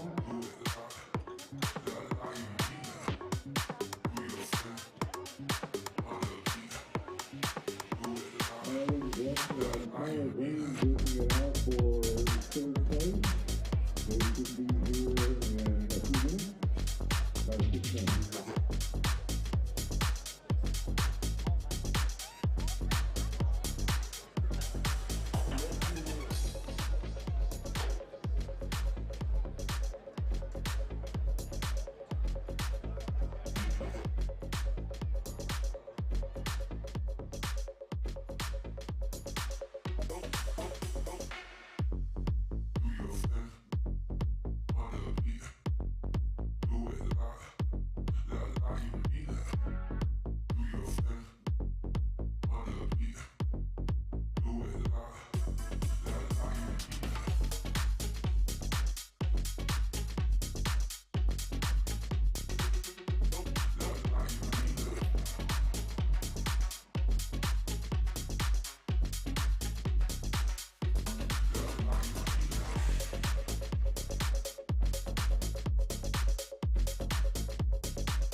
I need that one. Okay, you want to hand me that chair? Oh, sure. Yeah. I'll go over there, Dylan. I got it. Okay, you go over there, Dylan. Sorry, we just played musical chairs there for a second. It's kind of our thing. Yes! Hayden Hawks, everyone! The pride of Cedar City, Utah here. Hayden Hawks, young man, welcome back to the track. Second place finish here at the Western States 100. A huge step forward for you after an 8th place last year. Give us your top line reaction to what was a very special day. Yeah, first of all, huge congrats to Adam Peterman. I mean, that guy, oh my gosh, he's friggin' a tough dude. Like, you know, I gave it my best, man. Like, I had a great day for the most part, except for 2 hours. But I gave it everything I had, and, you know, the thing is like, if you give it everything you have, and somebody beats you, you can't control that, right? So you just, you know, you do the best that you can, and that's what I did today. And Adam was better than me today. But, you know, that's just how it rolls sometimes. But he's a lot better than last year, that's for sure. Last year, ooh. So, yeah, I was able to puke and rally. I didn't eat for about 4 hours, the last 4 hours. But I couldn't hold anything down. But, yeah, I'm happy with the second place finish for sure.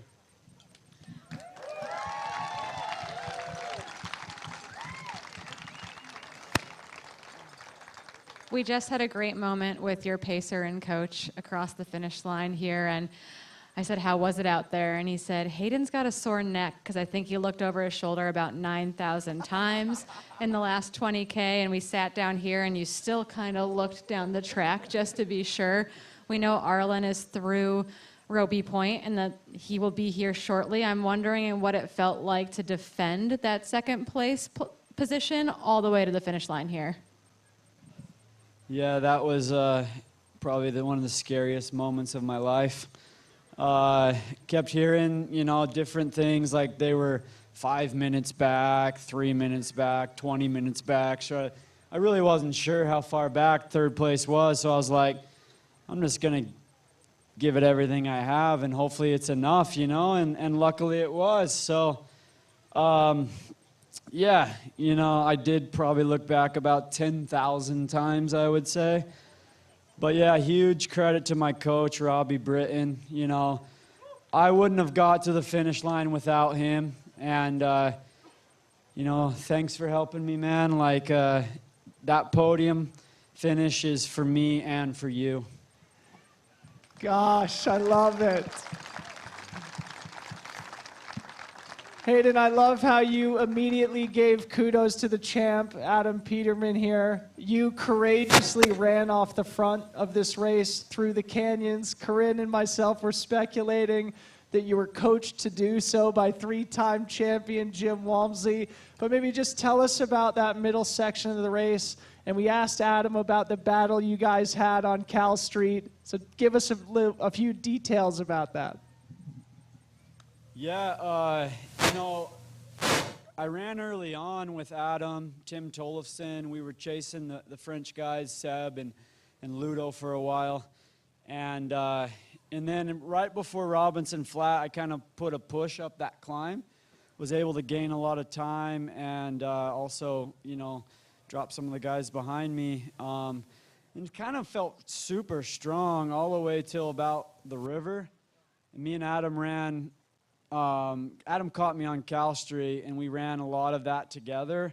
He gapped me right before the river, and then at about 12 hours, I just had a really bad low point, and that's when Adam was able to gap me. But he was looking strong. You know, I was hoping maybe he would come back, but that was like, but that didn't happen. So, you know, and it's friggin' awesome. That guy, he's a champ, man. Like, holy crap. But, like, that's the thing is Adam is the nicest person in the world. So he deserves it, man. And me and him are good friends. You know, we talk about fly fishing a lot together and how we like to go and fly fish and do some stuff with our dad. So, I mean, I couldn't be more happy for him. And just before I give back the mic, sorry, I just wanted to give credit to my wife too, Ashley. You know, if it wasn't for her, I wouldn't be here. And I hope I made her proud, and I hope I made my kids a proud daddy. Thank you, Hayden Hawks. Big round of applause, everybody. Great job, bro. Arlen's right here.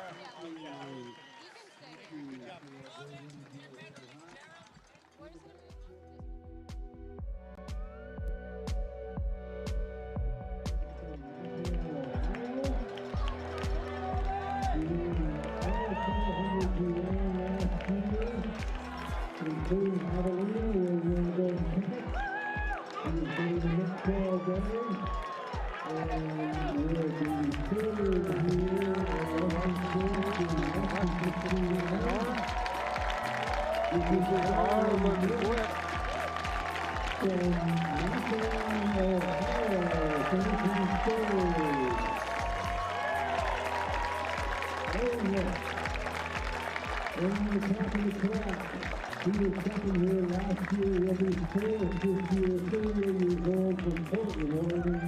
This will be a PR for him here at Western State. With about 15:56. Thank you by 94. Oscar Cox, Kerry, 54, and Hydropack.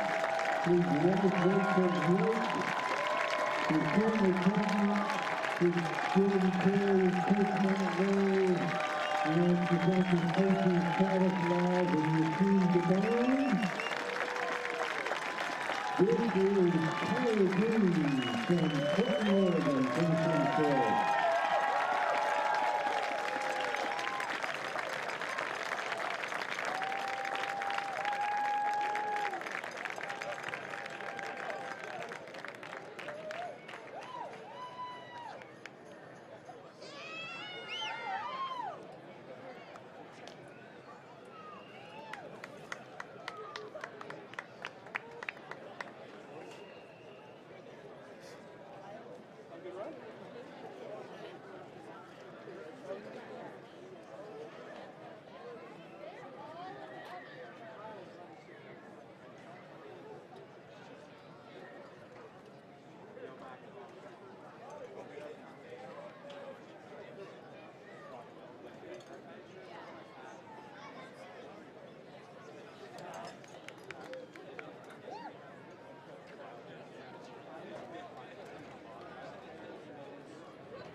first place male, Drew Holman, is through Ruby Point.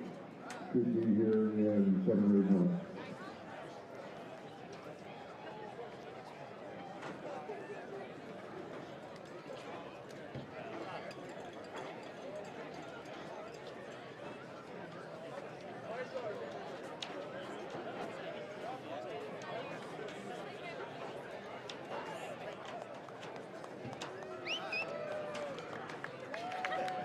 And to go down the women's race, we have 2 women now through Quarry Road at mile 90.7.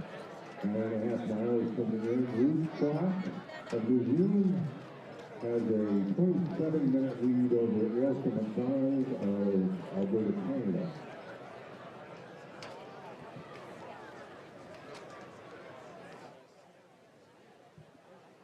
Check, check, check. Okay, let's get this started because we've got more great athletes making their way down from Roby Point now. First of all, big round of applause for what was an incredible battle for the 3rd place position. Arlen Glick, Tyler Green. Unbelievable, guys. Such an inspiring performance from both of you. Arlen, you were one of the stories of the day, the broadcast all day. We were following you. You had so many fans in the chat. This was truly a breakthrough performance for you. You've had great performances so far, but a podium at Western States, what do you think about it? I don't know. It's awesome. Yeah, I had a rough day out there, but yeah, I always did believe in miracles, but I do believe they can happen to me now. Yeah, I just had a really tough time from about 40 to 62, and big thanks to my crew. They got me going, and I felt like a new man after Forest Hill. So, yeah, big shout out to them. Thanks, guys. Thanks, Tyler. I had no clue. There was another, I don't know where he is, another guy dressed in white that was nipping at my heels all day. And I thought, when I knew someone was closing in, I thought it was whoever that was. He's coming right now. He's coming. And then I got just outside the track, and they said, Tyler's right there, you need to go. And I said, Tyler? I didn't know he was even in the mix. Always in the mix. Always. I should have known better. Okay, Tyler. You came in. We shared that moment. We all shared that moment with you and Rachel. It was pretty special. And I think as you laid on the track, you said, I think that was even better than 2nd place. And I'm wondering if you can tell us what that means to you. Yes, someone asked me, well, so you came in 2nd last year, why did you come back? Which is a somewhat loaded question. I think it was, do you want to go win this thing? And sure, that's it, but what I wanted more was to get the best out of myself, and that's what this race does. And so that's what I'm taking back. Like, I think I'm really proud of my performance and running all the way to the finish.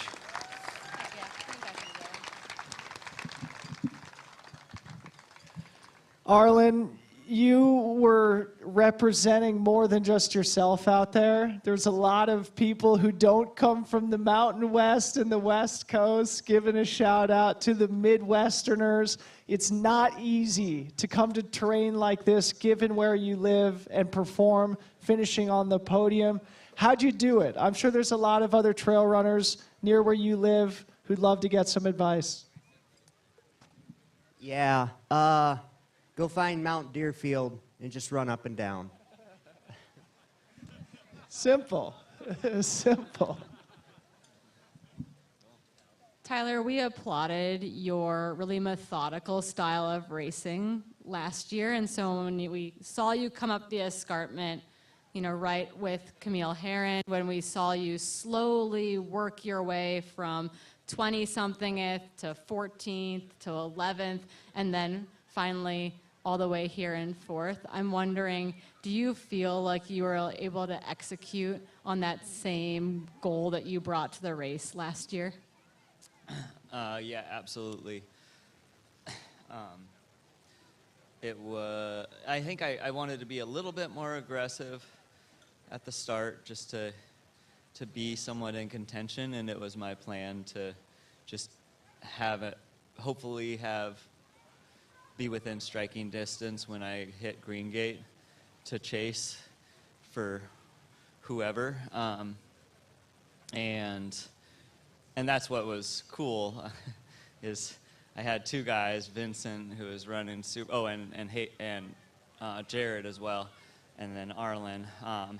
So my crew was giving me insights into how far off they were, and I chased and chased and chased, and finally got Jared, and then I got Vincent, but he was still holding tough, and I was just like, I gotta get out of sight, out of mind here, and then I just kept looking around every single corner, like Arlen's gonna be there, and you guys, I suppose you saw at Pointed Rocks that I actually got sight, which I don't know if you saw.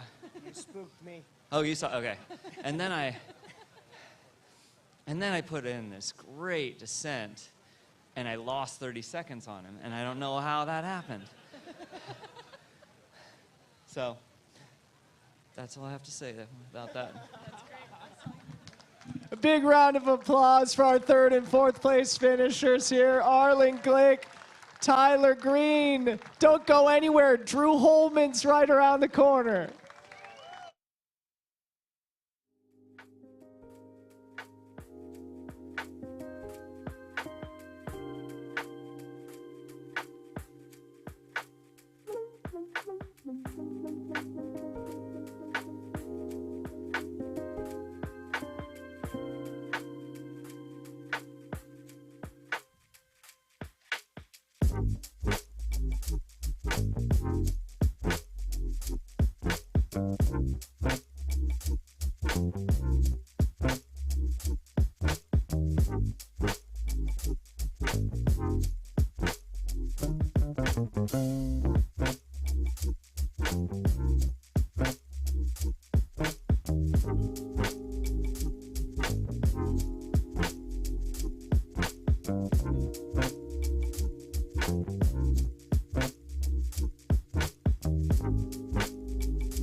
And here you have it in the last home stretch.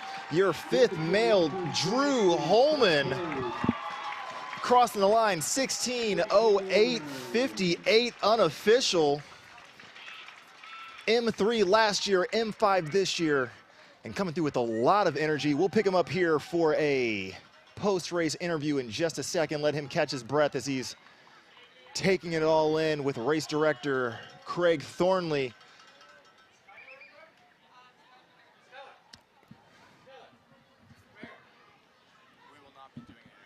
We will not actually, based on how he's feeling. We're gonna let him live a little bit, so we will do a full reset here for those who are just catching up.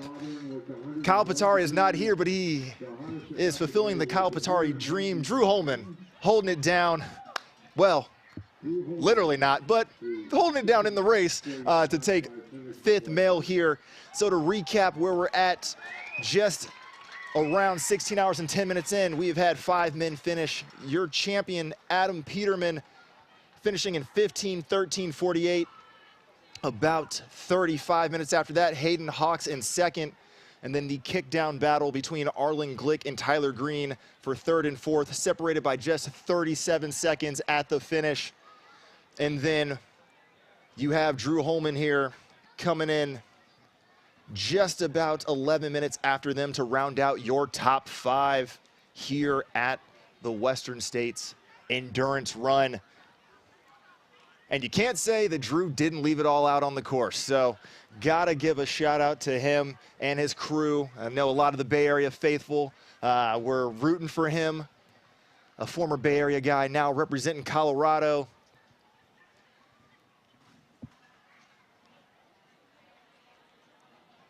And that, my friends, is ultra racing. Go ahead and sign off for a brief break. We're going to get interviews set up. Just leave out. Absolutely. And we're going to cut to a quick word from our sponsors. We'll be back here at the Western States.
Have a seat. Check, check, check. Okay, folks, I think this might round out our top 5 interviews here at Western States with my guy, Drew Holman. 5th place here again. Coming back after a 3rd place performance here last year. I think I just heard you telling race director Craig Thornley that you felt way better this year. Tell us about it. I just feel like I executed a much more controlled, safe race. But before I go anywhere, thank you to all the fans. Like, that was fucking incredible. And thank you to my incredible crew, Sasha, Addie, Mom, Dad, Ian, Patty, Fernando. Where is Patty? Is he here yet? Did you drop Patty again? It may have happened. It may have happened. Drew dropped his pacer again for the 2nd year in a row. He's a savage. Drew, we just talked to Tyler. You guys are going back and forth. All the top 10 men put on an absolute show for us today. What was it like being out there? Because you were constantly surrounded by people just ahead, just behind. It was, incredibly fun. And then, I just tried to ignore all the noise. I think last year I was constantly marking any move. And this year I just focused on myself. So it was actually super awesome to have so many competitors next to me to run with, to support, to get hauled through the canyon. Tyler literally hauled me through the canyons. So thank you, Tyler, wherever you are. He's in drug testing right now. But no, it was just a magical day. It was really fun. Amazing, Drew. So we just asked Tyler again. He was coming back after a 2nd place finish. Doesn't leave a lot of room for improvement. You coming back after a 3rd place finish. Now taking home a 5th place. Tyler said he was maybe even more proud of his 4th place here today. How does this compare to last year? I would totally agree. I feel way more proud about this finish than I do last year. I think it comes from learning a lot and getting to this finish line a human. Last year, you all saw me like hobble around the track. And yeah, I just feel really proud of what we just did, and huge kudos to volunteers, crew, you know, everyone else that makes Western State what it is. Like, this is a magical place and a magical day. I love you all. Put your hands together for Drew Holman and our entire top 5 here at Western States. I hope it's evident to everyone not only what heroic athletes these guys are, but genuinely good guys. That's why our sport is the best. Congratulations.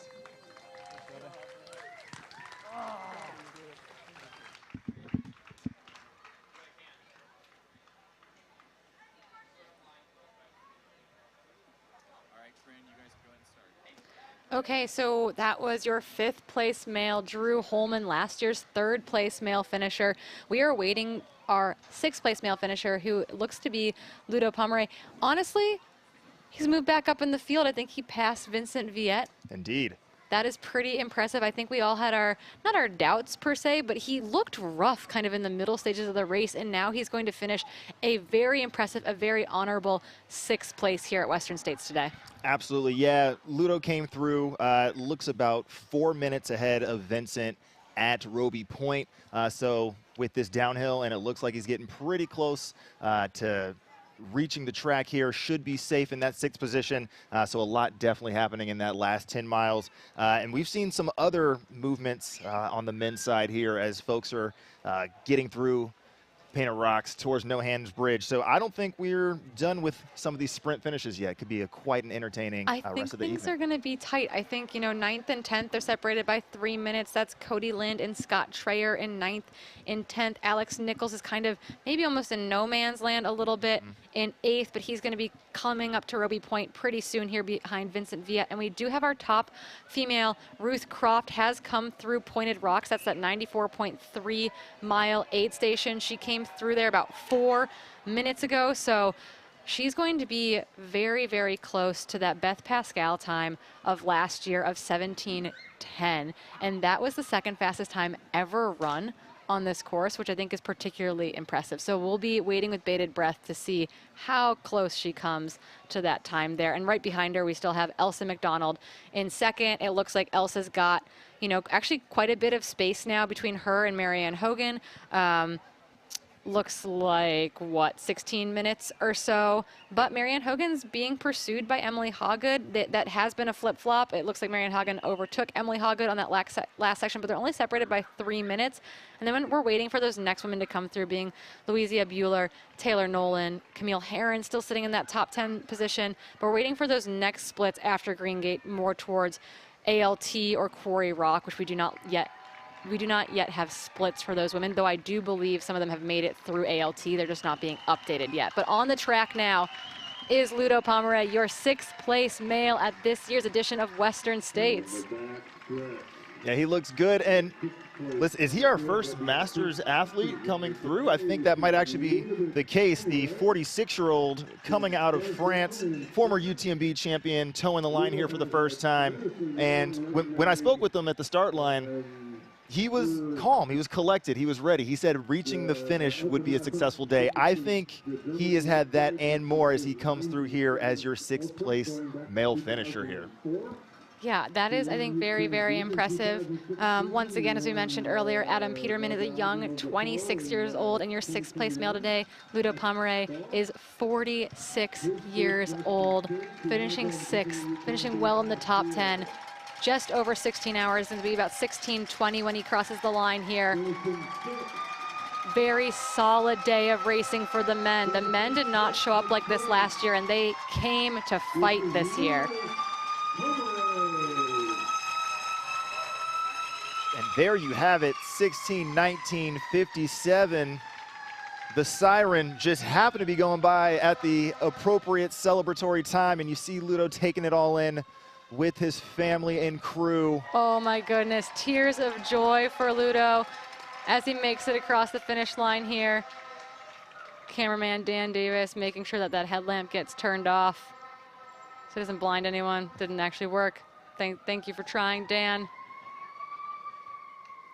And you see race director Thornley just embracing this moment as he gets to present the medal. Oh, there Ludo. We go. Ludo, take a bow. Ludo, also our first international athlete to cross the line. We've had quite a showing from the international athletes throughout the day, but he's the first one to actually get across here. So representing Europe, representing France well. He led early in this race. Absolutely. Remember, for many of the early miles of this race, France was 1 and 2 out front. It seems like the heat might have gotten to him a little bit out there. There's one point where Iron Far said, it looks like he's running in slow motion, yet moving really well. And I think that might just be indicative of his running style. Oh, yeah. And quite an impressive finish. He's being greeted by Diana Fitzpatrick there and Craig Thornley. So we'll be waiting for Vincent Viet. I think he'll be our next finisher, another French athlete there. He would be very, very happy. He will be very, very happy. He would be at this point. That top 10 is within his grasp. He just has to make it down here to the track. We should be seeing him down here shortly. He was only a couple minutes, I think, behind Ludo. I heard from friends of his in the chat earlier today, a top 10 would be amazing. A top 10, I think, is what he's going to end up with today. Absolutely, yeah. We're sending the bike back up to try to pick Vincent up in the darkness and help bring him down the road and here to the track. So as soon as we get that visual, we'll be sure to bring it your direction. Yep, so while we do that, we're going to continue to kind of wait for our next man to come in. We're going to wait for Vincent Viet to come in. It looks like Dan Davis. Dan Davis runs a lot of miles during this race. I think he put in 20-something miles just running runners in from Ruby Point over and over again. It's a big training day for him, but he is now sprinting back out across the track to go find our next runner. The volunteers that make this show happen, that make this day and I guess day and a half happen, is absolutely wild. The thing is, we talk a lot about the athletes and dealing with the heat and the conditions. The volunteers are also out there as well. They're the aid station volunteers, the media volunteers, everyone is out there also suffering in the heat, dealing with overheating cameras, overheating personalities, and they're really making sure that that we bring the best product to the runners on course, to the crews, everybody out here spectating, and all of you at home. So I have to give a special shout out to everyone behind the scenes who's helped make this day special for you all, for us, and for the runners on course. I'm wondering what you got to be our on-course correspondent earlier today. You dealt with all of our technical difficulties in full force as everything overheated all around us. I'm wondering what you took away though from being out there on course. Like what was the energy like? What was the experience like getting to be at Michigan Bluff, at Forest Hill as these runners made their way towards Auburn today? It's inspirational, I think, is the first thing that comes to mind. You have the runners themselves and what they're putting themselves through to make it from Olympic Valley all the way down here to the track in Auburn, but you just see the dedication that their families, their friends, some folks, they don't even know. There's random pacers going to come in and support them, and you just get inspired to want to achieve something and to be a part of this community. So it was just great to be a part of that again and just get that great vibe. And then at the end of the day,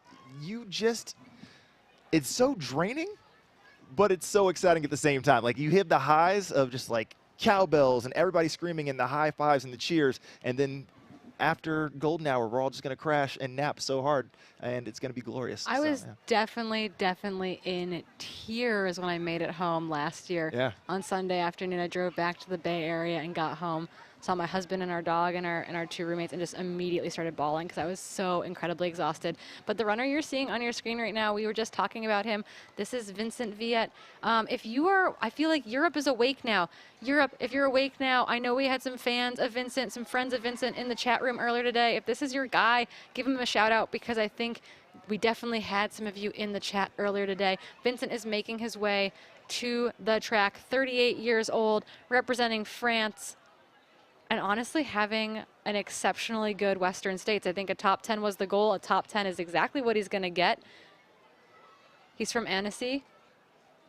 He's making his way past what I think is like an infamous white bridge. I have this bridge burned into my memory from running the two years of Western States that I've gotten to compete in. You round this corner, you're kind of following the giant Hoka emblems along the way. There are actually feet painted on the ground. You can't see it in the dark here so well, but there are these blue Western States feet painted in the ground all the way from Roby Point that you can kind of follow into the track, which is pretty special. They say WS 100 on them, and that's, you know, what he and his crew are following as they make their way onto the track. And we will see them here soon, I believe, rounding the bend and making that final 300-meter push around the track to that finish line. And again, it's going to be probably under 16:30 or so. That is to have our to have 7 males under 16:30 when we had 1 male under 16 hours at all last year. Exactly. The men came to throw down. We gave them a hard time for not performing as well as we wanted to them last year. The women had put on a great show and the men didn't quite live up to our expectations, I feel like. This year, the men took that all in stride and they have making noise and killing time. And it looks like we have Vincent on the track and moving. Yep, we're gonna try to flip to a camera on the track. We've got a runner on the track with the camera. We're gonna try to flip some. We're not getting footage from our live camera, but can we switch? Do we have any cameras down at the finish line arch? In general, we're gonna try to correct this to bring up. Indeed, because either Vincent has outkicked his crew or we have another battle to the finish line, which would be quite spectacular. He's pushing really, really hard. I don't think we have a battle on our hands, but Vincent, we're staring behind us now because this is us getting the best footage possible, trying to get him into the finish line. Vincent is going to be sprinting. This is legitimately track strength right now as he comes here to the finish line. Celebrating his 7th place finish at this year's edition, the 2022 Western States Endurance Run. Vincent Viet, you have finished a brilliant, brilliant top 10 here. And it looks to be 16:28 and change at the finish. So 7 men under 16:30, as we were just talking about. Such a strong day for the men's field thus far. But don't worry, the women are coming in soon, and they are also putting together quite the performance across the board. So looking forward to bringing them through, but we celebrate Vincent M7 earning his ticket to come back and do it all again next year. Yeah, and I'm curious. I feel like for the North American-based athletes, it's very common for, or at least more normal for people to come back year after year. And I really wonder, you know, is that what we're going to see from like our 2 French athletes, for example? Is it as common? Ruth Croft came back. Emily Hoggood lives in the States, so that makes more sense. But Ruth decided to make the trek back here to do it, which I don't think we see as frequently with our international athletes, the Ryan Sands, for example, the Tom Evans, who had a brilliant 3rd place finish just a couple of years ago. So I wonder if we'll see these guys back or not, or if that was a good one and done. It looks like we have our 8th place male across the finish line. That was a drag. But well, it makes sense because I saw the black vest of Alex, and I was like. And we also saw Vincent lose his mind sprinting, so that makes a lot more sense. Okay, guys, we now have our 7th, 8th, and 9th, and we had a drag race of Cody Lind and Alex Nichols, who hovered outside the top 10 for most of today. Absolutely. And they both earned their spots back here again for next year. In the smaller screen, on the smaller video you've got right there, that's Cole Watson on the right-hand side. It looks like Cole's having a little bit of a hard time getting some stuff together at Pointed Rocks. Yeah, for Cole, this is a homecoming. He's from Folsom. He represents the Hoka Aggies, the local running group. You know, this is a chance for him to take it all in and really embrace the trails that he calls home. So I'm excited to see what he's been able to do with that that sponsor spot that he picked up from Hoka after some very strong performances that left him just outside of golden ticket spots over this past season. So and Scott Traer should be sprinting his way onto the finish line as well. It looks like he has a pretty good gap back to Jeffrey Colt, who is in 11th, Adam Kimball sitting in 12th, Cole Watson, who we are seeing on our screen right now, in 13th. Honestly, we're going to see Ruth kind of in that. Ruth is ahead of Cole Watson, so she's not going to make the top 10 overall this year, but she's going to be very, very close. So we'll have to see where Ruth comes in the overall standing. But right now we're waiting on Scott Traer. Run fasta, Scott Traer. We are waiting for you on the track here in Auburn at Placer High School. Yeah, Scott is somebody who should be no stranger to the heat. You know, the Ultra sign-up has him listed as Massachusetts, but he is a Phoenix resident now. He knows what he signed up for. He earned that golden ticket at Black Canyon. And so he's put together quite the performance as well in a collared shirt, which you have to respect. I know. He is one stylish guy. He also shaved shake and bake into the side of his hair. Best hair probably out there today, if we're being completely honest. Yeah. So we're going to be looking for Scott Traer, now of Arizona, formerly of Boston, hence the run fasta that's being thrown out in the chat all day, that Massachusetts pride. But honestly, I think what everyone is blown away by is that the split right now from 1st to 9th was 90 minutes. Yes. Like, that is very tight. And that's very tight any year, but I think it's very tight. Once again, I'm going to keep comparing it to 2021 because I feel like it was the year after we missed a year for the pandemic. We came back. Maybe we were rusty. I don't know what happened. It was incredibly hot. It was hotter than it was today by a little bit, and that was not the case in the men's field. The men's field was, I mean, obviously Jim Walmsley is an anomaly for sure. But the spread between even 2nd and 10th was pretty big. So to have 9 men in 90 minutes, and Scott Traer is not far behind, that is an incredibly tight top 10 for the men. Absolutely. Yeah, I think, you know, depending on how quickly Scott comes down this last hill, he may also technically be within a 90-minute window. Adam Peterman finishing in 15-13, so we probably have another 10 minutes or so that Scott can make it officially 10 under or 10 within 90 minutes. But, you know, I wonder if last year folks were competitively rusty. You know, they'd done a lot of FKTs, had a lot of uninterrupted training because there weren't races that they were tapering for, and maybe they just lost that competitive edge. Everybody was out here trying to time trial instead of sort of looking at the course conditions, looking at the competition around them, and gauging accordingly. And I think this year we've seen quite a few battles. We saw, you know, Adam and Hayden coming down Cowell Street. We've seen obviously the three-way finish here all the way to the actual finish line here on the track. And I wonder how much of it is pulling on that a little bit. Exactly. And we have run fasta. If we can get one of our finish line cameras up, please. We've got our 10th place male rounding the track. If one of our cameras can go to our finish line, please. Yes, there we go. We're going to see our 10th place male, Scott Traer. Run fasta, Scott Traer. Indeed, he's got about 160 meters left. And this is not going to come down to a kick, so he can take it all in. As he's getting ready to round off the turn, you'll see him come onto your screen in just a few seconds. He's going to come through in 16:35, so we will indeed have your entire top 10 men coming in within 90 minutes of each other. Just a phenomenal day, but yeah, look at that stride. He's still so strong. And again, another Masters athlete showing out in the top 10, showing the youngins how it's done, and showing us all that we have no excuses after watching today's performances to get off the couch and make something happen tomorrow after we're done watching Golden Hour. But Scott Traer, 16:35.20. Yeah. Knocking it out the park. Scott Traer. M10. M10, he can come back next year. Everyone loves his bedazzled hat. Everyone loves his haircut. Everyone loves his classy dress shirt. Scott Traer, you are a fan favorite today.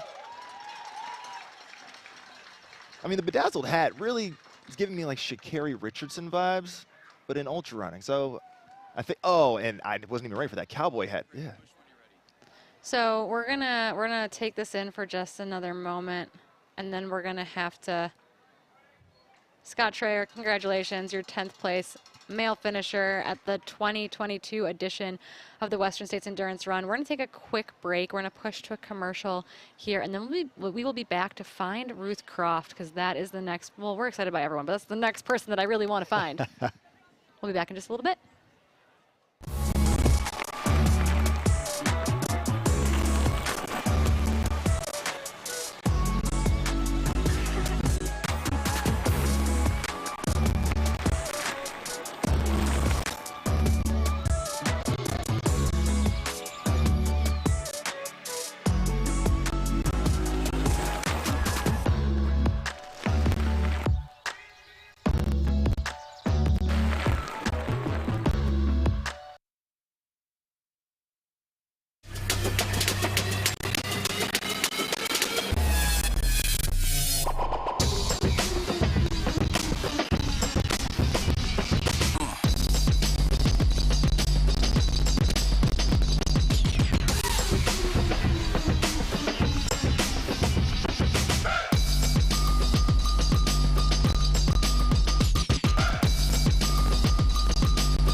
I'm on air eating a cookie. It's okay.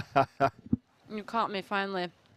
Well, as somebody who's notorious for eating on YouTube, I think welcome to the club. Yeah. It's all good.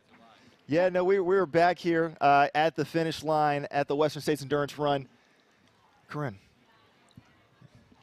I've finished eating my You're cookies. good? Okay, so I we're just wanted good to make now, sure. Yeah, no, we're officially good. Thanks, everyone, for being concerned about me. We just had our 10th male finisher, Scott Traer, cross the line, and we were just going through the splits. It looks like Ruth Croft, our female leader on course, was 35 minutes back of Scott at Painted Rocks, 6 miles to go to the finish. So we should be expecting her sometime here in the next half hour. Hopefully if she can charge down this hill just around the 17-hour mark. So we'll look to pick her up. It's gonna be great. I wonder, let me pull up, let's see what were, I've got last year's stuff up. I've got Beth Pascal's stuff up. She came through Pointed Rocks in 16:57.17 last year, and then finished in 17:10. What does that put us at right now, though? Ruth came through in 16:13.22, so flirting with it. Flirting with running faster than what we thought was a pretty impressive run. Still think it's an impressive run. Yeah. She's putting one together herself, Ruth Croft, on course. We'll see if she can get through and under that 17:10 that Beth Pascal ran last year to run what is the second fastest time ever run on this course. Again, Ellie Greenwood has the course record set back in a notoriously cool year. Very, very, very fast times that year. That's actually the fastest top 10 women's spread ever from 1st to 10th, with the 10th place woman finishing in 1945. So last year, the 10th place woman was 1947. So while the women put on such an incredible show last year, they were just in one of the hottest years ever. They were just a little bit slower from a top 10 spread perspective. So very, very impressive. But yes, we are waiting for Ruth to come in. We think that she's a little bit behind Beth Pascal's splits from last year, according to Alex Varner, which we're playing telephone now. This is via Alex Varner, via Dylan Bowman. Varner thinks that we're about 30 minutes out or so from Ruth at this point still. So we are looking to see her, I mean, really, really close to that time, though. 30 minutes from now is 17:09 and change. Yep. So we could be seeing a drag race to the track to try to be under a time. And I wonder, my guess is that's probably not in Ruth's mind right now. She's defending the win. She's got to be excited about that. I'm not sure that she's seeking out Beth Pascal's time from last year, for example, but we'll have to wait and see what happens. I love these nighttime shots, though, from some of these aid stations. This is out at that Rucky Chucky River crossing. And I'm wondering, where are Megan Canfield and Casey Lichtig and Erica Hoagland? I think they're all running together, along with Lindsay Hagen, who we saw earlier in today. They are all through Cal 2, it looks like, so they are not yet down to this river crossing, though I believe they're on 24-hour pace and running more or less together. It looks like Casey Lichtag has separated herself a little bit from that group, with Lindsay Hagen and Erica Hoagland not that far behind her. Again, Erica Hoagland was one of our pregnancy deferrals that we've kind of been following along with today, coming back to run Western States at the age of 40. Megan Canfield is going for the Masters record at 61 years old. She is at least 71 miles into this race and making her way down to the Rucky Chucky River crossing. Absolutely. Yeah, it's something for everyone in Western States. You know, we talk a lot about the front runners. Obviously, tomorrow with Golden Hour is going to be a very special time, but you know, all 383 starters have a story of how they got here, and we get to appreciate all of them as they traverse not just this river crossing that you're watching on the screen, but the entire 100.2 mile journey down here to Auburn. And when you have folks who are well-known, elites, professional runners who are right there next to you as age groupers battling for, you know, that 24-hour buckle, that you look left and you're just like, oh, they are just like us. And it really gives you an opportunity to take in that this is a sport where no matter your background, no matter where you're coming from, your entry point into the sport, that there's a place for you. Yeah, 100%, and it's really, really cool. I think Megan Canfield, sometimes we have, you know, 70, 78, 80-year-old runners in the race. I think Megan Canfield might be one of the older runners in the race this year at 61, and she is still on pace for that Masters record, which is very, very exciting. I think it's even like I think it's a 60-plus technical Masters record, and she was going for the overall Masters record as well, not just the women's Masters record for that. So very, very impressive. We're trying to kind of look back through the field to see where people are. We don't have the best projected splits for folks just because things are updating fairly slowly. But what we believe the current top 10 is, we'll run this down for you guys, is Ruth Croft. We are waiting Ruth Croft, our women's leader, at the track here. She is through Pointed Rocks. We'll wait for her at Robie Point. We'll probably have a bike camera with her to bring her all the way down to the track. She's going to be here in less than 30 minutes, we believe, which will be very, very close to Beth Pascal's finishing time from last year. She is being followed by Elsa McDonald. Elsa McDonald, Canadian, but spends a lot of her winter in Arizona. She loves the heat. She's putting on a great race here. 41, so she would be the top Masters athlete here as well, 40 being that Masters category. She is a ways behind Ruth. I believe it was something like 26 or 27 minutes. So that is a very safe position for both of them. And I do believe that Elsa also has quite a good lead over Marianne Hogan in third. Emily Hoggett is currently in fourth. Louisa Bueller is currently in fifth. Taylor Nolan, sixth. Camille Herron, 7. Leah Yingling, 8th. Katie Asmith, 9th. And Camille Bruyas, 10th. But Anne-Marie Madden is not that far back, and if anyone really has a bad day and starts walking it in, it's possible that someone like Anne-Marie Madden, who's currently in 11th, could move into that top 10 position. So those are your current women's top 10. I believe that we probably have some of these women through past Green Gate, probably through ALT, but we're not getting those splits, and so we have to wait all the way to Quarry Road, which feels like quite a long distance because that's, you know, we should have like an 85-mile split that we're not getting on these women essentially, and that really makes things feel very extended. Indeed, yeah. So it's about a almost 11-mile gap between the reliable splits that we're getting at the moment. But based on what's happening in that women's race on course, there are a pretty safe first and second, as you mentioned, but you know, the gap between 4th and 5th place is 6 minutes. The gap between 6th and 7th place was 1 minute at the last split. So there's still a lot of these battles that could be playing out right now, going back and forth between these aid stations. And if it comes down to the last mile downhill from Robie Point to the finish, we might see even more sprint finishes on the women's side like we've seen with the men. Yeah, and I'm looking at the infield right now. Ruth Cross first pacer. Alex Varner is currently walking across the infield, so he's going to head out to Robie Point to go find Ruth Croft. I bet he looks in better form than he did last year. A lot of these pacers also got cracked last year because everyone was so excited to be back at the race, to be back at Forest Hill, hanging out with your friends in the heat. And people got really, really cracked last year at this race. So both pacers and runners alike. So people are looking a little bit better this year. Like, we kind of remember what we're doing. We can handle the heat.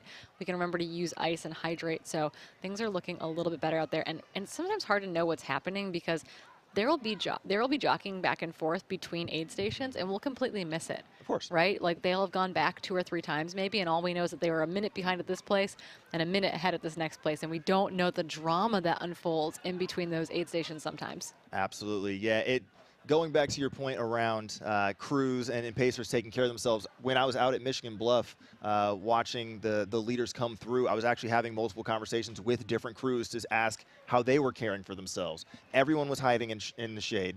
Folks were down side streets to just find a tree that they could hide in. I think folks got really wise after last year.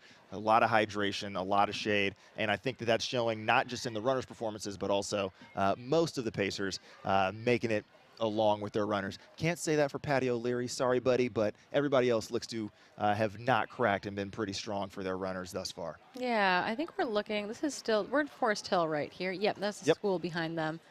So runners are making their way through here. Remember, runners have until 11:45 p.m. to come through Forest Hill. So we're looking more at the mid pack here, kind of towards the back of the pack. They've got 2 hours to clear this aid station and still be working well, kind of ahead of schedule. So they've got their pacer. They're getting out of there. They're going to roll down Cal Street. It doesn't get easier to run that section of the race in the dark, though. No, not at all. It's surprisingly technical.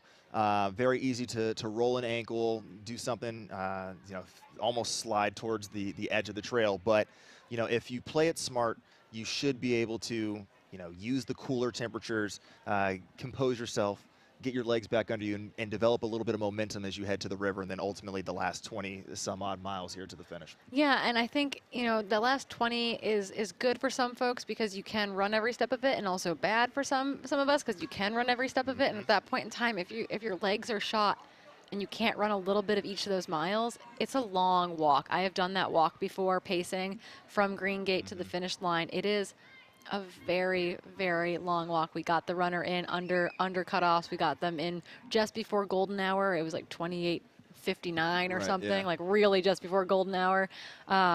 It's a long walk. We watched sunrise happen. So a lot of these runners, they were off just before sunrise this morning, and they will get to experience sunrise on their way to the finish line here in Auburn. Absolutely. Yeah, it's an underrated climb from the river back up. I've done that on media duty, trying to carry camera equipment, and it was just, it was the absolute worst. So I can only imagine having run 70+ miles before having to do that climb out. So if they can have any sort of legs and run out and be in a position for success, then I think we're going to see a lot of happy faces tomorrow once daybreak happens and we get a lot of our age groupers, folks who've been trying to get into this race for 2, 3, 7, 10+ years, getting to achieve their dream. Yeah, remember, it's for those of you who, I don't know, you found our feed somehow today and you're like, what is ultra running and why am I watching this? Well, Western States 100, right? It's a lottery-based system. People have to run a qualifier and then apply to the lottery. The lottery's drawn in December every year. I don't know, it feels like a very stressful day for many of us, I'm sure, as we wait to hear what friends got in, if we got in, if someone we know got in, if my athletes got in. I'm always like trying to look through the list to see who made it and who didn't make it. People put in for, I think at most right now 8 or 9 years is kind of the high end of things. Since implementing the wait list system, in which they draw, like I think this year they drew 75 names on the wait list, which is more than they drew last year because they went through the entire wait list last year. That allows runners to get entered into the race as late as Friday afternoon. And so, only this year we got to have 383 runners in the race. Once again, permitting kind of restricts some of that. And so it's a hard system to work your way through, to run those qualifiers, to put together those tickets, to apply to the lottery, to hope you get drawn. I'm one of those horrible, lucky people who had 2 tickets in the lottery when my ticket got pulled to be in, and I feel a little bit bad about that. Yeah, I was actually talking to a buddy of mine from back home, Chris Tilburn, still out on course. He, one of the lucky folks, he got in on the wait list with, I think it was either 1 or 2 tickets. But he was 42 deep on the wait list. I was like, man, he's not going to get in. No, and then just like I'd run into him, in the neighborhood, and he was like getting close, and then he got in. It was like, yeah, I hope you've been training, buddy. Yeah, I hope you've been training. Well, and that's why it went so deep in the wait list too, because people end up pulling themselves off the wait list just because they know that they haven't trained properly, or they got hurt along the way, or they thought they were going to train and now it's May and they really haven't trained it. And you don't want to mess up your one chance at running this race, because truly it is your one chance, generally speaking, to get to be on the start line. Indeed. Yeah, I mean, you have a lot of folks who will run a golden ticket race, and if they don't get that golden ticket, you know, it's more tickets into the lottery. But listen, it's not for everyone, and the lottery This is a great story. Jeffrey Colt is the man on your screen right now, on runner Jeffrey Colt. Jeffrey got COVID 11 days ago. He started testing negative early in this week. He wasn't sure how today was going to go. I think this is an incredible performance for having just had COVID and being completely unsure what was going to happen in the high country today. Like, this is impressive. And he's moving. Absolutely. Fast on the track. You know, he's taken inspiration from his on counterparts on the track, the Ollie Hoares of the world, and really burning this last 200 around the turn. Dropping our camera person even. Jeffrey Colt. Jeffrey Colt putting on a show in a finishing sprint. He still has energy to burn out there. I imagine that he will be going back for another golden ticket this next year to try to earn his way back into this race. I do not think he will be satisfied with an 11th. But honestly, I think he should be pretty proud, because I don't think he knew if he was going to get to start this race or not just 2 weeks ago. Absolutely. There is a lot to be proud of, a lot to hang your hat on, and you see the emotion. You see the emotion right there, 16:51. Having just had, literally, he got diagnosed with COVID 11 days ago. I talked to him just yesterday, and he said, I still feel it a little bit. I don't know how the high country's going to go. I'm not 100%. Jeffrey Colt, for not being 100%, a 16:51 is pretty darn good. Indeed. That is a bad man right there. I am scared to face him if he is 100%. Right? That is my concern. If he is 100%, what are we going to see out of Jeffrey Colt? He ran a 16:51, having hardly recovered. I don't think he knew what was going to happen. There's his team manager, David Kilgore. Pacer, David Kilgore. Nice work, dude. Way to get Jeffrey Colt across the finish line. Yeah, part of you is always a little bummed when you're the first one out of automatically getting to come back next year and do it all again, but I think being out there, he learned a lot, and you have to be able to take confidence from a performance like that today, especially against a field that, ran as well as it did on this men's side. That's still going to be building momentum towards a great fall campaign and ultimately trying to work his way back into this race for 2023. Yeah, I would be surprised if we didn't see him back here with the golden ticket again next year after that COVID kind of hampered experience.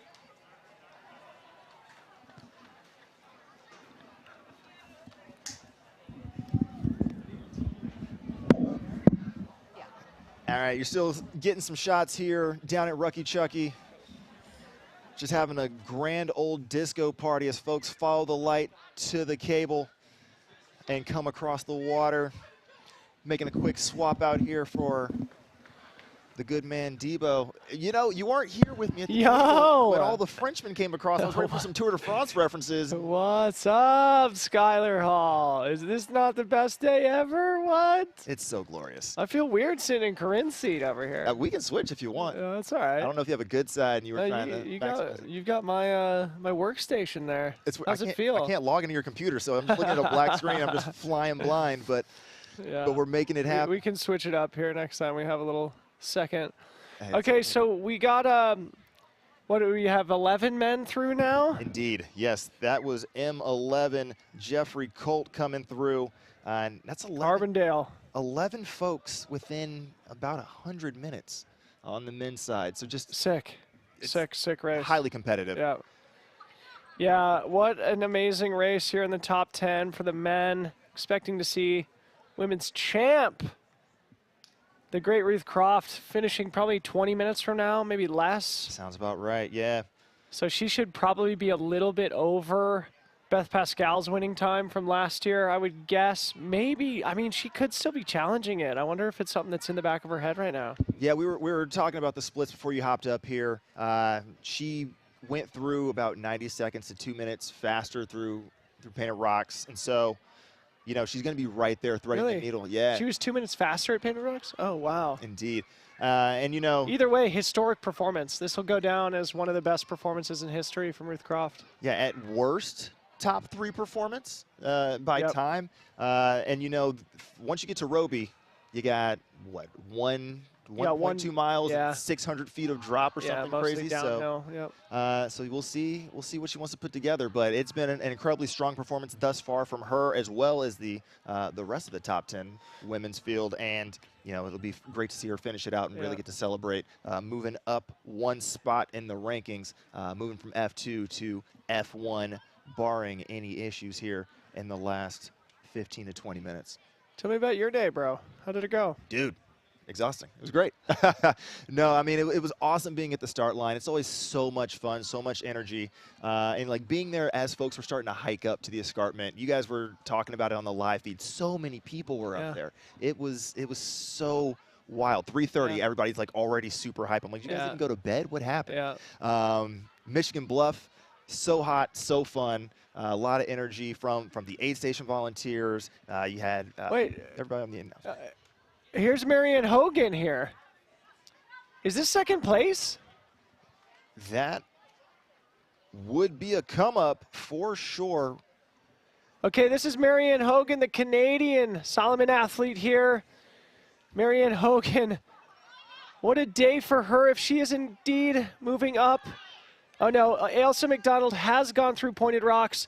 So this is Marianne Hogan now shredding through Pointed Rocks now at 9:57 p.m. That puts her 17 minutes behind Ailsa McDonald. So Marianne Hogan very quick in and out of the aid station, knowing that she's only got a couple miles separating her from this merciful finish line here on the track.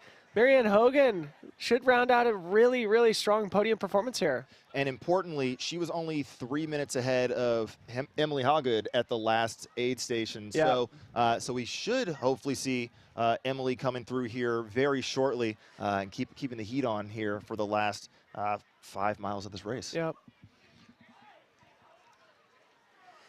No, it is. And the vibe here at the field, isn't it? This is so good. We got kids out playing ball sports here. Got families out here to soak in the vibe of these great, great runners, pushing themselves to their absolute maximum. What a special thing it is just to witness, isn't it? It's really all ages out here. We got, 3-4-year-olds out here doing gymnastics. We have preteens doing TikTok dances, I assume. They're wearing Crocs. I got to assume they're preteens. You got high schoolers out here playing ball. You want to get your lacrosse sticks out? We can Dude, I should have brought the spoon. We can get wild out here. But, yeah, it's just a full family affair out here. You got just all types of folks out here holding it down and bringing energy as these runners are coming in. And, it's going outside the track. We even have folks that are starting to go up the road and making sure that we're cheering folks in all the way down here. So just so much excitement throughout the track. I thought Forest Hill was going to be sort of the high point because it's a mile of just mayhem. But this finish line is really rivaling it right now. So Ruth Croft should be through. Well, I mean, she's definitely through No Hands Bridge. We don't have a split through there. But we probably are going to want to get a camera near Roby Point to start getting ready for Ruth Croft. I think that's No Hands Bridge. Yeah, that's No Hands Bridge. Yeah, the bike should be up there ready to bring Ruth down. We had saw Ruth's crew start making the trek up the hill to go receive her. So we should pick her up here shortly. Obviously, in the dark, things get a little bit tricky with the camera and the lighting and everything. But as soon as we have a good visual, as you can see, very dark out there. But as soon as we get eyes on her, we'll be sure to fully embrace the celebration as she brings it on down to the track here at Placer High. So tell me about you're down there at Michigan Bluff while there was some sort of attrition happening. I know Keely rolled her ankle while you were there. I was just chatting with her here in the infield. Did you get eyes on what was happening there? Michigan Bluff is always a tale of two cities. Yeah. That's where coming out of El Dorado, if it's going bad, it only gets worse. Nobody really recovers on that climb. And so, you know, I was there when the first 3 men came through. You saw Hayden came in, moving quick, tying his own shoes, did a quick, you know, clean up and got out. Same thing for Jared at the time, really just clean, quick, throw some ice and get out. But then after that, folks who are struggling, we're definitely struggling. And if you're already overheating, it's a little too late to try to salvage it. Obviously, that's where heartbreak starts to happen. You start seeing folks who realizing that their day isn't going the way they wanted it to, and it might be time to pull the plug, as was the case with Keeley. But you know, the energy of the crews, of the support staff at the aid station, really, you know, embraces everyone regardless of what type of day they're having. And so you really do feel that full community support when you're at Michigan Bluff. Yeah, pretty awesome. I mean, it's place also, to be here on Western States Day. Yeah, they've been running that aid station for 25 years. Incredible. Like, it's the historical knowledge and the passion for the sport is unheralded. Yep. And here we are, it looks like back at Pointed Rocks. That's when these runners know that they're nearly home free as we await women's champion Ruth Croft from New Zealand. I hope the Kiwis are with us, loud and proud in the chat. Ruth Croft, man, adding this trophy to her resume, the victory, and one of the fastest finishes ever in Western States history. This is going to solidify Ruth as truly one of the greats in the sport. Absolutely. Yeah. I mean, she's been second here, but she's won CCC. She's won OCC, I think, 2 times. She's won the Golden Trail Series overall, I think. Anyway, just such a versatile athlete, such a impressive human being. Here's Ellie Pell. All right. Where are we now? Is this Pointed Rocks? I believe so. Okay, what's happening here, folks? Do we have some movement? Did she come out of nowhere? To our production staff, can you tell us what we're looking at here? ALT, okay, yeah, that makes sense. Okay, here's Ellie Pell at ALT. So last we heard from her was at Green Gate, where she was sitting in 13th. So Ellie Pell from Ithaca, New York, in the mix early. Started to suffer in the heat of the day, like many other athletes, and here she is. Still cruising towards the finish line with her pacer. Taking her time. And that's the thing, even if you know that maybe top 10 might be out of reach, you're still being methodical, taking care of yourself, making sure that you get the entire education of the course that you can so that next time you are here, because Ellie's definitely somebody we expect to be back here. You know, making sure that she has all those lessons learned so she can really capitalize and execute and hopefully have a better overall performance next time. Yeah. Do we have eyes on Roby Point to our production team here? If we have eyes on Roby Point, we would expect Ruth Croft to be cresting that hill any second. She should be challenging Beth Pascal's second fastest time in history here. Run last year, roughly 17:10, I believe. And we are walking through the dark corridors of Auburn, California. It's interesting. We were talking before while you were away about the painted footprints. That so bring you cool. back down. So awesome. So I've been here in previous years as a camera person, and one of the rules when you're out there doing camera work is you can't help the runners in any way, shape, or form. You can't really even communicate, give them splits, anything like that. And one of the most terrifying things, especially at night, is if they don't see the footprints, and especially when you're coming across that infamous white bridge. They're not often easy to see. Exactly. Like in the daylight, you can see from one set of footprints to the next. But in the dark, you have to really be looking. Exactly. It helps to have that nice Hoka, like lighted stanchion. That makes it a little bit easier, but. Okay, is this Dominika Stelmach still cruising? All right, Dominika. Oh no, is this Emily? This is Emily through Pointed Rocks, it looks like. Okay, Emily Hawgood in 4th place through Pointed Rocks. Let's see, she is now probably 11 minutes behind Marianne Hogan in 4th place. We'll do a quick refresh. Emily Hawgood, oh, there's her pacer. I was wondering if she was cruising solo here in the final miles. What an impressive performance from her here today. Emily Hawgood, originally from Zimbabwe, did some studying in Colorado, now lives in California. Coming back after her 7th place finish here last year, it looks like she should be finishing in the top 5, right now running in 4th place. Yeah, and she did not look great when she got to the river. So this is truly a rebound. You know, defended her position. And listen, it's not over. She is still within striking distance and can move up because it's not all downhill from that last aid station to the finish. That climb to Roby is rude. It can be very rude. And if you don't have the legs, you can bleed a lot of time there. As you can see, that's a tough last way to finish a race. You're just like, oh, I just want to cruise to the track. I don't want to do this last 600-foot climb. But at that point, you recognize that you are so close. So close as we continue to make our way up towards Roby Point here, thanks to our camera runner going back and forth from the finish line. These guys are going to be putting in miles tonight. It's not flat. Yeah, it's to the White Bridge alone. I think it's about, you know, probably about 600, 700 meters and 100 feet. So even if you're just doing that short section, it'll add up quickly. But if you're going all the way to Roby, it's a solid workout day for you. Yeah. And you can see, got a little bit of the stanchion on the right side.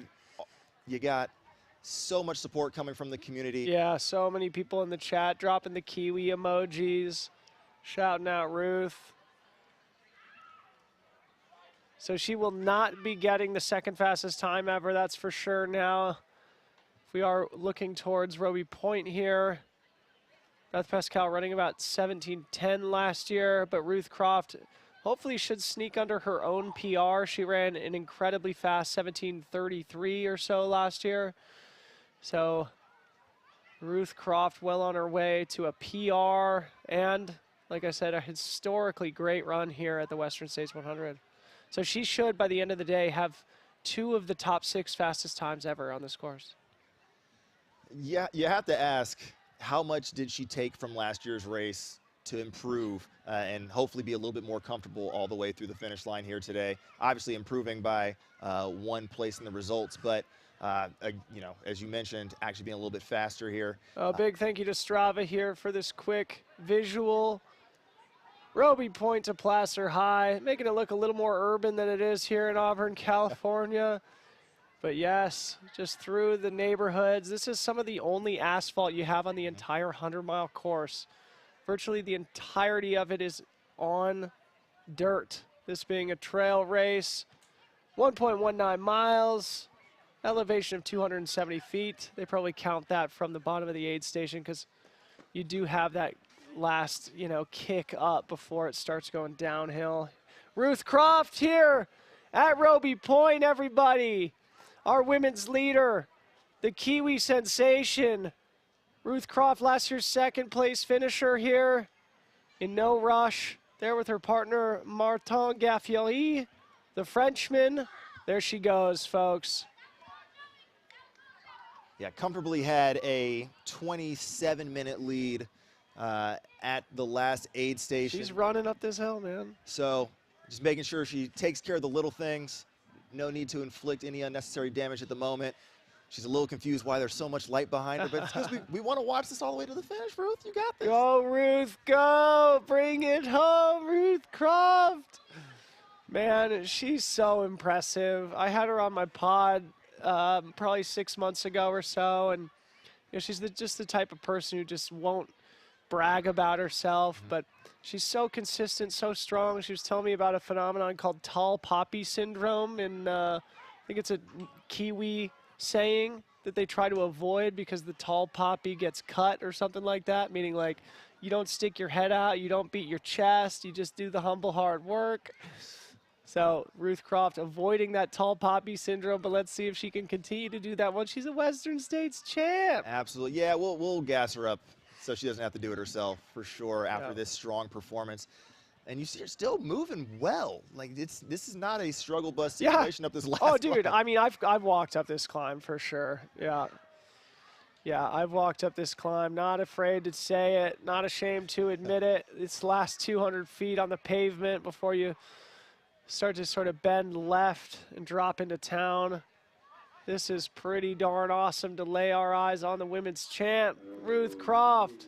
Yeah, and she's going to pick up her crew, and it's just going to be a full-on celebration for this last stretch of downhill. So super excited for her and for everyone who's able to champion her here to the finish line.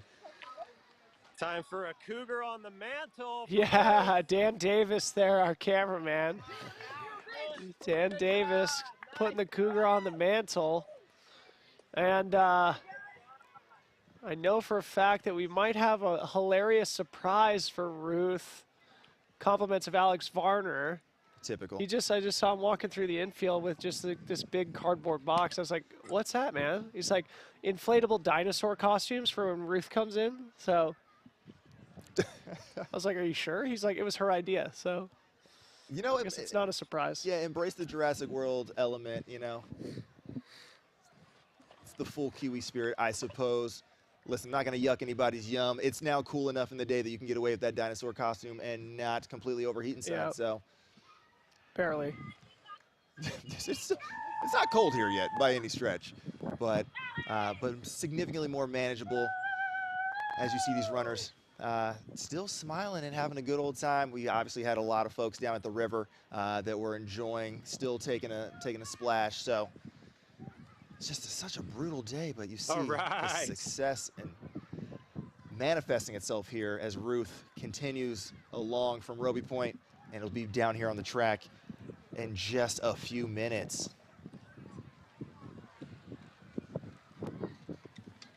All right, Ruth. Less than a mile to go now. Got it. She's going to be well under her mark from last year. 7:33 and change, I believe. Ruth Croft should be just around under 7:20 for sure, I would guess. It's always hard for me to estimate exactly how far they are from the finish line. Well, and also how much they're going to just embrace the moment. If you want to walk the entire time on the track and high five everybody, do it. This is your moment. I mean, I would. If I ever got on the track in first place, come on. It'd take me an hour to get around this thing. I'd moonwalk it probably. You see the crowd out there. Oh, look at it. Yeah, Ruth. What else would you be doing at 10 o'clock on a Saturday night other than standing in your yard cheering on ultra runners achieving their dream? It's the Auburn way.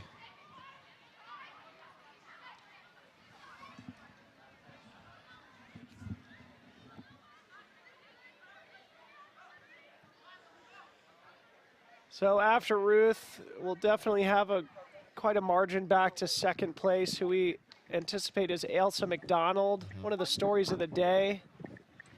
Crushing it, bringing home likely a second place finish here after running through the field down Cal Street. Not enough to close the gap on Ruth Croft. She's untouchable today. Ruth just ran such a textbook race, man. I mean, thinking back to earlier in the day, she was a little bit back and then worked her way into tied for the lead, running with Emily Hawgood for a while. Keely Henninger was not far back. But then Ruth asserted her authority like the boss she is. Took control of this race, never looked back. Basically in control the whole day. I mean, it's hard to tell if she had any low points. I'm sure, you know, you always do, but certainly they haven't been obvious from where we sit. Exactly. Yeah, it never looked like she had a big move per se. Never really put a foot down on the gas, just consistently strong. And at some point, the rubber band had to break to everyone behind her, and this is the result. Her cruising in here. I know that brown bridge, so we're approaching that white bridge here probably in the next 200 or so meters, and then just smooth the last half mile down to the track. Bring it home, Ruth Croft. So close. Yeah, it always does feel like it takes a little longer than you want it to here.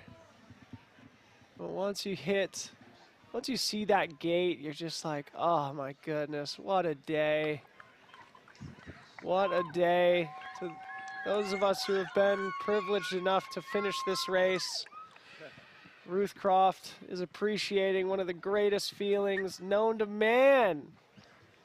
Coming home to the finish line of the Western States 100, and it's even better for her because she gets to win the thing. Absolutely. Yeah, this quasi cape on the gentleman to her left, I think he needs to take it off and put it on her because this has been just a superhero performance today.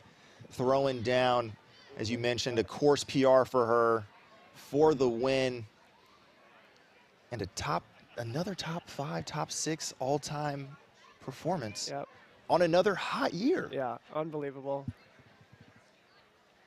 Yeah, let's see. I'll check what this ranks, like where this sits in the historical record book in terms of fastest times. I think it might be the 3rd. I think Claire Gallagher ran like, or actually I think it was Courtney DeWalter ran like 7:23. And I think Claire was, yeah, in that 17:30, 17:35 area. So she should be under 17:20. Oh yeah, this is gonna be strong. Music blasting in Auburn. That's a thing I never thought I'd see. All right, Ruth.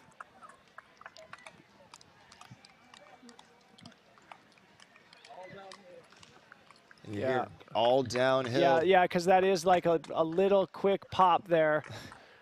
Very, very small, though. When you're 99 miles deep, any little incline feels significant. So you've been in this position before, coming down towards the track. Yeah. How shot are your thighs and just quads in general, quads specifically? I've experienced the, the variety of quad sensations here in this last mile. I've had good days here. I've had a day where my legs are completely destroyed. But yeah, at least one year where I was just like, oh, okay, I actually had a good one. Proud to be here, proud to finish, proud where I was. And yeah, nothing better, man. Finishing a 100-mile race, it's just like life in a day. It teaches you something about yourself every single time. Just when you think you've got it figured out, the universe tosses you a curveball. And you're just like, yeah, it's just like life, man. It's just like you have good days, you have bad days. You have that ever so rare perfect day, but when it happens, it's just like, oh, the perfect human sensation, the perfect feeling. Ruth Croft, I'm hoping, is feeling that way now because there's precious few of these moments in life. And Ruth Croft is getting to enjoy it. And we get to live vicariously through her on the live stream. Absolutely, yeah. It's rare that you get to be in a moment, be fully present in a moment that you know is going to be amazing and memorable forever. And Ruth is about to enjoy that as she here's the inflatable dinos. She approaches the dinosaurs. Oh, this is... Go Dino! Go Dinos! You got to appreciate the sense of humor here. Oh my gosh.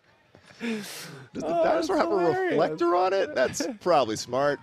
Look, she's dropping him like a bad habit. As I would hope. Yeah.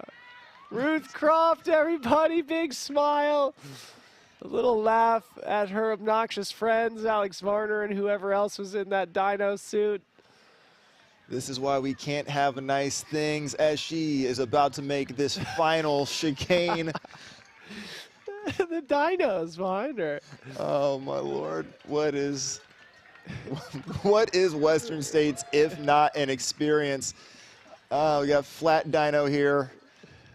Didn't quite get the memo on the inflation. And here she comes. The headlamp approaches the track here. Your 2022 Western States champion, Ruth Croft, gets to enjoy the last 300 meters around the Placer High School track.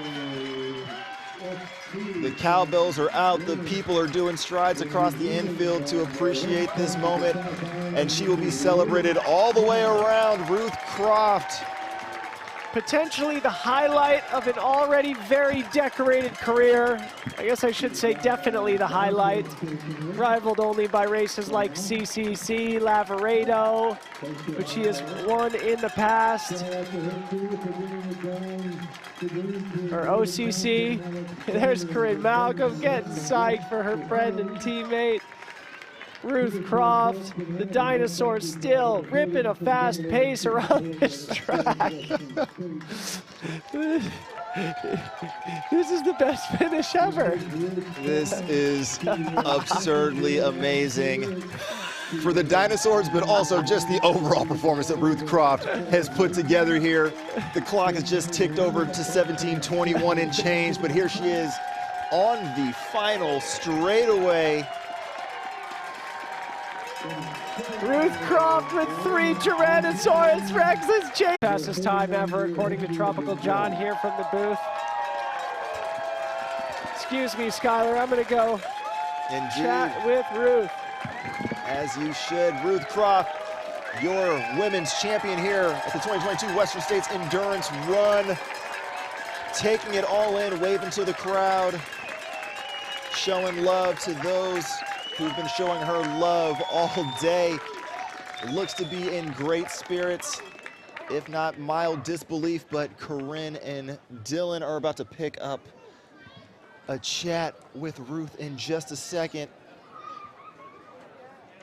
As you see her chatting with folks who know great performances, and I'm sure they are assuring her that this is definitely one to write down in that glorious list of achievements that have occurred from Olympic Valley down here to Placer High.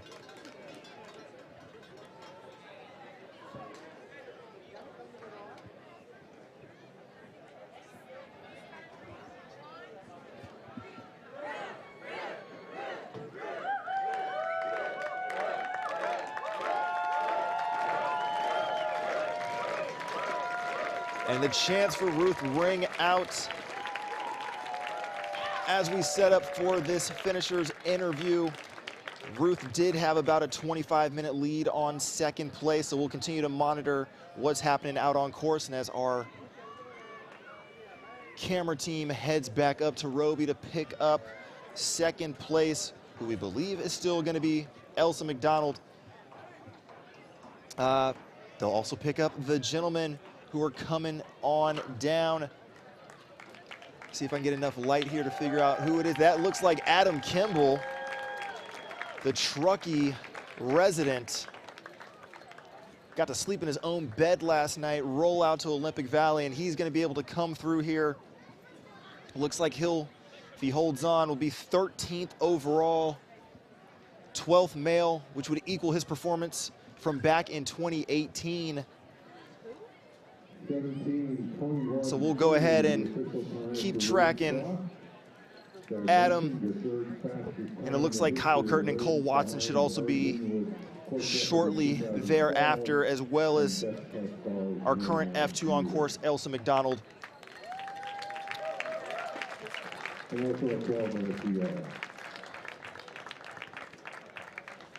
But we'll get ready to throw it on down to the finish line for an interview here with your female champion, Ruth Croft.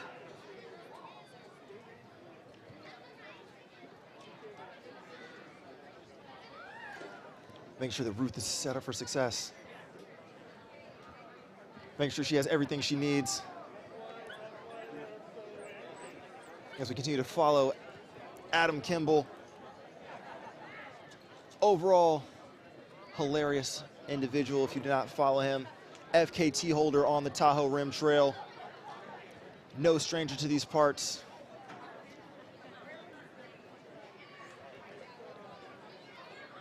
As he approaches this white bridge, he'll have about a half a mile downhill to the track. And I'm sure he's going to have a lot of fans out here from the local community as a local himself.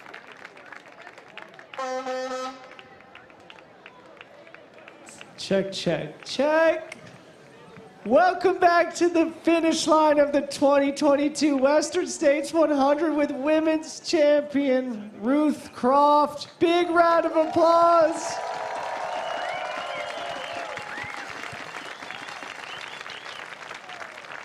As you heard Tropical John say, third fastest time in the 49-year history of this race. Truly a historic performance, Ruth.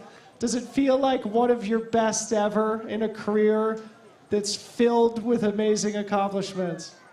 Yeah, it was pretty special today. I had an awesome crew out there, and then my parents have come over from New Zealand and my aunt, and so just to share that with them was, yeah, it was pretty magical.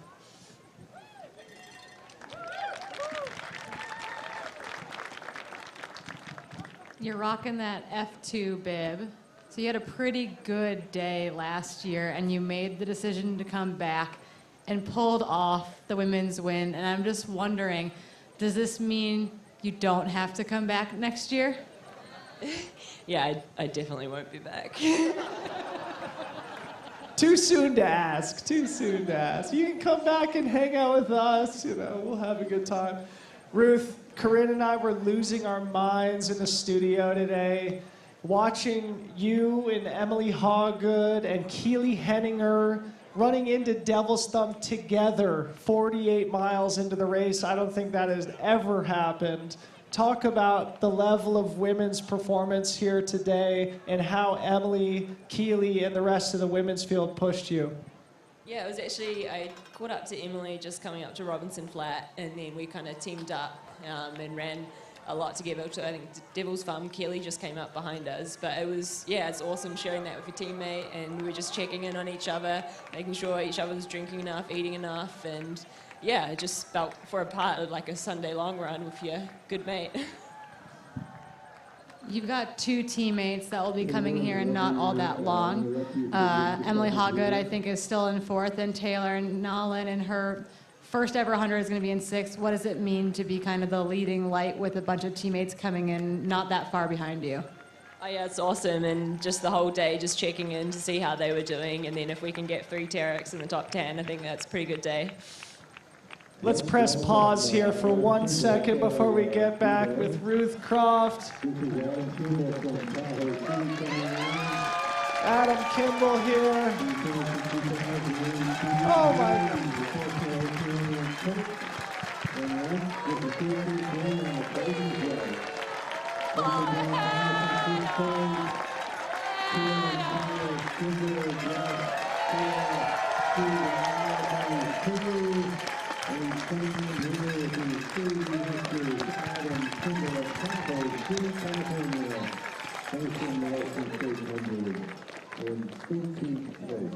Congratulations to Adam Kimball. Ruth, sit down. So Ruth, you've run 200 milers in your career, both here at Western States. You have the 3rd fastest time, the 6th fastest time here. How do you do it? Teach us your way. I think a lot of it's just having fun. Like 100 miles is a really long way, and if you're not having fun, I think it's just a lot further. And so, yeah, I picked my crew, and it was obviously my partner Martin, and then Alex Varner and David Thompson, and we just had a lot of fun out there. And they said, if you run well to Auburn, we'll get in dinosaur costumes. And so that was enough motivation right there. That is great motivation to get the finish line of this race, and I'm wondering if there's anything that's going to stand out for you once you go home. Actually, I think you're going on vacation after this. So maybe once you've decompressed, what do you think is going to stand out about your performance today as you reflect back on it? It was sharing the moments with Emily out on the trail, and then again, as I said earlier, just having an awesome day with my crew and sharing this moment with my parents and my aunt as well. You'll be happy to know Emily's still having a great race. Last I saw, in 4th place. When did you take control of the race, and did it feel like a perfect day? Because for us watching you all day, it looked flawless. No, I actually felt pretty horrible until the 2nd canyon. And then I just remember Beth Pascal last year saying she felt horrible the whole race. And so I was like, well, she still managed to pull it out. So I was just I just thought of that and just put one foot in front of the other and kept moving. Adam Peterman also said he felt terrible as the men's champion here today. I guess it's a good omen here at the 2022 Western States. A big round of applause for Ruth Croft here, your champion. Making New Zealand proud. A lot of people cheering for you. Congratulations.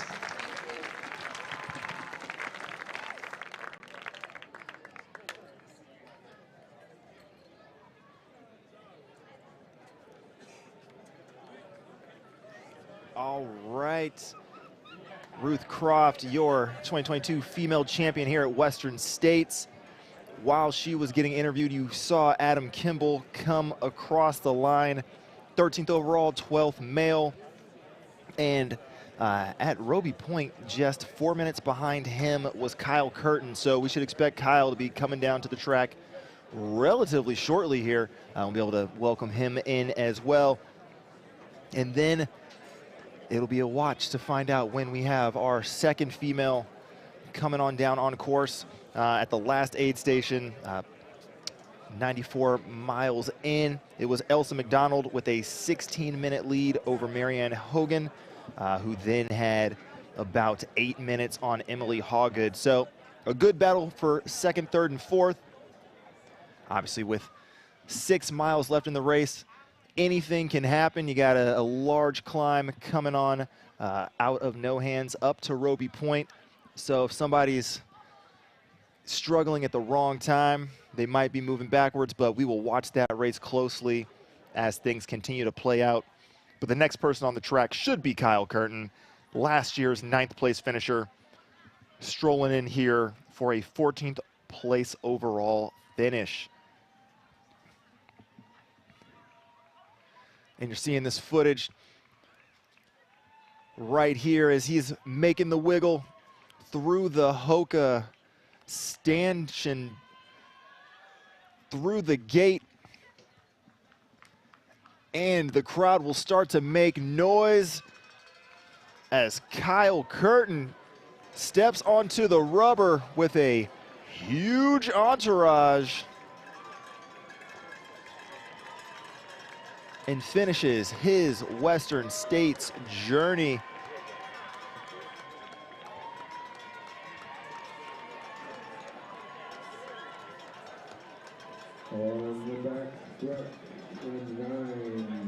Giving all the crowd high fives as he runs around. Somebody got a full hug while holding a baby. Gotta respect that.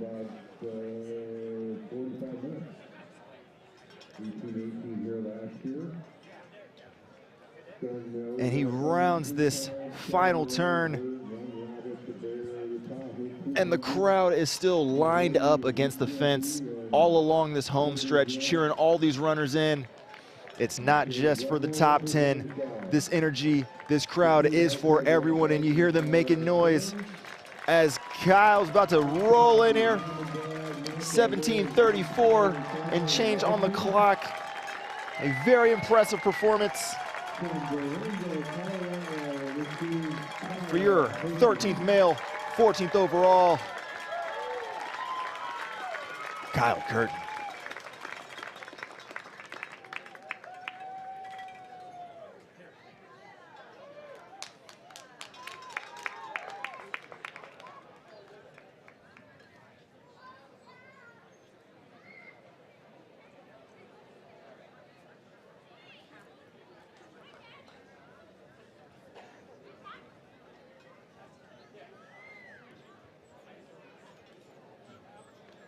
And while Kyle catches up with our race director, we've got our bike already turned around and heading back up to Roby Point.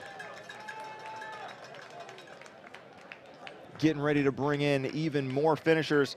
And we're gonna be doing this all night, folks, because this live feed is gonna be going all the way through golden hour till tomorrow morning. Got 13 more hours to do this. It's gonna be a grand old time. So we hope that you join us for, well, all of it, but also be healthy. You know, get a little bit of sleep. and then come back out. Especially make sure you're here for the last hour. Golden hour is going to be quite magical. If you have not experienced it and you don't have the opportunity to do so in person, definitely make sure you're joining us on the live stream.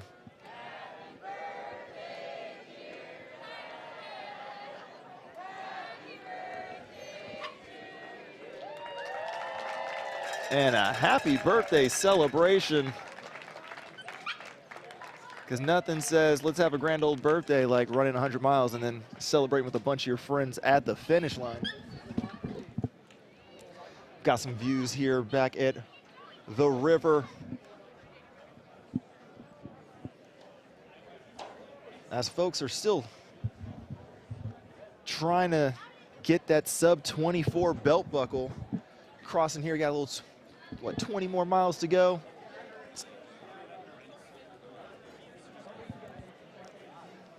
Skylar Hall. What's up? How are you, buddy? I'm hanging in, boss. Billy Yang, how are you doing? I'm excellent. This is my favorite weekend of the year. Yeah. Absolutely, without a doubt, my favorite weekend of the year. So I'm so thrilled you were able to be a part of this broadcast. You brought a lot of energy from Olympic Valley all the way through Forest Hill into the finish. Tell me about your day, man. Dude, it was insane. You know, obviously the start is always an experience. You have not just the runners themselves and the anxiety and the excitement, but then the crews and everybody, just the madhouse. Folks going up to the escarpment, trying to hike up there and beat the runners, and then as soon as the shotgun goes off and the runners take off, you got all these crews then just sprinting to their cars so they can make it to their first crew stop. So always an exciting time. Michigan Bluff was insane. Forest Hill is a madhouse. It felt like I was at USA Track and Field instead of being at an ultra marathon, just seeing people streak down the road.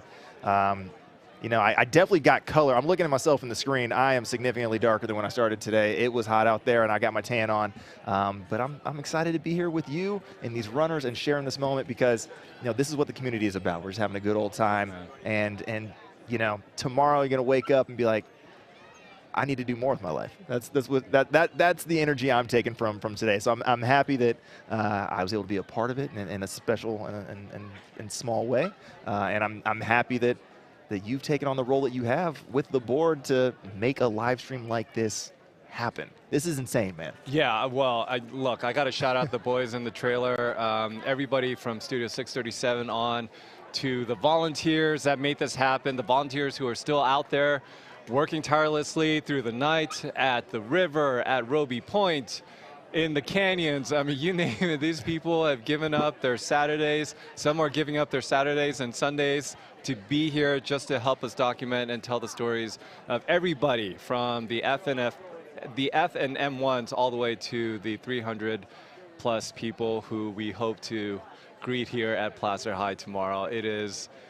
That's why it's my favorite weekend. These are my people, not only the runners, but the crew, the families, the friends, everybody that gets involved in bringing their runners home to the finish line, sometimes in costumes, which I don't know. I've never seen a finish like that before in my life, but it was hilarious. Ruth Croft, Adam Peterman, my God, just, you know, at the front of the pack, what a phenomenal and inspiring performance. Yeah, it's an incredibly well executed race on both the men's and women's side. I was talking to Corinne earlier that typically we see pragmatic, practical race strategies from the women, and the men tend to do a show up and blow up, and then it's just a war or a race of attrition. It looks like today we've actually seen the men show up and learn from the mistakes of the past.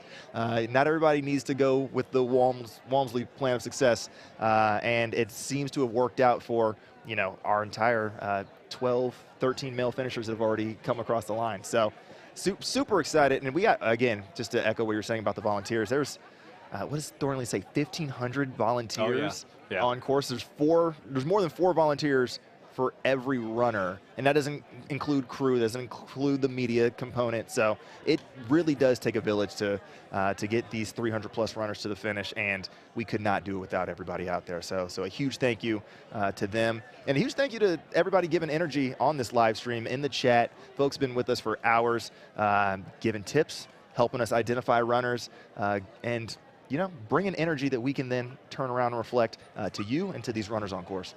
Well, we're still bringing them in as we take a look at Rocky Chucky, and oh my God. I mean, these are my people. These are the people I identify with, not the gazelles and antelopes that take half a day to run from Olympic Valley to Auburn. These are my people. I have been here. I have macerated feet and all, manipulating my way across those ropes. Now, Skizzle Fresh, when are we going to see you toe the line one of these days? Are you putting in, I know you practically run every inch of this course, helping Jamil cover his films. I mean, come on, man. Like, after a day like today, how can you not be inspired? And the day isn't even fully done yet. See that's the problem, is I get super excited after a day like today, and then I start getting these delusions that I can do this. I'm not quite there yet. Let me work up to it. I have other plans this summer I have to knock out. I got to work, rebuild my body. I ran into my PT and chiropractor Hal. He was looking at me like, you were messing up. So I got to come back stronger. And then, one of these days, I'm going to knock out 100K and hopefully get some tickets in the lottery. And then we'll start that whole journey to make it down here to the track in a different way than I've been doing in the past couple of years. Well, I didn't have the pleasure of being out there. I was mostly holed up in the trailer. What exactly did that heat feel like? I know in particular when you get down to Michigan and it's about noon, 1 o'clock, and the sun is really beating up on you. I don't know if we had a cloud in the sky today, but what was it like, boots on the ground, rubber soles on the ground at a place like Michigan Bluff and Forest Hill? It was rough. It was very, very rough. I mean, before we were trying to do, live pickups, we were also all huddled underneath the tent, trying to hide. Just fighting for every scrap of shade. And then I don't even know if this was broadcast out, but we actually didn't do as many pickups from Michigan Bluff as we wanted because our camera overheated. We literally had it out in direct sunlight for about 3 minutes, getting ready to do a pickup, and then screen went black, everything turned off, and we couldn't boot it up. We had to literally put it in a garbage bag and then dunk it into a cooler full of ice to try to return it to some sort of usable state. So if camera equipment can't survive 3 minutes in the sun, I'm just amazed, blown away by the fact that these runners have been able to survive all the way to the finish, and the ones that are still moving through it. But yeah, it's rough, and that's such a tough section coming out of Devil's Thumb, El Dorado, because it's a different type of heat. It's just sticky and muggy, and the air doesn't move in the canyons. And then you come up and you're like, all right, cool, I should have airflow coming across me, but then you're just direct sunlight and baking in a different way. So it's like out of the frying pan into the fryer. It's brutal. It's absolutely brutal. And that's another reason we got to shout out the crews who traveled between all these stops and had to survive. I'm sure a lot of people were blasting the AC in their car going from stop to stop, but it didn't matter because as soon as you got out the car, it was bad again. So I'm amazed that crews were able to take care of themselves. All right, we have our eyes on a runner now. Is that Marianne? I think that is Marianne. All right, we have a finisher hauling down Roby Point. Legs are still, oh no, that's Ailsa, Okay. Ailsa McDonald. Okay, so she is turning and burning down Roby Point. And my God, she running pacerless, it looks like. Ailsa McDonald from Canada making her way down the glorious finish line of Roby Point. A bit unceremonious for the epic endeavor that she endured all throughout the day, but we will welcome her with open arms and loud cheers here at Placer High for sure. Yeah, I mean, she looks good. I mean, arms are still low, keeping that low center of gravity, and she's moving forward well. So it's good for her. She had about 16 minutes up on Marianne Hogan at the last aid station, so she's definitely pressing that advantage and securing her F2 status. But this is just overall indicative of the day that she's had. He's waving to the crowd because she's embracing the moment, and that's what she's done all day, running incredibly strong, running incredibly consistent, and, finding herself F2, but also the first Masters female.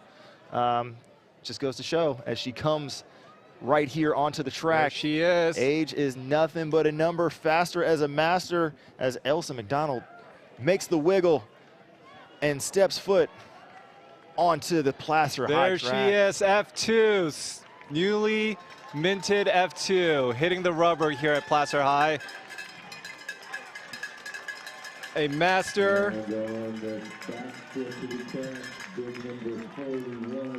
High fives all around.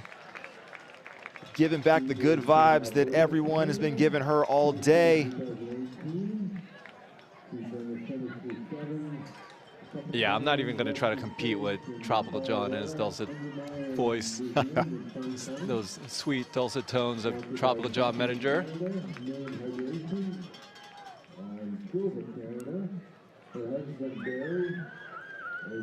Under 18 hours, we are looking at 17:46 and change as she rounds the corner for the last remaining meters. Look at her turning and burning all the way to the finish line, folks. Stride open, arms open, heart open. Elsa McDonald, your second place female at the Western States endurance run. Elsa McDonald. 17:46.46. Way to get it done, lady. Wow. Bib number 41, just like her age, and she looks as fresh as a daisy. Look at her. Just vibing. Just having a grand old time. Are we sure that she started the race? Because, I mean... Yeah, she looks like she was maybe done doing 3x1600s, if that. Elsa McDonald, your newly crowned, newly minted F2. And Skylar, I don't know if you had a chance to look at the overall leaderboard of the female contingent, but we are looking at, if this holds up, 1 through 5, do not have home court advantage, home turf advantage. We're looking at Ruth Croft from New Zealand. We're looking at Ailsa McDonald from Canada, Marianne Hogan from Canada, Emily Hoggood from South Africa originally. What happened to the home court advantage here? Well, we were talking about it on the men's side that the top 5 were all domestic athletes, and then 6 and 7 representing France for a year that's been incredibly diverse and a lot of international participants. You know, the women have shown out. We're going to obviously see a lot of the international men still come across the line and have spectacular days, but, you know, folks who've been here before have learned from their past experiences, and we see that they're executing, even if it's been a little bit of time off because they might not have been able to make it all the way back to California to toe the line. So, all right, folks, we are going to wait, and looks like they're just getting set up. Dylan and Corinne, we will throw to them momentarily as they sit down and interview Elsa McDonald, 17:46 and change, your new F2 of the 2022 Western States 100.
Check, check, check.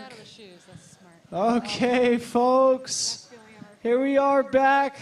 I just heard her say, best feeling ever. Welcome to the finish line, Ailsa McDonald. Second place here at the Western States 100. Big round of applause, yes.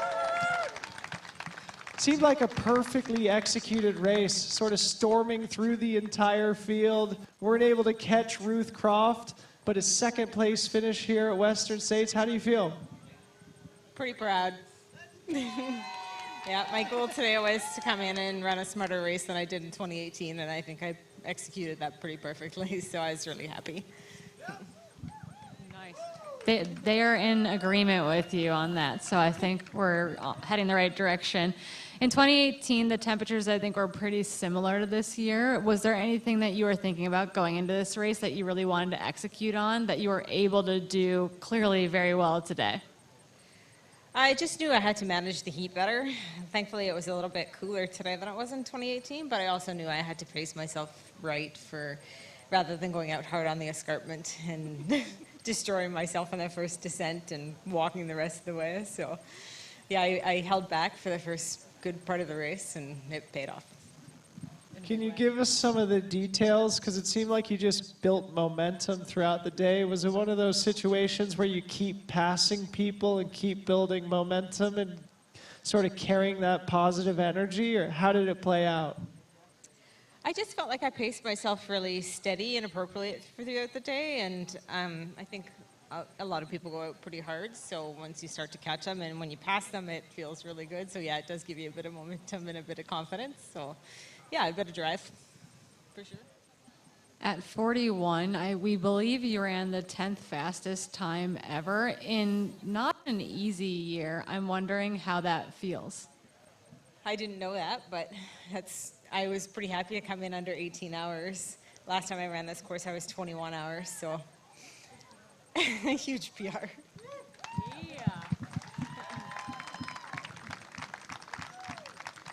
What were some of the highlights out there today? Were there any major hard moments, or was it a pretty well executed day overall? Well, there's always hard moments. My feet were definitely pretty sore after the descents, but there was a lot of really high moments today too, because I had a much better race than I did in 2018, so I was able to enjoy the course a lot more than I did then. So catching some of the scenery and just taking it all in. So it felt like a completely different course today altogether.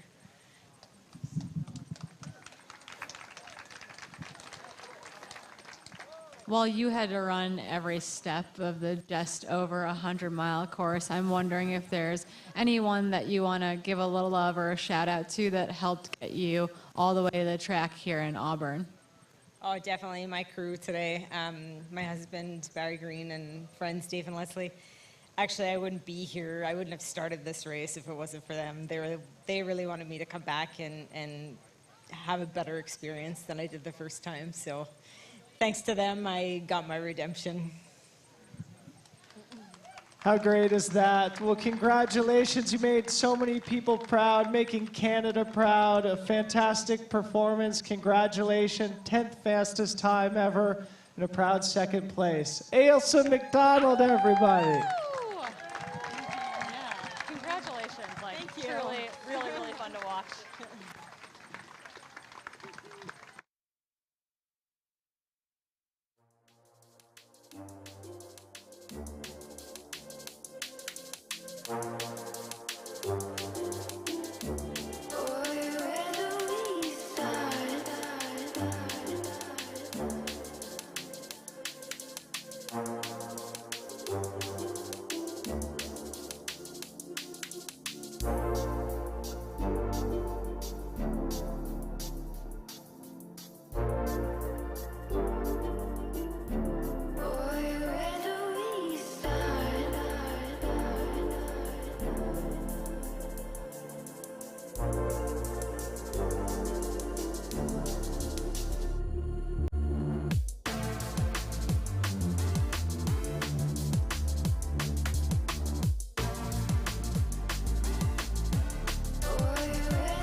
Awesome, and you on screen are seeing Marianne Hogan came over Roby Point 8 minutes ago. Steady stepping forward. All progress is good progress at this point. And so glad to see her moving forward, as in the picture-in-picture you're seeing local boy Cole Watson just wrapping up his journey on down to Placer High, just up the road from Folsom, where he calls home. The Hoka Aggie coming in 16th overall. But Marianne Hogan still moving forward, which is important because Emily Hawgood was not terribly far behind her at that last aid station. Is trying to get an exact distance between the two to see if that gap is closing up at all. They had about 8 minutes apart at Pointed Rocks. And so with Marianne working her way now downhill from Roby Point, the hunt could be on. We'll look in the back to see if there are any headlamps coming on. Otherwise, Marianne Hogan trying to defend her status as F3 on course right now. And you see her back to jogging,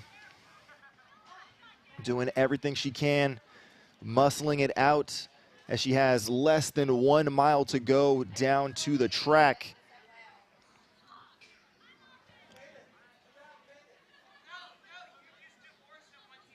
As we watch Marianne here working her way towards the finish.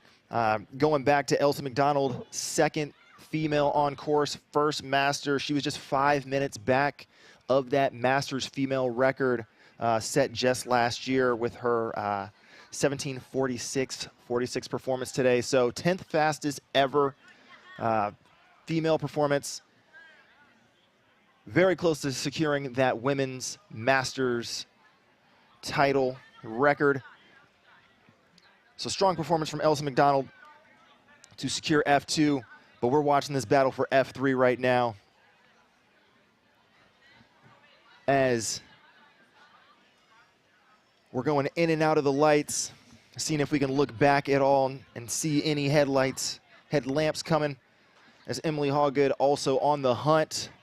Looks clear at the moment, but that just might mean somebody's creeping in the dark so that they don't sense them coming. So we will continue to follow Marianne Hogan, F3 on course, making moves here, trying to make it a 2-3 performance on the podium for Canada.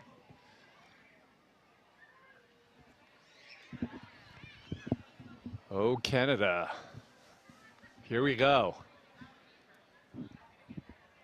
2 out of 3 of the podium spots. Let's go, Marianne. As of the last checkpoint, we saw Emily Hawgood at Roby Point at 10:56. About 8 minutes. It took me a second. Yep. 8 minutes after Marianne Hogan. So she shouldn't be too far behind, but that is a bit of ground to make up in the last mile plus from Roby Point to Placer High. But a phenomenal performance nonetheless. We're looking at some really incredible times here. 18 and change, 17 mid to low. I mean, that is just, it wins you the Western States on the female side most of the time, 90% of the time. Exactly. But the competition here is just gets ratcheted up more and more. And you have to bring your A++ game. It is not merely enough that you are in shape, that you are a yeah, you just have to bring your A+ game. I mean, it's a testament to not just the quality of the field, but just the quality of competition across the sport. You know, we've got more golden ticket races this year, 100-mile qualifiers as ticket races now, golden ticket races now. and it's just elevated the overall game because you have folks who, you know, who never run this race, and an Adam Peterman who shows up, never run a 100-miler and wins it. And then you got, you know, folks who've been doing this 3, 4, 5 times who are still trying to nail it. It's just everybody has to elevate their game right now because folks are coming for you no matter how experienced you are. Yeah, and it's no longer whether or not you have the best foot speed. It is a Venn diagram. It is a crazy Venn diagram of getting your nutrition right, heat management, knowing when to push, knowing when to rein it back. And it is a crazy, complicated Venn diagram, which is why some of the best in the world, it took a couple of tries, like Jim Walmsley, the best runner, arguably the best ultra runner in our sport right now. It took a couple of cracks at it at the plate before he really dialed everything in. Absolutely. And what amounted to a phenomenal performance that just got lowered and lowered to 14 low and cemented his GOAT status in the sport and certainly in this race. But as Dylan referenced several times today, steel sharpens steel, iron sharpens iron, and the result is what you see on display today. Absolutely. And for a race where you didn't have returning champions defending their titles on the men's or women's side, to see the performances that folks still put down today, it just shows that it's not just a big name in the sport that brings out the best in folks. It's the totality of the competition. Everyone who comes to toe the line, you know, any given Saturday, any given Sunday could be their day to shine. And so, you know, it's just remarkable to see strength, tenacity, physically and mentally, to do what we're seeing Marianne do here today and the rest of our runners on course. Roby Point, of course, named after Wendell T. Roby, who started the Tevis Cup ride back in 1955. A horse. The history of horse racing and horse riding in this area is rich, and starting first and foremost with the Western States course itself. Absolutely. What started as a horse race has now blossomed to what you see today, thanks in large part to the Gordy Ainsleys of the world, and of course the Gang of Four, Shannon Wheel, Mo Livermore, Kurt Sproul, Phil Gardner. They're the ones that actually turned this from a foot and horse race to just a foot race on its own weekend, and it has blossomed into this incredible race that is essentially our Super Bowl. Indeed. The UTMB is the World Cup. This is the Super Bowl, and here we have Marianne Hogan, your third female, rounding the track, taking her victory lap. Cowbells are out, crowd is out, making noise. Let's go. All the pain of the last 100 miles washed away for this last .2 as Marianne works her way around the track. Can celebrate a strong third place finish here.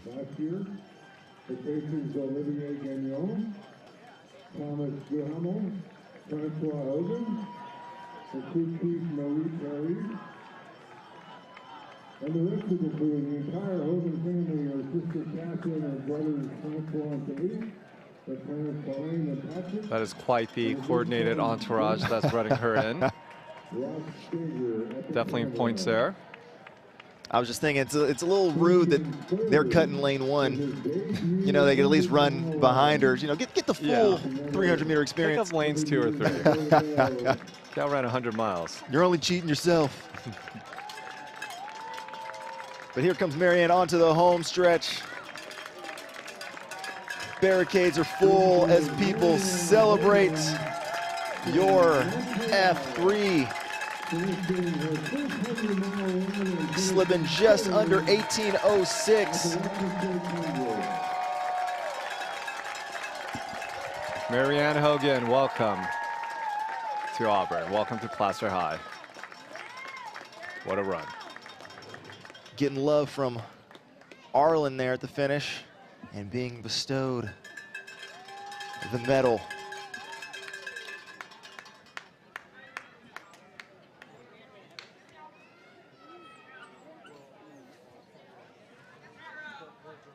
calling the crew on over.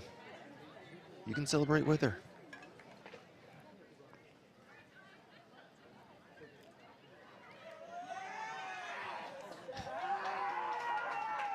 Just a group hug. Almost took her out. That's how you know she left it on the course. She's like, I love you guys, but also if you could not push me over, that would be fantastic. I did just run 100.2 miles and took third place like a boss. It really does take a crew. It really does take a village, especially a race like this where you lean on your crew for emotional, mental, and physical support to keep you hydrated, to keep you fed, to keep you company for the 38 miles that you're allowed to pacer. And it is the, like you said, the totality of the journey, the highs and the lows that really makes this celebration lap around Placer High that much more special. And Marianne Hogan, you did it in the third fastest time. Absolutely, yeah, and this must feel. We look back to the backstretch of the track because it looks like we have fourth female on track. And the beauty of it was Emily Hawgood and Lucia were only separated by 8 seconds at the top of Roby. So this has truly been a battle for the last mile. Oh, wow.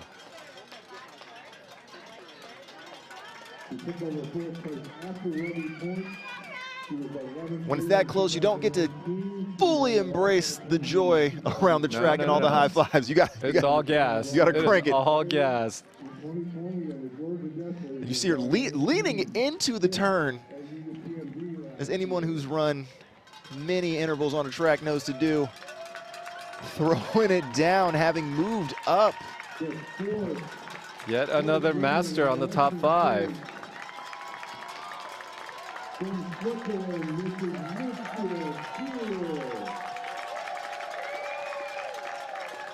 Lucia Bueller, F4, 18:08.28. Coming out of Switzerland.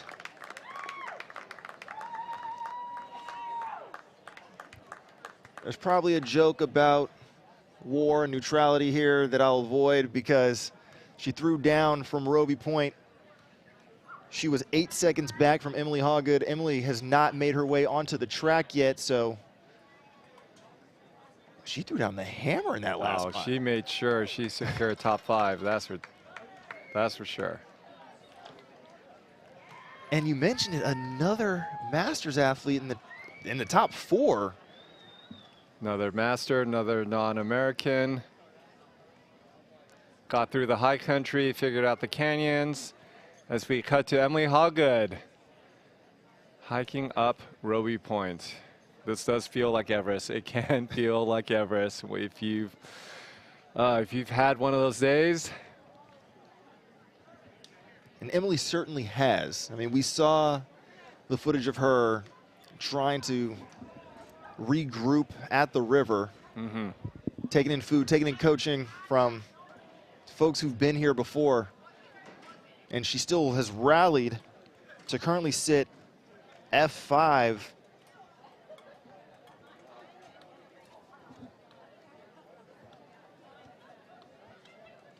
That's correct, F5. Yeah, and that looks to be pretty. There she goes. She breaks out into a bit of a jog. There we go. Over that last bump. It really is all downhill from here, we swear.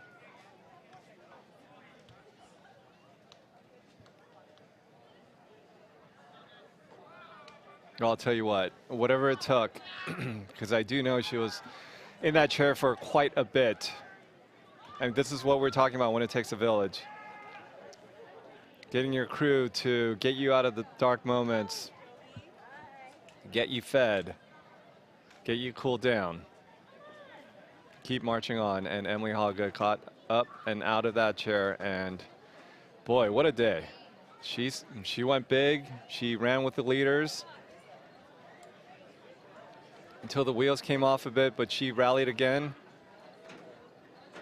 And here she is, passing the white bridge.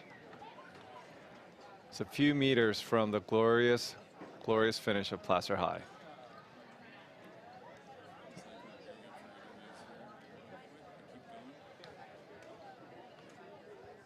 Yeah, Emily had about 17 minutes up on the next runner on course. So as long as she keeps moving forward, we'll gladly welcome her here safely as F5, which, hey, she finished 7th last year. So even with the struggles of the day, she can at least hang her hat on the fact that she has improved her overall standing in what has been a highly competitive year. So even though it might not have felt great, might not feel great at this exact moment, you know, there's a lot that Emily can be proud of here as she makes her way in this final half mile down to the track here at Placer High. All right, let's go ahead and send it to our main host. Check, check, check. What a race, folks. Oh, my goodness. Here with 3rd place, Marianne Hogan. 4th place, Lucia Bueller. We expect to see 5th place, Emily Hoggood here any second. Hopefully she'll come sit with us when she gets here.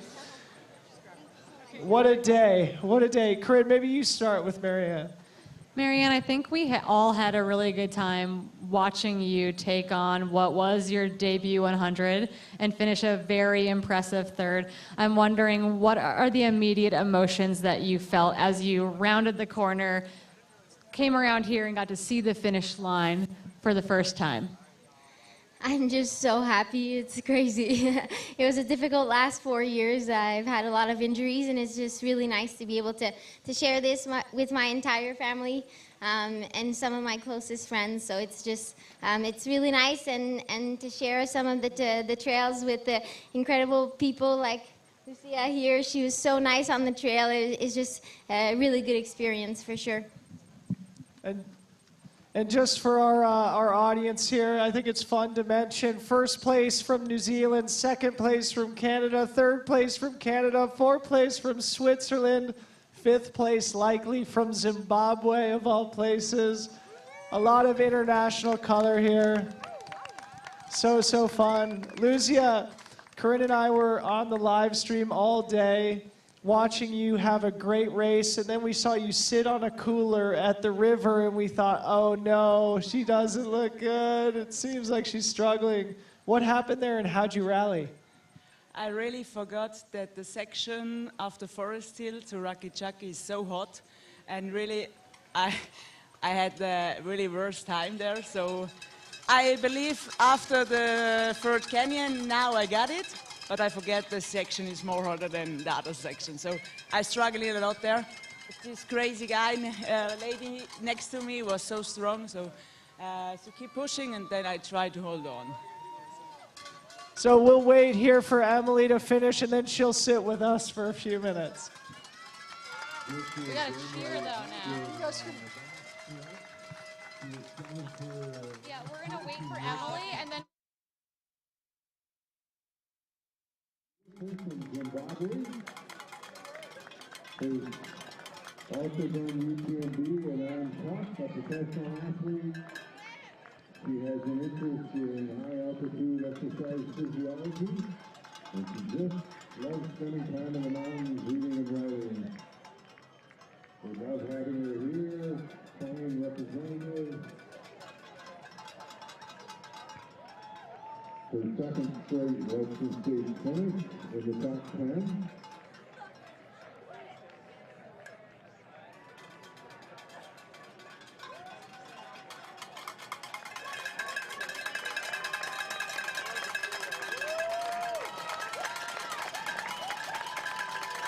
This is Emily Hoggood, a 2-hour by almost an hour.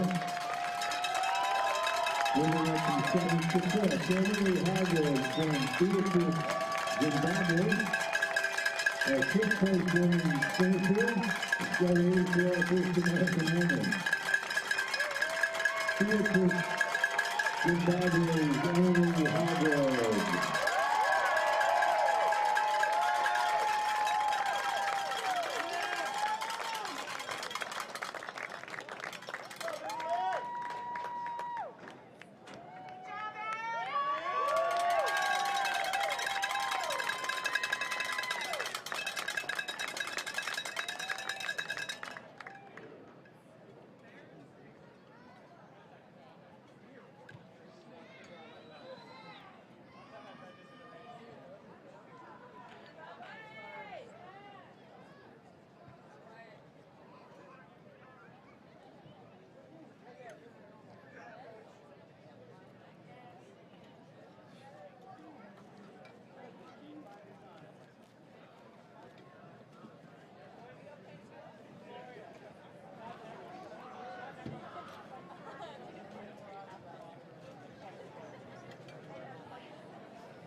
And this is what it's all about here, folks.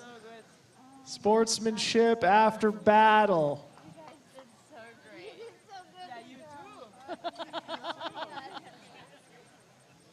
And a warm welcome to Emily Hawgood here.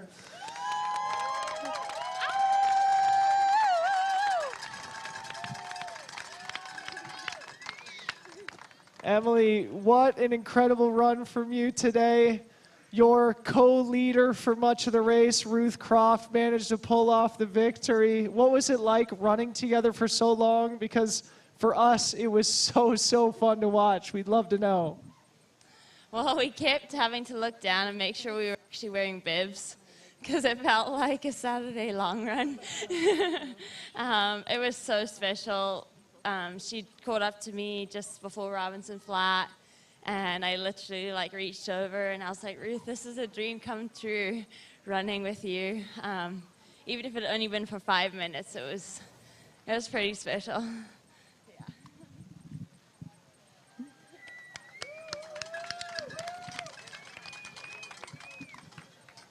Before you completely cramp up, we'll ask you one more question. I want to know what exactly happened out there. Just a little taste, because we got to watch you steadily move up. I want to know what it felt like to all of a sudden realize that you were solidly into third, and what that was going to mean to you crossing the finish line. Yeah, I mean, for the past 2 weeks, I've been dealing with some back pain. So going uphill was really hard for me. So my strategy was just to go bomb town on the downhill and just go easy on the uphill. So I didn't really know what was gonna happen, but from Forest Hill, I was pretty confident that there was a lot of downhill. So I just did my best, and I didn't realize that I was third until. I don't know who told me, but I just kept thinking that either someone was going to be behind or I was get caught up. But I managed to hold on, and it's primarily thanks to my pacers and my crew. I couldn't have done it without them. Hilariously, Arlen Glick, the third place men's runner, said the exact same thing when I was just talking to him. He said he had to just run hard on the downhills. He couldn't climb. Luzia, there are very few people in the world who finish top 5 at Western States and UTMB. What does it mean to you to pull off that incredible accomplishment? It was not the place I want to achieve. It was the time. I was here in 2019. I got a really bad day. I had, I think, 20 hours and 20 minutes. And I always know I can race this race 2 hours better. So now I got it. So that's fine. Okay, maybe last question for you, Emily, before we let you all go rest. You finished 7th place here last year, 5th place this year. How did this compare to last year's race, and how are you feeling about these two great top 10 finishes? Well, this year I never went in a comfort zone. These ladies definitely pushed me. But from the start, I was all in. And all the special moments with Ruth and everyone were super cool. And I'd do it again. Yeah. A big round of applause for this incredible women's top 5.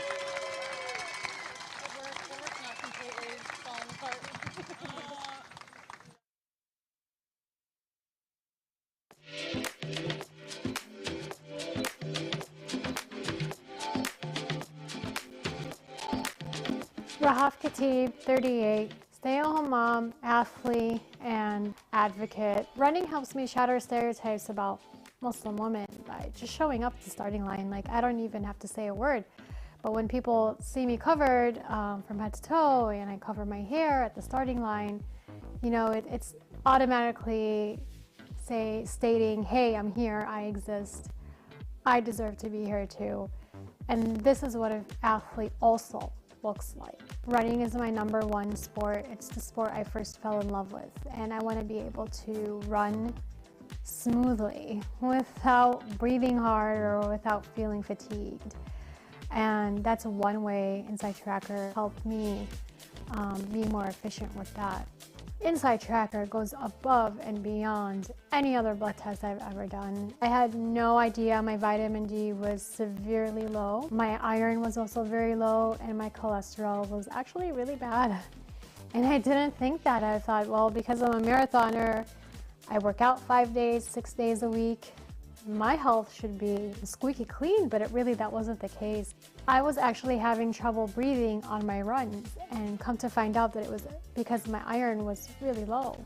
So when I found out, I quickly got on top of that, and that really helped me stabilize things and helped me be a better runner and a better athlete. Having that information right on my fingertips and in my hand available to me is priceless, to be honest. It's something that's been really eye-opening for me.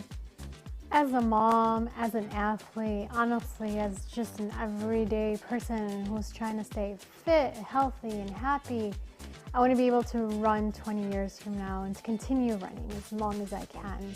And that's why I love Inside Tracker, and that's why I believe in this, because it is amazing.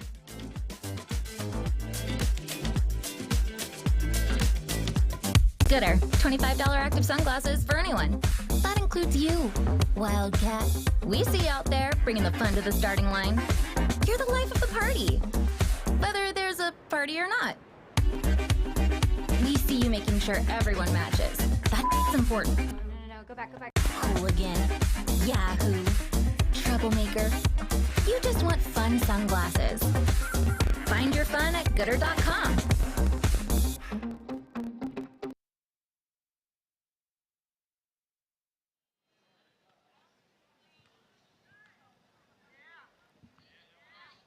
All right, we are back on course following the action because we have 5 women in, but the competition for the remaining 5 auto spots to come back and do this all again next year are still very much up for grabs.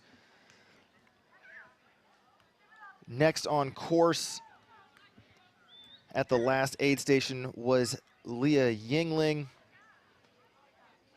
Had about an 11-minute gap on Taylor Nowlin for that women's race.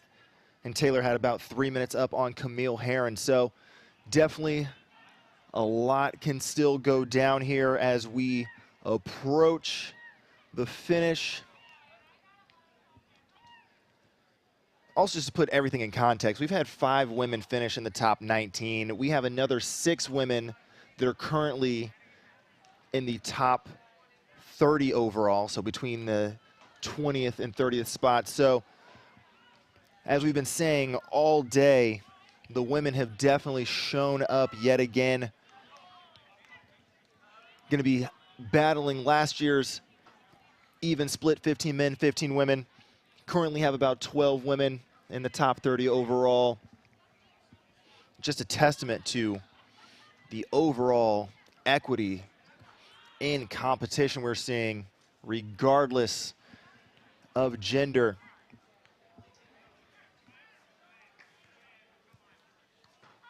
And just tenacity required across the board to get from Olympic Valley down here to Auburn. Gonna be very interesting to see if anything does come down here to a sprint finish, or if everybody's going to be just nicely spread out about 400 meters apart so we can celebrate everyone in totality. But these women are competitors, so I don't think it'll be quite that easy as they come through. Following those blue footprints on the ground and the bright Hoka signs leading on down from Roby to the Placer High track.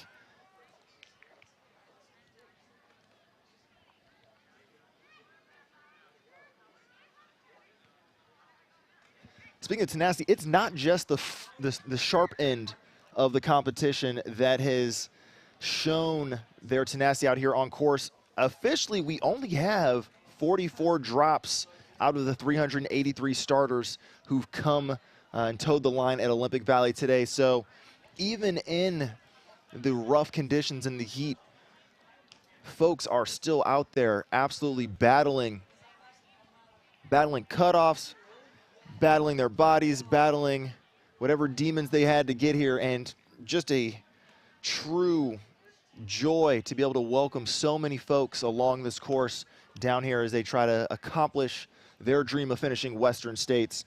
And we're going to be doing it for another 12 and a half hours. So glad to have you all joining us here in the live stream on YouTube, and hope that you do so for the duration as we celebrate all of these runners making the journey. And you see the celebrations. Saw Chris Danucci out there jumping and clapping, showing some love of a previous top 10 finisher here himself, out there on course cheering in all of these runners.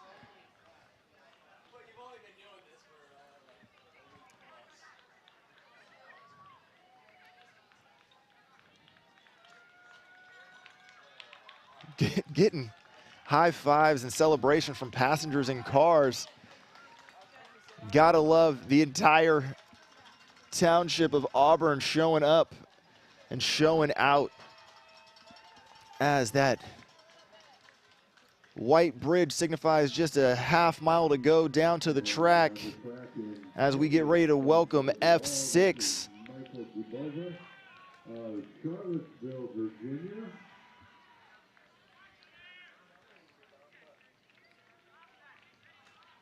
He is a luthier in Charlottesville. I see that every day. And you may be able to hear it in the background from here at the finish line, but the cowbells are already ringing. It might be 11:30 at night, but folks are just still out here raging. Looking at the hosts, they're getting ready to hop back up here momentarily. I'll let you guys finish your snacks. I'll hold it down.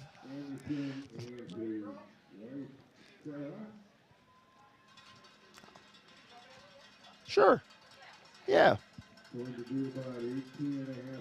I'll let the dulcet tones of the professionals take over from here as we welcome in F6. Debo, Corinne, take it on over.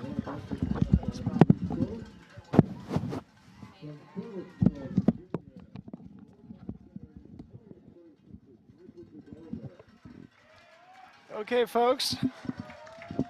The OG team is back. My battery finally charged because it's not 800 degrees out here. Yeah, let's look at if my computer even works here. No one knows anymore. Billy, what did you do to my computer? A big hello again to our live audience. And we are looking at Roby Point here. Yeah, this runner is moving well. Who is this? We're going to get an update. Is this Leah? This is Leah. This is Leah Yingling.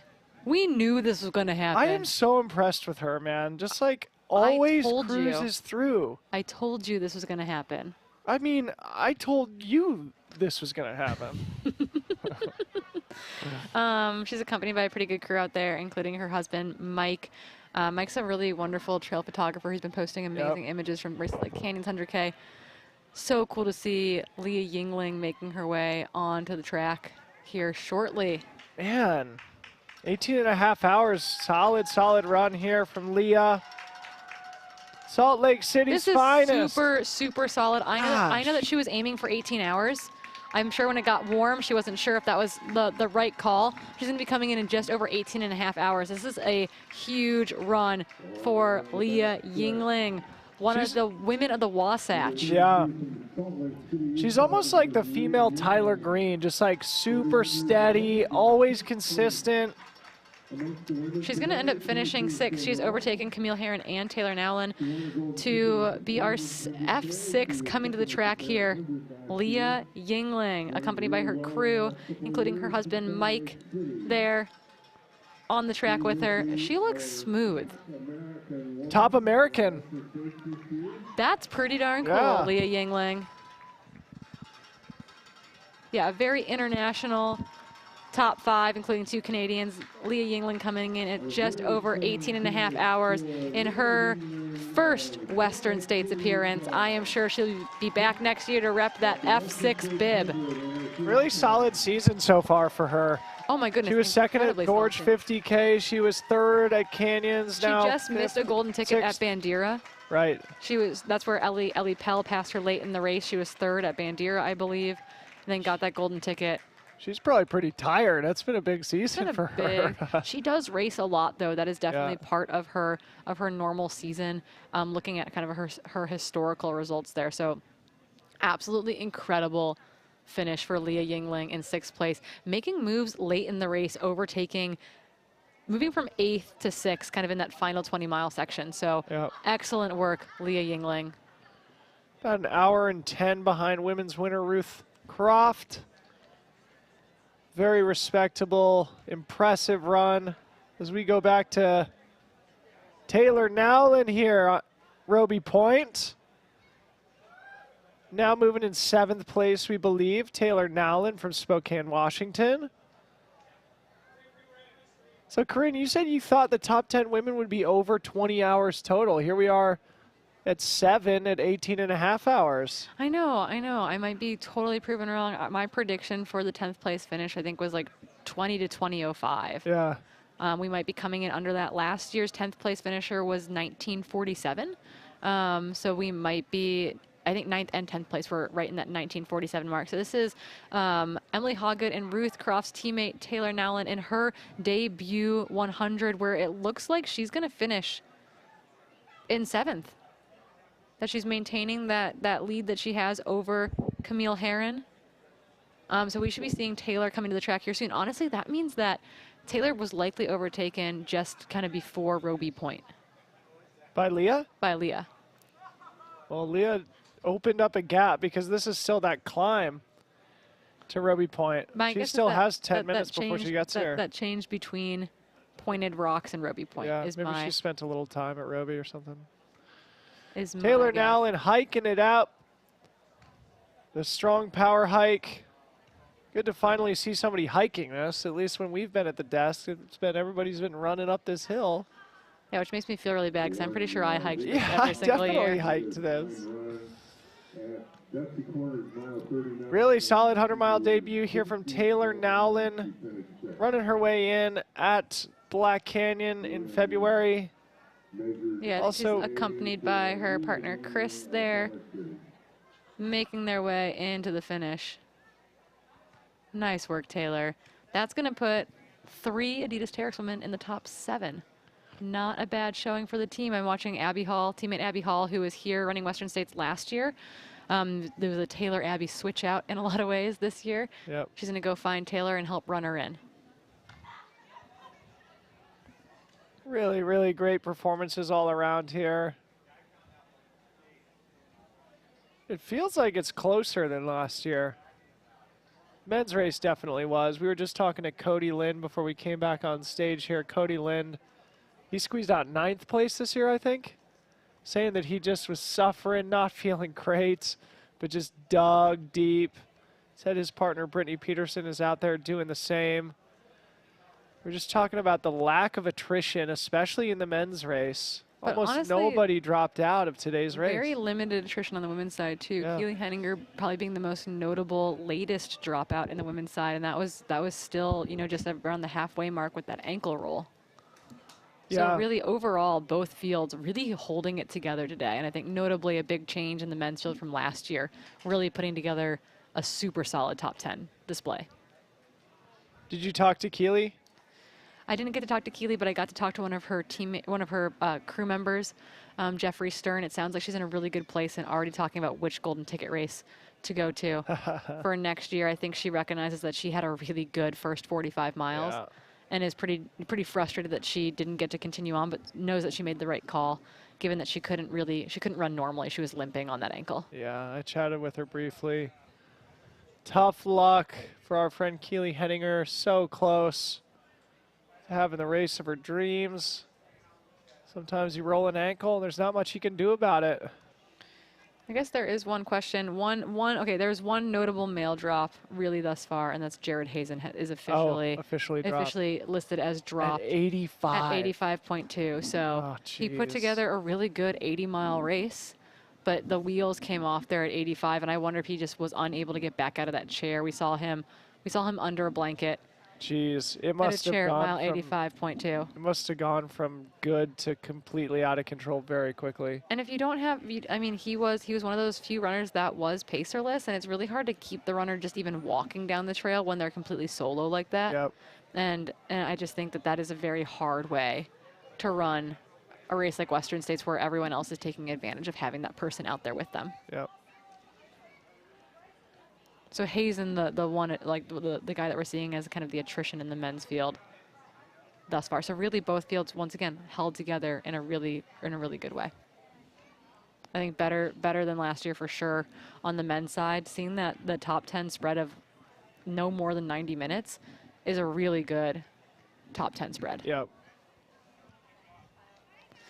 And someone just mentioned in the chat, the Forest Hill cutoff, is in 7 minutes. So any runner that's not made it past Forest Hill is going to be running up against that cutoff there. The cutoff there is 11:45 p.m. That means that runners need to be through that aid station heading down Cal Street by 11:45 p.m. Trying to get my internet back working here. I'm going to go back and check on Megan Canfield, Casey Lichtai, Erica Hoagland, Jim Howard still out there, along with the vast majority of the field.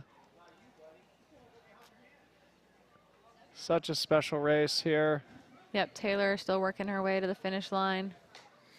So again, just if you've missed it, if you haven't been following along with us all day, we've been in these seats for almost 19 hours, essentially, a little over 19 hours. The men's winner today was the young Adam Peterman in his debut 100, which has not been done since 1986. Very, very cool. And Ruth Croft was our women's winner. We are now watching on our screen 7th place female Taylor Nowlin making her way to the track to get to run in that F7 bib next year, which her teammate had this year. Emily Hoggett was repping that F7 bib today. A couple debut hundreds in that top group. It was Marianne Hogan's debut 100 as well. Taylor Nowlin's debut 100. Very impressive runs by both those women.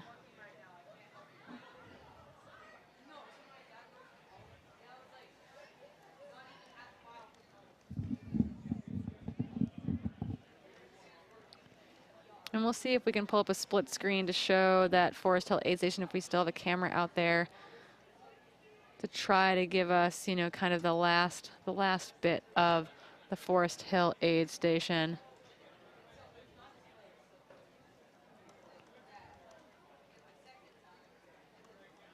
While we pull up where our gal going after the Masters record.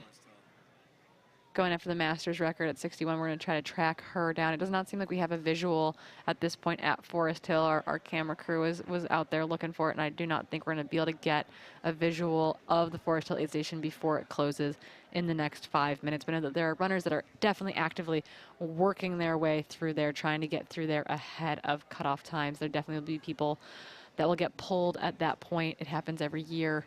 But many runners will be blitzing their way through there. How about this? 1981, 1983 men's champion Jim Howard. Absolutely smashing it. Just through Forest Hill a little over 20 minutes ago, 23 minutes ago. Forest Hill, Jim Howard. And Camille Herron coming across. Yes. This looks like No Hands Bridge. No, this is the climb out of Roby, maybe. Okay. That would make sense. Yep, it's coming through that neighborhood. Sorry, those lights always make me think of No Hands when they had the lights strung up out there along the banister, but you're right. No, we're definitely in the neighborhood here. Camille Herron, solo, it appears, coming over Roby Point. She will be our F8 behind Taylor Nowlin, so definitely most improved in the field. 100%. That was her goal. Camille Herron's goal was to improve on her 27.5-hour finish here last year. She's making good on that promise. She's stuck it out, and she will be finishing in the women's top 10. So behind Camille, we would expect Katie Asmuth and Camille Bruyas to be rounding out the top 10. Not sure how far back they are, but Corinne, this could be a very fast women's top 10. We're already at number 8. It could be, yeah. It definitely could be the case. I'm not sure what our splits are like back to our 9th and 10th place women. We are looking for Katie Asmuth and Camille Bruyas. They are through Pointed Rocks as of. I bet they're as of beyond that. 30. Well, no, I mean that's the split we have from them is from Pointed Rocks as of 30 minutes ago from Katie Asmuth and about 20 minutes ago from Camille Bruyas. Okay, so yeah, they still have a little ways to go.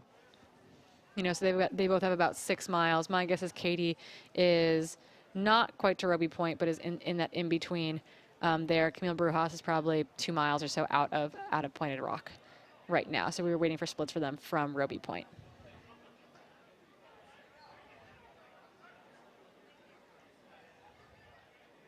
Hopefully Taylor Nolan knows that she's like.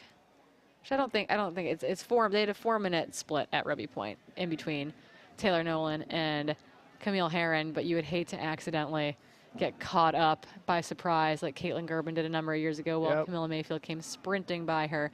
So right now on our screen, the big screen, you've got Adidas Terrex athlete Taylor Nolan. She is currently our 7th female making order to track, and just behind her, only a couple minutes back from her, is going to be Camille Herron finishing in what will be 8th position.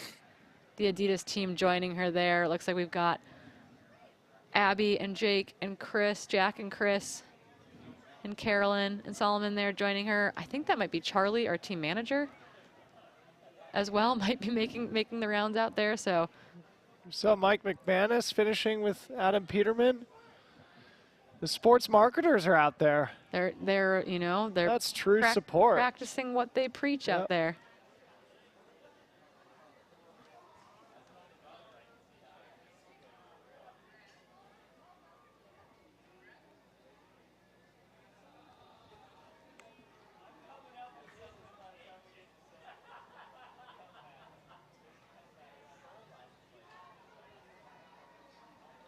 Yeah, so our 2 oldest athletes in the field have dropped earlier in the race. Bruce Knowlton started at age 70 and Leonard Martin started at age 69, but they dropped earlier today. Jim Howard is the oldest athlete currently on course. Who is this on the right here? That's Camille? No? No, that's a male athlete with a female pacer. Okay. I saw the white bib on the male athlete's leg, I'm pretty sure. Okay. Oh, that's Jonathan Ray. Yeah. That makes sense. Jonathan is making his way. Good for him for making it. He's going to make it. Yeah. It's not the race he wanted, but he's going to make it all the way to the track. He must have really suffered here in the second half. I mean, he stuck it out, which that is huge. I mean, I guess still sub 19. Obviously not perfect but he's for him, definitely a sub 16-hour guy. So I hope that he's going after a golden ticket again next year. We would love to see him back out here at Western States in 2023. Way to go, boys. We're giving a shout out to Jeff Browning, Luke Nelson here. Bringing our boy. Professional crewers and pacers today of Cody Lind. Bringing Cody Lind home for a proud 9th place. Punching his ticket back next year.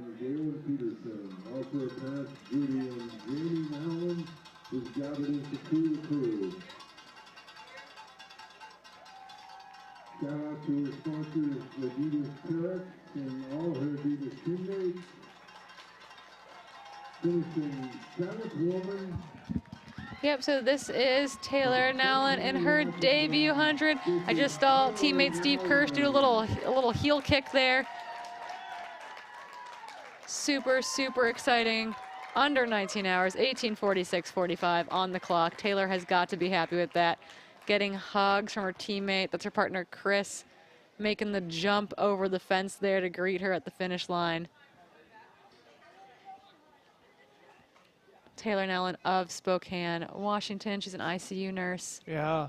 worked as an ICU nurse through the pandemic. Pretty impressive.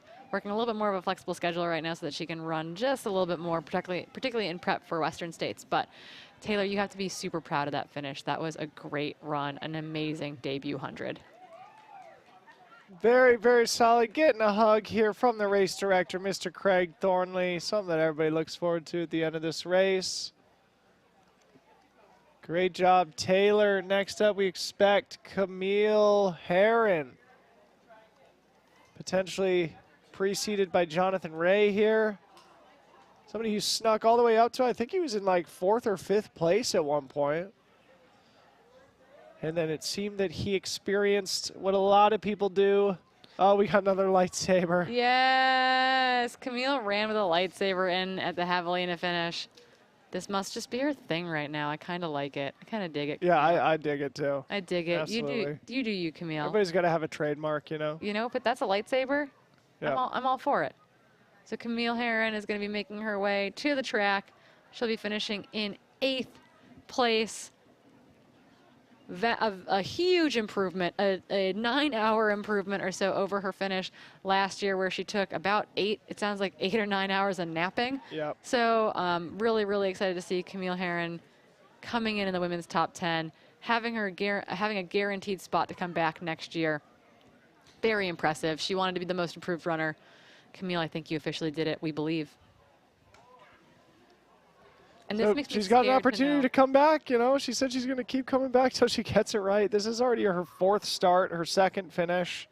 And I think this is her getting it right. And I'm really, getting it closer to getting it right. And I'm really excited to see her be able to take this experience and this course knowledge and improve on that next year. Like, I think that makes Camille more and more of a legitimate threat at this race. Yep. Right? She made it through the high country. She still made some mistakes today, but she clearly, she's coming in here she's going to be, just about right at that 19-hour mark, just under 19 hours. That's a good time. Yeah. Can she go faster on this course? 100%. But she needs to take care of a few things, and I think she's going to hopefully be able to execute on those things in the 50th edition of She Western can go States an next hour year. faster. Oh, I think so. I think she's got to continue to gain confidence on the high section. She can't make whatever mistake came up that put her in that aid station wanting to lay down at Cal 2. You can't do that. Yep. I think as far if you're wanting to go for that win, that course record, beating the sun to the track type of thing, the sunset to the track. So I would love to see those things for Camille, but it's going to be taking the things that she learned from this year's edition of the race and putting those things into practice next year to really make those things happen. Mike's back out there again, leading another Hoka athlete onto the track here in just a little bit. Pretty awesome. Mike McManus was in studio with us a few hours ago, leading one of his all-star athletes, Camille Herron, to the finish line here in 8th place. She enters the track. Corinne, check it out. Camille Herron, 8th place with the lightsaber.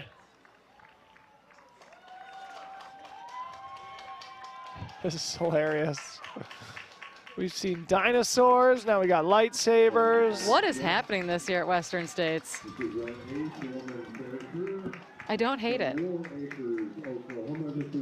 I love that Connor's there with her with the lightsaber. Connor's her husband and her coach, her confidant. They've got to be happy with this.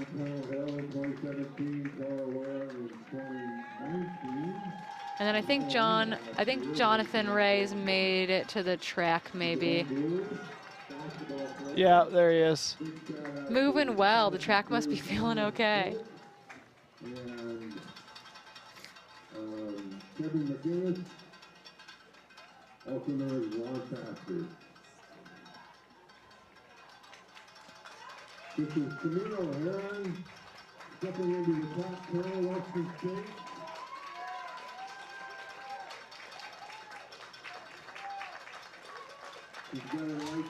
Oh, don't hit the clock, Camille. Nice. Oh, Connor, he wants to fist bump you.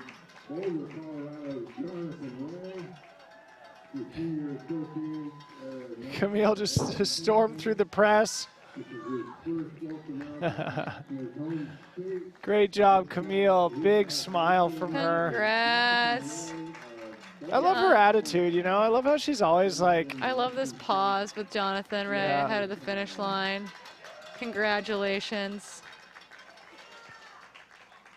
I wonder if that means if Elon brought him to Pointed Rocks and then he had another pacer to bring him in the final 6 miles. Yeah, maybe. Really, really great run, Jonathan. We cannot wait to see what you can do on this course because the guy's got some talent. He's got the tools in the toolbox. Just got to pull out the right ones on the right day, I guess, huh? Yep. He's got to go back to the drawing board, tweak a few things, but I think he got a taste. Back to the river crossing.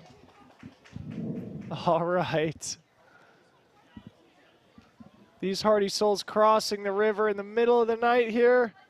It's almost midnight. I have to imagine at some point that river starts to feel cold. I was just gonna instead say. of nice, but maybe not. Maybe they're still so warm from their day out. Is that Zoe Rome in the purple tank top? I don't know. I know that she started in a purple tank top. I'm not sure if that's her. That I could have haven't been. checked in on her in a while. That could have been her coming through. I'm gonna pull up. Nope, it can't be because she's already come through Green Gate. So there's a doppelganger for Miss Zoe Rome in a purple tank top crossing the river. Zoe's already up at Green Gate, it looks like. In 18th position in the women's field. Yeah, she was at Green Gate an hour 20 ago, so she's on her way to ALT.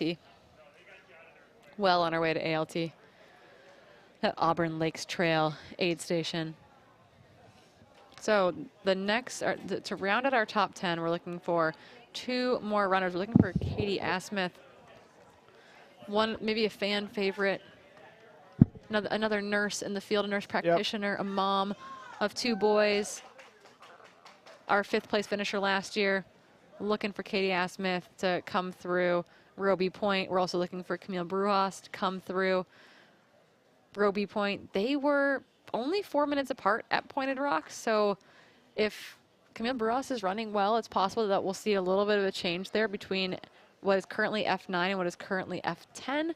And again, I think Anne-Marie Madden was right behind them, but I think there's a little bit of a time jump back to her, so I don't think she hasn't yet come through Pointed Rocks. So I think Camille Brujas and Katie Asmith will be safe as far as making it into F9 and F10.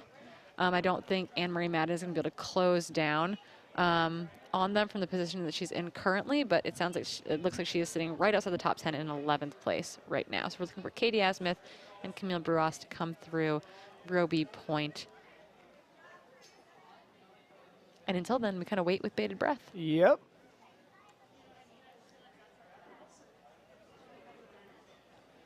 And I guess they should be coming through there pretty soon. I would think so.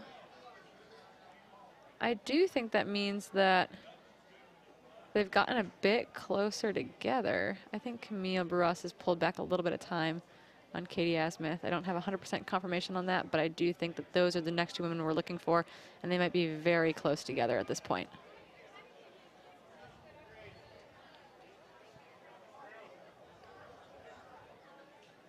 But we are coming up on that midnight hour. Yep.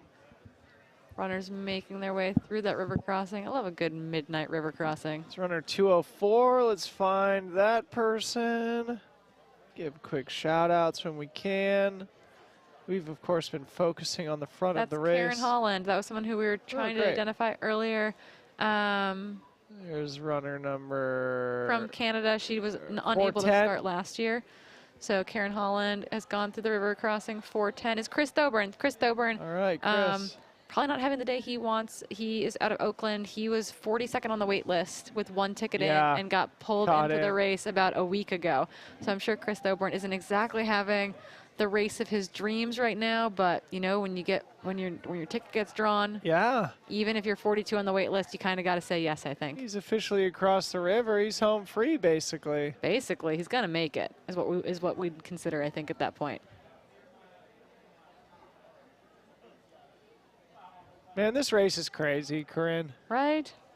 So a lot of people down here on the track and in the Hey, infield. someone was just talking about Peter Mortimer. Who's that? Peter Mortimer. Someone in the chat was just saying they had to wait until he finished. And I'm pretty sure that is who we're looking at right now. Sitting in this chair? Yeah. I am almost positive. Peter Mortimer, 41 of Flagstaff, Arizona, bib number 286. I believe that is who we are looking at on our screen right now. Wearing an Air Viper shirt, so that's an extra good guess. But I am almost positive that is who that is.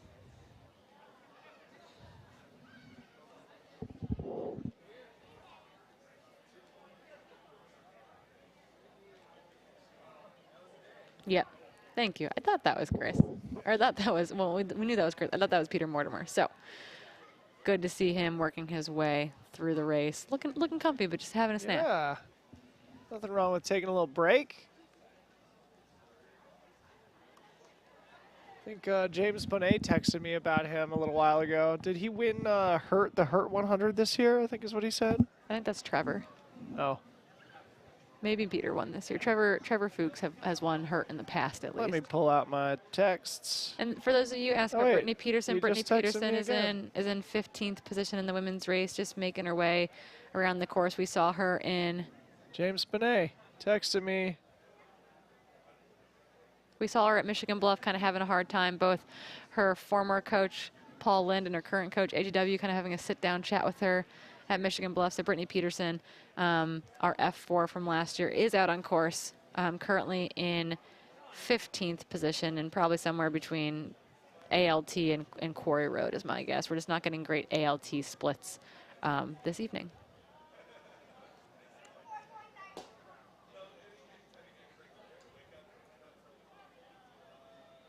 Yep, so Peter Mortimer did win Hurt 100 this year. We're also waiting for Tyler Fox. He was a guy who was having a really good day early on, kind of alongside Jonathan Ray. So, you know, a Lander, Wyoming guy, a new dad. Would love to see Tyler Fox knock this out of the park as well. Clearly has some talent. Clearly he ran a really good first part of the race. He just needs to fit, you know, kind of go back to the drawing board and tweak a few things, I think, to really, you know, really show what he's capable of.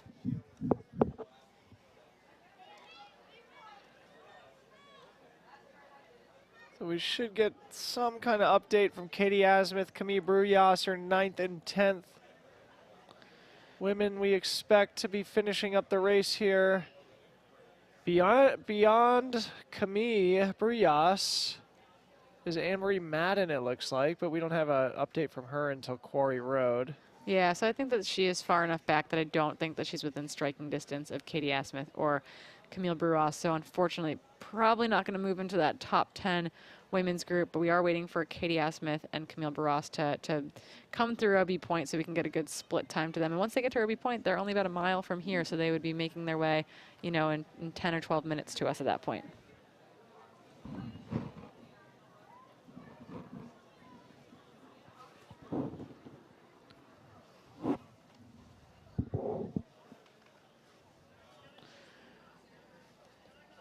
Who do we have eyes on here?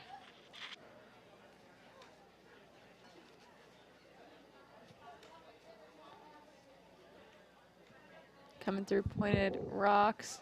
Cruising. Moving well. Did not get an ID on that runner, though.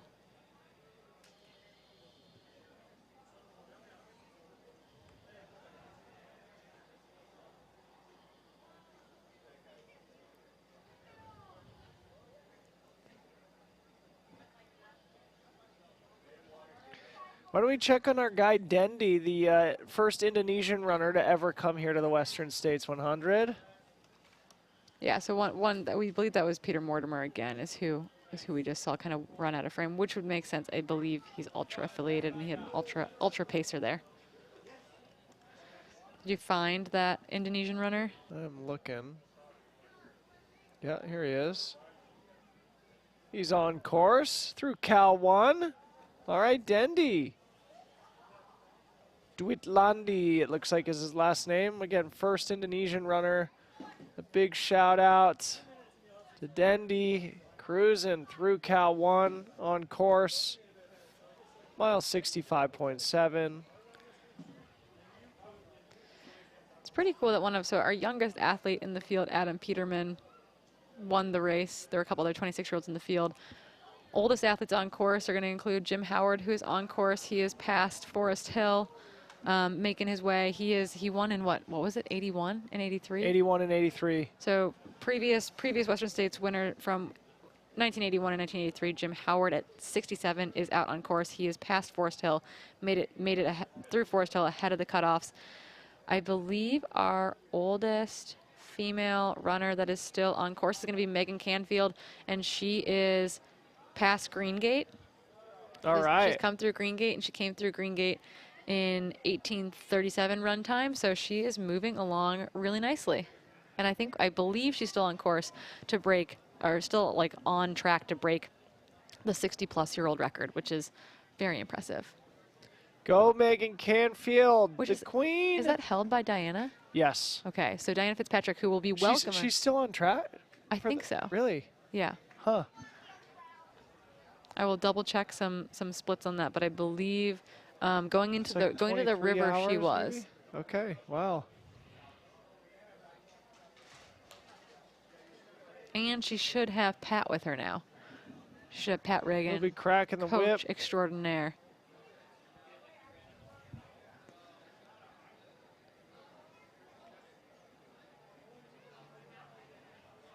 We've been corrected in the chat just so we know that the white bridge that they cross on their way into town is not called the White Bridge. It is called the Cherry Street Bridge.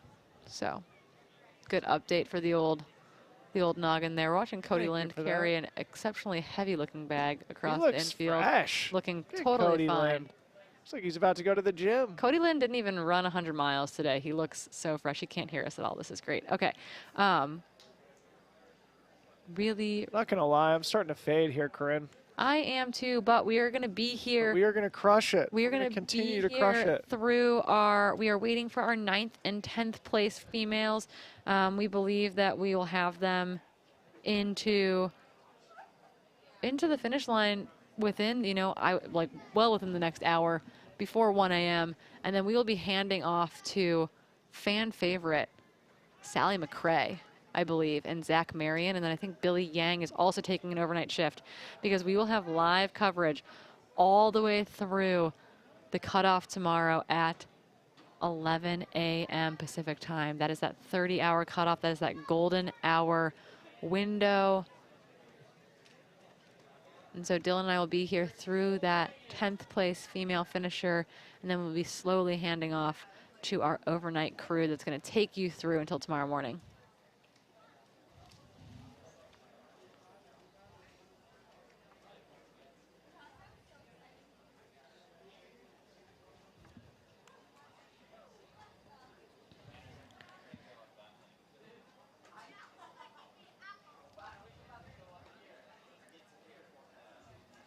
Again, what we're looking at is that Rocky Chucky River crossing, illuminated. Can you imagine being a volunteer hanging out in waders all night in the middle of that river?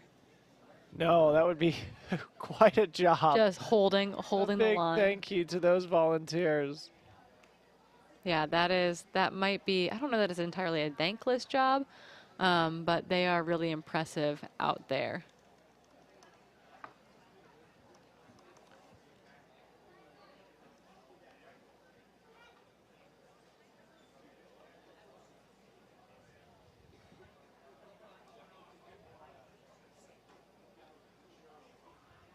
Okay. Keeping our eyes out for Katie Asmuth and Camille Bruas, who will be waiting to come through Roby Point. Honestly, it should be pretty soon. We're probably 50 to 53 minutes past when they came through Pointed Rock. Pointed Rock is that 94.3 mile mark. Roby Point's around that 99 mile mark or so. So we should be seeing, I think, our 9th and 10th place runners in the not too distant future at that Roby Point location, and we'll be working on welcoming them into the track here at the Placer High School in Auburn, California.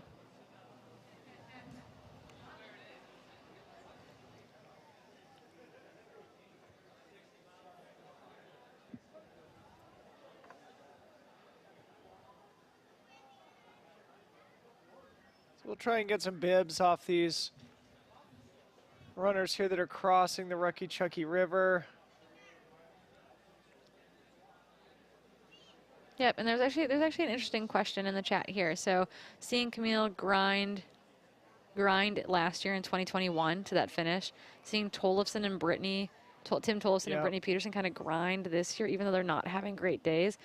The question is kind of wondering, do elites hold a Western States finish in a higher regard lately, not just dropping if things don't go their way? Is that just a traditional thing with Western States? Is that does that happen more often at a race like Western States than something else? It's just very interesting. I think that is the distinction this year over other years, where I do feel like the elites that aren't having good days aren't just dropping early, that they're really toughing it out. Let's check in on Tim. Where is he? So I don't know if it's a higher regard for Western States this year or not, or if just like, getting that finish in. You've put in a lot of training. You might not be racing for a while. You can probably tough out a bad race and not be physically completely debilitated and still come back for a fall event, as long as the reason you're dropping is because you don't feel like, as long as you're pushing through not feeling good, versus like Keely dropping because she couldn't physically put weight really well on her ankle. That would not be a good thing, I think, to tough out. So, I do think that's a really interesting question, and I'm not sure if that's a Western States specific thing. There's a time and a place to tough it out. Seems to be that this year there's more people willing to grind out a proud finish. Last year, though, we did see a ton of attrition in the men's race. Pulled up Tim Tollefson here. He is through mile 90, Quarry Road. Currently rocking 33rd place. Good for him for keeping going here today. This is runner number 78, I want to say. Yeah, 78. That is going to be 78 is going to be Utica Fields of Tulsa, Oklahoma. Oh, Utica Fields. Utica Fields. Yeah. 41 years old, Tulsa, Oklahoma. He's an indigenous athlete. He did he made the design. Yeah. He made the really, really beautiful poster. That was a very good catch. It's 4:08 for this runner. That is 143, 4:08, 143. Yeah, Darren Howard is bib number 408 of Chattanooga, Tennessee.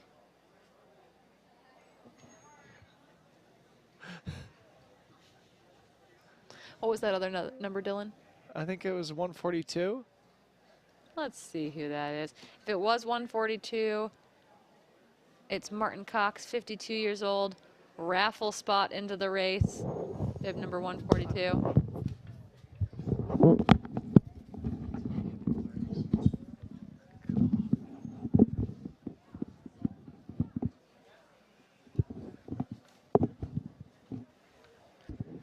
Watching runners kind of make their way up into the rocks. It's definitely not easy when you're not feeling good here to make a move. We've got kind of a little bit of a pile up coming out of the river there.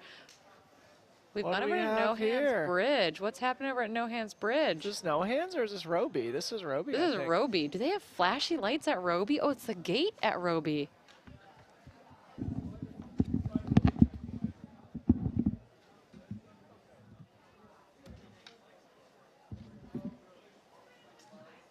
Is that Reed? I think that's Reed. Cool set. Yeah, I believe that's Reed Coolset being ushered out of Roby Point right there. 2:10 marathoner. I am almost positive that is who is on our screen right now. I will double check here. I believe that's Reed Coolset of Hamilton, Ontario. Oh, was that 137? Might be 131. It might be 131. That's 137. Reed Coolset, 2:10 marathoner, Canadian Olympian, toughing it out, looking good, running up that hill, Reed. Now we're just showing off a little bit. Reed, we walk this hill too. I definitely walk this hill. Dylan said that he walks this hill. Reed wasn't sure what was going to happen out there today. he had a really good attitude about it, like just kind of like, I have no idea what I'm getting myself into, and that's a little bit scary. And you know what? Like, this is going to be a pretty proud finish, I think. Oh, absolutely. I don't think he went in with, like, delusions of grandeur. You know, I think he went in to be like, I'm going to take in this entire experience, and is getting his money's worth, or the sponsor's money worth. No, at least. absolutely. I mean, it's an experience. You know, you're going to find out what you're made of. You're going to challenge yourself and just try something new. And you see him every step forward is one step closer to being done with this thing. So 100%. Reed, run those steps because you will get finished faster if you can manage it, trying to run up this hill. Reed Coolset working his way towards the Auburn track here, or here towards the Placer track in Auburn, California. We're at the Placer High School. home of the Hillman. Home of the Hillman. Which is accurate when you have to climb all the way up to Roby in a rude climb, and then have to go another 200 feet up and then bomb a 600-foot descent. So oh, it's so painful. It's so painful. I've done it twice, and it's not great. So that is Reed. I kind of wonder, let me see if I can figure something out for us real quick, where our next woman might be in relationship to Reed Coolset here, because we've been seeing him kind of bouncing around with this group of women over the course of the day. Yeah. We might be able to get a split. So Reed Coolset should be followed by Tyler Fox, who should be followed by Katie Asmith and Camille Bruas, and Anne-Marie Madden. So Reed does have an official split now through Roby Point. Tyler Fox does not yet. So our next people coming up to Roby Point should be Tyler Fox, a 29-year-old from Lander, Wyoming, who should be followed, relatively closely by Katie Asmith and Camille Bruas, our 9th and 10th place ladies out there that we're going to be welcoming here onto the track as they make their way towards the finish line. yeah, and at Point of Rocks, those two ladies were only separated by about 3.5 minutes. So, if there's some bragging rights still to be had, we'll see them really pushing over Roby and down to the finish. Because that's what we need, is one more kick finish. Really bring it home for the first shift of this live stream, Yeah, so we have a question in the chat. Can you miss a checkpoint? A few runners haven't checked into Ford's Bar. Well, Ford's Bar, if you've been here all day with me, is Cal 3. And Cal 3 does not have a scanner. Cal 3 has a manual entry system. And so runners are not being checked out through there consistently.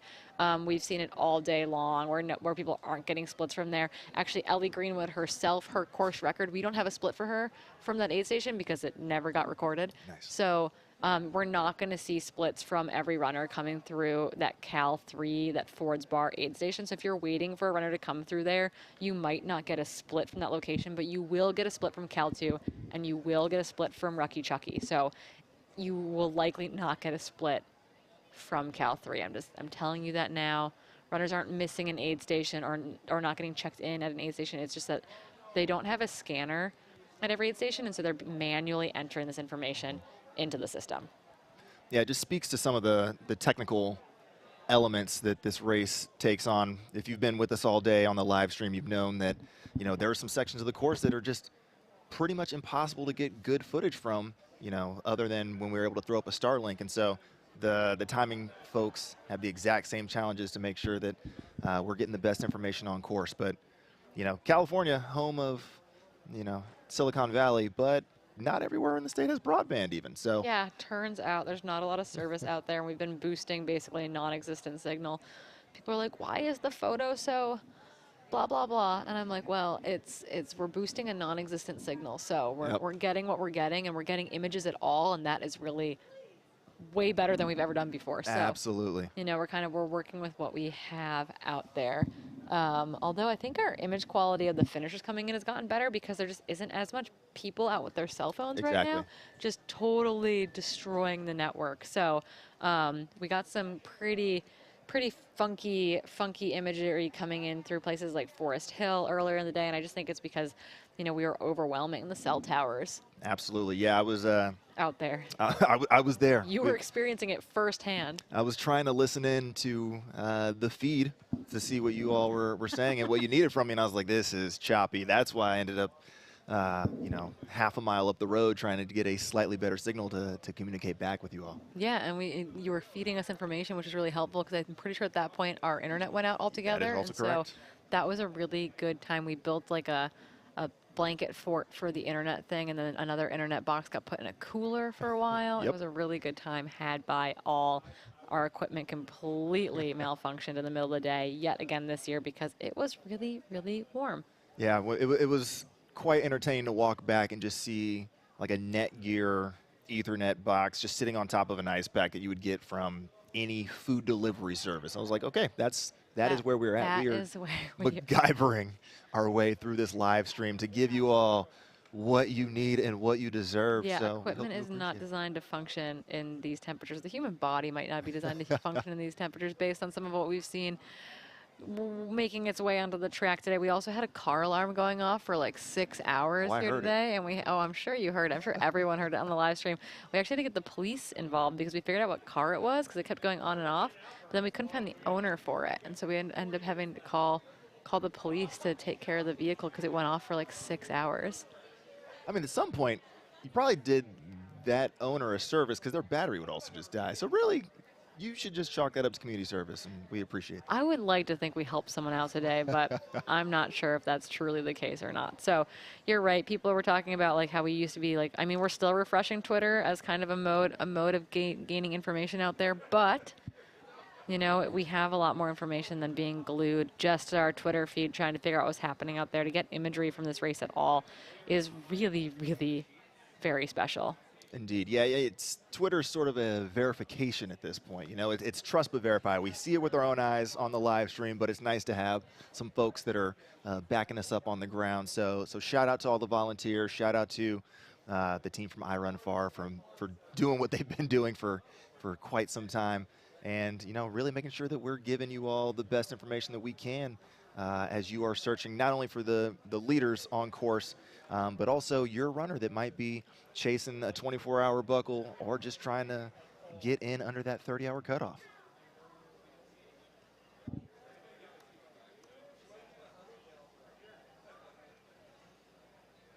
I will say, Reed is making good moves here. He's going to be in here shortly. Yeah. Katie Asmuth has gone through Roby Point, so we'll try to get a camera back to Katie Asmuth as well. Katie Asmuth is going to be our F9. She's rocking the F5 bib, finishing 5th last year in her first Western States. Going to come in as F9, I think. We'll see if we get a split for Camille Bruas. Coming over Roby Point as well, but as of right now, it looks like Katie Asmuth came through Roby Point about 3 minutes ago. So she'll be under 20 hours, and the real question here is, are all women going to be under 20 hours? Last year's 9th and 10th place female finisher, I'm pretty sure we're 1947. Okay. 1945 and 1947, so we're going to be under that for our 9th place female today. And then the question will be, can Camille Brujas better that? Can we get under 1947? Can we get under 1945? Because I think that might be one of the fastest top 10s then, if she can come in under 1945.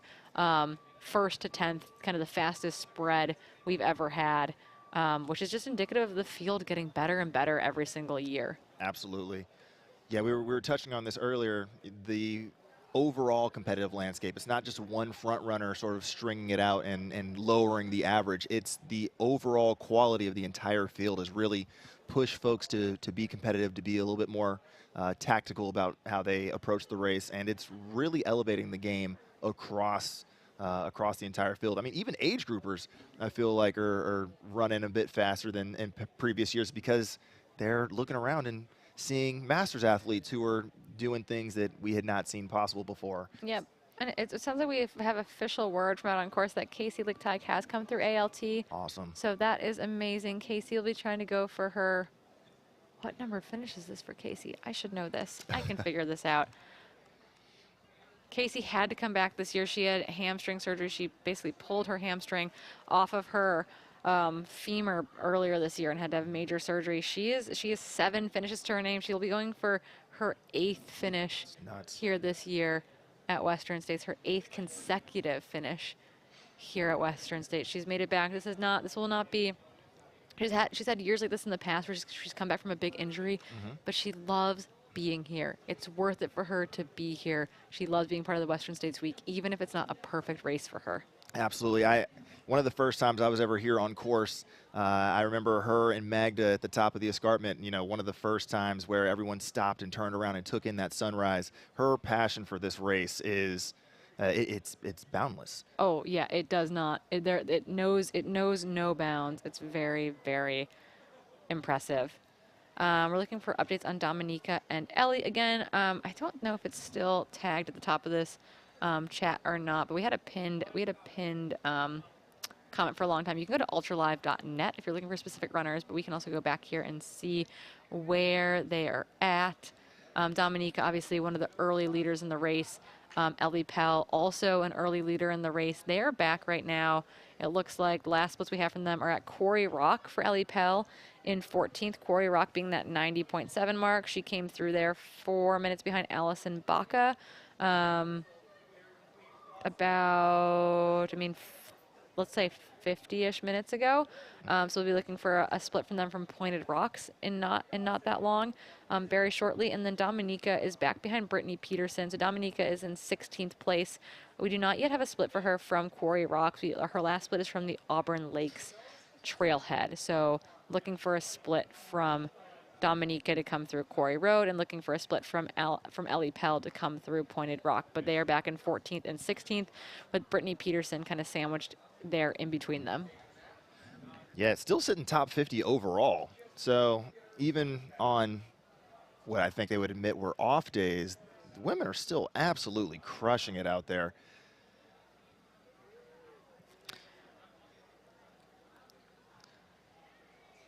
As we see the downhill, finally, the chicane onto the track is about to go down. Oh, come on out, buddy. Oh, you're blinding him. Reed's like, come on, come join me. There it is. Camille Brujas is also through Roby Point and was only a minute behind Katie Asmuth. So Katie Asmuth and Camille Brujas might be coming to the track together virtually, which would be very, very exciting to see indeed. Reed is accompanied, it looks like, by his family onto the track. That is awesome. Welcome, Reed. Cool set. Hop onto the rubber. 300 meters to go. It looks like Katie Asmuth has gone live on Instagram.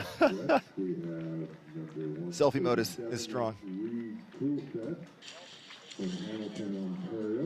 Oh, Reed trying to run backwards on the track and then immediately regretted that decision, but got the kids rolling with them. That's awesome. This is what we're talking about. It's been a family affair all day out here. I'm literally watching. We've got Katie on our screen now, too. I'm also watching on my phone. Katie Asmuth. Smash that like button. Smash it on IG. Also, if you're watching the stream, if you haven't hit the like button, do that. Smash that like button. Give us some support. Show some love for the streamers. Oh, we got great footage of Reed's kids working their way around the track. Getting dropped. Come on. Let's go. Dad's got to finish. Also pushing Dad in the lane, too, because he hasn't run far enough already. Get that extra 13 meters by running outside. But making it happen, this is awesome. This is a memory for the whole family. It's pretty incredible, huh? To get to share that. I think that was what's so cool, is that you get to share Western States with friends, with family, with whoever becomes your crew. I also love that the daughter, I think she is just covered in glow sticks right now. Like a glow stick fringe going on there. But the son throwing down the hammer, like, oh, this is my moment. All these people with the cameras are for me. They're here for me. Oh, we're stopping and wait. This is Reed Kolset coming in across the finish line, going to come in at under 19:30. I bet he has some stories to tell. But hopefully chief among them is this moment right here. Just over 19 hours and 27 minutes, crossing the line with the kiddos. How cool is that? I think that has to be next level to get to share it with your family like that. Absolutely. I think he's pretty happy. Come on, give Craig Thornley a hug. Katie Asmuth, your 9th place female making her way there. They're looking over their shoulders because honestly, there's probably a headlamp behind them, and it's probably Camille Bruas. So I would be looking over my shoulder too. You don't want that surprise sprint finish for 9th and 10th on the track. That would be a brutal way to end a 100-miler. It has happened before. Oh yeah. It has definitely happened before. It's not fun. It's a good way to cramp. But Katie Asmuth is making her way down this hill. Yeah, we've also definitely seen the runner in the trailing position take that headlamp off. Yeah, and on this out. road you can, because there's so many streetlights on it, you can definitely kind of go into stealth mode. Exactly. There. Yep, see, looking over your shoulder. Honestly, someone's watched the Caitlin Gerben video. They know. They know better. Leave nothing to chance.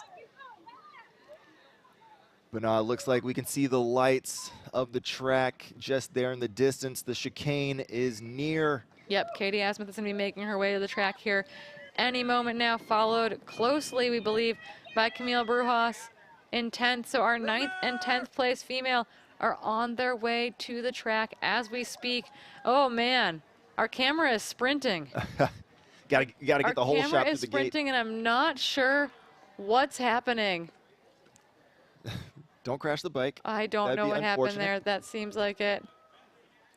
But we can see from our vantage point the headlamp coming through, and she is diving down the ramp onto the track. You go, Katie, with 300 meters to go. Quite the posse. That is definitely a squad, to say the least, and they are moving quite comfortably along the backstretch. There we go. There's Katie Asmuth. She's F5 from last year. She's going to be your F9 this year. She is safely in F9. Camille Brujas is not yet on the track, but we expect her here momentarily. Katie Asmuth, congratulations. Going to come in just under or just over 19:30. I think a hard day out there for Katie Asmuth. Maybe not the day that she was hoping for, but a day that I hope that she's really proud of. Absolutely. And that's kind of the most important part of that. And it's got to be reassuring to know that even on a bad day, you're still able to punch the ticket to do this all again in 364 days. Yeah, she can come back next year and do it again. And I think she has that type of love for Western States that I imagine we'll be seeing her back here yet again next year. As you see, the strong finish, soaking in the moment, soaking in the cheers, soaking in the love. Yeah, Katie. Congratulations, Katie Asmuth. Your 9th place female finisher in the 2022 edition of the Western States 100-mile endurance run here in Auburn, California.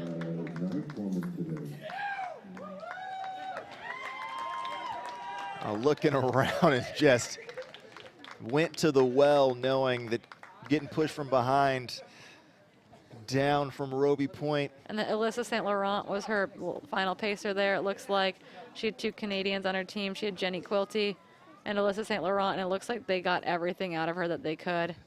Congratulations, Katie Asmuth. Going back on course.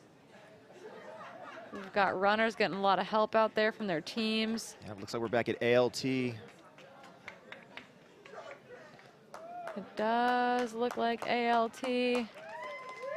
Pacers coming through. We're going to be keeping our eyes open for Camille Bruas's light to come onto the track here. We have not seen it yet, so I'm not sure what that means. They were only about a minute apart, I'm pretty sure. There is Camille Bruas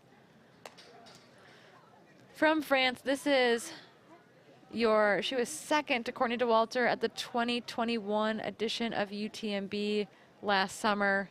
Had a great race there. I'm not sure if she considers herself more of a mountain runner or not. I was really excited to see her put together a race here.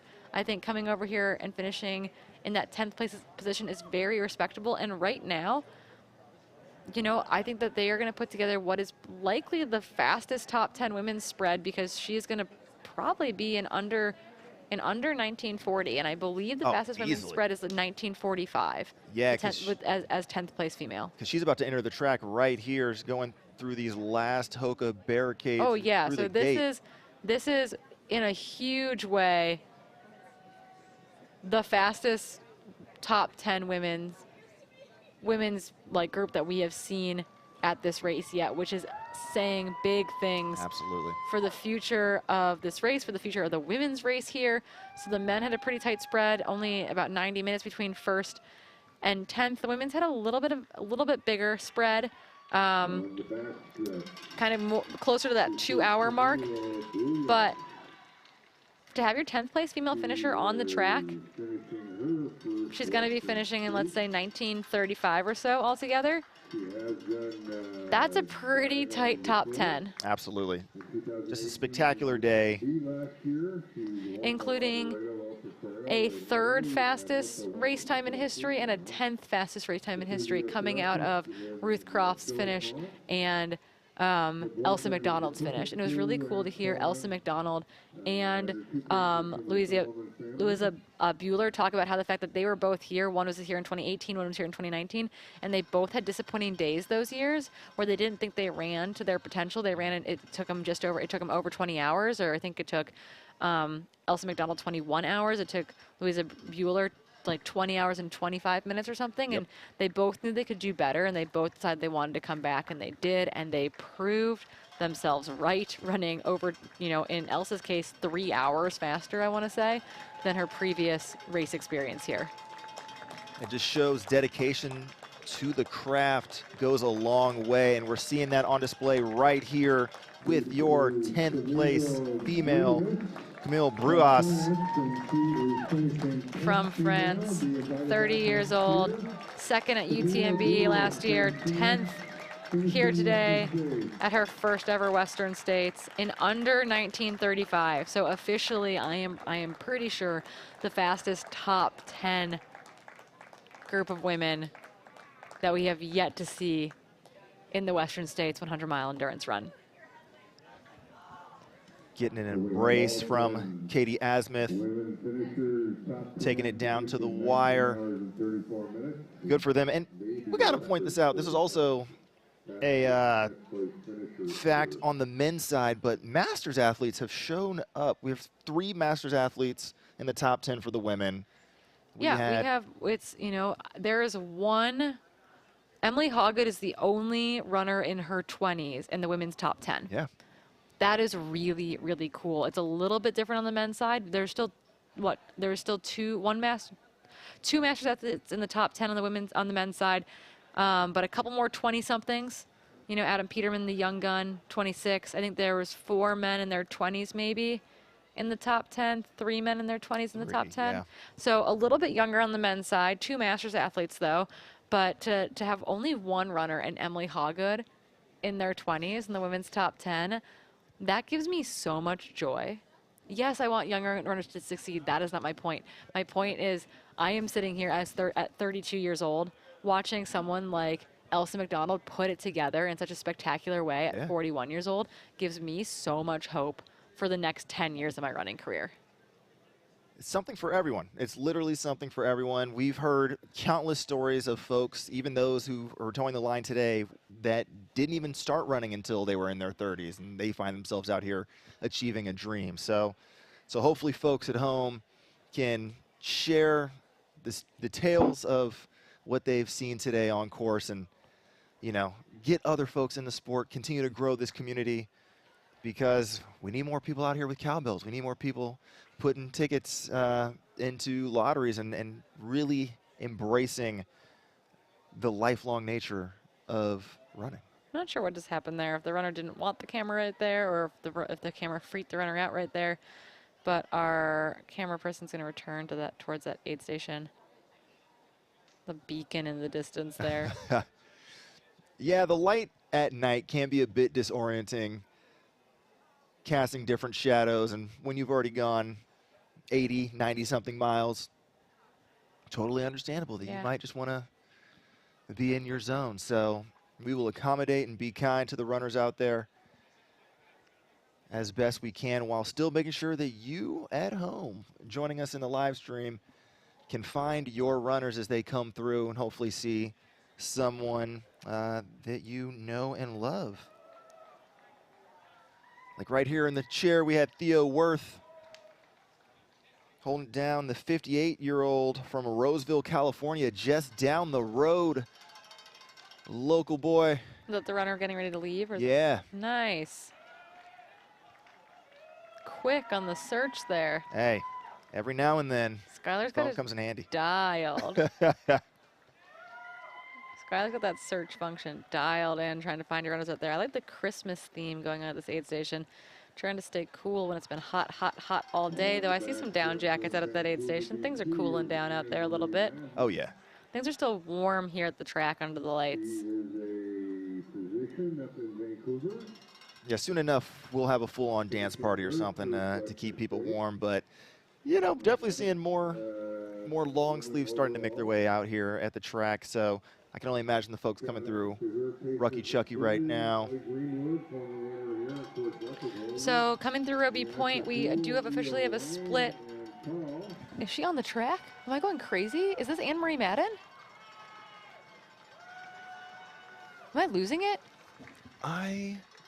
Do we have footage of the finish line right now? Is that I heard Vancouver and I heard Physician. That looks like Anne-Marie Madden. That happened. Anne-Marie Madden Blackout honestly mode. got pretty darn close there to finishing in that top 10 group. Anne-Marie Madden, this is her debut 100, 11th place female finisher under 1940. 3.5 minutes back from being F10, but still nothing to shake your head at. So we now have not only our fastest top 10 women's spread ever, but our fastest top 11 spread ever, with Anne-Marie Madden somehow sneaking in under 1940. That is a throwdown there. She came up just 3.5 minutes shy of getting in to that coveted top 10 spot. I'm trying to figure out how fast she closed that down. She came through Roby Point at 19:25. She ran a pretty good last mile and change, and I think Camille Bruas looked like she was moving around the track a little bit gingerly. Anne-Marie Madden looked like she was moving maybe a little bit better there to kind of close that gap down. Anne-Marie Madden, congratulations on your first 100-mile run on your first Western States. A very deserving 11th place. Absolutely. Yeah, don't think just because there's not an auto spot with her name on it that she will not be back here, because with a performance like that, you might decide that you got to do it again. I think Ellie Greenwood was here to pace her too, the women's course record holder from 10 years ago in 2012. Ellie Greenwood ran a 16:47, which is just unbelievably fast. The next fastest time is Beth Pascal's from last year in 17:10. She's the only person to come within 30 minutes. That's nuts. Of Ellie Greenwood's time. So just absolutely so impressive. And it's wild to think about, as much as we've talked about how much stronger the overall field has gotten in recent years on the women's side, that we still have not touched that time from a decade ago. So there's still room to grow in the sport. And I mean, if there's anything we've learned over the past couple of years with records falling left and right, people are up to the challenge. So it's only a matter of time before somebody flirts even closer with Ellie's record. But 2022 was not the year, and we're hoping that folks got big dreams for 2023, that maybe that's the time to. Yeah, and a really good point in the chat there. Someone said, you know, Ellie Pell, Brittany Peterson, Dominika Stelmach, Allison Baca, Casey Lichtag, all women that are outside the top 10, all women in any other year, if you said, hey, they were top 10 or top 5, you wouldn't flinch. Yeah. Right? Like, there were probably legitimately close to 20 women who could have been top 10 today. yeah. Right? Very little attrition. I think in the women's field, Keely Henninger still probably the most prominent bit of attrition we had there after double ankle rolls before mile 45. Jared Hazen, probably the most prominent bit of attrition in the men's field, dropping out at 85, mile 85 ALT, just not his day. So, man, they've really, really held it together on both the men's and women's side today. Yeah. Speaking to attrition, there's still officially only been 54 drops out of the 383 runners that started. That's really good. And to survive that heat today and still be moving forward, you know, it's just a testament, again, to how strong mentally and physically the runners out here are. And so as we see folks still crossing the river, you know, almost 20 hours in, knowing they have 20 miles to go, it's going to be so much fun to continue to follow these runners on the live stream for the next 10 hours as they keep steady stepping forward, making their way down here to the track at Placer High. Yep, and people are kind of pointing out, let's see the finishers. There's no one on the track right now. I'm so sorry, we cannot show you any finishers because there's no one running towards the finish right now. I am watching one of our cameramen who's been running in almost every finisher up until this point, heading back out on course to go find the next finisher. Yeah. So what we're going to be doing in between those moments is maybe we're showing you this aerial shot of the finish right now. We're kind of back in that white tent on the right-hand side of your screen.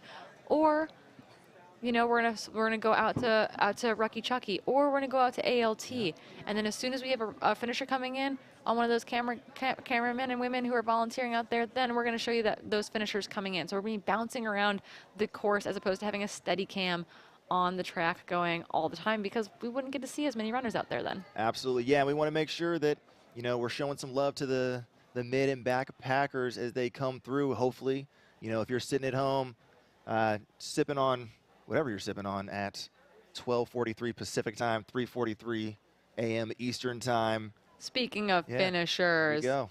We've got some people on the road right now. We got someone moving well. Someone's gotten some wind, and those runners are like, wait, what? Yeah, that was a legitimate pass with half a mile to go to the track. That was an aggressive pass. And somebody's about to make a wrong turn. Everybody's going, no, go left, go left. There Keep you go. going Follow left. the blue footprints. There you go. Nice work, team. And it is going down. I wish I could get a bib. Bib number, come on. Give us a bib number, 62.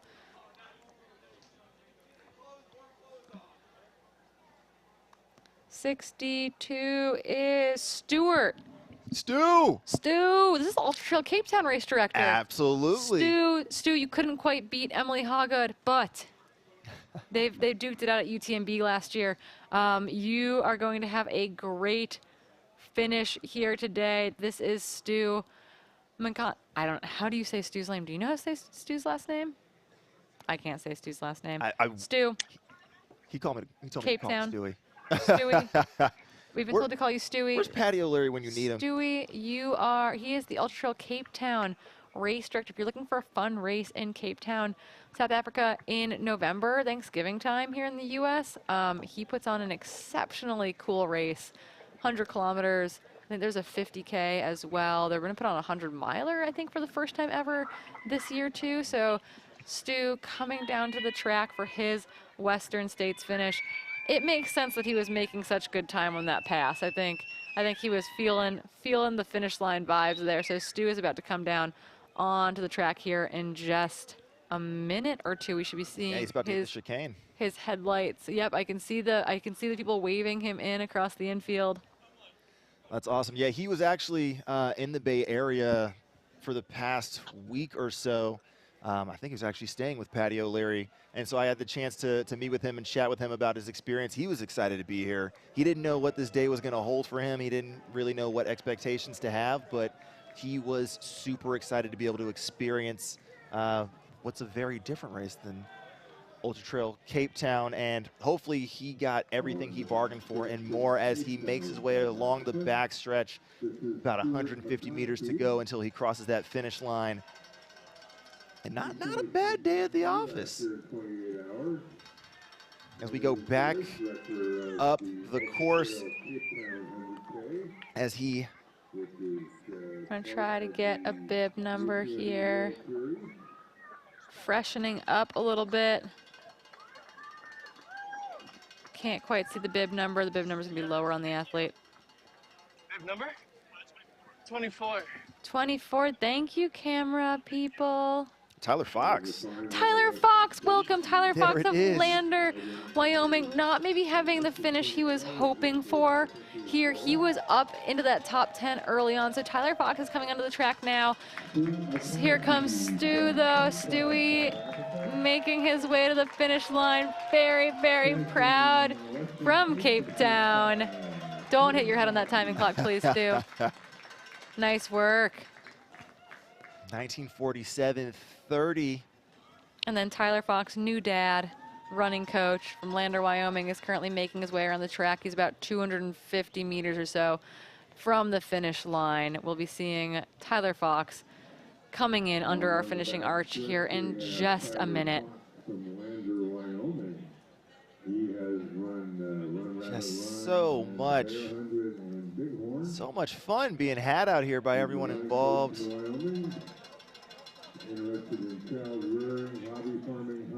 Everybody's getting their social media out there. Gotta show love to everyone who got them here to the finish line. Do it for the gram. As Tyler's getting ready to finish off this final curve. Giving some high fives there on the curve.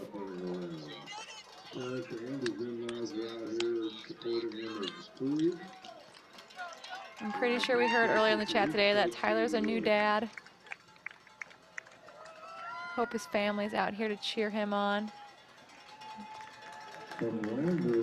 Just awesome job finishing it out. He definitely had top 10 hopes. We saw him up in the top 10 earlier in the race. I had top 10 hopes for him. Again, just like the women's race, there are names that are back here in 20th, in 25th overall in the field, in 30th overall in the field that are sticking out. Tim Tollefson is still out there, sticking it out. That if we told you that Tyler Fox and Tim Tollefson were in the top 5, you know, you might not bat an eye, but they stuck out maybe less than ideal days and are having really proud finishes out there, which I am very impressed with. That's another highlight of just like the ultra running community in general is even if you're not going to have your best day out there, a lot of folks are just going to finish to say that they finished, to appreciate every step that they get to take on this course. Some of them will take that education and bring it back next year or in an upcoming year to execute a race better. But even if they don't, each step is a memory that they get to take with them back home and share with their friends, their family, their loved ones. Yeah, let's check in on Tim Tollefson. Where is Mr. Tim? He was 35th place at the last checkpoint, so 5 places back from Mr. Tyler Fox. I have him through Pointed Rocks, but not yet through Roby Point. My guess is that he should be through Roby Point. I don't know. I'd give him still probably another 10 or 15 minutes until he comes through Roby Point. 25 minutes ago, he crossed through Pointed Rocks. So yeah, that feels about right. Yeah, I think he's, you know, he's gonna get to the finish. It's not gonna be the day that he was hoping for. It's not the day that I was hoping for him, but really happy to see him sticking it out. I really hope that he comes back next year. Hey, earn that ticket in. Yeah, I like his odds. I like his odds too, and I think he can put it together. We're just waiting and watching for Tim Tollefson to figure out the running home thing, and I think that he can do it. It looks like we've got people in the chat looking for Brisbane, Australia, cheering on Megan Brown, number 97. I feel like I've seen Megan Brown's name quite a bit today. Let's see if we can pull her up. Where is she at, Megan Brown? Megan Brown from Australia. Her last split that we have from her is coming through Green Gate, although we're not getting great ALT splits from everyone either, so it's possible that we won't get a split from her until she gets to Quarry Rock. But I think she only came through Green Gate. No, she came through Green Gate quite a while ago. So my guess is that we're not going to get a split from her at Quarry Rock, but we are at Auburn Lake Trail at ALT. But my guess is that we get a split from her ultimately at Quarry Road. This is Ellie Pell on your screen right now. Ellie Pell has been hanging out in about kind of 13th, 14th, 15th zone. She looks like she's at Pointed Rocks right now. That would track. Yep, she's definitely at Pointed Rocks. She hasn't gotten an official split yet. Oh, we're getting hugs from the parents. Ellie Pell, we love you. Camera person, you can tell Ellie Pell that we love her. Bib number 22. Maybe not the day she wanted. I think she got hot early, but she's putting it back together. Making progress. Making progress. She's currently at Pointed Rocks. That means that she is hanging out with some good people. I think, let's see here. She's still sitting at 14th overall. Yep, she's female. in 14th overall. Allison Baca is a little ways ahead of her. Allison Baca came through that zone probably, 25-ish minutes ago. So she's kind of in no man's land out there in between Allison Baca and Brittany Peterson. So, she's going to kind of be in no man's land with her pacer, but that's okay. I met her pacers yesterday. I guess technically 2 days ago, since now it is Sunday morning. And she's in good hands. Ellie Pell out of Ithaca, New York. She's going to be doing some zombie walking tomorrow. I think this is her debut 100 as well. I'm almost positive this is her debut 100. She earned a golden ticket back in January at Bandera. Has had a pretty good spring, had a great run at Chuckanut, had a great run at Gorge 50K. Came out here, is giving it her all. Yeah. I mean, it's a learning experience, right? If this is your first time running 100, let alone your first time at Western, these are reference points that you can take back and say, what can I do different next time? What have I learned about myself? And just, even spiritually, mentally, you're developing that grit. You're hardening yourself to the next challenge. So, still a lot to be proud of here as she continues to push forward, staying resilient and getting ready to keep moving forward over the last 6 miles here and finish out her journey all the way to the Placer High track.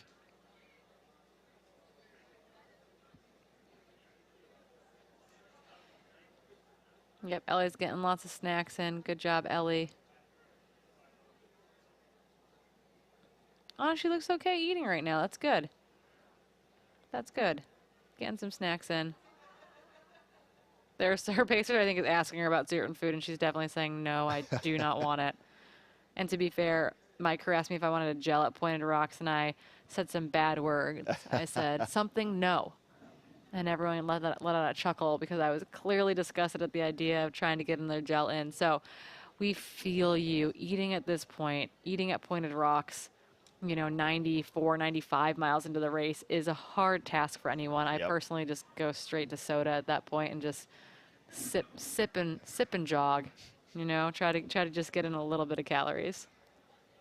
Like at some point, do what feels good is just the motto, right? You gotta feed your body what it needs, but also what it will actually take. So do what feels good.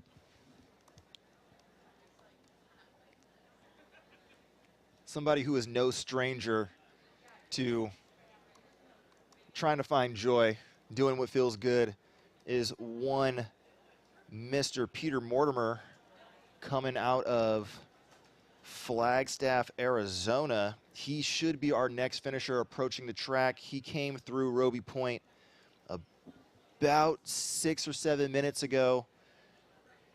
The man ran a 250-mile race just, what, 6 weeks ago? And he finds himself just actually at this point, less than 1 mile away from finishing the 100-mile journey from Olympic Valley to Auburn. So we'll let you know when he gets down to the track so we can cheer him in.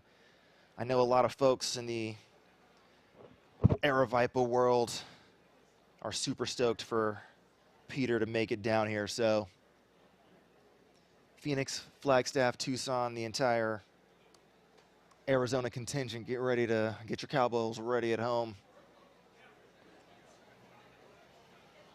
Yeah, we're gonna have people coming in. There's a lot of Peter Mortimer fans in the chat. I don't know how you guys are still awake, Flagstaff. It's 1 a.m. Go to bed.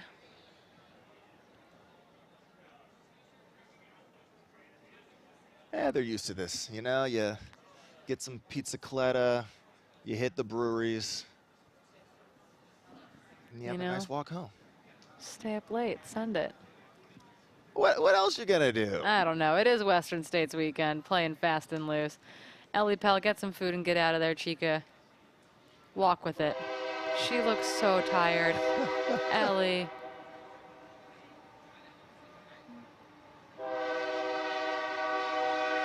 Ellie's getting some coffee. That's what's happening right now. I respect it. Ellie, that's some good coffee. But I will also let her know that we do have very good free coffee at the finish line. So if she keeps coming this way. Ellie, if you get to the finish line, we got some free coffee for you here, babe. Cold brew or hot, whatever you want. I'm currently drinking cold brew. It's going to not backfire on me here when I try to go to bed in 30 minutes.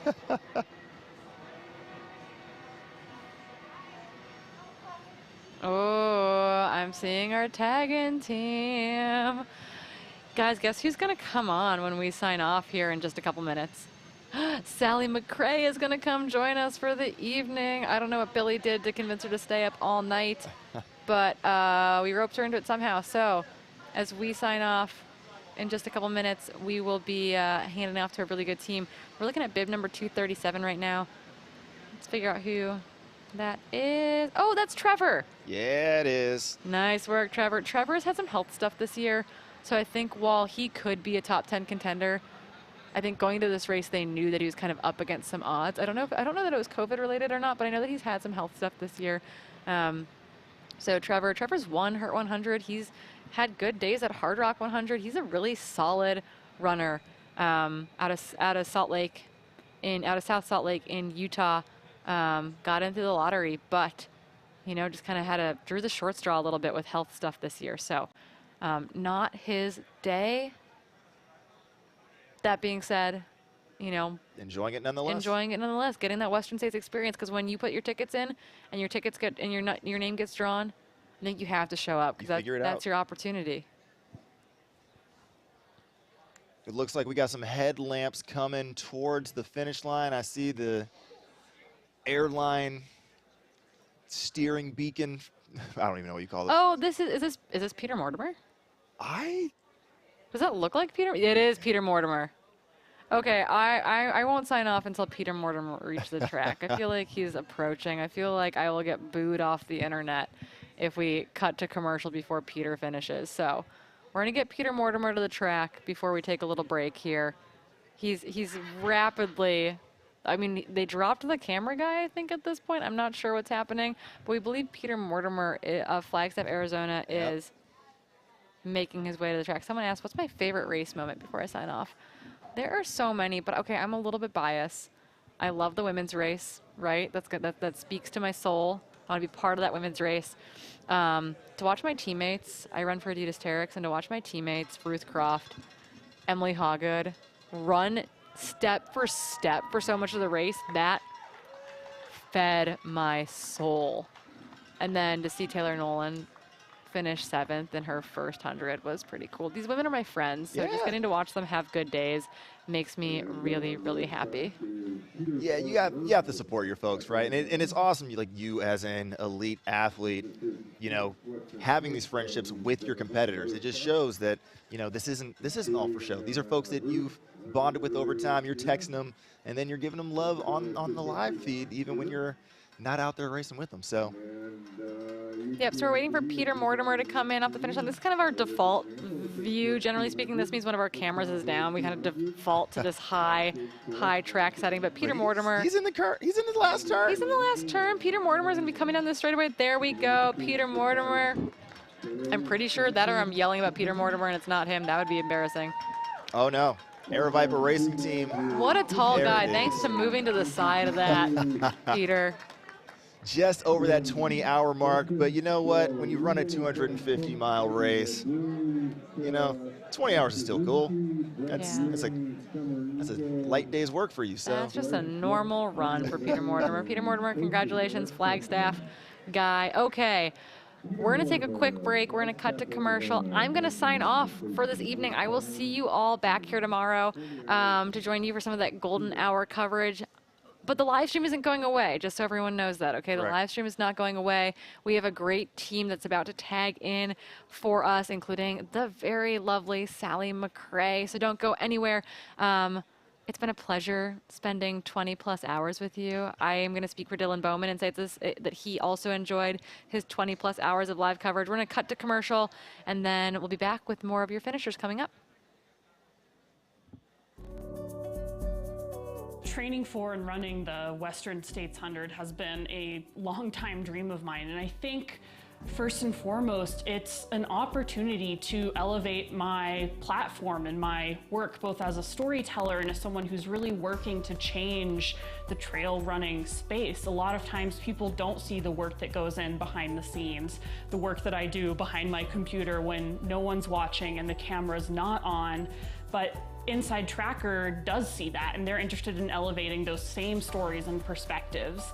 And also as a company, they understand what it means to put in work behind the scenes, whether it's in training, in your nutrition, in your sleep hygiene, in the kind of boring, hard work that goes into grinding it out to build a more equitable, fair, and sustainable industry. They're there to support all of that work behind the scenes to make it visible so that on race day I can shine and give my work and my platform and my voice its best opportunity to stand out and maybe reach a few more people than it would have otherwise.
we are. You! What is up? Look at that. TV before Sally. Welcome, everybody, to the Western States. Here we are live again at Placer High School. Guys in the studio, if you don't mind potting down the music just a bit. I am joined by none other than my dear friend and 3 times Western States finisher, Miss Sally McRae. What's up, Billy Yang? I love. I was going to say your full name. We are literally, well, hang on. Before we do that, we are welcoming in a finisher, a female finisher. Oh, here we go. We're coming in at 20 hours, 16 no minutes warm-up, right no now. nothing. We are jumping right into We're jumping the right deep in, end. right in. I have no idea what I'm doing today. I'm just kidding. Yeah, I do. But this, do we have a name at who's coming in right now? She looks amazing. Look how strong she, can we just appreciate the arm swing, the height of her knees, that giant smile? Oh, wait. This is what it's all about. Yes. Oh, it's Jake Pusey. Yes. This is awesome. I remember when he was saying he was going to be pacing her in. Aww. Jake Pusey running in as Kraft teammate, I believe. So awesome. Oh, and their That's what crew it's is all so about. 20 hours, excited. 17 minutes and change. This really is like, I love that it finishes with 300 meters on the track. It's such a celebration for everyone. I'm just imagining what she's feeling right now. They say this is her first 100. I didn't hear what he just said. Aww. Yes, people, this is what it's all about. Running in with your friends, your loved ones, taking that final lap from Roby Point to Placer High finish line. A feeling that Sally has felt 3 times, twice in the top 10. Here we go. Here we go. 2018 yes. low. You. We know who this is. Number 33. Number 33. Congratulations. Let's look her up on Ultra Live. She is. She might have been one of the earlier females we were trying to identify. Yeah, early she's on. actually not in the feed. Oh, here she is. Oh, why don't you go ahead and say her name? Aroa. Aroa. C-O. Seo? Yeah. Aroa. Well done, Aroa. And she comes in as the 12th place female. F12. F12. Yes, I remember early on in the broadcast, we were trying to identify her on the climb up to the escarpment, looking very spry, looking chipper, and just cruising up that mountain. Congratulations, Aroa. You are an official Western States finisher. Welcome to Placer High, and welcome to you, Miss Sally McRae. How are you, my friend? It has been forever. It's been forever. We're literally getting caught up on a broadcast. We can't pretend to be like and we don't even know each other. We haven't seen each other in like over a year. To all of you guys in the chat, please say hello. Drop where you are watching from. Yes. It may be late here in Pacific Coast of America, but to you guys in Geneva, in Asia, in Cape Town, in London, I know it's either morning or you guys are just getting your day started. And just so you guys know, Billy was so wise to pull up the World Clock app on his phone to point all that out. So well yeah, done, I'm not Billy. just found this out off He the was top doing of his my research head. before.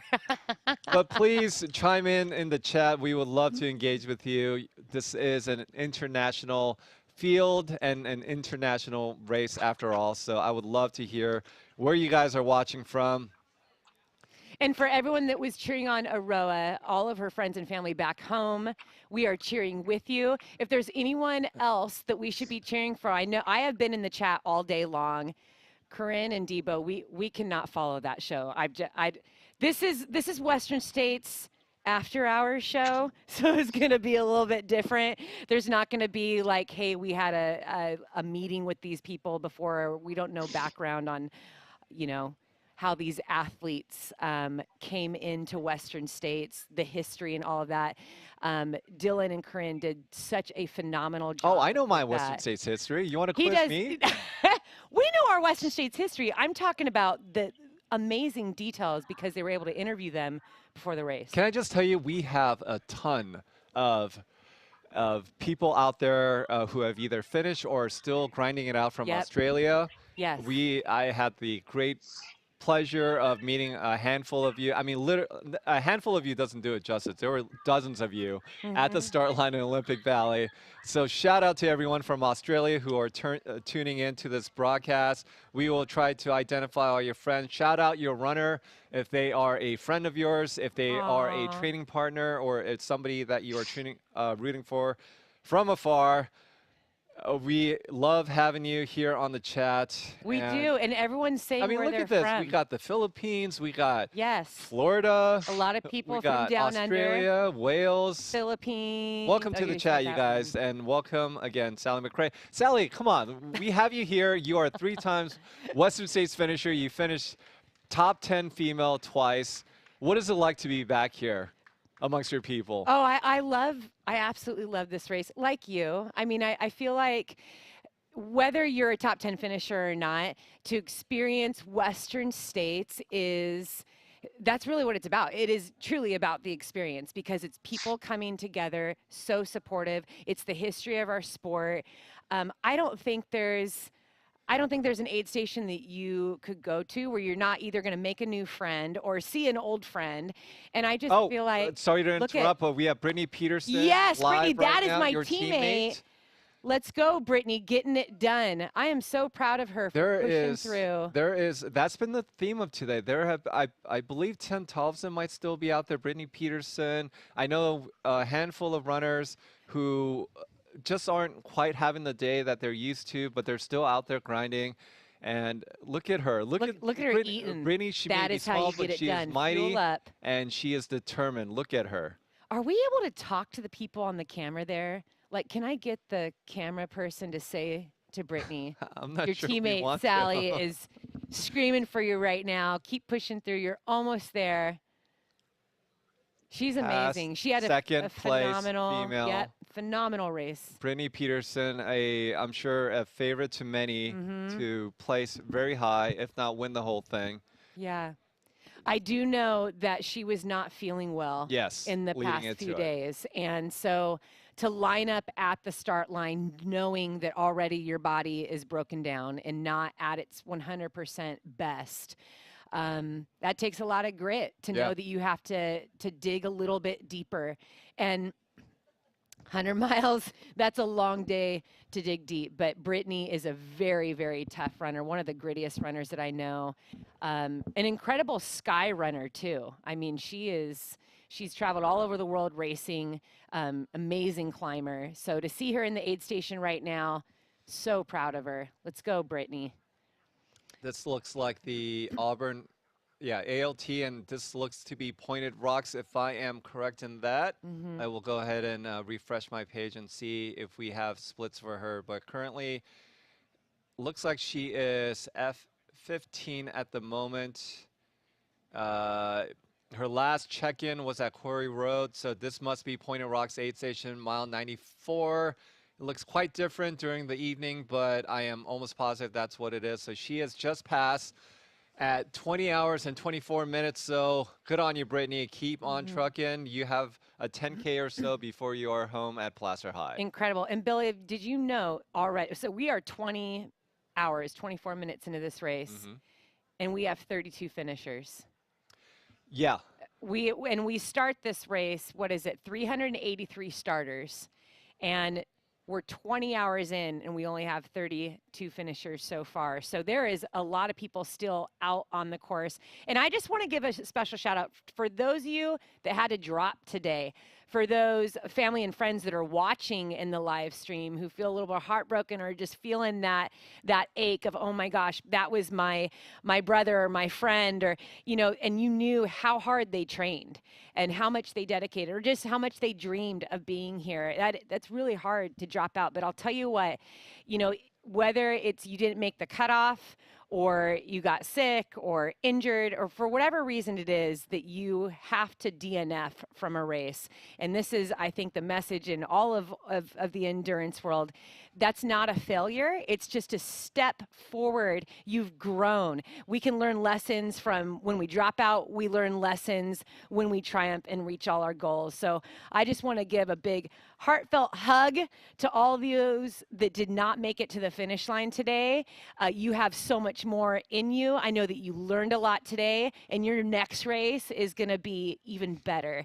So hope to see you back at Western States again. And thank you for joining us. If you are one of those that dropped and are still following along in the spirit of the race. Sally, look at the screen and tell me who is the runner and who's the pacer. You can just tell by the body language. One person's just super anxious and chipper and happy and mugging for the camera, and the other person looks like they are doing the march of death. But you know, we've been in this sport, Billy, for well over a decade, and my first 100-mile race, Billy paced me. Best story ever is that he showed up with barely any water, and it's a super hot race, Angeles Crest 100. Yes. He shows up with a jacket, this pouch jacket. I think 10 miles in, I had to give him some of my water. I ran out of water pacing you, and my runner had to part with some of their water. Oh, man. I shout out to the Pacers today and the crew. I'll tell you what, you cannot execute this race well without having a good team behind you. This really is a team sport. I know we talk a lot about how much running, it seems like a solo sport. It's not, and it's better when you have good crew and pacers with you. Who do we know what number this guy is in the aid station for those of you that are watching here? Well, I don't know if that is actually Alan 313. Wheat, but shout out to Alan Wheat, who is currently running this race from Australia. Yes, it absolutely takes. Well, you know, there are, I know the hip and trendy thing is to go pacerless, but I love involving pacers. I love having friends. Is that the hip thing to do? Well, it seems like it. It seems like it. That has been the trend. I know there are certain people in the front. Oh, this is, so we still have people at We're Rocky getting Chucky. shots from the river. How amazing is that? That's incredible. I mean, technology, right? Yeah, we were used to staring at a screen way back when. Billy, we're used to staring at Twitter. Ultralive.net. We thought ultralive.net and Twitter was amazing technology, but here we are. It was all day refreshing. We are going live in parts of the Western States course that we have not laid eyes on I live. love this. And Can we see who's crossing right there? Well, I know we still have the no Queen. amount of 20/20 I know we still vision have to see that number. No. I know we still have Casey Lichtai out there coming back from hamstring injury. She's just incredible, and I've seen in the chat room all day long. Casey, if you end up watching this live feed and you get to the part in the middle of the night, I want you to know that I've been in the live feed all day, and so many people have been cheering for you. You are such an inspiration. All the injuries and things that you've worked back through to make it here to Western States and to see you still pushing through. You are the spirit of the sport, and just so stoked. I don't think there are many people I can count on one hand that loves this race more than Casey Lichtai. She looks forward to this race. She loves Memorial Day weekend. If you follow her on social media, you know how much this race means to her. She is. She is the embodiment of this race. Past champion, 2016 champion, when she just had a day where it looked like she was floating from Olympic Valley to Placer County. Yeah. I mean, it was smile just the whole time. It was an amazing performance to behold. Shout out to Casey, and shout out to everyone who are grinding it out there. It is, like I said earlier in the broadcast, these are my people. These are the people I relate to the most because I have been there. I have had that, seat in a random camping chair with a 1,000-yard stare, wondering how am I going to make it the 5K, the 10K to the next aid station. But you just persevere. You have your best mate to cheer you on, and that's really what this race is about. And you look back and you say, I want to do this all over again. Right? That's what's so crazy about it, is you have so many moments within the 100-mile race where you ask yourself, who thought this was a good idea? Why am I here? I'm never doing this again. And what is it? Maybe like 10 minutes after you cross the finish line, you're on your phone on ultrasignup.com thinking about that next race. I'll tell you what, I'm looking at this guy the view's now changed, but the guy that was just sitting in the chair trying to recollect, having a Coke. A lot of people in the chat today were talking about Coke. They're like, I never understood why ultra runners would drink Coke, and then I ran an ultra. It's rocket fuel in that last like 25% of it. Oh yeah, there are people who swear. Like I mean, never drink Coke. 364 days out of Yeah, the year, they don't drink soda. Coke. But Coke is the best thing on race day. There's just something about it. A little bubbly, a little sugar. It's amazing. Listen, I just want to say hello to everyone that's in the chat right now. It's incredible at this time of day for us here on the West Coast, but hey, people are still watching with their cup of coffee in other parts of the world. So I know. I'm so grateful. And what's better than I mean, hey, if you can't have a cup of espresso, just be around Sally and her infectious energy. I feel reborn here at 1:30 in the morning because Sally is just. Her energy, her laughter, it's all super Billy, we're infectious. 30 minutes into 6 hours. He's going to leave me in 2 hours. I have to find some way to get him to stay until 7 a.m. You will be in very good and capable hands. But for now, it is, we have about 8.5. Okay, so I haven't slept very much. 9.5 hours to go until 30 hours of the Western States 100. The 49th running of the Western States 100. Sally, did you know that? Next year is going to be 50. Next year, it is officially hitting. There was a group of us right before we went live. We're all trying to convince Billy to be a part of the 50th. You mean running the race? Running the race. Yeah, I'm always going to. But then we took it a step further and said, like, we should both run it together and film the whole entire thing. Maybe commentate all 100 miles. What do you think of that? I think nothing of that. Who would watch that? I would not want to do that. I'm going to be releasing my 20-hour documentary. Sign me up for Barclays. Well, here we are. As we are still live at Rucky Chucky. Oh my God. Your memories of the river, Sally, because the memory that comes to mind. I remember passing someone in the river. I believe these are my friends from Japan, actually. You don't need to do that, by the way, but I was like that focused. I was like, I'm passing you in the river. I met these guys. Kind of looks like he's holding a fish that he fished. Can we see that his he grabbed from the water, but what is in that bag? Shoes. Oh, it's his shoes He's in a got dry his bag. Shoes. That's brilliant. I've never seen that before. Hey, you do what you got to do. If you're prone to blisters and stuff like that, then maybe you need to carry your shoes. So can I tell you a quick story about my running in 2015? Let's hear it. I had the worst trench foot because my quads were shot early on, and I was trying to sit in rivers to soak them back to life. But what I did instead was give myself really, really bad trench foot, as we see this person grinding in the middle of the night. I believe this is Pointed Rocks again. Yeah, you're right. Anyway, feet were in horrible condition, and by the time I hit the river, it felt like if you've had trench foot. No, I've never had that. It just feels like you have acid on your feet. It felt so painful. And your skin is just raw and exposed. It felt like I had no skin on the bottom of my foot. And as soon as I was slip sliding on the rocks, You're more than my reliving quads. it right now. Oh yeah, no, but it was. And was you beautiful. still had 20 miles to go. It was still a beautiful experience. Yeah. Absolutely. Okay, is this? This looks someone like coming in. ALT.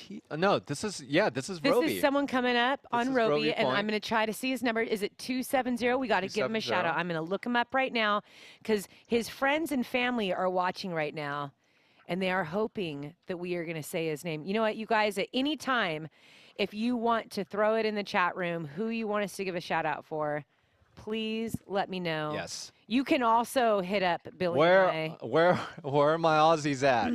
I know you have a bunch of Aussie friends and compatriots out there running and grinding, so please shout them out in the chat, and we will see if we can get a camera trained on them.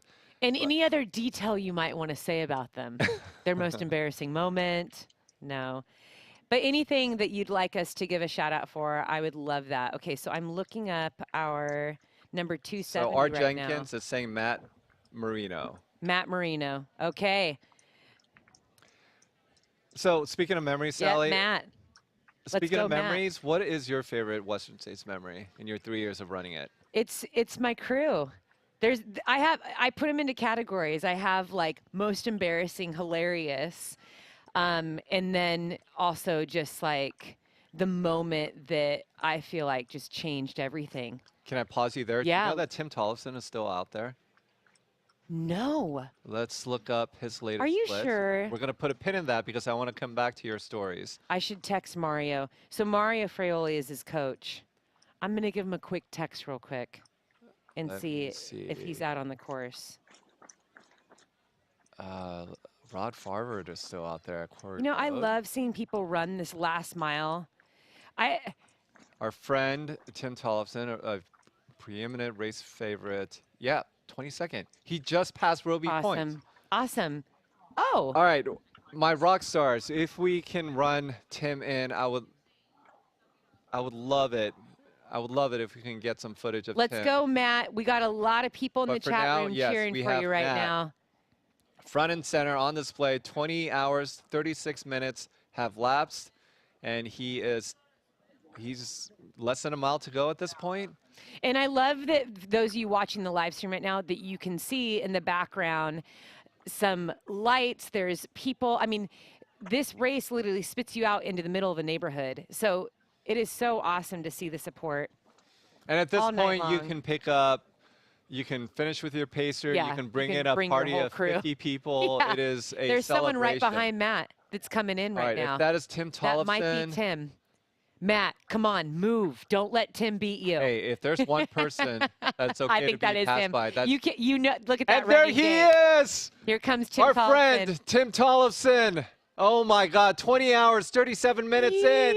Tim Tollefson is still out there grinding. Oh my And God, look at how much great respect. he's running. Much respect, He's got Tim. the arm swing. There's Mario Fraley, There's his coach. Mario right there. I love it.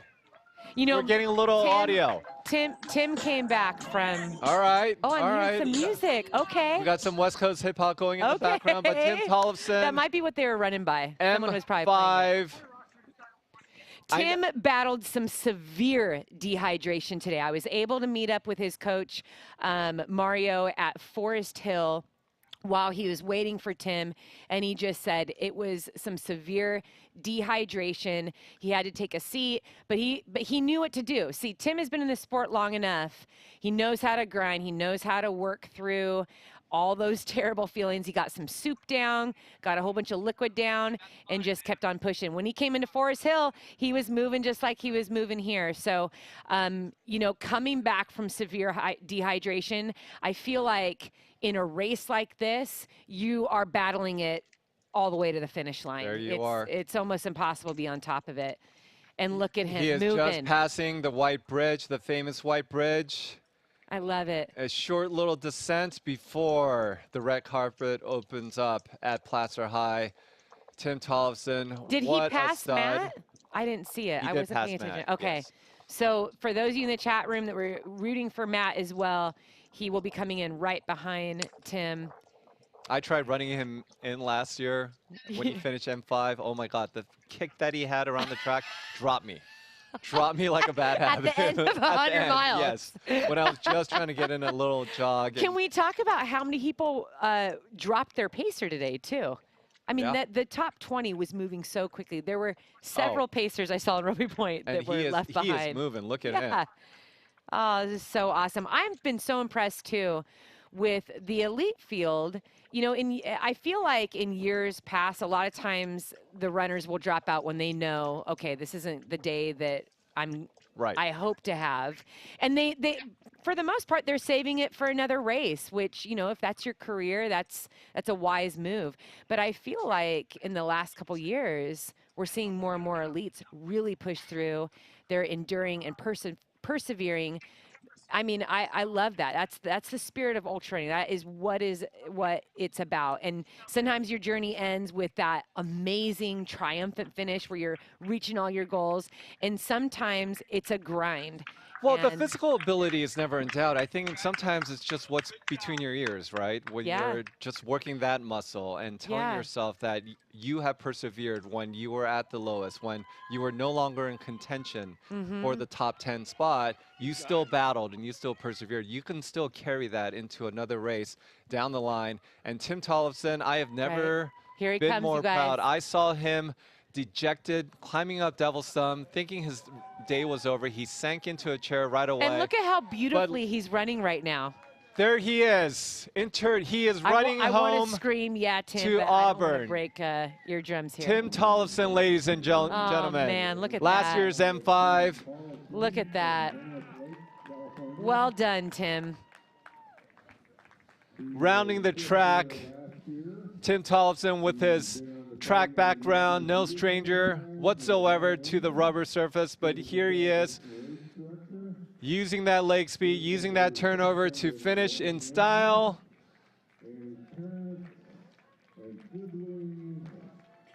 Wow. Look at this.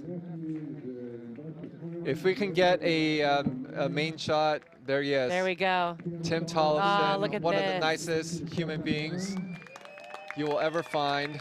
And gosh, that guy trains so hard, so dedicated to his training I know and it this wasn't. sport. I know it wasn't the day you were looking for, but I have never been more proud. Tim Tollefson, welcome There home. we buddy. go. Welcome home. Well done, Tim. Incredible. What place did that put him in? Do we get that? You know, sometimes it doesn't even matter. It doesn't matter to me, certainly. I think Tim just just battles for some demons out there in dehydration. He is certainly out of 22nd. top 10. Yeah. Yeah. 22nd, I believe. No, you know what? 21st, because Matt Marino is coming in right now. I see some headlamps. And shout out to coming Matt, through. too. Yeah, here he come. Let's go, Matt. If you are going to get past in the last mile, to say it was Tim Tollefson, I think it's completely understandable. So Matt Marino, bib number 270, coming in with his pacer and crew, getting cheered on the track. I love it, too. The people that have stayed up to cheer on the track, and here it is, 1:42 in the morning, Pacific Coast time. Matt, you're moving great, looking good. Finish it up. This is your moment. This is what the runners dream of right here. When they sign up for Western States, they want that lap around the track, and he is getting it done. No promises, but we will see if we can grab Tim and have a few words with him. Oh, that would be awesome. I would love to pick his brain and see, just unpack all 20 hours and 40 some odd minutes of his day. Aw, looks like he's running with his daughter. Oh, It has this is been the best. so fun This to is see the best. so many runners. Future trail runner, future Yes. Western States finisher right there. So many runners finishing This with is what their you do, kids train today. them young. Congratulations, Matt. And she's going to have a sweet picture of that. She'll always be able to look back and remember running with her daddy in Western States. There we go. Look at this, 20 hours, 43 minutes. Matt Marino, well done. And to everyone in the chat room that's cheering for him right now, thank you for being here to do that. Billy's, more people are joining the live feed.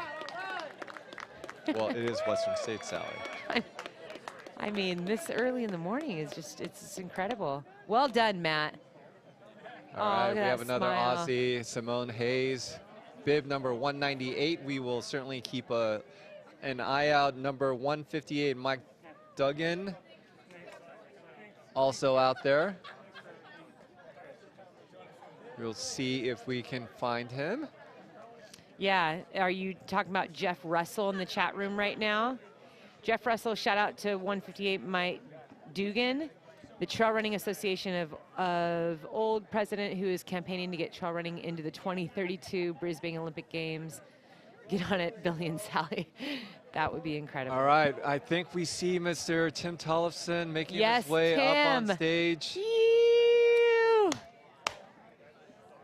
This is perseverance, endurance, grit right here. I'm gonna move over. Oh, we got a chair? Okay. Tim, come on over. It is so good to see you. Amazing, absolutely amazing performance. Thanks, guys. Oh man. Thank you for joining us after 20 hours of running and working through some pretty intense. I know I saw Mario at Forest Hill. He said that you were severely dehydrated. And I know in Western States, for how hot it was today, it's almost impossible to get ahead of it once you've gone so far down. Yeah, I've never experienced anything like that. And it was strange because it happened to me early in the day when it wasn't that hot. Like, and my body just shut down at about 45 miles at Swinging Bridge. And yeah, it just became a game of trying to manage everything. And I mean, yeah, it wasn't the race I hoped for, but I'm very, like, I mean, grateful for everyone that helped me get to the finish line. Yeah. There are a lot of great lessons out there with just in terms of vulnerability and gratefulness and just kind of self-acceptance. And so I'm proud of the finish, like I am. Like, I'm disappointed, but I'm at peace with it. Like, I feel like I did everything I could. Well, we were just talking about that right before you came in. I said, I feel like this year and last year especially, we're starting to see more elites not drop out when the race isn't going their way. They're pushing through. And what you did today to push through, to persevere, instead of being like, oh, I'll just save it for another race. I mean, that takes a lot of heart to do that. And what that message that you give to all of us watching is really powerful. Did you ever feel like at one point, like, I'm done? Oh yeah. I mean, when I was troubleshooting everything from the thumb to Forest Hill, to Michigan Bluff, and by the time I got to Michigan Bluff, I was kind of stumbling and just gaunt and like just had nothing. I was cramping up everywhere and every muscle up from the occiput base of my skull down to my toes. Oh my goodness. And I was ready to drop, but thankfully my crew, they said, hey, let's get you into medical. Let's have them take a look at you. Got some broth and salt in me. And then they said, hey, let's just get to Forest Hill. And then if you want to drop, you can drop. But they kind of, they forced me just to, hey, let's go 6 more miles. And then over the 6 miles, I was like, I can still do this. Like, it's not going to be easy, but it's worthwhile. Yeah. Tim, And sorry, Go ahead, we Ben. just saw his body language. We had some excellent drone footage on you, and your body language going up the thumb must have been atrocious. it was obvious that you were having a very, very low point. When did the switch flip for you? It looked like you, as soon as you got to the Devil Thumb aid station, you sunk into a chair. I know Craig Thornley, the race director, had a little pep talk with you. You did make your way out, and eventually, by the time you rolled back through Michigan Bluff, it did look like you had a little extra pep in your step, or maybe it was Forest Hill when you eventually came through. In Michigan Bluff, you were still troubleshooting. Tell us about the switch flip in you, and was it a mental thing, was it a physical thing, or was it a combination of both? I think the eventual switch for the better was a combination.